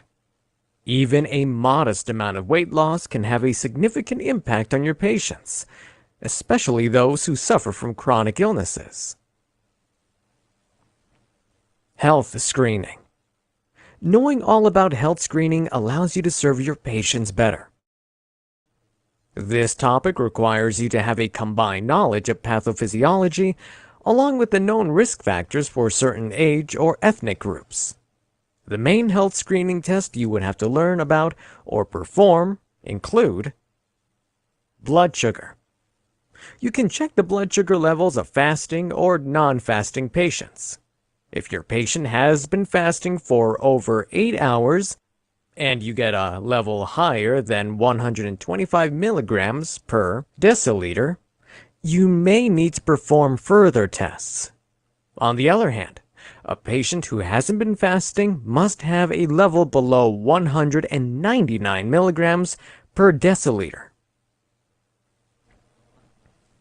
Blood pressure. By definition, normal blood pressure is any value below 120/80 millimeters of mercury. There are many subcategories of hypertension, namely stage 1, stage 2, and elevated. There is also a condition known as severe hypertension, which is defined as a value above 140/90 millimeters of mercury. Hypertension is known as a silent killer because it can be asymptomatic, even when severe. The other risk factors for high blood pressure include hyperlipidemia, an inactive lifestyle, and an age above 60. Colorectal screening. Adults aged 50 and above must have the screening done regularly. This includes numerous tests, namely a digital rectal exam, sigmoidoscopy, double contrast barium enema, fecal occult blood testing, digital rectal exam, and colonoscopy. For those who have a history of colorectal cancer, they must have screenings more frequently and at an earlier age. Fasting lipid profile. Adults must have this test done every 5 years. Normal values include a total cholesterol level below 200 milligrams per deciliter, fatty acid or triglyceride level below 150 milligrams per deciliter, low-density lipoprotein level below 100 milligrams per deciliter, and high-density lipoprotein level above 50 milligrams per deciliter in women and 40 milligrams per deciliter in men. Mammogram. Women who are between the age of 40 to 50 years old must have a baseline mammogram done. Then, yearly screenings are recommended for most women until they reach the age of 55. These tests can be done either annually or biannually. But if the woman has a family history of breast cancer, it's recommended to have this done earlier. Prostate screening. Men at the age of 50 and above must have this screening done regularly. There is a specific blood test which measures the prostate-specific antigen of the men. Another test that is used for this screening is the digital rectal exam. High-risk behavior. Another important aspect of health promotion and maintenance is to document the history of your patients. especially those who are likely to engage in lifestyles or behaviors which have a high risk and which might increase their risk of developing certain illnesses, injuries, diseases, or even death. A lot of patients aren't even aware that they're at risk, so you must educate them as part of your comprehensive healthcare plan. Some of the most common high-risk behaviors include accident-related. For a lot of the age groups, the number one cause of death is unintended injuries. For this, you may provide counseling on how your patients may reduce this risk by using seatbelts while in moving vehicles, using protective gear such as helmets, and more. Sexually related. Unprotected vaginal, oral, or anal sexual activities may increase a patient's risk of getting STDs or HIV and AIDS. These might also result in unplanned pregnancies. Therefore, you have to educate your patients on how to use barrier protection or contraception methods, especially for those who plan to have several sexual partners. Lifestyle choices. The lifestyle choices of patients vary. They have their own set of characteristics or actions which may range from intentional decisions to routine habits. Each of these decisions and habits may affect the health of your patient, either positively or negatively, depending on their current health circumstances. Your patients may also have their self-care activities, which they perform to either enhance or promote their well-being and health. These are known as self-care practices because they are done without the supervision of medical professionals. But for elderly patients, or those who either have physical or developmental disabilities, they may need your assistance to perform these activities adequately. Physical assessment techniques. The history of present illness and health histories of patients are the subjective descriptions of your patient's health circumstances and symptoms. On the other hand, a physical assessment provides you with objective information about your patient's physical condition. Both these descriptions will be very helpful in your decision-making, especially in terms of determining the proper intervention. Here are the basic physical assessment techniques to use when assessing patients. Auscultation. This method involves the use of a stethoscope to listen to fluid and air movements inside your patient's body. Use the bell of the stethoscope to listen to low-frequency sounds. Use the diaphragm of the stethoscope to listen to high-frequency sounds. Inspection. This is also known as purposeful observation, and it contains a lot of important information about the general health of your patient. Inspection involves your patient's movements, posture, speech, and body habitus. All of these can tell you more about your patient's personal care habits, nutritional status, and can even provide you with indications about abnormalities in terms of your patient's development. Checking your patient's vital signs is also an important aspect of inspection. Sometimes you may have to customize the assessment technique depending on your patient. Palpitation. This is when you use both of your fingertips and your palms to apply light, moderate, or deep pressure to specific internal structures. The purpose of this assessment technique is to collect information about your patient's state and function. Through this technique, you can assess the quality, rhythm, and rate of your patient's pulse.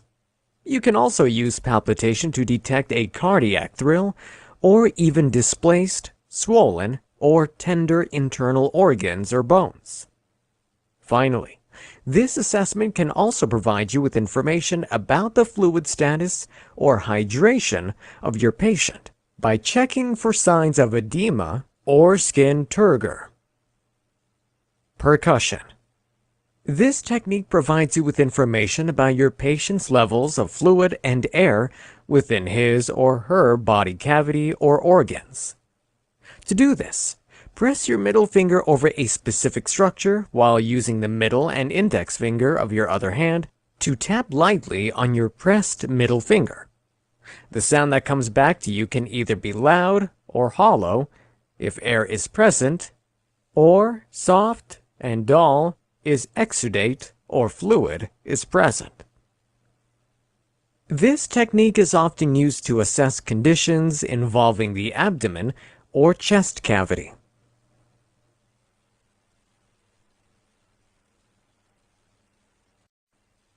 Chapter 4. Category Review Guide for Management of Care. We've already gone through how the most important goal of the Nclex RN is to determine whether or not you're ready to start performing as an entry-level nurse. When you're already a nurse and you're on your shift, it's quite common to have to manage patients with several complicated care plans. Therefore, you must be able to determine which aspects of patient care are most important to ensure positive and safe patient outcomes.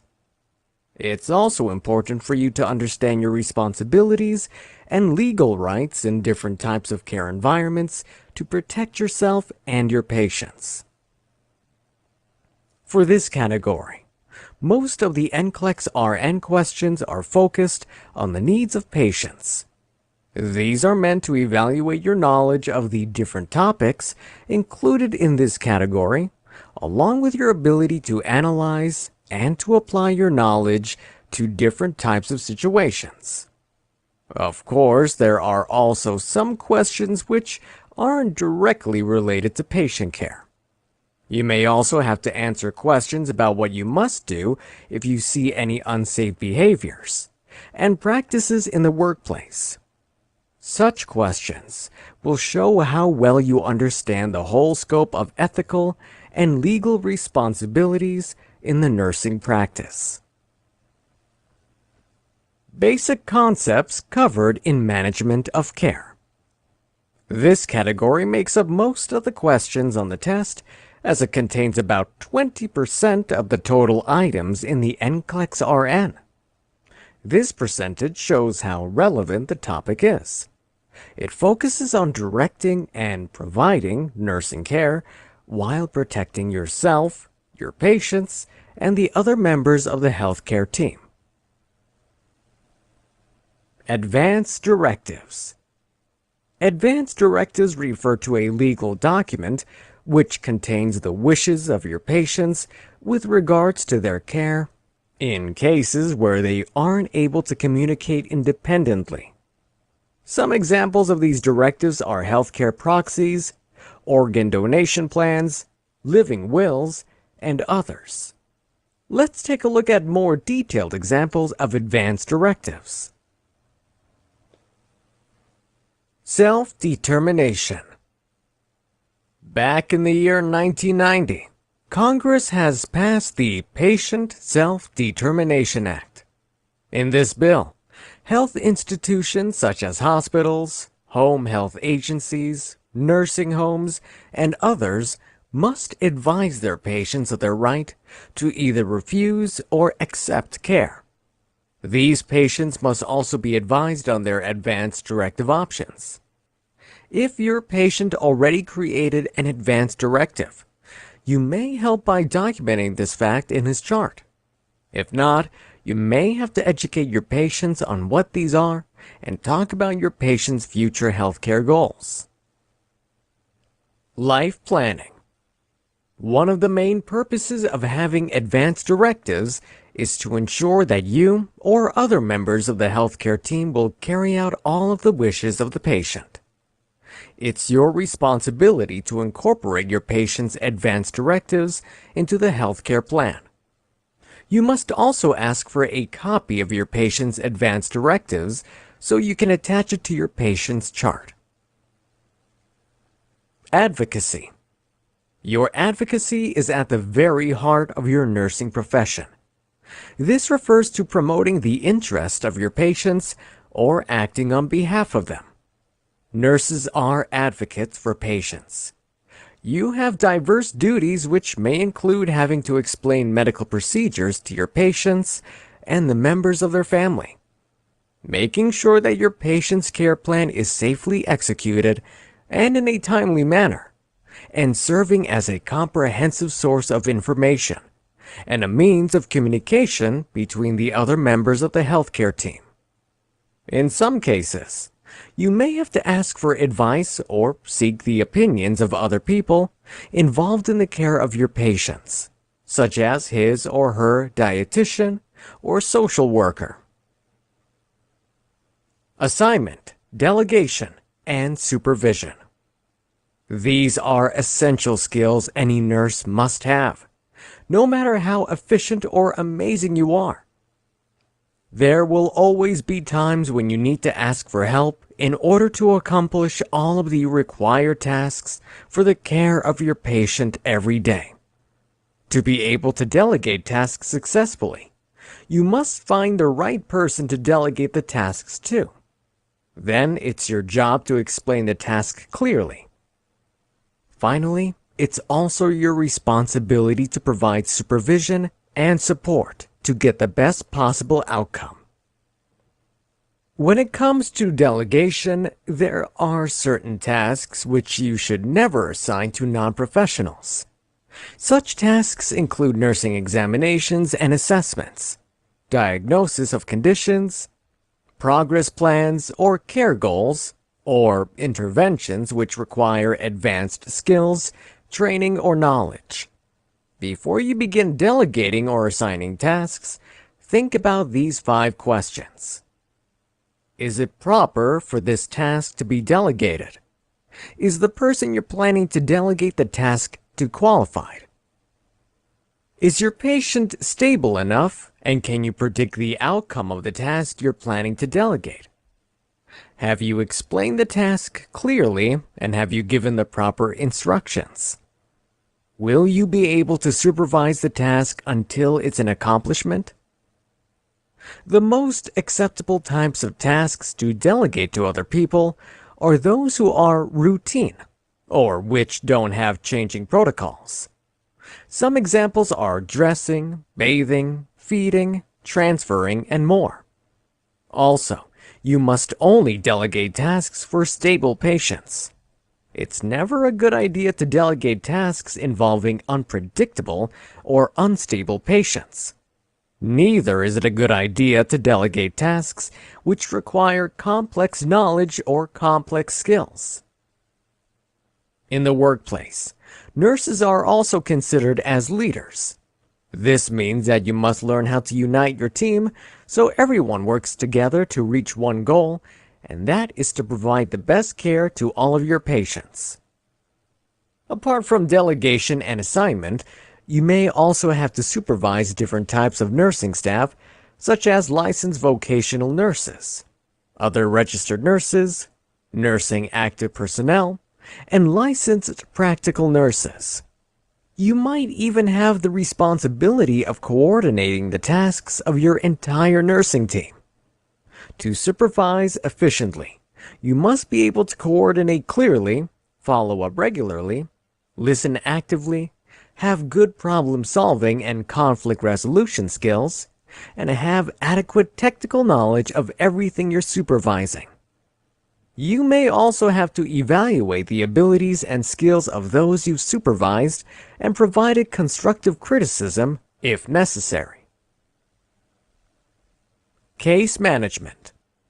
As a nurse, you're also responsible for the development, implementation, and revision of the care plans of your patients. You must make sure that these plans will help your patients reach their health goals and be able to maintain their health even after they've been discharged independently. Case management doesn't just involve the care of your patient while in your medical facility.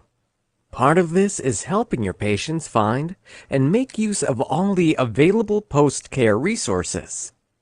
It's your job to help your patients achieve this by identifying their individual needs and talking to them about their health goals. Successful case management ensures the safety of the patients and considers all of the cost-effective options for them too. Whenever possible, you must also incorporate any findings based on evidence into the care plans of your patients. To do this, you must keep yourself updated with the current studies and research. This will help you stay up to date so that you can give helpful recommendations to your patients. Also, you may want to consult with other professionals whom you know may help you with your case management. Care plans of patients tend to evolve depending on how they respond to the interventions you're performing. Therefore, it's also your responsibility to make revisions to their care plans as needed. Communicate regularly with your patients whenever you're making any changes to avoid any misunderstandings. Patient rights. Apart from educating your patients and explaining things to them, it's also your responsibility to inform them of their rights as patients when they are admitted to your healthcare facility. Here are some of the most important patient rights to discuss with your patients. HIPAA. HIPAA, also standing for Health Insurance Portability and Accountability Act, is meant to protect the personal and medical information of your patients. Therefore, only those who are directly involved in their medical care, case management, or insurance reimbursement may have access to this information. Patient's Bill of Rights. This is a document which specifies the rights and responsibilities of each patient as recipients of healthcare.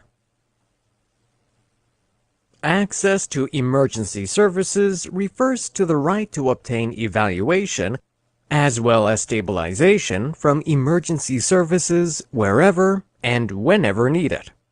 Such services must be provided, even without authorization and without financial penalty.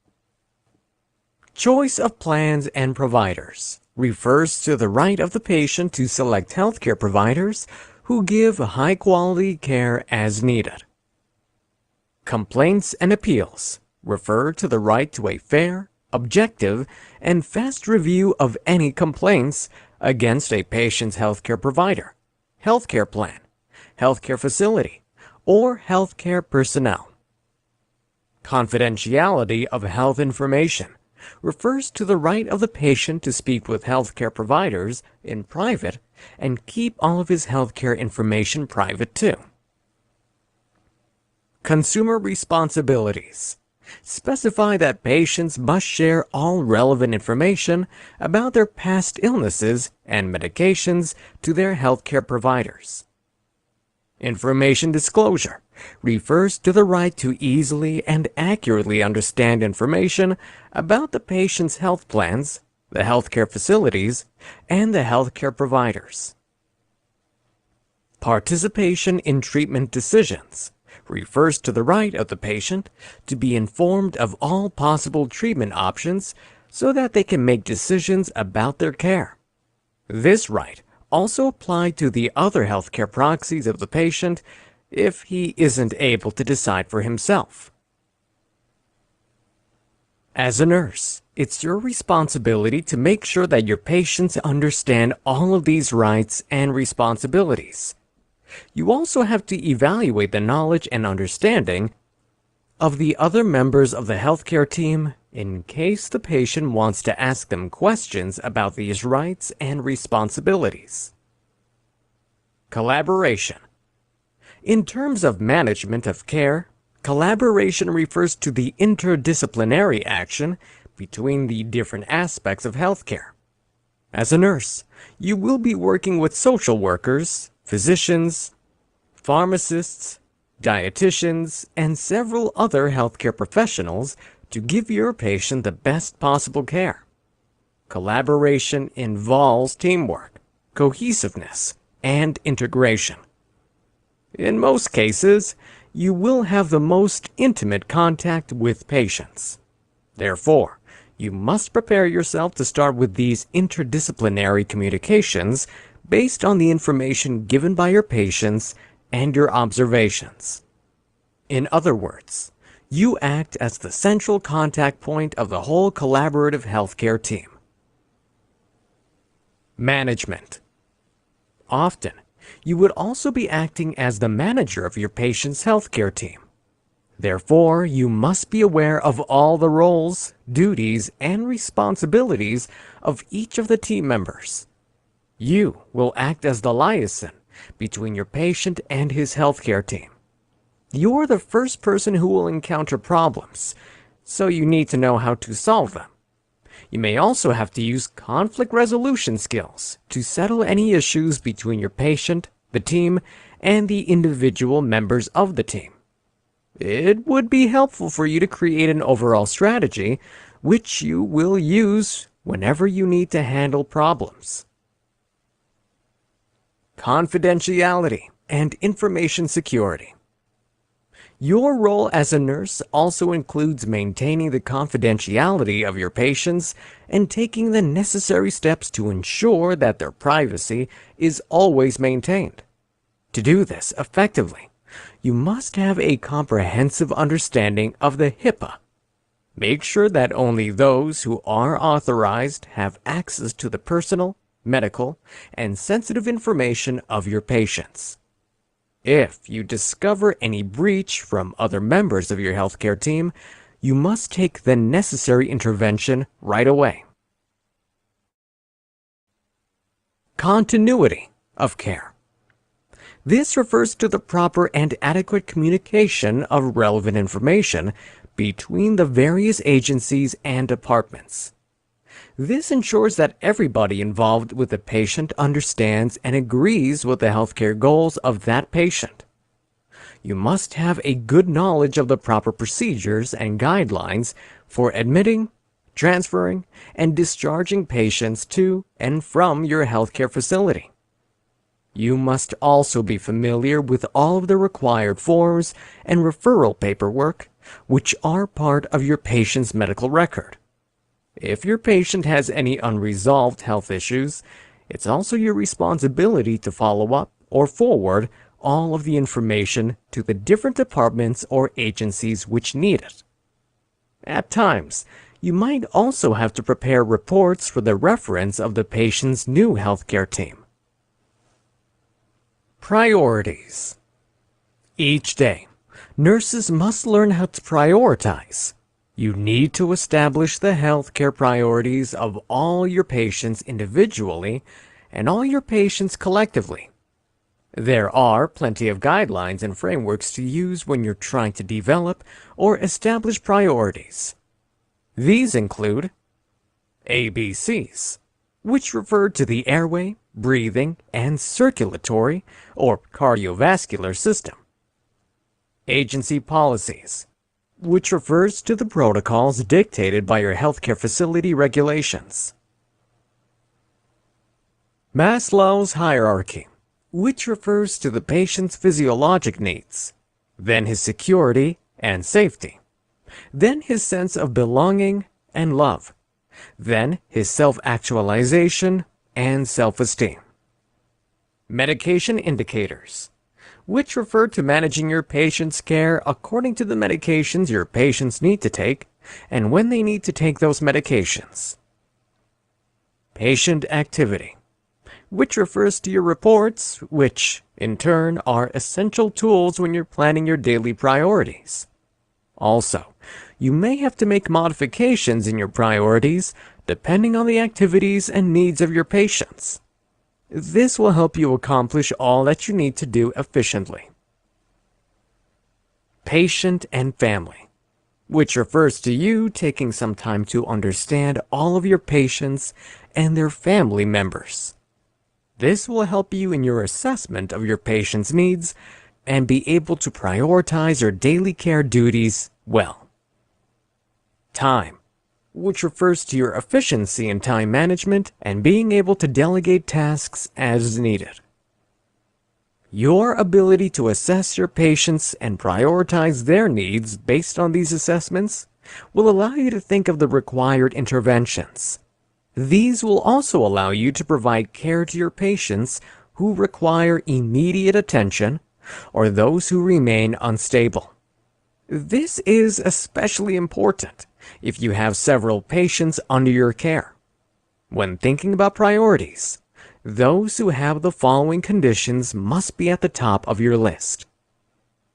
Post-surgery patients need to be monitored regularly and given pain and fluid management. Baseline status deterioration, wherein any changes from the baseline would need immediate assessment and intervention to sustain the life of the patient. Shock is a condition which needs targeted intervention depending on the cause. You may also have to implement specific measures to reverse any physiologic changes the shock triggered. Allergic reactions require immediate interventions in the form of pharmacological medications.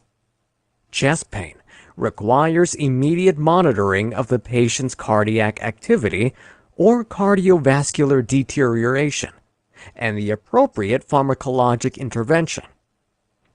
Post-diagnostic procedures require temporary but close and frequent monitoring. Other unusual symptoms require further assessment and monitoring for any changes or worsening of your patient's symptoms. Malfunctioning equipment also requires immediate attention, especially if these are connected to unstable patients. Ethical practice. Each day, you need to make use of the basic principles of ethics and morals when making judgments and when determining whether what you're doing is right or wrong. The ANA, or American Nurses Association, has its own code of ethics which you need to make yourself familiar with. The code contains all of the ethical guidelines which define the standards and values for nurses. To give you a better idea of this code, here are some of the most important ethical principles. Accountability, which refers to owning up to your actions. Autonomy, which refers to a patient's right to make decisions independently. Beneficence, which refers to performing actions in the best interest of your patients. Confidentiality, which refers to keeping your patient's personal, medical, and sensitive information private. Fidelity, which refers to maintaining your faithfulness to all of the ethical principles and the code of ethics.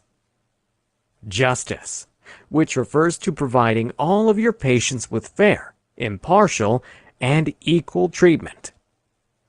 Non-maleficence, which refers to behaving in such a way that you avoid any harm.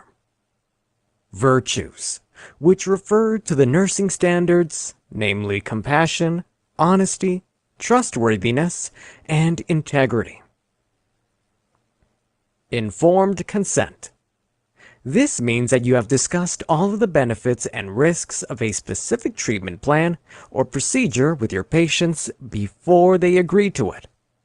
Informed consent has 4 important components, mainly explaining the treatment or procedure to the patient in full detail, explaining all of the benefits of the treatment or procedure in full detail, discussing all of the possible alternative treatments or procedures, and discussing all of the potential ramifications if your patient doesn't agree to the treatment or procedure suggested. Your job is to facilitate this process. In doing this, you may have to evaluate whether or not your patient has the capacity to give informed consent. If not, like in cases where your patient is a minor or isn't mentally competent, you need to identify the appropriate person who will act on your patient's behalf. In some cases, you may even have to be the witness to informed consent. Then you must make sure that this consent happens before the suggested procedure or treatment. Finally, you also need to make sure to document the refusal of your patient on his medical record.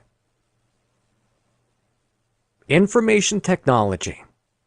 This aspect can have a significant improvement in patient care through the quicker access of all authorized healthcare providers to all of the medical records of your patients. Information technology can affect the safety of your patients, their health outcomes, and you can also use it for your patient's education. Consider these: electronic health records, or EHRs. There are computer-based charts and records of your patients.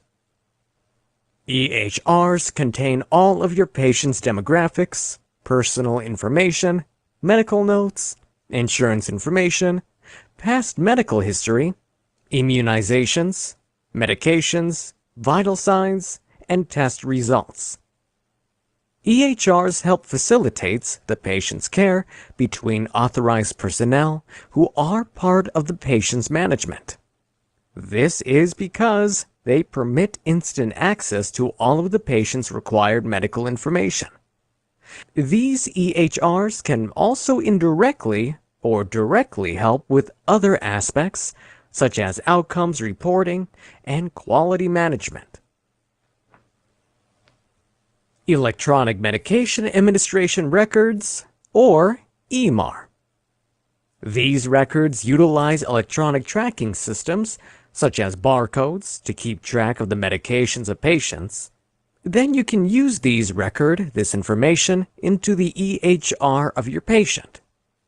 EMARs can improve both the safety and the outcomes of patients by significantly reducing errors in the administration of medications. If you work with these types of IT systems in your healthcare facility, you must have a good knowledge and understanding of how they work. This is important, so you will be able to use the IT systems efficiently and appropriately. One thing to remember is that when it comes to working with IT systems, the rules of patient privacy and confidentiality still apply, whether you're transmitting or accessing the records of your patients. Legal rights and responsibilities. As a nurse, it's also your responsibility to understand your nursing license scope of practice along with all of your legal limitations. Most of these parameters are mandated by state and federal laws and by the general guidelines such as those in the NPAs or Nurse Practice Arts. Each of the states has a board of nursing which serves as the credentialing body. This board also serves as the main information source regarding all the applicable laws in the state where you work. One important aspect to remember and try to avoid is negligence. This refers to the failure to act or an unintentional act which ends up harming your patient. Negligence also involves your failure to act reasonably. For instance, if you aren't able to administer medication to your patient promptly and he experiences an adverse effect as a result of this failure, this is considered negligence. Another important aspect to remember, and again try to avoid, is malpractice. The main difference between negligence and malpractice is that the latter involves an element of intent. Often, the individual states set their requirements for malpractice, which is why these requirements may vary. Generally, though, malpractice refers to when you don't competently perform all of your duties, and as a consequence, your patient gets harmed. Some examples of malpractice include giving the wrong type or the wrong dose of medication to patients. As a nurse, it's your responsibility to provide proper care to your patients promptly. Any inappropriate or incorrect actions, or even the lack of the appropriate actions, may result in legal action taken against you, especially if your patient gets harmed in the process. Therefore, it's important for you to familiarize yourself with your legal responsibilities and rights. Intervention during unsafe practices. Apart from reporting the unsafe practices that you witness, you must also intervene if possible. That way, you can ensure the safety of your patients.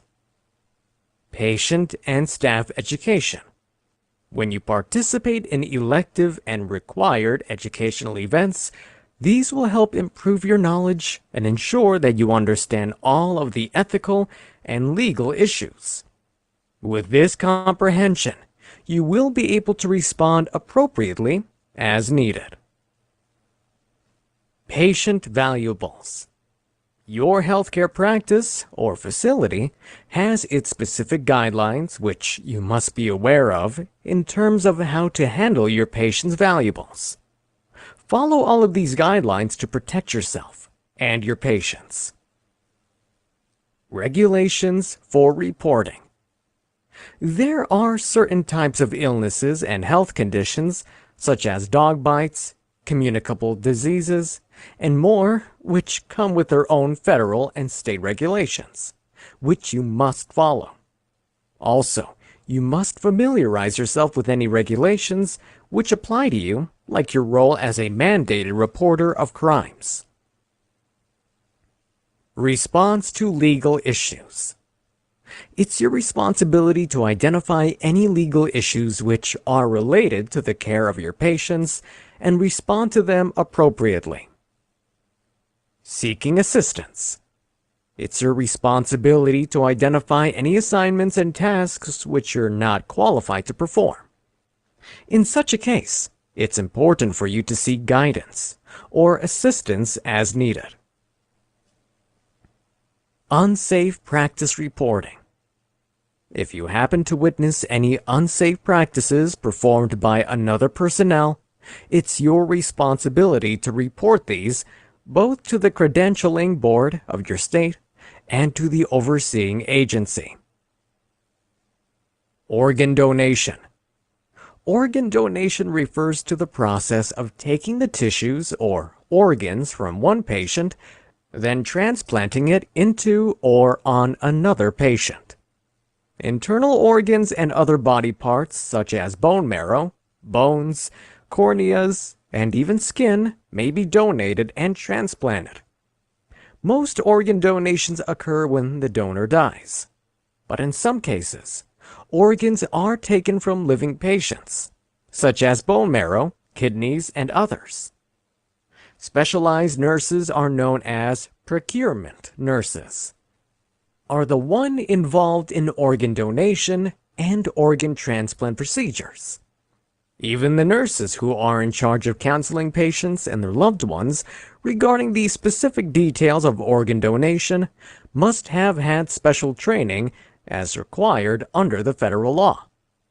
For entry-level nurses, you would only have to make sure that the patients aged 18 and above have a copy of their advance directives, which involve organ donation, in their medical records. Quality improvement. The different medical and healthcare institutions have their definitions of quality. Generally, though, the term quality refers to either meeting or exceeding the expectations of patients, the standards for care, and accomplishing all of the planned goals or outcomes for patients. Therefore, quality improvement is the process of establishing and of improving any quality issues which are related to nursing care, such as continuous quality improvement, or CQI, which refers to an approach to management which is focused on the assessment and improvement of any processes which have led to success. Decision-making, evidence-based, which refers to an approach which is focused on making adjustments to processes and policies according to the most recent evidence from research and studies. Nurse-sensitive indicators, which refer to the measurements of the care of your patients which are directly affected by your nursing interventions. Quality management plan and benchmarks, which refers to an approach which makes use of performance measures when making adjustments to processes and policies. The benchmarks are the points of comparison used to identify any issues in the processes and policies. Reporting issues, where, as a nurse, you play a very important role in the improvement of quality. When you make reports about patient care issues to the right people, this ensures the proper evaluation of management, which is the main reason why corrections happen. Resources, where, as a nurse, you may also be a valuable resource for your healthcare institution's quality improvement. They may use your knowledge as a data source or ask you to be a part of a team that's involved in the quality improvement process. In some cases, you may also have to assess the effect of changes in processes or procedures to your nursing practices. Total Quality Management, or TQM, which refers to a long-term approach to management which is focused on the satisfaction of patients. Referrals. When taking care of your patients, you play an important role in coordinating their care with the other members of their healthcare teams or the other community agencies. Your role may be as simple as recommending a specific health provider, such as a physical therapist or a dietitian. Your job is to evaluate the needs of your patients correctly. After doing this, you have to assist them throughout the process of referral until they get the required care. Part of your job is to also provide all of the relevant information and documentation to the healthcare facility or provider you referred your patients to.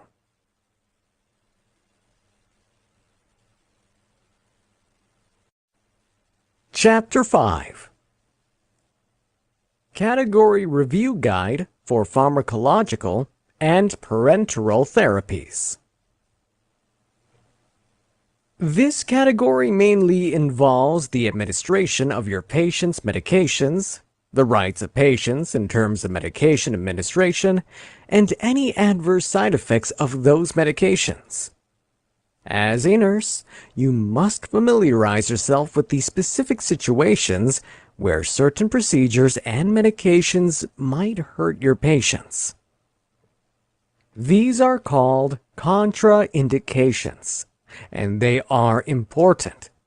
When dealing with situations which involve relative contraindication, you must approach with caution, especially when it comes to combining specific procedures and medications. It's important to remember that there are some types of medications which may improve others by increasing their potency, while there are other types of medications which might negate the effects of those being taken by your patients. Giving medications to your patients isn't the only way to treat them or improve their symptoms.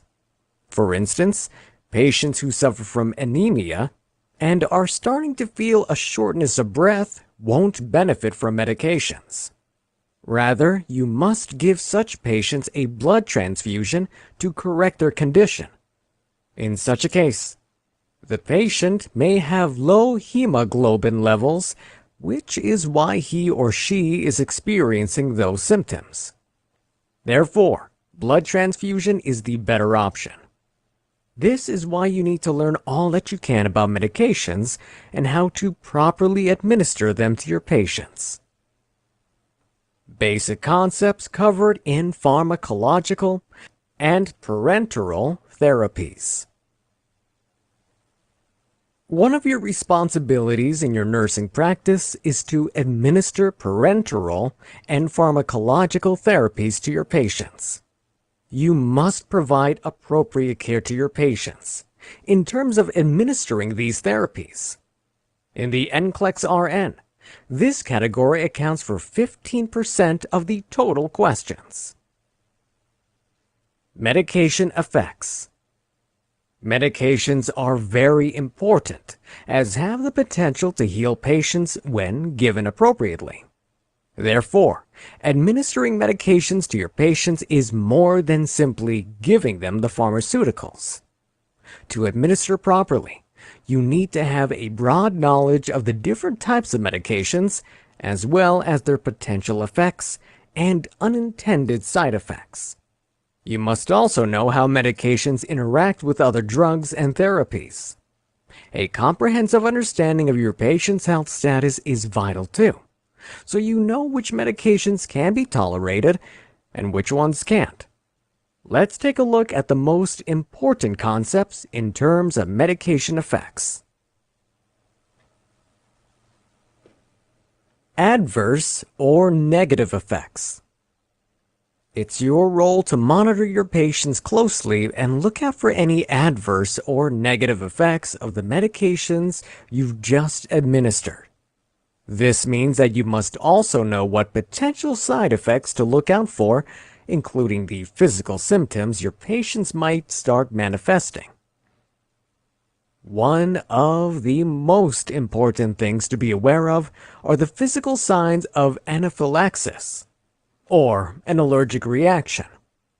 Apart from this, you must also need to know the steps to take when faced with life-threatening situations involving such reactions. Contraindications. Each type of medication has its list of diseases, illnesses, and conditions wherein its use is neither safe nor acceptable. It's important for you to understand all of these lists for each of the medications you are to administer to your patients. Then, as you're assessing the health status of your patient, it's time for you to correlate all of the information you have to ensure your patient's safety. Interactions. It's important to go through the complete medication history of your patient to perform a full assessment to avoid any medication interactions.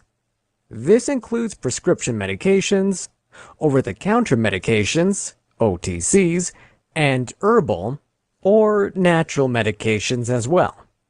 Remember that the prescribed fluids given to patients in hospitals have the potential to interact with their medications as well. Therefore, if any of these interactions happen, you must know the proper interventions to perform. Side effects.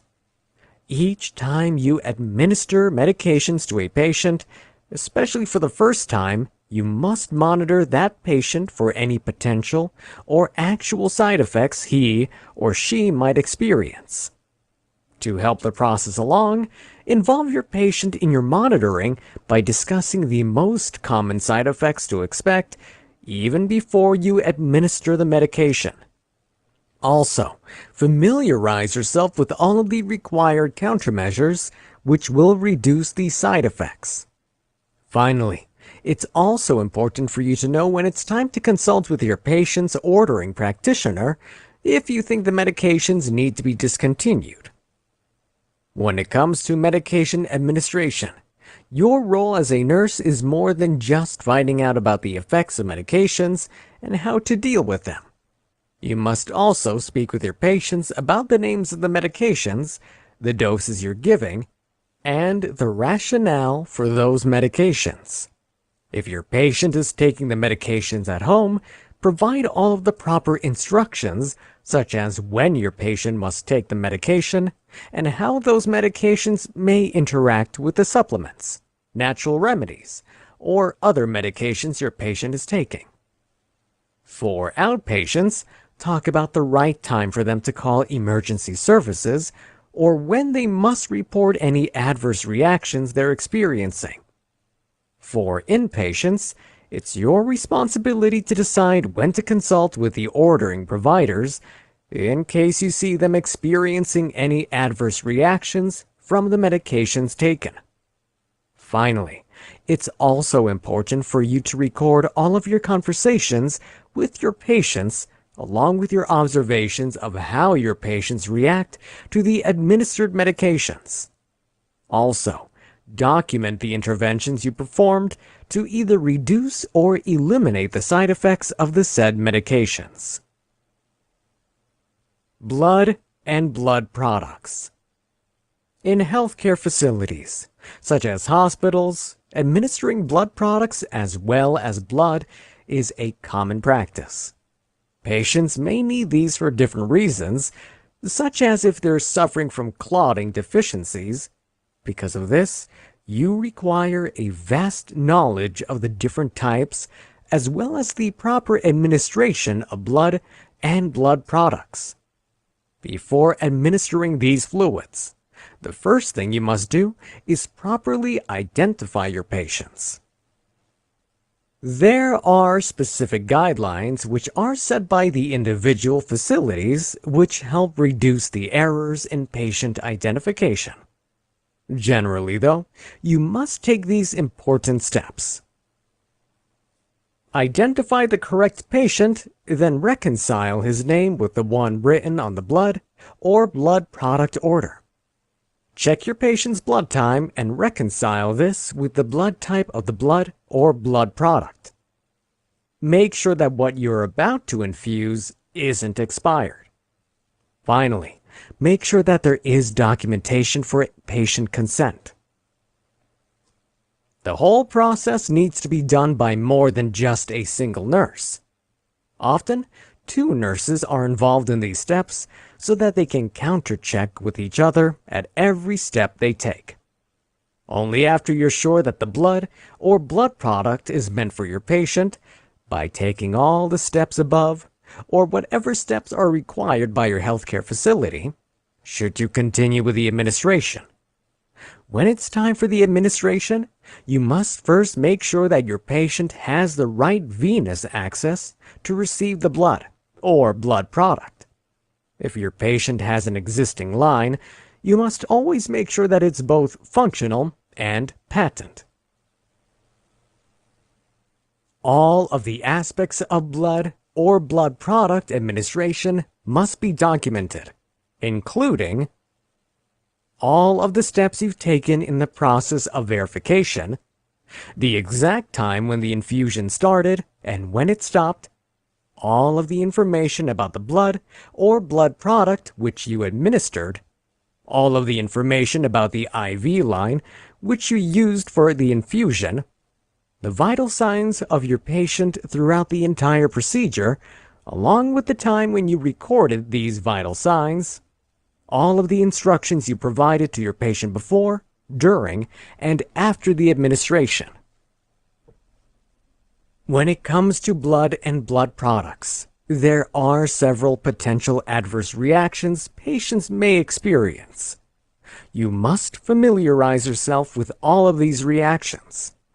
Also, you must remember that no matter what complication or reaction your patient experiences, the first thing you need to do is stop the procedure. After this, you can start administering other intervention or care procedures. Central venous access devices. There are different types of devices for central venous access and several reasons for using them. Familiarize yourself with these different types, how to use them, and how to instruct your patients regarding their purpose, how to use the devices, how to care for them, and how to maintain them. The condition of your patient and his needs will help you determine the type of central venous access device to use. There are 2 main types of venous access devices, namely central and peripheral. When patients have good veins and only a short-term need for intravenous access, they must use central venous access devices. When it comes to the care of central venous access devices, you need to use a strict, sterile technique. Depending on what type of device your patient uses, you may need to change the dressing between 2 to 7 days. When placing a central venous access device on your patient, you would first place a tunnel catheter in his subclavian veins or one of the other central veins. Then you tunnel this catheter through your patient's skin until it exits somewhere on his chest. This makes the device more stable, especially for long-term use. You may also tunnel an implanted port under your patient's skin, Then thread the catheter into his superior vena cava. You can place this port subcutaneously and only access it when you need to. On the other hand, you would place a peripherally inserted central catheter either below or above your patient's antecubital area on his non-dominant hand. Then you advance the catheter through your patient's vein until the very tip touches his cavoatrial junction or superior vena cava. You can leave this type of line in place for a period.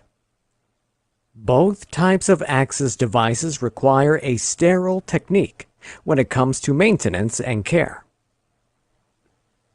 But you need to take extra precautions when caring for these central lines.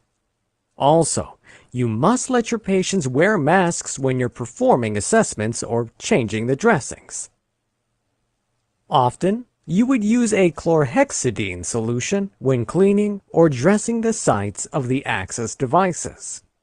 You must also flush the lines frequently to maintain their patency. Dosage calculation. For you to be able to measure and dose your patient's medications correctly, you must have a broad knowledge of the basic arithmetic concepts as well as the method of ratio and proportion when dosing medications, which are in the form of a solution. It's important to note that there are different systems for measurement, such as the metric system, the apothecary system, and so on. And you're likely to encounter all of them. Also, keep in mind that for the same type of medication, the dosages of adults and children, or infants, will vary. So you must familiarize yourself with all dosage calculations for you to correctly administer the medications to your patients. Most of the time, you would have to base the medication dosages on the body weight of your patients. After taking the weight of your patient in kilograms, take the cubic centimeter, milliliter, milligram of the medication, then multiply the two values together. The result is the total daily dose to give to your patient. After finding out the proper dosage, it's time to find out the medication dosing schedule. When figuring this out, divide the value of the total daily dose by how many times a day the medication must be administered. For IV fluids, you have to perform a calculation to determine the rate of delivery to give to your patient. For this calculation, take the total volume of the solution and divide this by the total time of minutes you should administer all of it. Then multiply the value by the drip-drop rate of the IV tubing you will see. Apart from performing the required calculation, you also need to utilize your critical thinking skills when making decisions. Although errors in calculations are unavoidable, it's important for you to critically and carefully assess your answers. Ask yourself whether the answers you came up with make sense while thinking of your patient and the information you have about the drug. Expected actions and outcomes. It's also your responsibility to think about the expected actions of and the intended outcomes for any medications you administer to your patient, no matter how you gave it. Yes, this is a daunting task, but the good news is that there are several resources and tools which you can use to help. Learn about all of these and start using them regularly. When you're learning about the medication prescribed for your patient, you can consult with a reference source that's factual and trustworthy. A good place for you to start is the formulary of your healthcare facility. You may also ask about the medication from the pharmacist in your facility. Other helpful resources are online websites. Make sure they're reliable. A physician's desk reference, or PDR, and nursing handbooks. Another aspect you must be aware of is all of the medications your patients are currently taking, how well they're complying with their medication regimens, and if they're experiencing the expected effects of those medications. You also have to observe and evaluate your patients for any side effects, adverse effects, toxicity, or interactions from the medications they're taking. The best thing to do is to reconcile the actual use of your patient's medications with what's written on his medical record. Do this periodically. When it comes to clinical decision-making, it's important for you to integrate all of the information you've gathered from the different sources and use that as a guide for your thought processes. It's also your job to assess and document all of the responses your patient has to a specific type of medication. Medication administration. Administering medication is not just about giving the drug to your patient. This process involves the development of a kind of mental checklist to make sure that you perform all of the required steps before, during, and after administering any medication, no matter what type of drug it is. As a nurse, it's important for you to be familiar with the different types of medications, how to administer them correctly, what they're for, and so on. But it's also your responsibility to educate your patients regarding the medications they need to take for their treatment. It's important for you to have a conversation with your patients and their family members or caregivers about all of the aspects of the medications they need to be taking. The most relevant information requires the name, dosage, purpose, any potential interactions of side effects, and instructions on how your patient must take the medication. You must also inform your patients about the proper storage and protection of the medications, how it's important to finish all of the prescribed medications, and when to consult with a healthcare provider if your patient is experiencing any issues or has any questions. When educating patients about self-administered medications, such as injections, inhalers, and the like, teach the proper technique, as well as how your patient must correctly dispose of any biohazardous materials or unused drugs. Before you start administering any medications to your patients, there is some important information you must review, namely, the rights of administration, the data of your patient, and the medical history of your patient. There are several aspects involved in medication administration. First of all, you must have enough knowledge about the basic pharmacological principles, which are pharmacokinetics, distribution, administration route, excretion, and metabolism. You must also understand how all of these principles apply to the medications you're administering and to your patient as well. You must also ensure that you understand how to properly prepare and administer each of the medications, both to children and to adults. There are some situations where you may have to combine two types of medications coming from different vials before injecting them into your patient. This is another procedure which you must familiarize yourself with, so you can demonstrate it and educate your patients about it when needed. Part of medication administration is documentation. You must keep a record of the medications you've administered, as well as the ones you've held, omitted, or those which your patient refused to take. Also, document the administration route of the medication. IM, which is intramuscular injection, oral, IV, sublingual, and so on. What you observed in your patient after administering the medications, and any therapeutic or adverse effects experienced by your patient. No matter how careful nurses and other healthcare professionals are, there still exists a huge number of medical errors. Mainly, these happen because of incomplete or poor communication about the medications of patients. Therefore, it's important to perform medication reconciliation. This is a process which can help reduce medical errors greatly. In particular, this is very useful for when you admit new patients to your healthcare facility, when you transfer patients from one facility to another, or when you discharge your patients. Here are some steps to follow when performing medication reconciliation.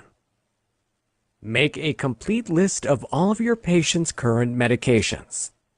If there are any new medications to be taken, make another list. Compare both lists critically and check for any inconsistencies or discrepancies. Document the actions you've taken and report all of your findings to the proper person, such as the patient's primary healthcare provider. Keep in mind that all types of OTC medications, dietary or herbal supplements, vaccinations, blood products, diagnostic agents, and radioactive medications must be part of the list that you make. Another important concept in medication administration is titration, which refers to any adjustment made to the dosage of a specific type of medication based on certain criteria or parameters.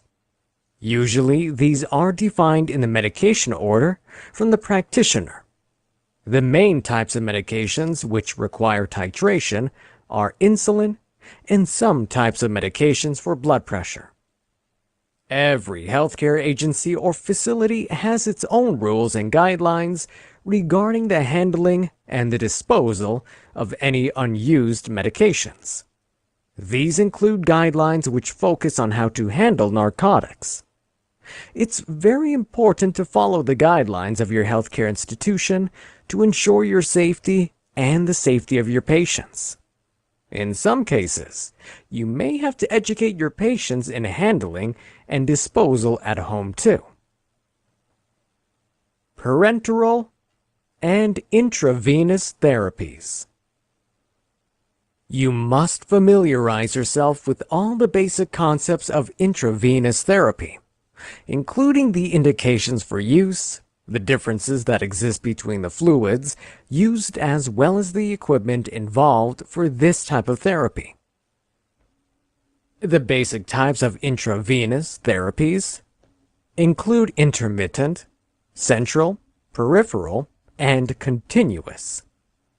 As part of the preparation process, you must educate your patients about the purpose of the IV catheter, how you will place it, how your patient must care for and maintain the catheter, and any potential complications or problems your patient might encounter while using the catheter.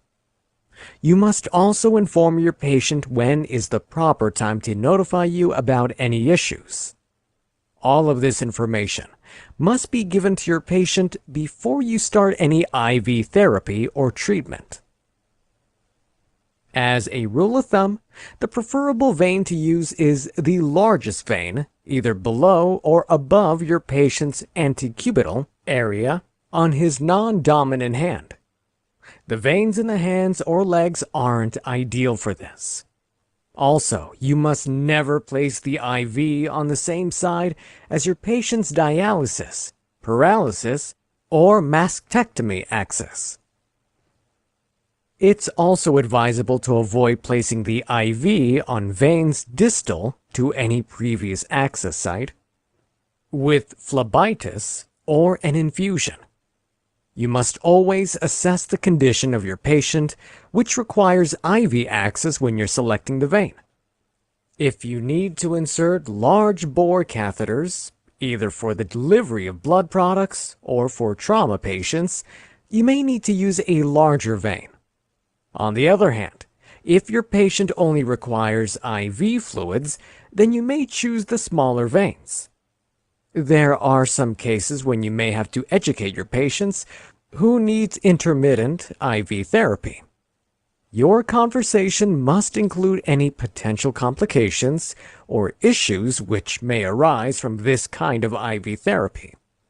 Also, talk about the specific signals or alarms which may go off on the pump equipment used and what these mean. When it comes to preparing your patient for IV catheter insertion, it is again important for you to educate your patient before you insert the IV catheter. During the actual insertion, make sure that you use the correct technique, especially when choosing the best vein based on the medical condition and the needs of your patient. After you've established the IV line, it's time for you to determine the proper rate of fluid or medication administration. Then observe and assess your patient's overall response to the fluid of medication, along with the catheter insertion site. Your critical thinking skills are essential when it comes to determining the drip rate needed for administering your patient's medications or fluids.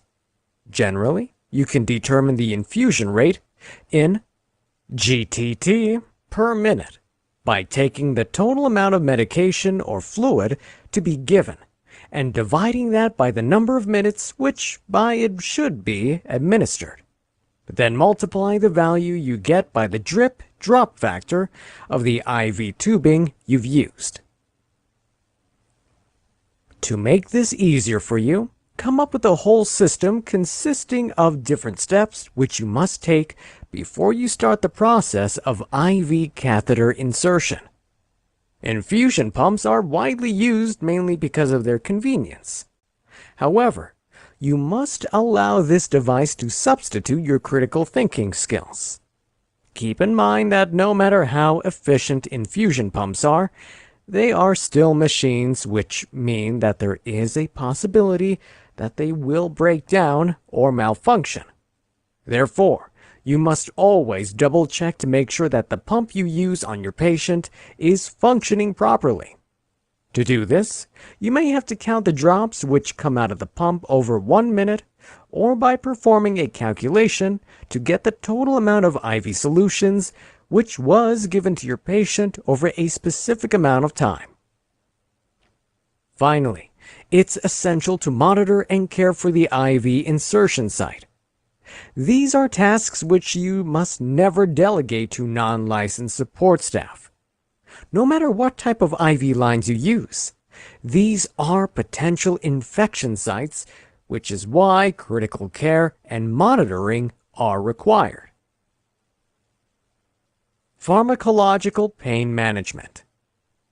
A lot of times, you may have patients who have a PRN order for pharmacological pain management. Therefore, you must have a good understanding of how to evaluate your patient to determine whether they need interventions or not. You must also understand all of the regulations associated with administering narcotic medications for pain. When it comes to pharmacological pain management, you must familiarize yourself with using this for patients of all ages and who suffer from different types of conditions.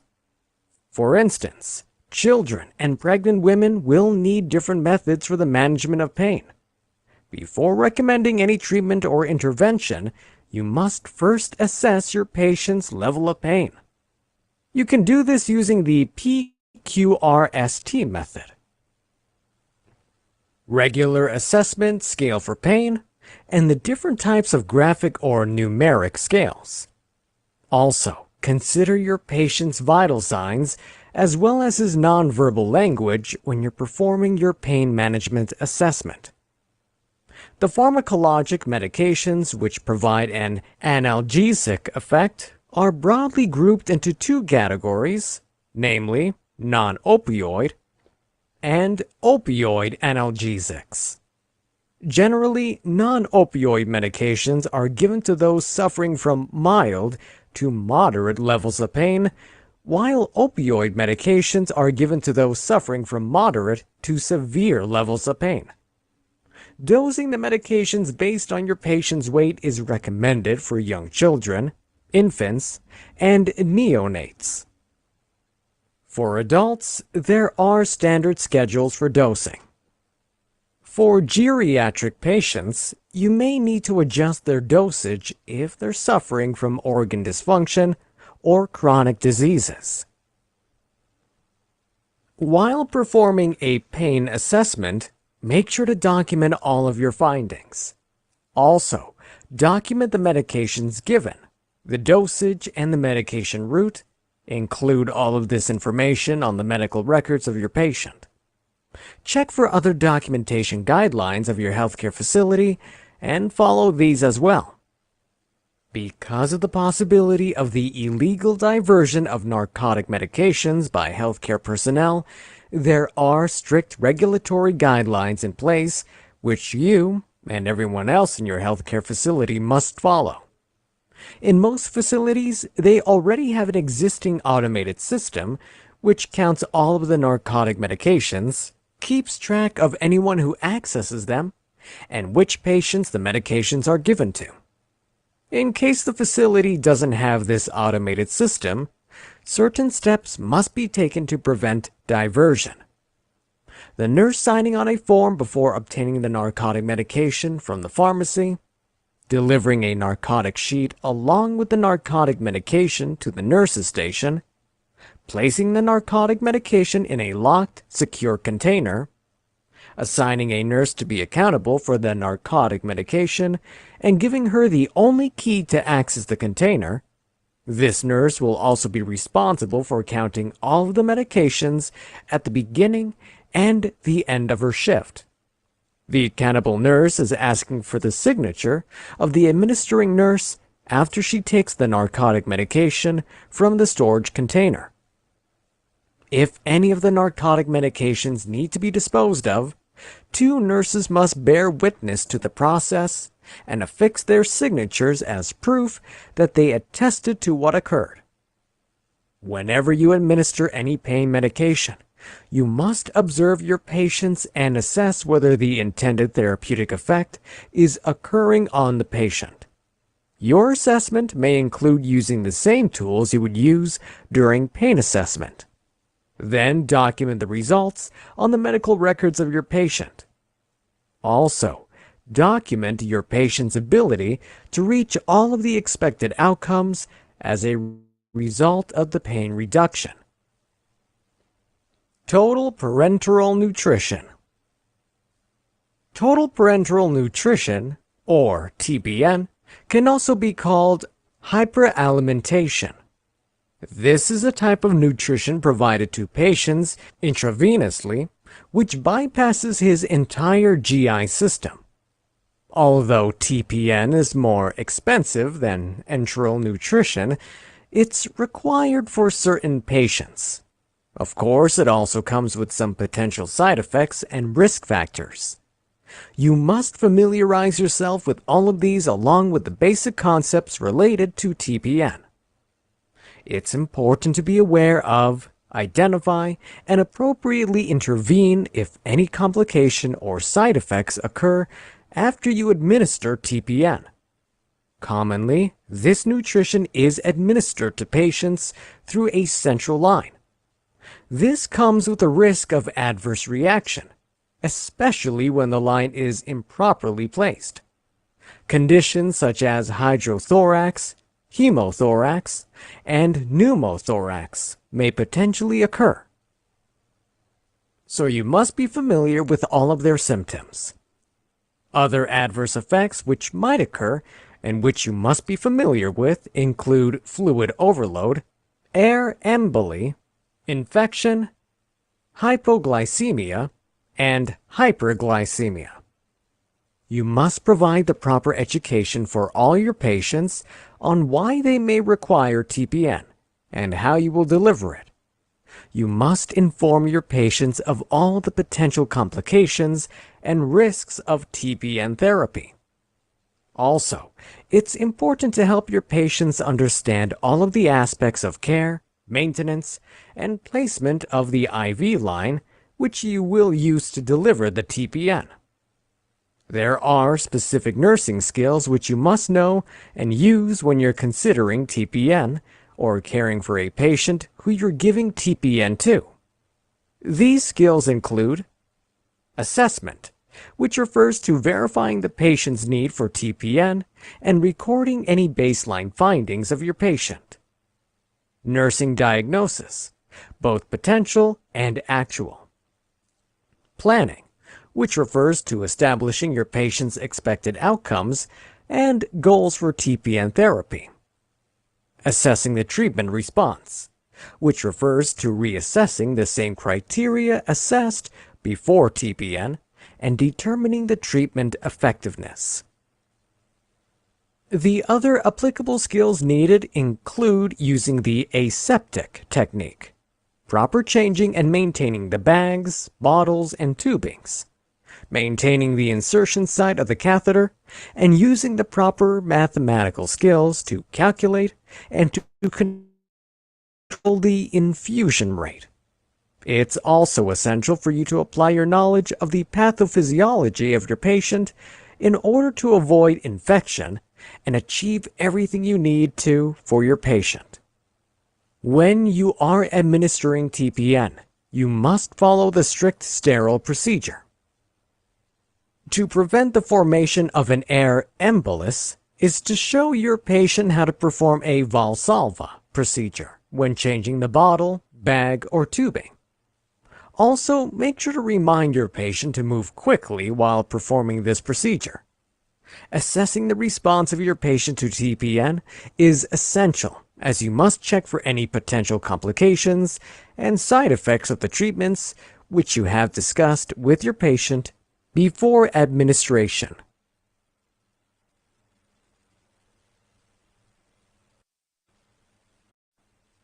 Chapter 6. Category Review Guide for Physiological Adaptation. There are different reasons why electrolyte and fluid imbalances happen. For instance, when a patient suffers from vomiting or diarrhea, this can cause a significant drop in his levels of potassium. This happens naturally whenever patients experience either emesis or diarrhea. When this happens, it's important for you to replete your patient's potassium levels, as this mineral is vital in the functions of the cardiovascular system. Dehydrated patients may have elevated levels of creatine or BUN, BUN, are indicators of injuries involving the functions of the kidneys. The good news is that hydrating your patient may help correct these injuries. Such injuries are considered pre-renal failure, since there is no direct injury to the patient's kidney. However, there is a problem with how your patient's blood flows to his kidney. This is just one example of the importance of physiological adaptation. Often, patients would require some physiological adaptation to maintain the integrity of their physiology as much as possible. Such situations involve providing the appropriate type of care for your patients who suffer from life-threatening, acute, or chronic medical conditions. Basic concepts covered in physiological adaptation. It's important for you to promote your patient's physiological adaptation. The best way for you to do this is to manage your patient's care plan and provide the appropriate care for any patients who suffer from life-threatening, chronic, or acute medical conditions. This category accounts for 14% of the total questions on the Nclex RN. Body system alterations. The body of a patient undergoes several changes in response to diseases, disease processes, interventions, or surgery. Not only should you recognize these changes, but you must also know how to provide the appropriate care to your patients to help bring him back to a normal state of health. It's also your responsibility. You educate your patient about the different changes that happen in the body of your patient and the specific care which is performed for these changes. The care of each patient starts with your assessment of his psychological and physical health status, not just the changes which occur in his body. You must also assess your patient's ability to cope with his health situation and adapt to the changed state of impairment, which in some cases is permanent. The assessment of your patient may also involve learning about the entire support system of your patient. Here are the concepts you must know in terms of body system alterations. Drainage tubes. You must always monitor any drainage tube closely. It's important to check for any changes in consistency, drainage amount, color, and other significant characteristics. This may include respiratory secretions, surgical wound drains, negative pressure wound therapy, and chest tube drainage. Make yourself familiar with the proper care in the monitoring of all these. Hypothermia and hyperthermia. You must have a good understanding of all the risk factors for the development of these conditions, along with all of their signs and symptoms. Be aware of the clinical parameters which define them and the appropriate interventions to perform, such as cooling, using wet packs, and hydration for hyperthermia, or applying warm fluids, warming packs, or a warming blanket for hypothermia. Increased intracranial pressure. Also, familiarize yourself with the etiology, symptoms, diagnosis, care, and monitoring of patients who have increased intracranial pressure. This includes all of the non-invasive and invasive monitoring. Also, familiarize yourself with the proper treatments for this condition depending on the severity and the underlying cause. Infectious diseases. It's also important to familiarize yourself with all of the symptoms and signs of infectious processes, such as systemic signs, including chills, fatigue, GI changes, fever, etc., and localized findings, swelling, erythema, pustule, etc. You should have a good understanding of the common periods of incubation for different types of infections, so you can link the exposure or contact history of your patient with your findings.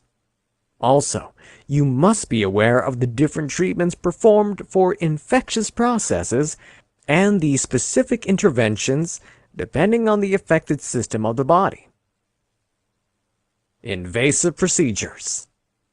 It's important to know your role as a nurse during any invasive procedures. Most of these procedures are performed at bedside, so it's important to have a working knowledge.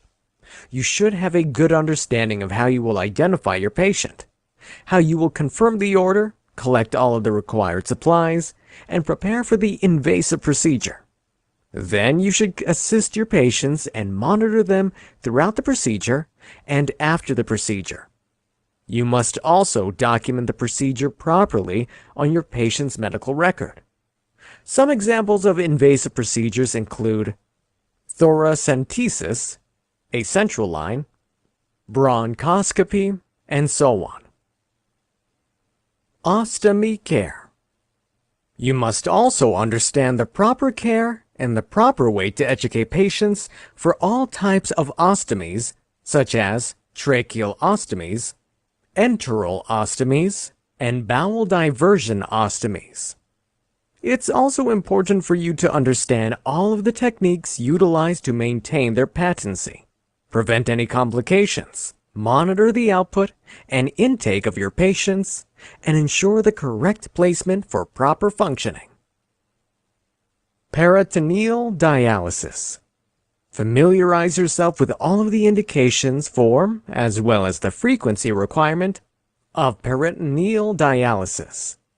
You should know how to properly monitor your patient before, during, and after this type of dialysis.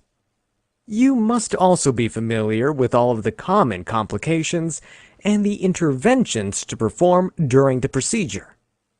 This ensures the efficiency of the treatment and the safety of your patient. Phototherapy.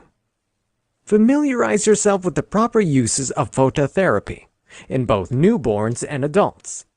You must have a good understanding of the potential complications of this procedure in treating physiologic jaundice and all of the steps you must take to minimize the risk of these complications.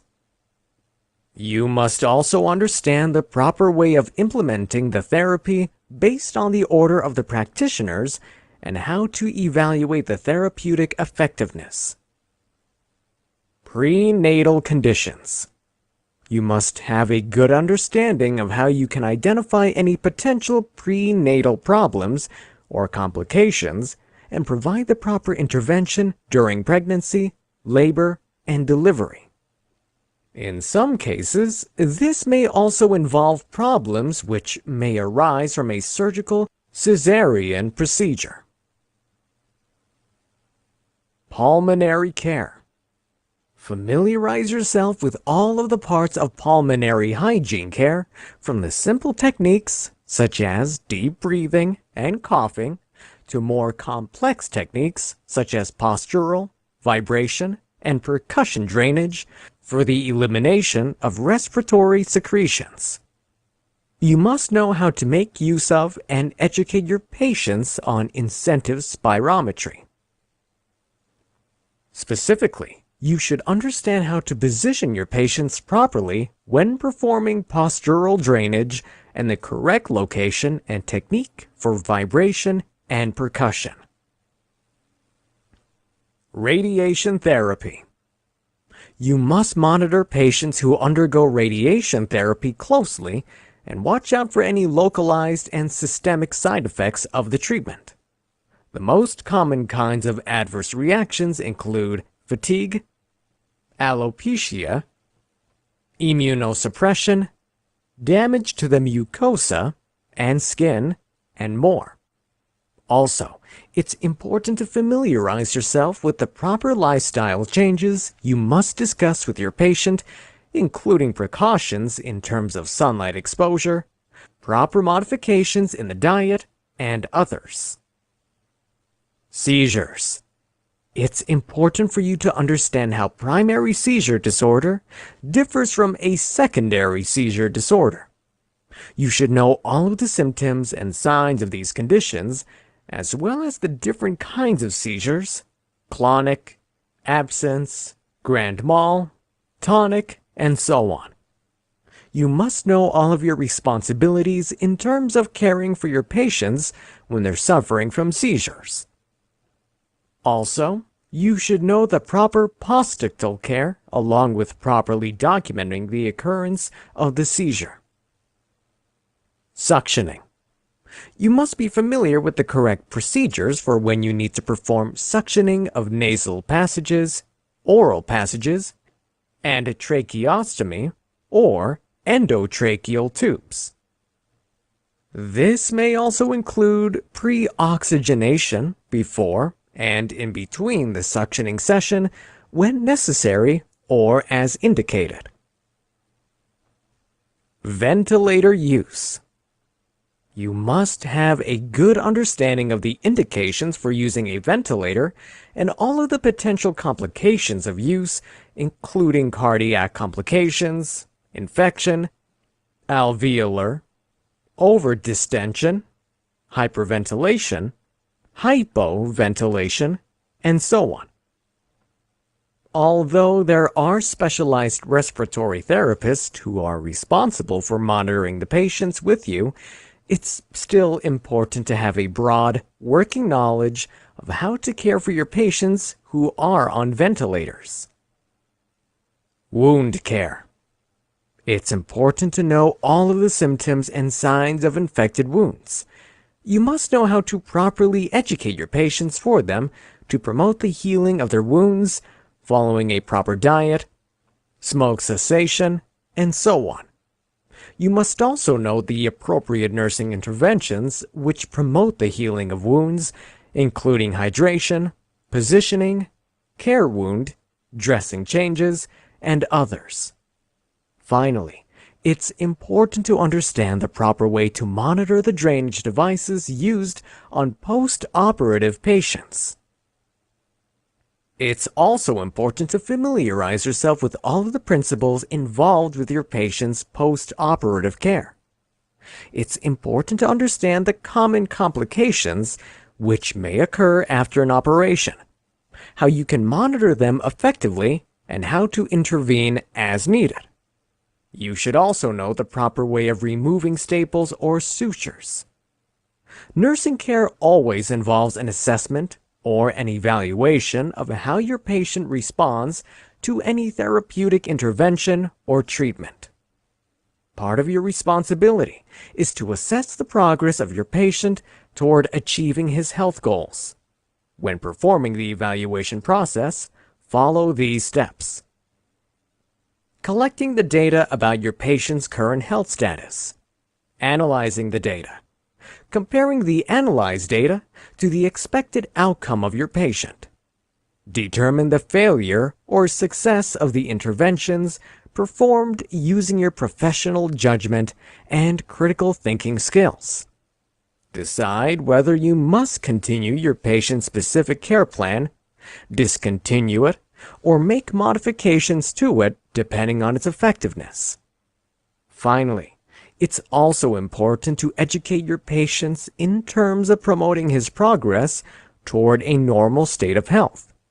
Consider all of the extrinsic and intrinsic factors which can either hinder or help your patient's progress. Patient education is crucial to maximize the strengths of your patients and minimize their weaknesses to improve their overall health and outcome. Fluids and electrolytes. It's important to employ the proper nursing care when it comes to the fluid and electrolyte balance of your patients.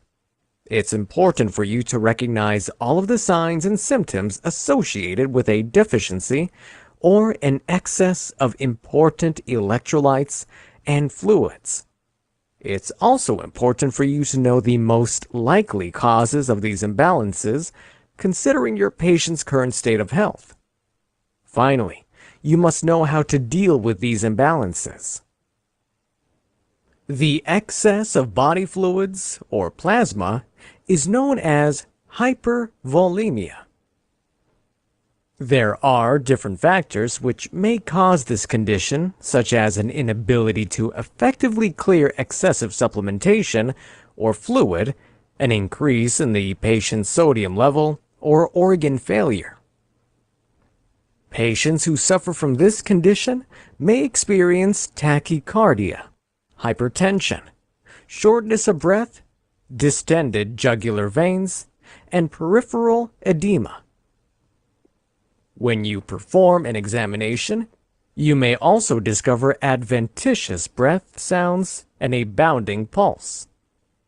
On the other hand, a deficit of body fluids is known as hypovolemia.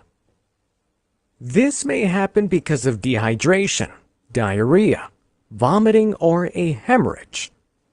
The clinical symptoms of this condition may include a decrease in the patient's cardiac output, hypovolemic shock, metabolic acidosis, a multisystem organ failure, a coma, or, in worst cases, death. Our bodies have some electrolytes, and it's important to keep these levels balanced to ensure the health of your patient. Here are the different electrolytes along with the conditions which may occur when there is an excess or a deficiency in patients. Calcium. The body's endocrine feedback system is responsible for the regulation of calcium. You must have a good understanding of the most likely manifestations and causes of hypocalcemia, which is calcium deficit, and hypercalcemia, excess calcium. It's also important to know the common medications which may trigger an imbalance in the body's calcium levels, including corticosteroids, lithium, thiazides, phenobarbital, and more. You must have the ability to recognize all of the clinical symptoms associated with hypocalcemia and hypercalcemia. Chloride. You must have a good understanding of the primary metabolic causes of hypochloremia, low levels of chlorine, namely respiratory acidosis, metabolic alkalosis, hyponatremia, and more, and the disease processes which may produce the deficit, such as cystic fibrosis and others. You must also be able to identify the clinical symptoms of hypochloremia. On the other hand, hyperchloremia, high levels of chlorine, can be caused by different disease processes such as diabetes, renal disease, hyperparathyroidism, and more, or through the loss of fluids due to diuresis, diarrhea, or dehydration. You must also be able to identify the clinical symptoms of hyperchloremia. Magnesium. You must have a good understanding of the underlying disease and endocrine processes, which have an effect on the body's magnesium levels, as well as the medications which have the potential of triggering hypomagnesemia, like antibiotics, diuretics, PPIs, and so on, or hypermagnesemia, like laxatives and antacids. You must also know all of the clinical manifestations of both low and high levels of magnesium. Phosphate. You must have a good understanding of all the medications, endocrine dysfunctions, and disease processes which trigger imbalances in phosphate levels. You must also be aware of the clinical manifestations of hypophosphatemia and hyperphosphatemia. Potassium.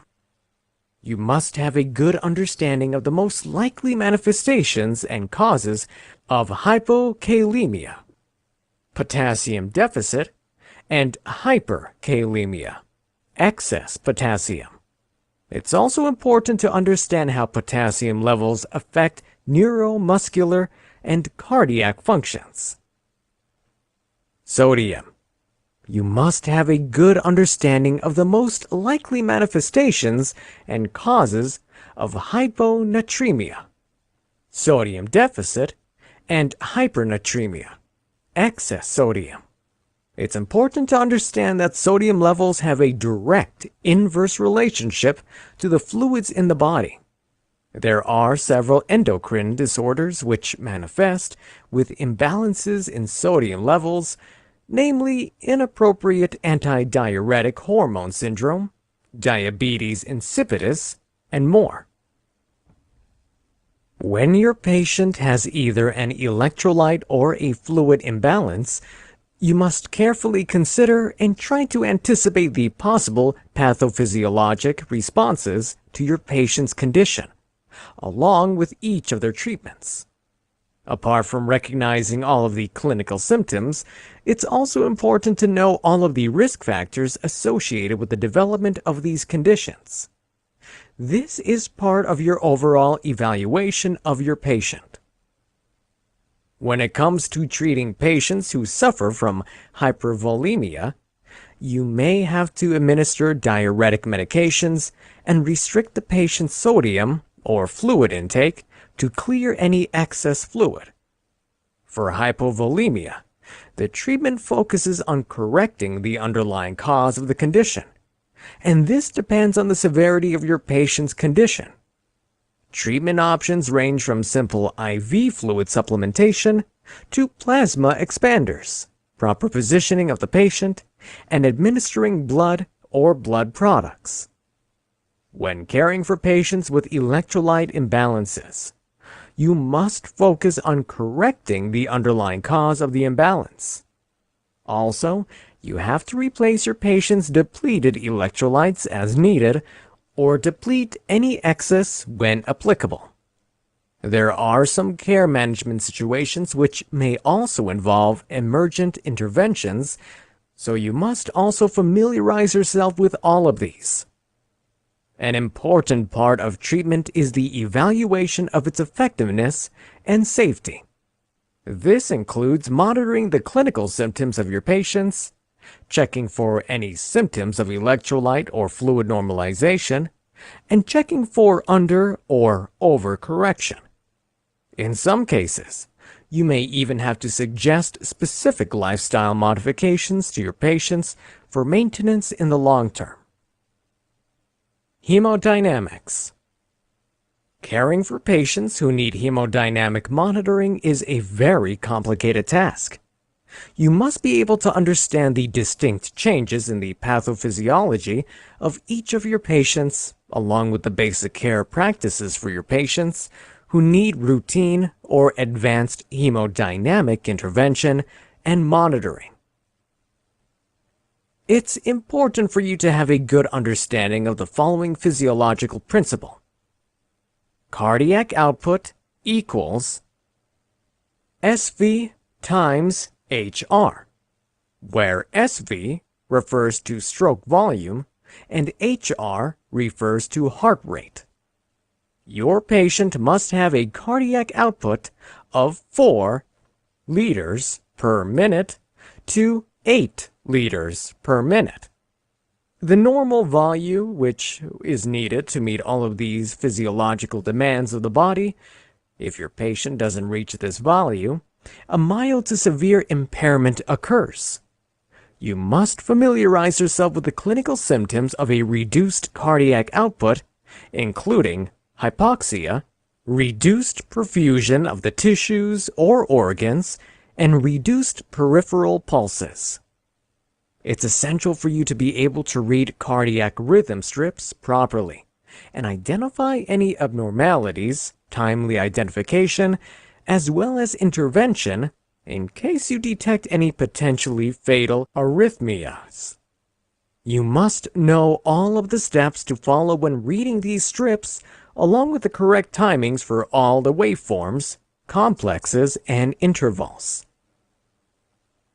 You must also have a good understanding of how to properly interpret sinus rhythm abnormalities, such as bradycardia, tachycardia, and others, atrial arrhythmias, atrial fibrillation, premature atrial complexes or contractions, atrial flutter, supraventricular tachycardia, and ventricular arrhythmias, ventricular tachycardia, torsidius torsasa points, idioventricular rhythm, ventricular fibrillation, asystole, agonal rhythm, and premature ventricular contractions.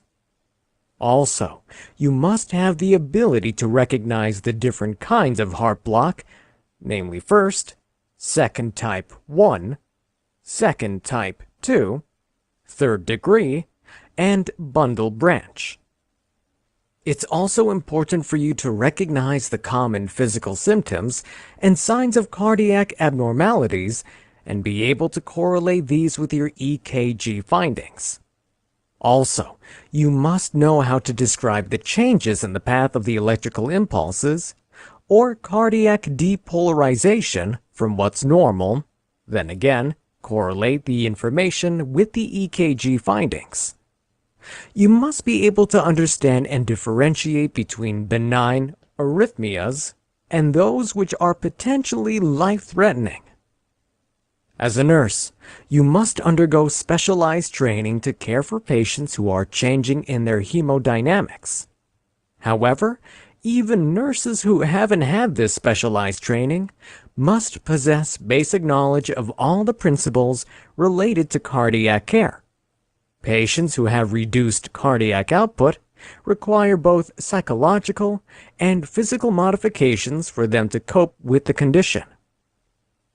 Help your patients by providing them with the right strategies for the diet, rest, activity modification, and pain modification, as well as the different ways on how they can deal with emotional or cognitive changes which happen as a result of their reduced cardiac functions. Patients may also benefit from proper planning for risk reduction and safety because of their condition. Familiarize yourself with the new protocols for the interventions for the different types of cardiac emergencies. And you must also have the ability to initiate all of these interventions. Also, you must have familiarity with how to monitor and maintain cardiac defibrillators or pacemakers for patients who suffer from chronic cardiac arrhythmias. When you care for patients whose pacemakers have just been placed, familiarize yourself with the common complications of the procedure. In some cases, cardiac patients need special management and care depending on their specific condition or care plan. These include alteration in tissue perfusion, hemostasis, and hemodynamics. You must have a good understanding and ability to recognize your patients with a reduced function of their peripheral, cardiac, and cerebral organs and tissues. You must know how to identify the symptoms and signs for each of these and correctly intervene as needed. The goal for the care of patients who suffer from these conditions is to treat and to correct any underlying cause which has been identified and encourage good tissue perfusion. Arterial lines. Familiarize yourself with the common vessels utilized for when arterial lines are surgically placed, their purpose, and even their contraindications. You must also know the proper way to monitor your patients for the common complications caused by these devices. Hemodialysis. You must have a good understanding of the different kinds of venous access which can be used for these types of patients, as well as the care that they need. You must also monitor your patients properly before, during, and after the therapy. Pacing device. Familiarize yourself with the different types of external devices for cardiac pacing, such as transvenous, transcutaneous, epicardial, and others, as well as their indications. You must also have an awareness of the most common problems which may occur with the use of these devices and how to correctly troubleshoot or intervene if the devices work improperly or fail. Telemetry. As a nurse, you care for your patients who are on telemetry devices, or a specially trained technician may help you with their care. It's your responsibility to analyze, interpret, and intervene based on the reading of the device. Illness management. When it comes to illness management, nursing care typically involves more than just providing your patient with care. You must come up with a comprehensive plan for the management of your patient's illnesses. Such a plan includes these tasks which will help your patients manage their recovery better. Continuity of care. As a nurse, you are the most important provider of continuity of care throughout the condition or illness of your patient. You must know how to properly provide effective, efficient, and seamless care to meet the changing and ongoing needs of your patient. This includes the coordination of care, ongoing follow-up, education, identification of the community resources, and the continuous re-evaluation and modification of your patient's care plan. In some cases, This may also extend to nurses in charge of emergency care who are tasked to assist their patients in understanding the most important information about their condition, the signs of complications, and the proper follow-up. Data reporting.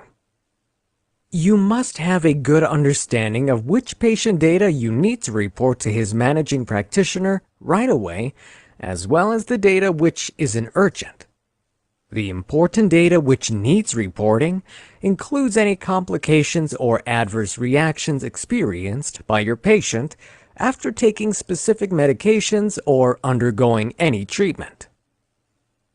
It's also important to report any unexpected responses or outcomes or any significant changes in your patient's condition and status. Gastric lavage. Part of your responsibility is to perform gastric lavage if needed. When your patient requires this procedure, you must know how to perform it correctly. Interventions. It's also important for you to understand that patient recovery involves both extrinsic and intrinsic factors. Consider these factors when you're thinking about the interventions to perform for recovery. Also, keep in mind that the wellness of your patients depends on different aspects, including behavioral, biological, sociocultural, psychological, environmental, and healthcare adequacy.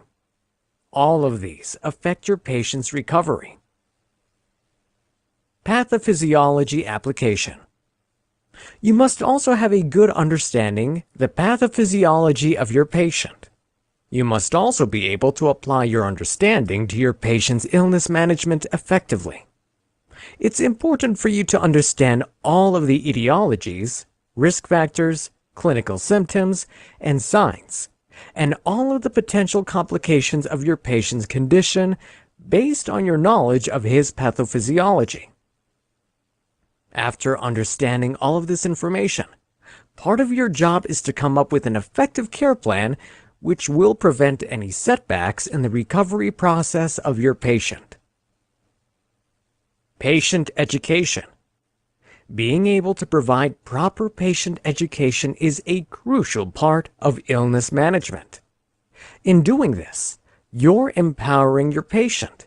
Educating your patients also guides them to make informed decisions about their care and their plan. Patient education begins with your evaluation of your patient's deficiencies, needs, and health goals. Then you need to come up with the appropriate education activities, which you will also have to implement based on all the information you have. Patient education may also include the caregivers or family members of your patient. You must also familiarize yourself with care plans for patients with terminal or lifelong illnesses. You must educate them in terms of self-care, modifiable risk factors, and more. Such patients have specific education needs which differ from patients who have treatable or temporary conditions. Ventilation or oxygenation. Patients who suffer from impaired ventilation or oxygenation need a special kind of nursing management. You must familiarize yourself with the different types of indices measured by arterial blood gas. Also, you must be familiar with procedures such as spirometry, pulse oximetry, and pulmonary function testing. Remember that your patients will need care from an entire healthcare team from different medical disciplines. Just like with the other types of nursing care, it's important for you to assess the effectiveness of your plan for illness management. You must also be able to determine whether your patient is meeting all of the expected outcomes to reach his health goals. Medical emergencies. As a nurse, you play an important role, especially when it comes to medical emergencies. At a minimum, your knowledge must include application of your knowledge and skills, When dealing with a patient who is experiencing a medical emergency, you must be aware of the most effective intervention method. This involves a rapid assessment of your patient and being able to think about the appropriate interventions quickly. Also, keep in mind that the status of your patient may change unpredictably and rapidly. Emergency care. The other parts of emergency care you must familiarize yourself with include respiratory support, using an automatic defibrillator, advanced procedures, and protocols for cardiac life support, and the steps you must take in case an emergent wound disruption occurs. Notification. Often, you are the first member of the healthcare team who will notify your patient's healthcare provider if your patient experiences any unexpected responses or emergencies. Nursing procedures. There are specific nursing procedures which must be followed during medical emergencies, and these depend on the condition being treated. Generally, these procedures are prioritized by airway, breathing, and circulation, or ABCs. There are several medical conditions which might predispose your patient to a medical emergency, which involves the different systems of their bodies. Pathophysiology. Knowing the pathophysiology of your patient is crucial in emergencies. You must find out as much as you possibly can about the past medical history of your patient, as well as his current medical status. This information will help you determine the best type of intervention to perform. Also, knowing your patient's pathophysiology can help you better predict the possibility of inducing a medical emergency inadvertently during a procedure or treatment. Patient education.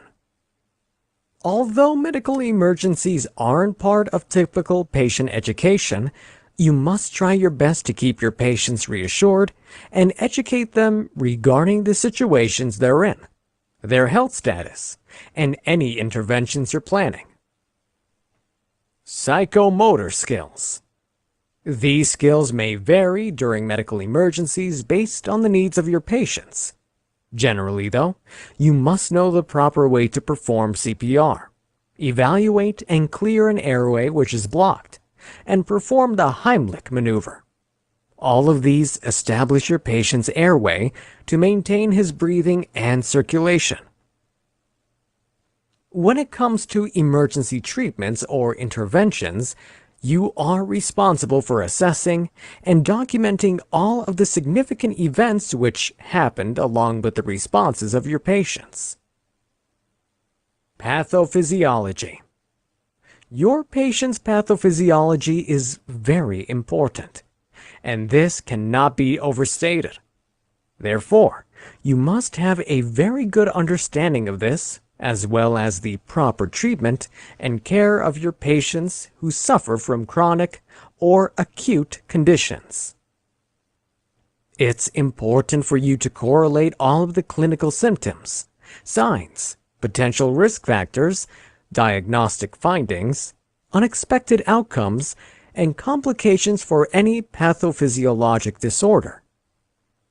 Furthermore, there are some of general pathophysiology principles you must understand.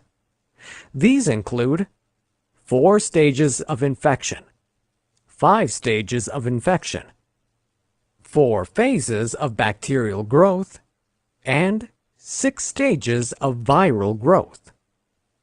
Familiarize yourself with the phases of wound healing as well as those of the inflammatory process.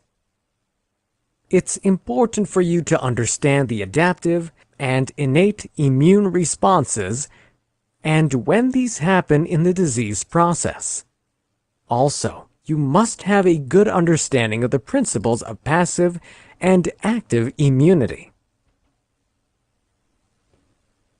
Response to therapies. Most of the time, the response of patients to therapy is both expected and predictable. But some patients might have unexpected responses to different therapies. You should know all of the potential complications, adverse reactions, and risks of the different therapies, procedures, and interventions given to patients. You must know how to differentiate between common but undesirable events and accidental or inadvertent adverse response. You must have the ability to recognize the clinical signs and symptoms of both expected and unexpected complications. Understand all of the risk factors which increase the likelihood of these complications, and when is the right time to intervene when you're caring for patients who have undergone any procedure, therapy, or intervention, including for emergency care. If your patient suffers from any complication, you must be able to identify what it is and provide the proper nursing care to promote the recovery of your patient. As a nurse, your role in the process of recovery after a complication is the same as the process of recovery from the initial medical condition.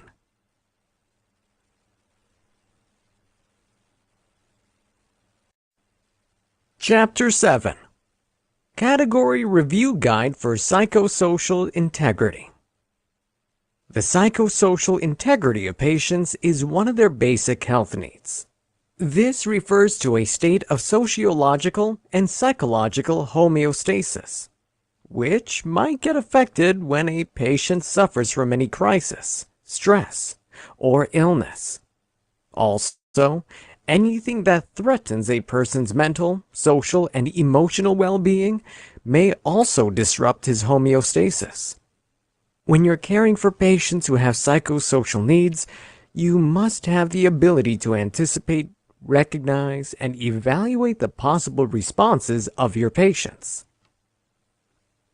Patients who are mentally prepared and emotionally balanced will be able to cope better with their illnesses. It's even better if they have a strong support system. Such people are better equipped to deal with the challenges that come with illnesses.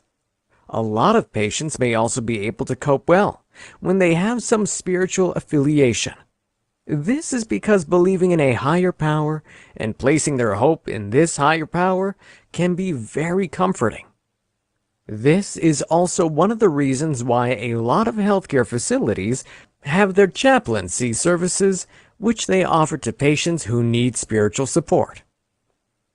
Patients whose psychosocial integrity have been thrown out of balance may demonstrate different emotional responses through some coping mechanisms. Some patients may be in denial and, therefore, would refuse to accept their doctor's terminal diagnosis. Some patients may displace their frustration and anger either by behaving rudely or acting out to their nurse. Still, others may compensate for their condition by trying to improve their health in other ways, such as by taking additional supplements of vitamins. All of these are normal responses, and as a nurse, you will be dealing with different types of patients who are trying to cope with their illnesses. Basic concepts covered in psychosocial integrity. Your responsibility is to provide and direct nursing care which focuses on your patient's psychosocial integrity. You must be able to encourage and support your patient's mental, social, and emotional well-being, especially those who are experiencing a lot of stress because of their condition. In the Nclex RN, this category accounts for 9% of the total questions. Abuse and neglect. Both abuse and neglect may come in different forms. Abuse can either be emotional, physical, or sexual. Neglect, on the other hand, is a type of abuse which manifests in emotional and physical ways. The one thing they have in common is that they can both affect people of all ages. If you have a child patient and you suspect child abuse, you must report this to the appropriate government agency or the authorities. For adults and other types of patients, you must first know the laws of your state, which mandate how and when to report any suspected or known cases of neglect and abuse. If the law of your state requires you to report such cases, it's important to do so and to document all of your observations in the chart of your patient. It's important that you record all of your observations objectively and clearly in your patient's medical records, since these might be needed for legal proceedings. It's important for you to stay alert and aware to recognize any of the potential abuse and neglect patients. To do this more efficiently, you must familiarize yourself with the risk factors to look out for. These include child abuse, previous or current spousal abuse, parental stress perception, major life changes within the family, mother is at a young age when she gave birth to the child, low level of education, minimal or absence of prenatal care, not having a phone or having an unlisted telephone number, unemployment or low income, physical evidence of harsh punishment or discipline. Domestic abuse. Left or planning to leave an abusive relationship. History of a relationship that's abusive. Unemployed, poor, or living in poor conditions. Divorce or separation. History of abuse in the past. Physical or mental disabilities. Social isolation. Poor support system. Witnessed domestic violence in the past. Unplanned pregnancy, below 30 years of age, being stalked by one's partner. Elder abuse. Although this type of abuse can occur with both men and women, it's more common in the latter. This commonly occurs when elders who have many mental or physical impairment and depend on a caregiver for their daily care. When you're working with a patient with either a known or suspected case of abuse, it's important for you to encourage communication, allowing your patients to share their issues. When it comes to neglect and abuse, patient educate them is important, as well as teaching them to learn more about what they're experiencing outside of the healthcare facility.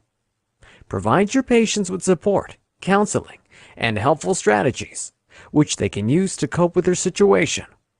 Also, you may be part of the team which plans the interventions for such patients.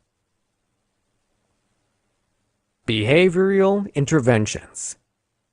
You must be able to recognize, understand, and to plan the right type of care for your patients who are experiencing any adverse psychological effects from diseases, illnesses, stress, and other problems. Intervention is crucial if your patient isn't able to properly deal with reality.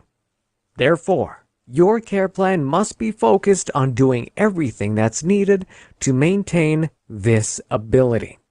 Before you can decide the intervention, you must first be able to recognize the common indications of alterations in your patient's mental processes. These include disorientation, changes in behavioral patterns, changes in sleeping patterns, changes in the perception of the surroundings, inability to perform basic activities for self-care, and mood changes. When it's time to create a care plan for your patient, you must customize it according to his specific needs. Make sure to focus on your patient's safety, the structure of the plan, and the management or relief of symptoms needed by your patient. While implementing the plan, you must also assess the response of your patient and make changes or adjustments as needed. When it comes to planning interventions for your patient, consider the following. Group therapy. In some patients, group therapy can be very effective. Talk to your patient about this type of therapy, and if you think it's appropriate, encourage your patient to attend a couple of sessions. If your patient doesn't respond much at the beginning, keep encouraging him until he warms up to the idea. Interaction. It's important for you to encourage your patient to maintain his normal activities and interactions each day. The normalcy will help your patient develop behaviors which are more structured and routine-based, which, in turn, will help him maintain his functioning. This interaction will also provide your patient with a much-needed sense of purpose. Observation. As your patient performs his daily activities and interactions, make sure to observe him closely, especially in terms of his responses, attitudes, and behaviors. You must assess and record all of your patient's reactions to your care plan, as this will help you determine which parts are working and which parts need to be adjusted. Patient orientation. In your plan, you must always include ways to help orient your patient to reality. You must also encourage your patient's caregivers, family members, friends, and the other people around him to follow suit. Patient responsibility. It's important to keep on encouraging your patients to accept responsibility for their behaviors and actions. As you do this, you must also remind them that you're always there to guide and support them as needed. If you have a good relationship with your patient, this may happen naturally. Positive reinforcement. Acknowledge the achievements of your patients and praise them for these too. If your patient experiences any failures, discuss these with them and try to analyze the failures together. This lets your patients know that you're genuinely involved in their care. It's also helpful to provide support and accountability throughout the process of treatment. Patient self-control. Self-control is very important, so you must teach your patients how to achieve self-control and maintain it. For instance, if your patient feels anxious and acts out because of this feeling, provide him with effective strategies which he can employ to be able to control himself. Relationship. When working with your patient, you must always maintain an honest and open relationship. From the start, you must verbalize all of your expectations. This will help your patient understand his health goals and work with you to meet them. Role modeling. Whenever you're working with a patient, you must always be a good role model, especially when it comes to interacting and behaving towards other staff members and patients. This demonstration will help your patients understand what you expect of them. It also supports and reinforces the information you shared with them about behavior expectations. Verbalizing. Even if your patient performs any inappropriate behaviors, you must verbalize your acceptance of him. Doing this will strengthen your relationships as well as your patient's trust in you. This will also remind your patient that you're there for him and you want him to meet all of his health goals. Dependencies. Any addiction might become an impairment in the ability of your patient to properly function. But the sad news is that addictions are very common. It can be very difficult to treat a patient dealing with psychological or physical dependencies effectively. One of the most common types of dependencies is known as substance use disorder. This refers to a person's recurrent use of substances such as drugs or alcohol. The excessive use of these substances causes a functional or clinical impairment in the person, which soon manifests as physical disabilities, chronic medical problems, or even an inability to perform his responsibilities at home, at school, or work. Depending on the number of diagnostic criteria the patient meets, this disorder may be classified as mild, moderate, or severe. The criteria are social impairment, pharmacological criteria, performing risky behaviors, and evidence of losing control. Apart from substance abuse disorder, some patients may also have a dependency on other things, such as sex, pornography, gambling, and more. All of these fall under non-substance related disorders, but treating patients who suffer from these is similar to the treatment of substance abuse. As a patient, you have an important role in the treatment of your patient in terms of providing the support needed for. Family and friend education. Patients who are recovering from dependencies require a strong support system to ensure the success of their treatment. You can help your patient's family and friends learn the different ways of encouragement and support. Intervention. Part of your responsibility is to encourage and support your patients so that they stick with the different intervention procedures, such as group therapy and counseling. Patient education. You will serve as a valuable educational resource, which means that you should be able to provide your patients with information about the potential, social, occupational, and health dangers of dependency. Patient safety. The physical symptoms that patients experience because of withdrawal can be both difficult and painful. In some cases, you have to use physical restraints on your patients to ensure their safety.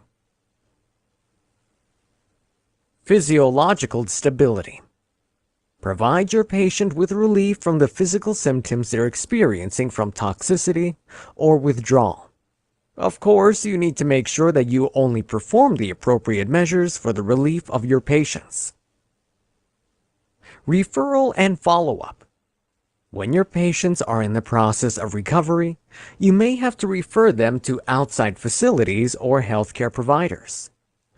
Then it's your job to follow up regarding the health of your patient and evaluate the success of his treatment. When it comes to these processes, nurses are very much involved. When it comes to dealing with patients with dependencies, you must always take the time to talk about the effectiveness of the care plan depending on its outcome with your patient. Stress management and coping mechanisms. Patients who have just started on a new medical treatment or procedure can feel very stressed. This ordeal can also be very stressful for their families. Each of your patients has their coping mechanisms that he will have to use as he deals with his situation, and you play a very important role in this trying time. You must be able to evaluate your patient's stress level, identify his coping mechanisms, provide him with resources to learn the skills he needs to cope, and determine when your patient can cope well or not. If needed, you may also have to intervene. For some patients, they will express how they're feeling verbally. But for others, this is saying what they feel isn't their style. Therefore, you must be able to identify the most common stress responses so you can help your patients cope with their current situation effectively. These common stress responses include cognitive. Sometimes when a patient is faced with an extremely stressful situation, he may start suffering from cognitive issues. Since your patient's daily life has been disrupted, this leaves him unable to effectively process the information he receives about his environment and the situation he is in. This, in turn, may affect your patient's ability to make decisions. When planning interventions, focus on trying to help your patients organize their thoughts so that they can feel more in control over what they're dealing with. Physical. When a patient experiences physiological effects because of stress, these may cause an imbalance in the equilibrium of his body. When this happens, your patient may experience a natural fight or flight response coming from his sympathetic nervous system. Patients who have physical stress responses may have a slower recovery rate. This might even make them more susceptible to other diseases. In particular, chronic stress might start taking its toll on your patient's organ systems, causing some harmful changes. It might even cause the lymphatic system to atrophy, and even cause the enlargement of the adrenal gland. In terms of interventions, you must concentrate on providing your patient with adaptive responses externally to support his recovery process. Psychological. The psychological changes which occur in patients who are experiencing high levels of stress may influence or alter their emotions. Your patients might start feeling anxious and overwhelmed with their current health situation. In some cases, patients experience drastic mood swings which they cannot control. Once the patient starts experiencing chronic stress, he might end up becoming depressed. In cases where your patient experiences psychological stress responses, your interventions must concentrate on stress reduction methods such as anger management, relaxation techniques, and others. You must be able to help your patients learn how to reduce the adverse effects that come with stress and stressful situations. Remember that doing this may be a lot harder for others because stress affects people differently. Here are some tips which you may use to help your patients deal with stress. Speak to your patients about what they believe is causing stress in their lives. Then talk about the stressors which they can change and those which they can't. Speak to your patients and encourage them to talk to you whenever they feel the effects of stress. Identify the strengths of your patients. Then help them to learn how to make use of those strengths and the other resources they have to deal with their stressful situation. Ask your patients how they've dealt with stress in the past. Find out if their coping mechanisms can be applied to their current situation. If your patient needs new strategies to cope, help them learn these strategies. Think about the best ways to help your patient cope and discuss these with them. Be a good and supportive listener to your patients. If they need to say something or need to vent about how they're feeling, allow them to. Don't just hear them out. Acknowledge what they're saying and encourage the people in their support system to do this too. Sometimes, patients aren't able to cope with the stressful situations they are in. There are several reasons for this, and it may be helpful for you to learn them. However, it's more important for you to find ways to help your patient cope to promote his process of recovery. Here are some tips. Have open discussions with your patients. Encourage them to maintain open communication with you by not judging them for what they say. When it comes to problems with their decision-making skills, be there for your patients to guide them and to bring more normalcy to their routine. For those patients who are struggling, they might end up lashing out or acting out at the people around them. Some even perform self-destructive actions. For these types of patients, keep an eye out and try to extend your patience and understanding when dealing with them. Observe your patients to see if they start manifesting physical symptoms because of the stress they're feeling. Symptoms such as frequent headaches, GI problems, and other non-specific complaints may be indications that your patient isn't handling the stress well. Also, observe your patients to see if they start manifesting psychological symptoms because of the stress they're feeling.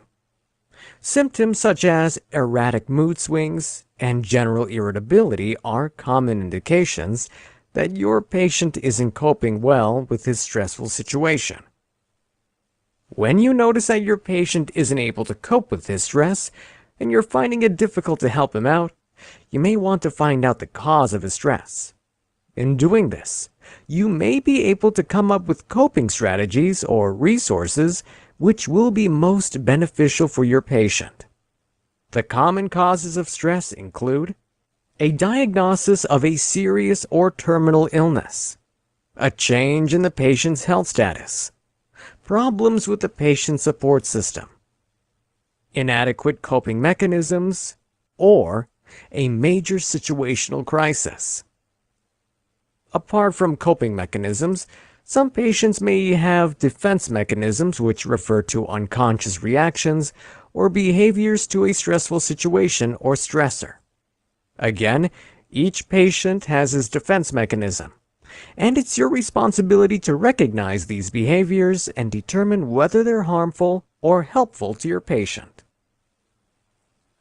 Acting out is when your patient makes use of drastic or disruptive behaviors to express a feeling or a thought which he feels he cannot express. Denial is when your patient doesn't acknowledge a feeling or a thought. Displacement is when your patient directs his feelings or thoughts to another person. Dissociation is when your patient starts to partly detach himself from his situation in an attempt at avoiding his feelings or thoughts. Intellectualization is when your patient attempts to rationalize a feeling or thought so he doesn't have to deal with its emotional impact. Isolation of affect is when your patient separates a particular feeling or thought from the rest of his feelings and thoughts. Projection is when your patient believes that other people have that same feeling or thought. Suppression is when your patient acknowledges a feeling or a thought, then tries to hide or ignore it. Rationalization is when your patient tries to deny his personal feelings or thoughts, then tries to adopt different explanations as justification.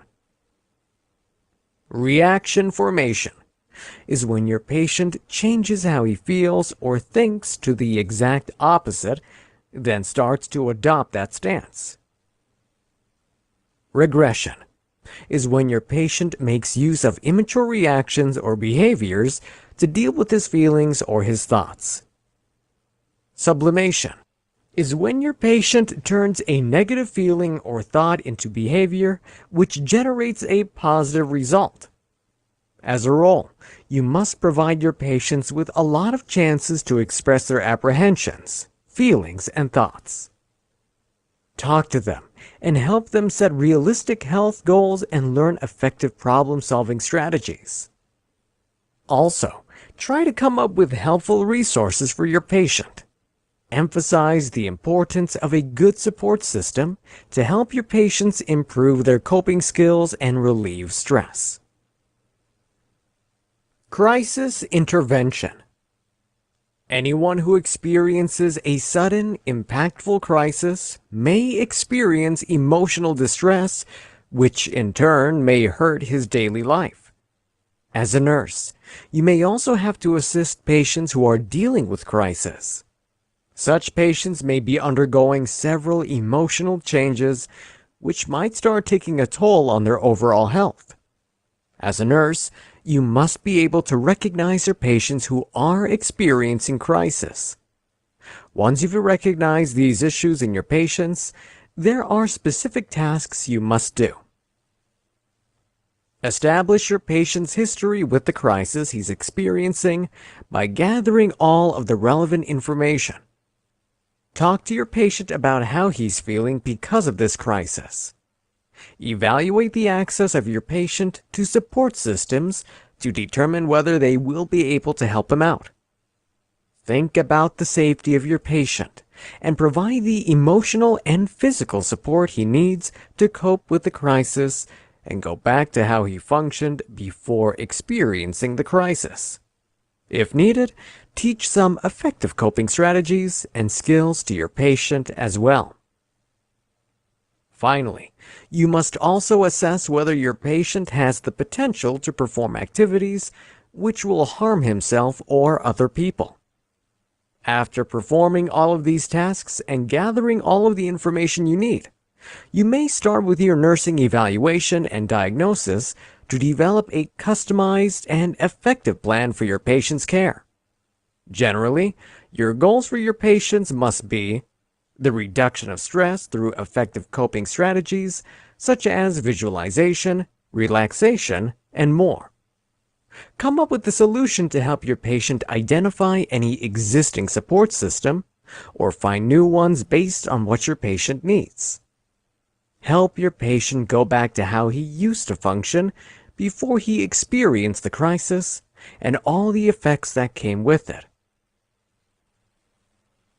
Cultural awareness and influence on health. As a nurse, you must assess, understand, and have respect for the roles of the varying ethnic, radical, and cultural perspectives in terms of how you provide care to your patients. Culturally competent nurses can recognize the worldviews of their patients within the context of providing appropriate care.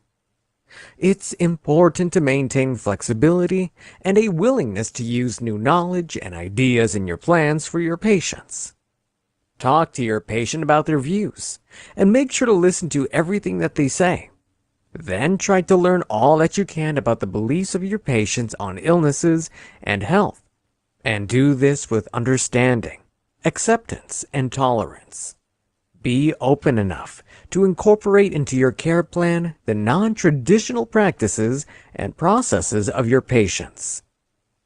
If your patient isn't able to express himself well in a language you understand, find someone who can interpret what he's saying so that you can gather all of the information you need about the cultural preferences and practices of your patient.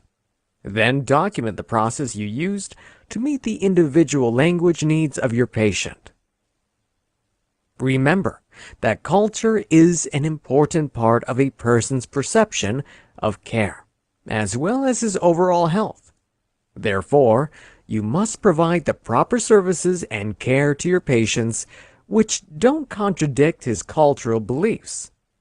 In doing this, you can improve your care quality and increase the chances of a positive outcome.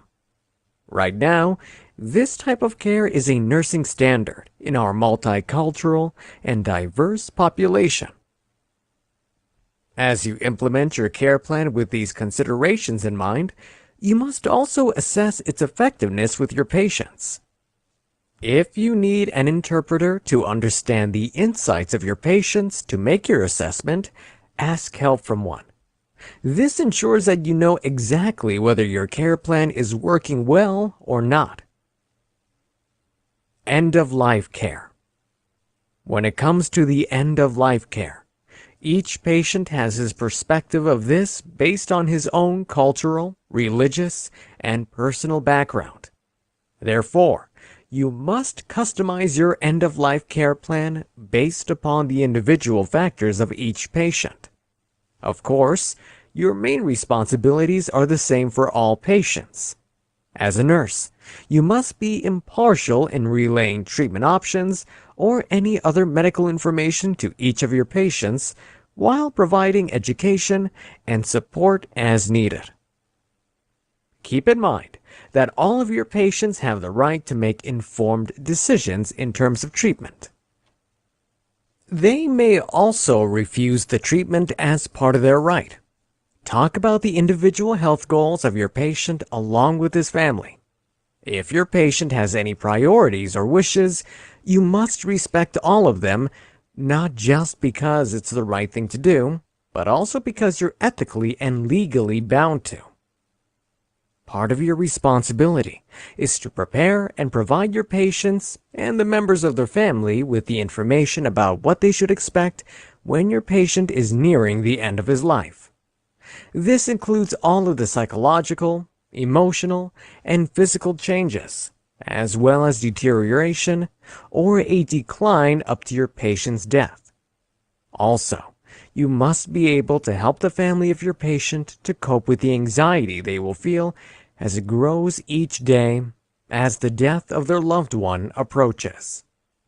You must always express to your patient and his family that you and all of the members of the healthcare team are doing everything you can to make your patient feel relaxed at this time.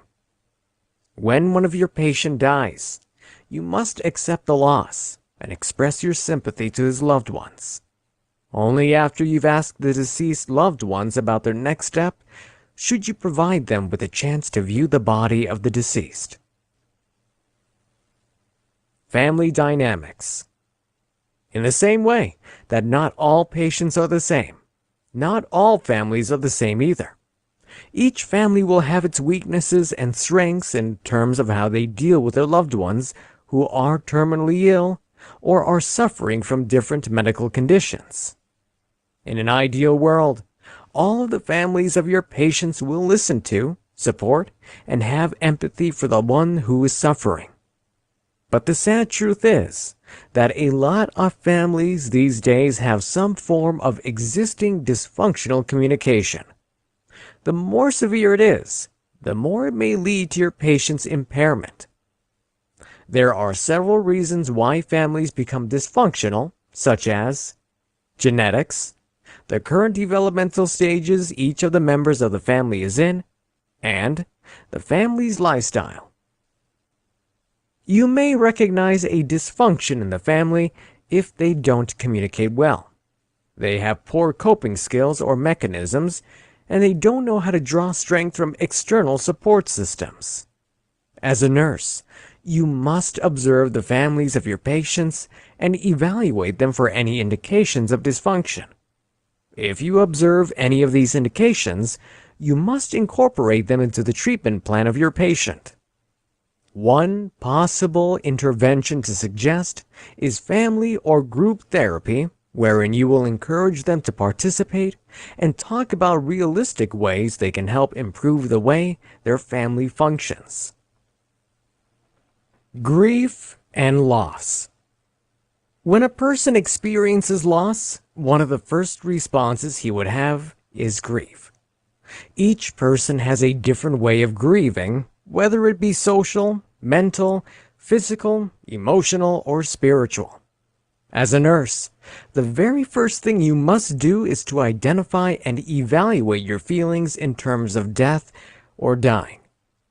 Do this before you try to help people with their own feeling of grief and loss. There are varied conceptual theories and frameworks which explain the process of unresolved or complicated and normal grieving, and it's important for you to be aware of these. Perhaps the most well-known of these theories and frameworks is The Stages of Grieving by Elizabeth Kubler-Ross. According to this theory, when a person is grieving, he goes through 5 different stages, namely denial, anger, bargaining, depression, and acceptance. To be able to understand the needs and responses of your patients or their family members, you must be able to recognize the stage of grief they are in. A lot of factors have an effect on these stages and the process of grieving, namely gender, age, cultural influences, developmental stage, physical reserves, emotional reserves, and personal strengths. Apart from providing your patients with psychological, emotional, and physical support, there is some legal issues you must be aware of after one of your patients dies. These include advance directives. You must know and respect all the dying wishes of your patient. If your patient doesn't have any advance directives, part of your responsibility is to talk about this with your patient and his family. Autopsy. Sometimes an autopsy is legally required after a patient's death, but in some cases, the patient or a member of his family may request for it. DNR orders. These orders are also part of the advance directives. The patient should have already talked about this with his family. But if your patient didn't inform his loved ones, then it's your job to talk to them about it when the need arises. Organ donation. Whatever the patient wants to be done to his physical remains after he dies may be included in his advance directives. Again, discuss this with your patient and his family before the time comes. There are other ways where you can provide support to your patients and their loved ones during the end-of-life care. These include providing your patient's loved ones with strategies for coping with the emotions they're feeling, such as loneliness, fear, anxiety, and more. Most patients who are approaching the end of their lives may experience a loss of control over their own lives. In such cases, provide your patient with a lot of reassurance to lessen this negative feeling. You may also encourage your patients and their loved ones to have open discussions about how they are feeling. If you think it will help, you may suggest that they join bereavement groups or other external support systems. There are some measures you can take to provide your patients with physical comfort, such as sedation, pain control, positioning, and so on. Talk to your patients about their emotional reactions and provide them with reassurances if these are normal reactions. Educate your patients about the natural process of grieving, which is a healthy response to the situation they are faced with. Spend some time with your patients and their families during this difficult time. Listen when they need to talk or vent, and provide reassurances and support to make them feel better. Mental health concepts. Mental health refers to the psychological and emotional well-being of a person. If a person has good mental health, he will be able to function normally every day. A person who has good mental health will be able to act responsibly, be aware of himself and his actions, will have a positive mood, and will be worry-free most of the time. He will also have adequate coping mechanisms and skills to help them deal with the stressors and hassles of everyday life. There are many factors which may influence a person's mental health, including genetics, childhood nurturing, childhood attachment, life circumstances,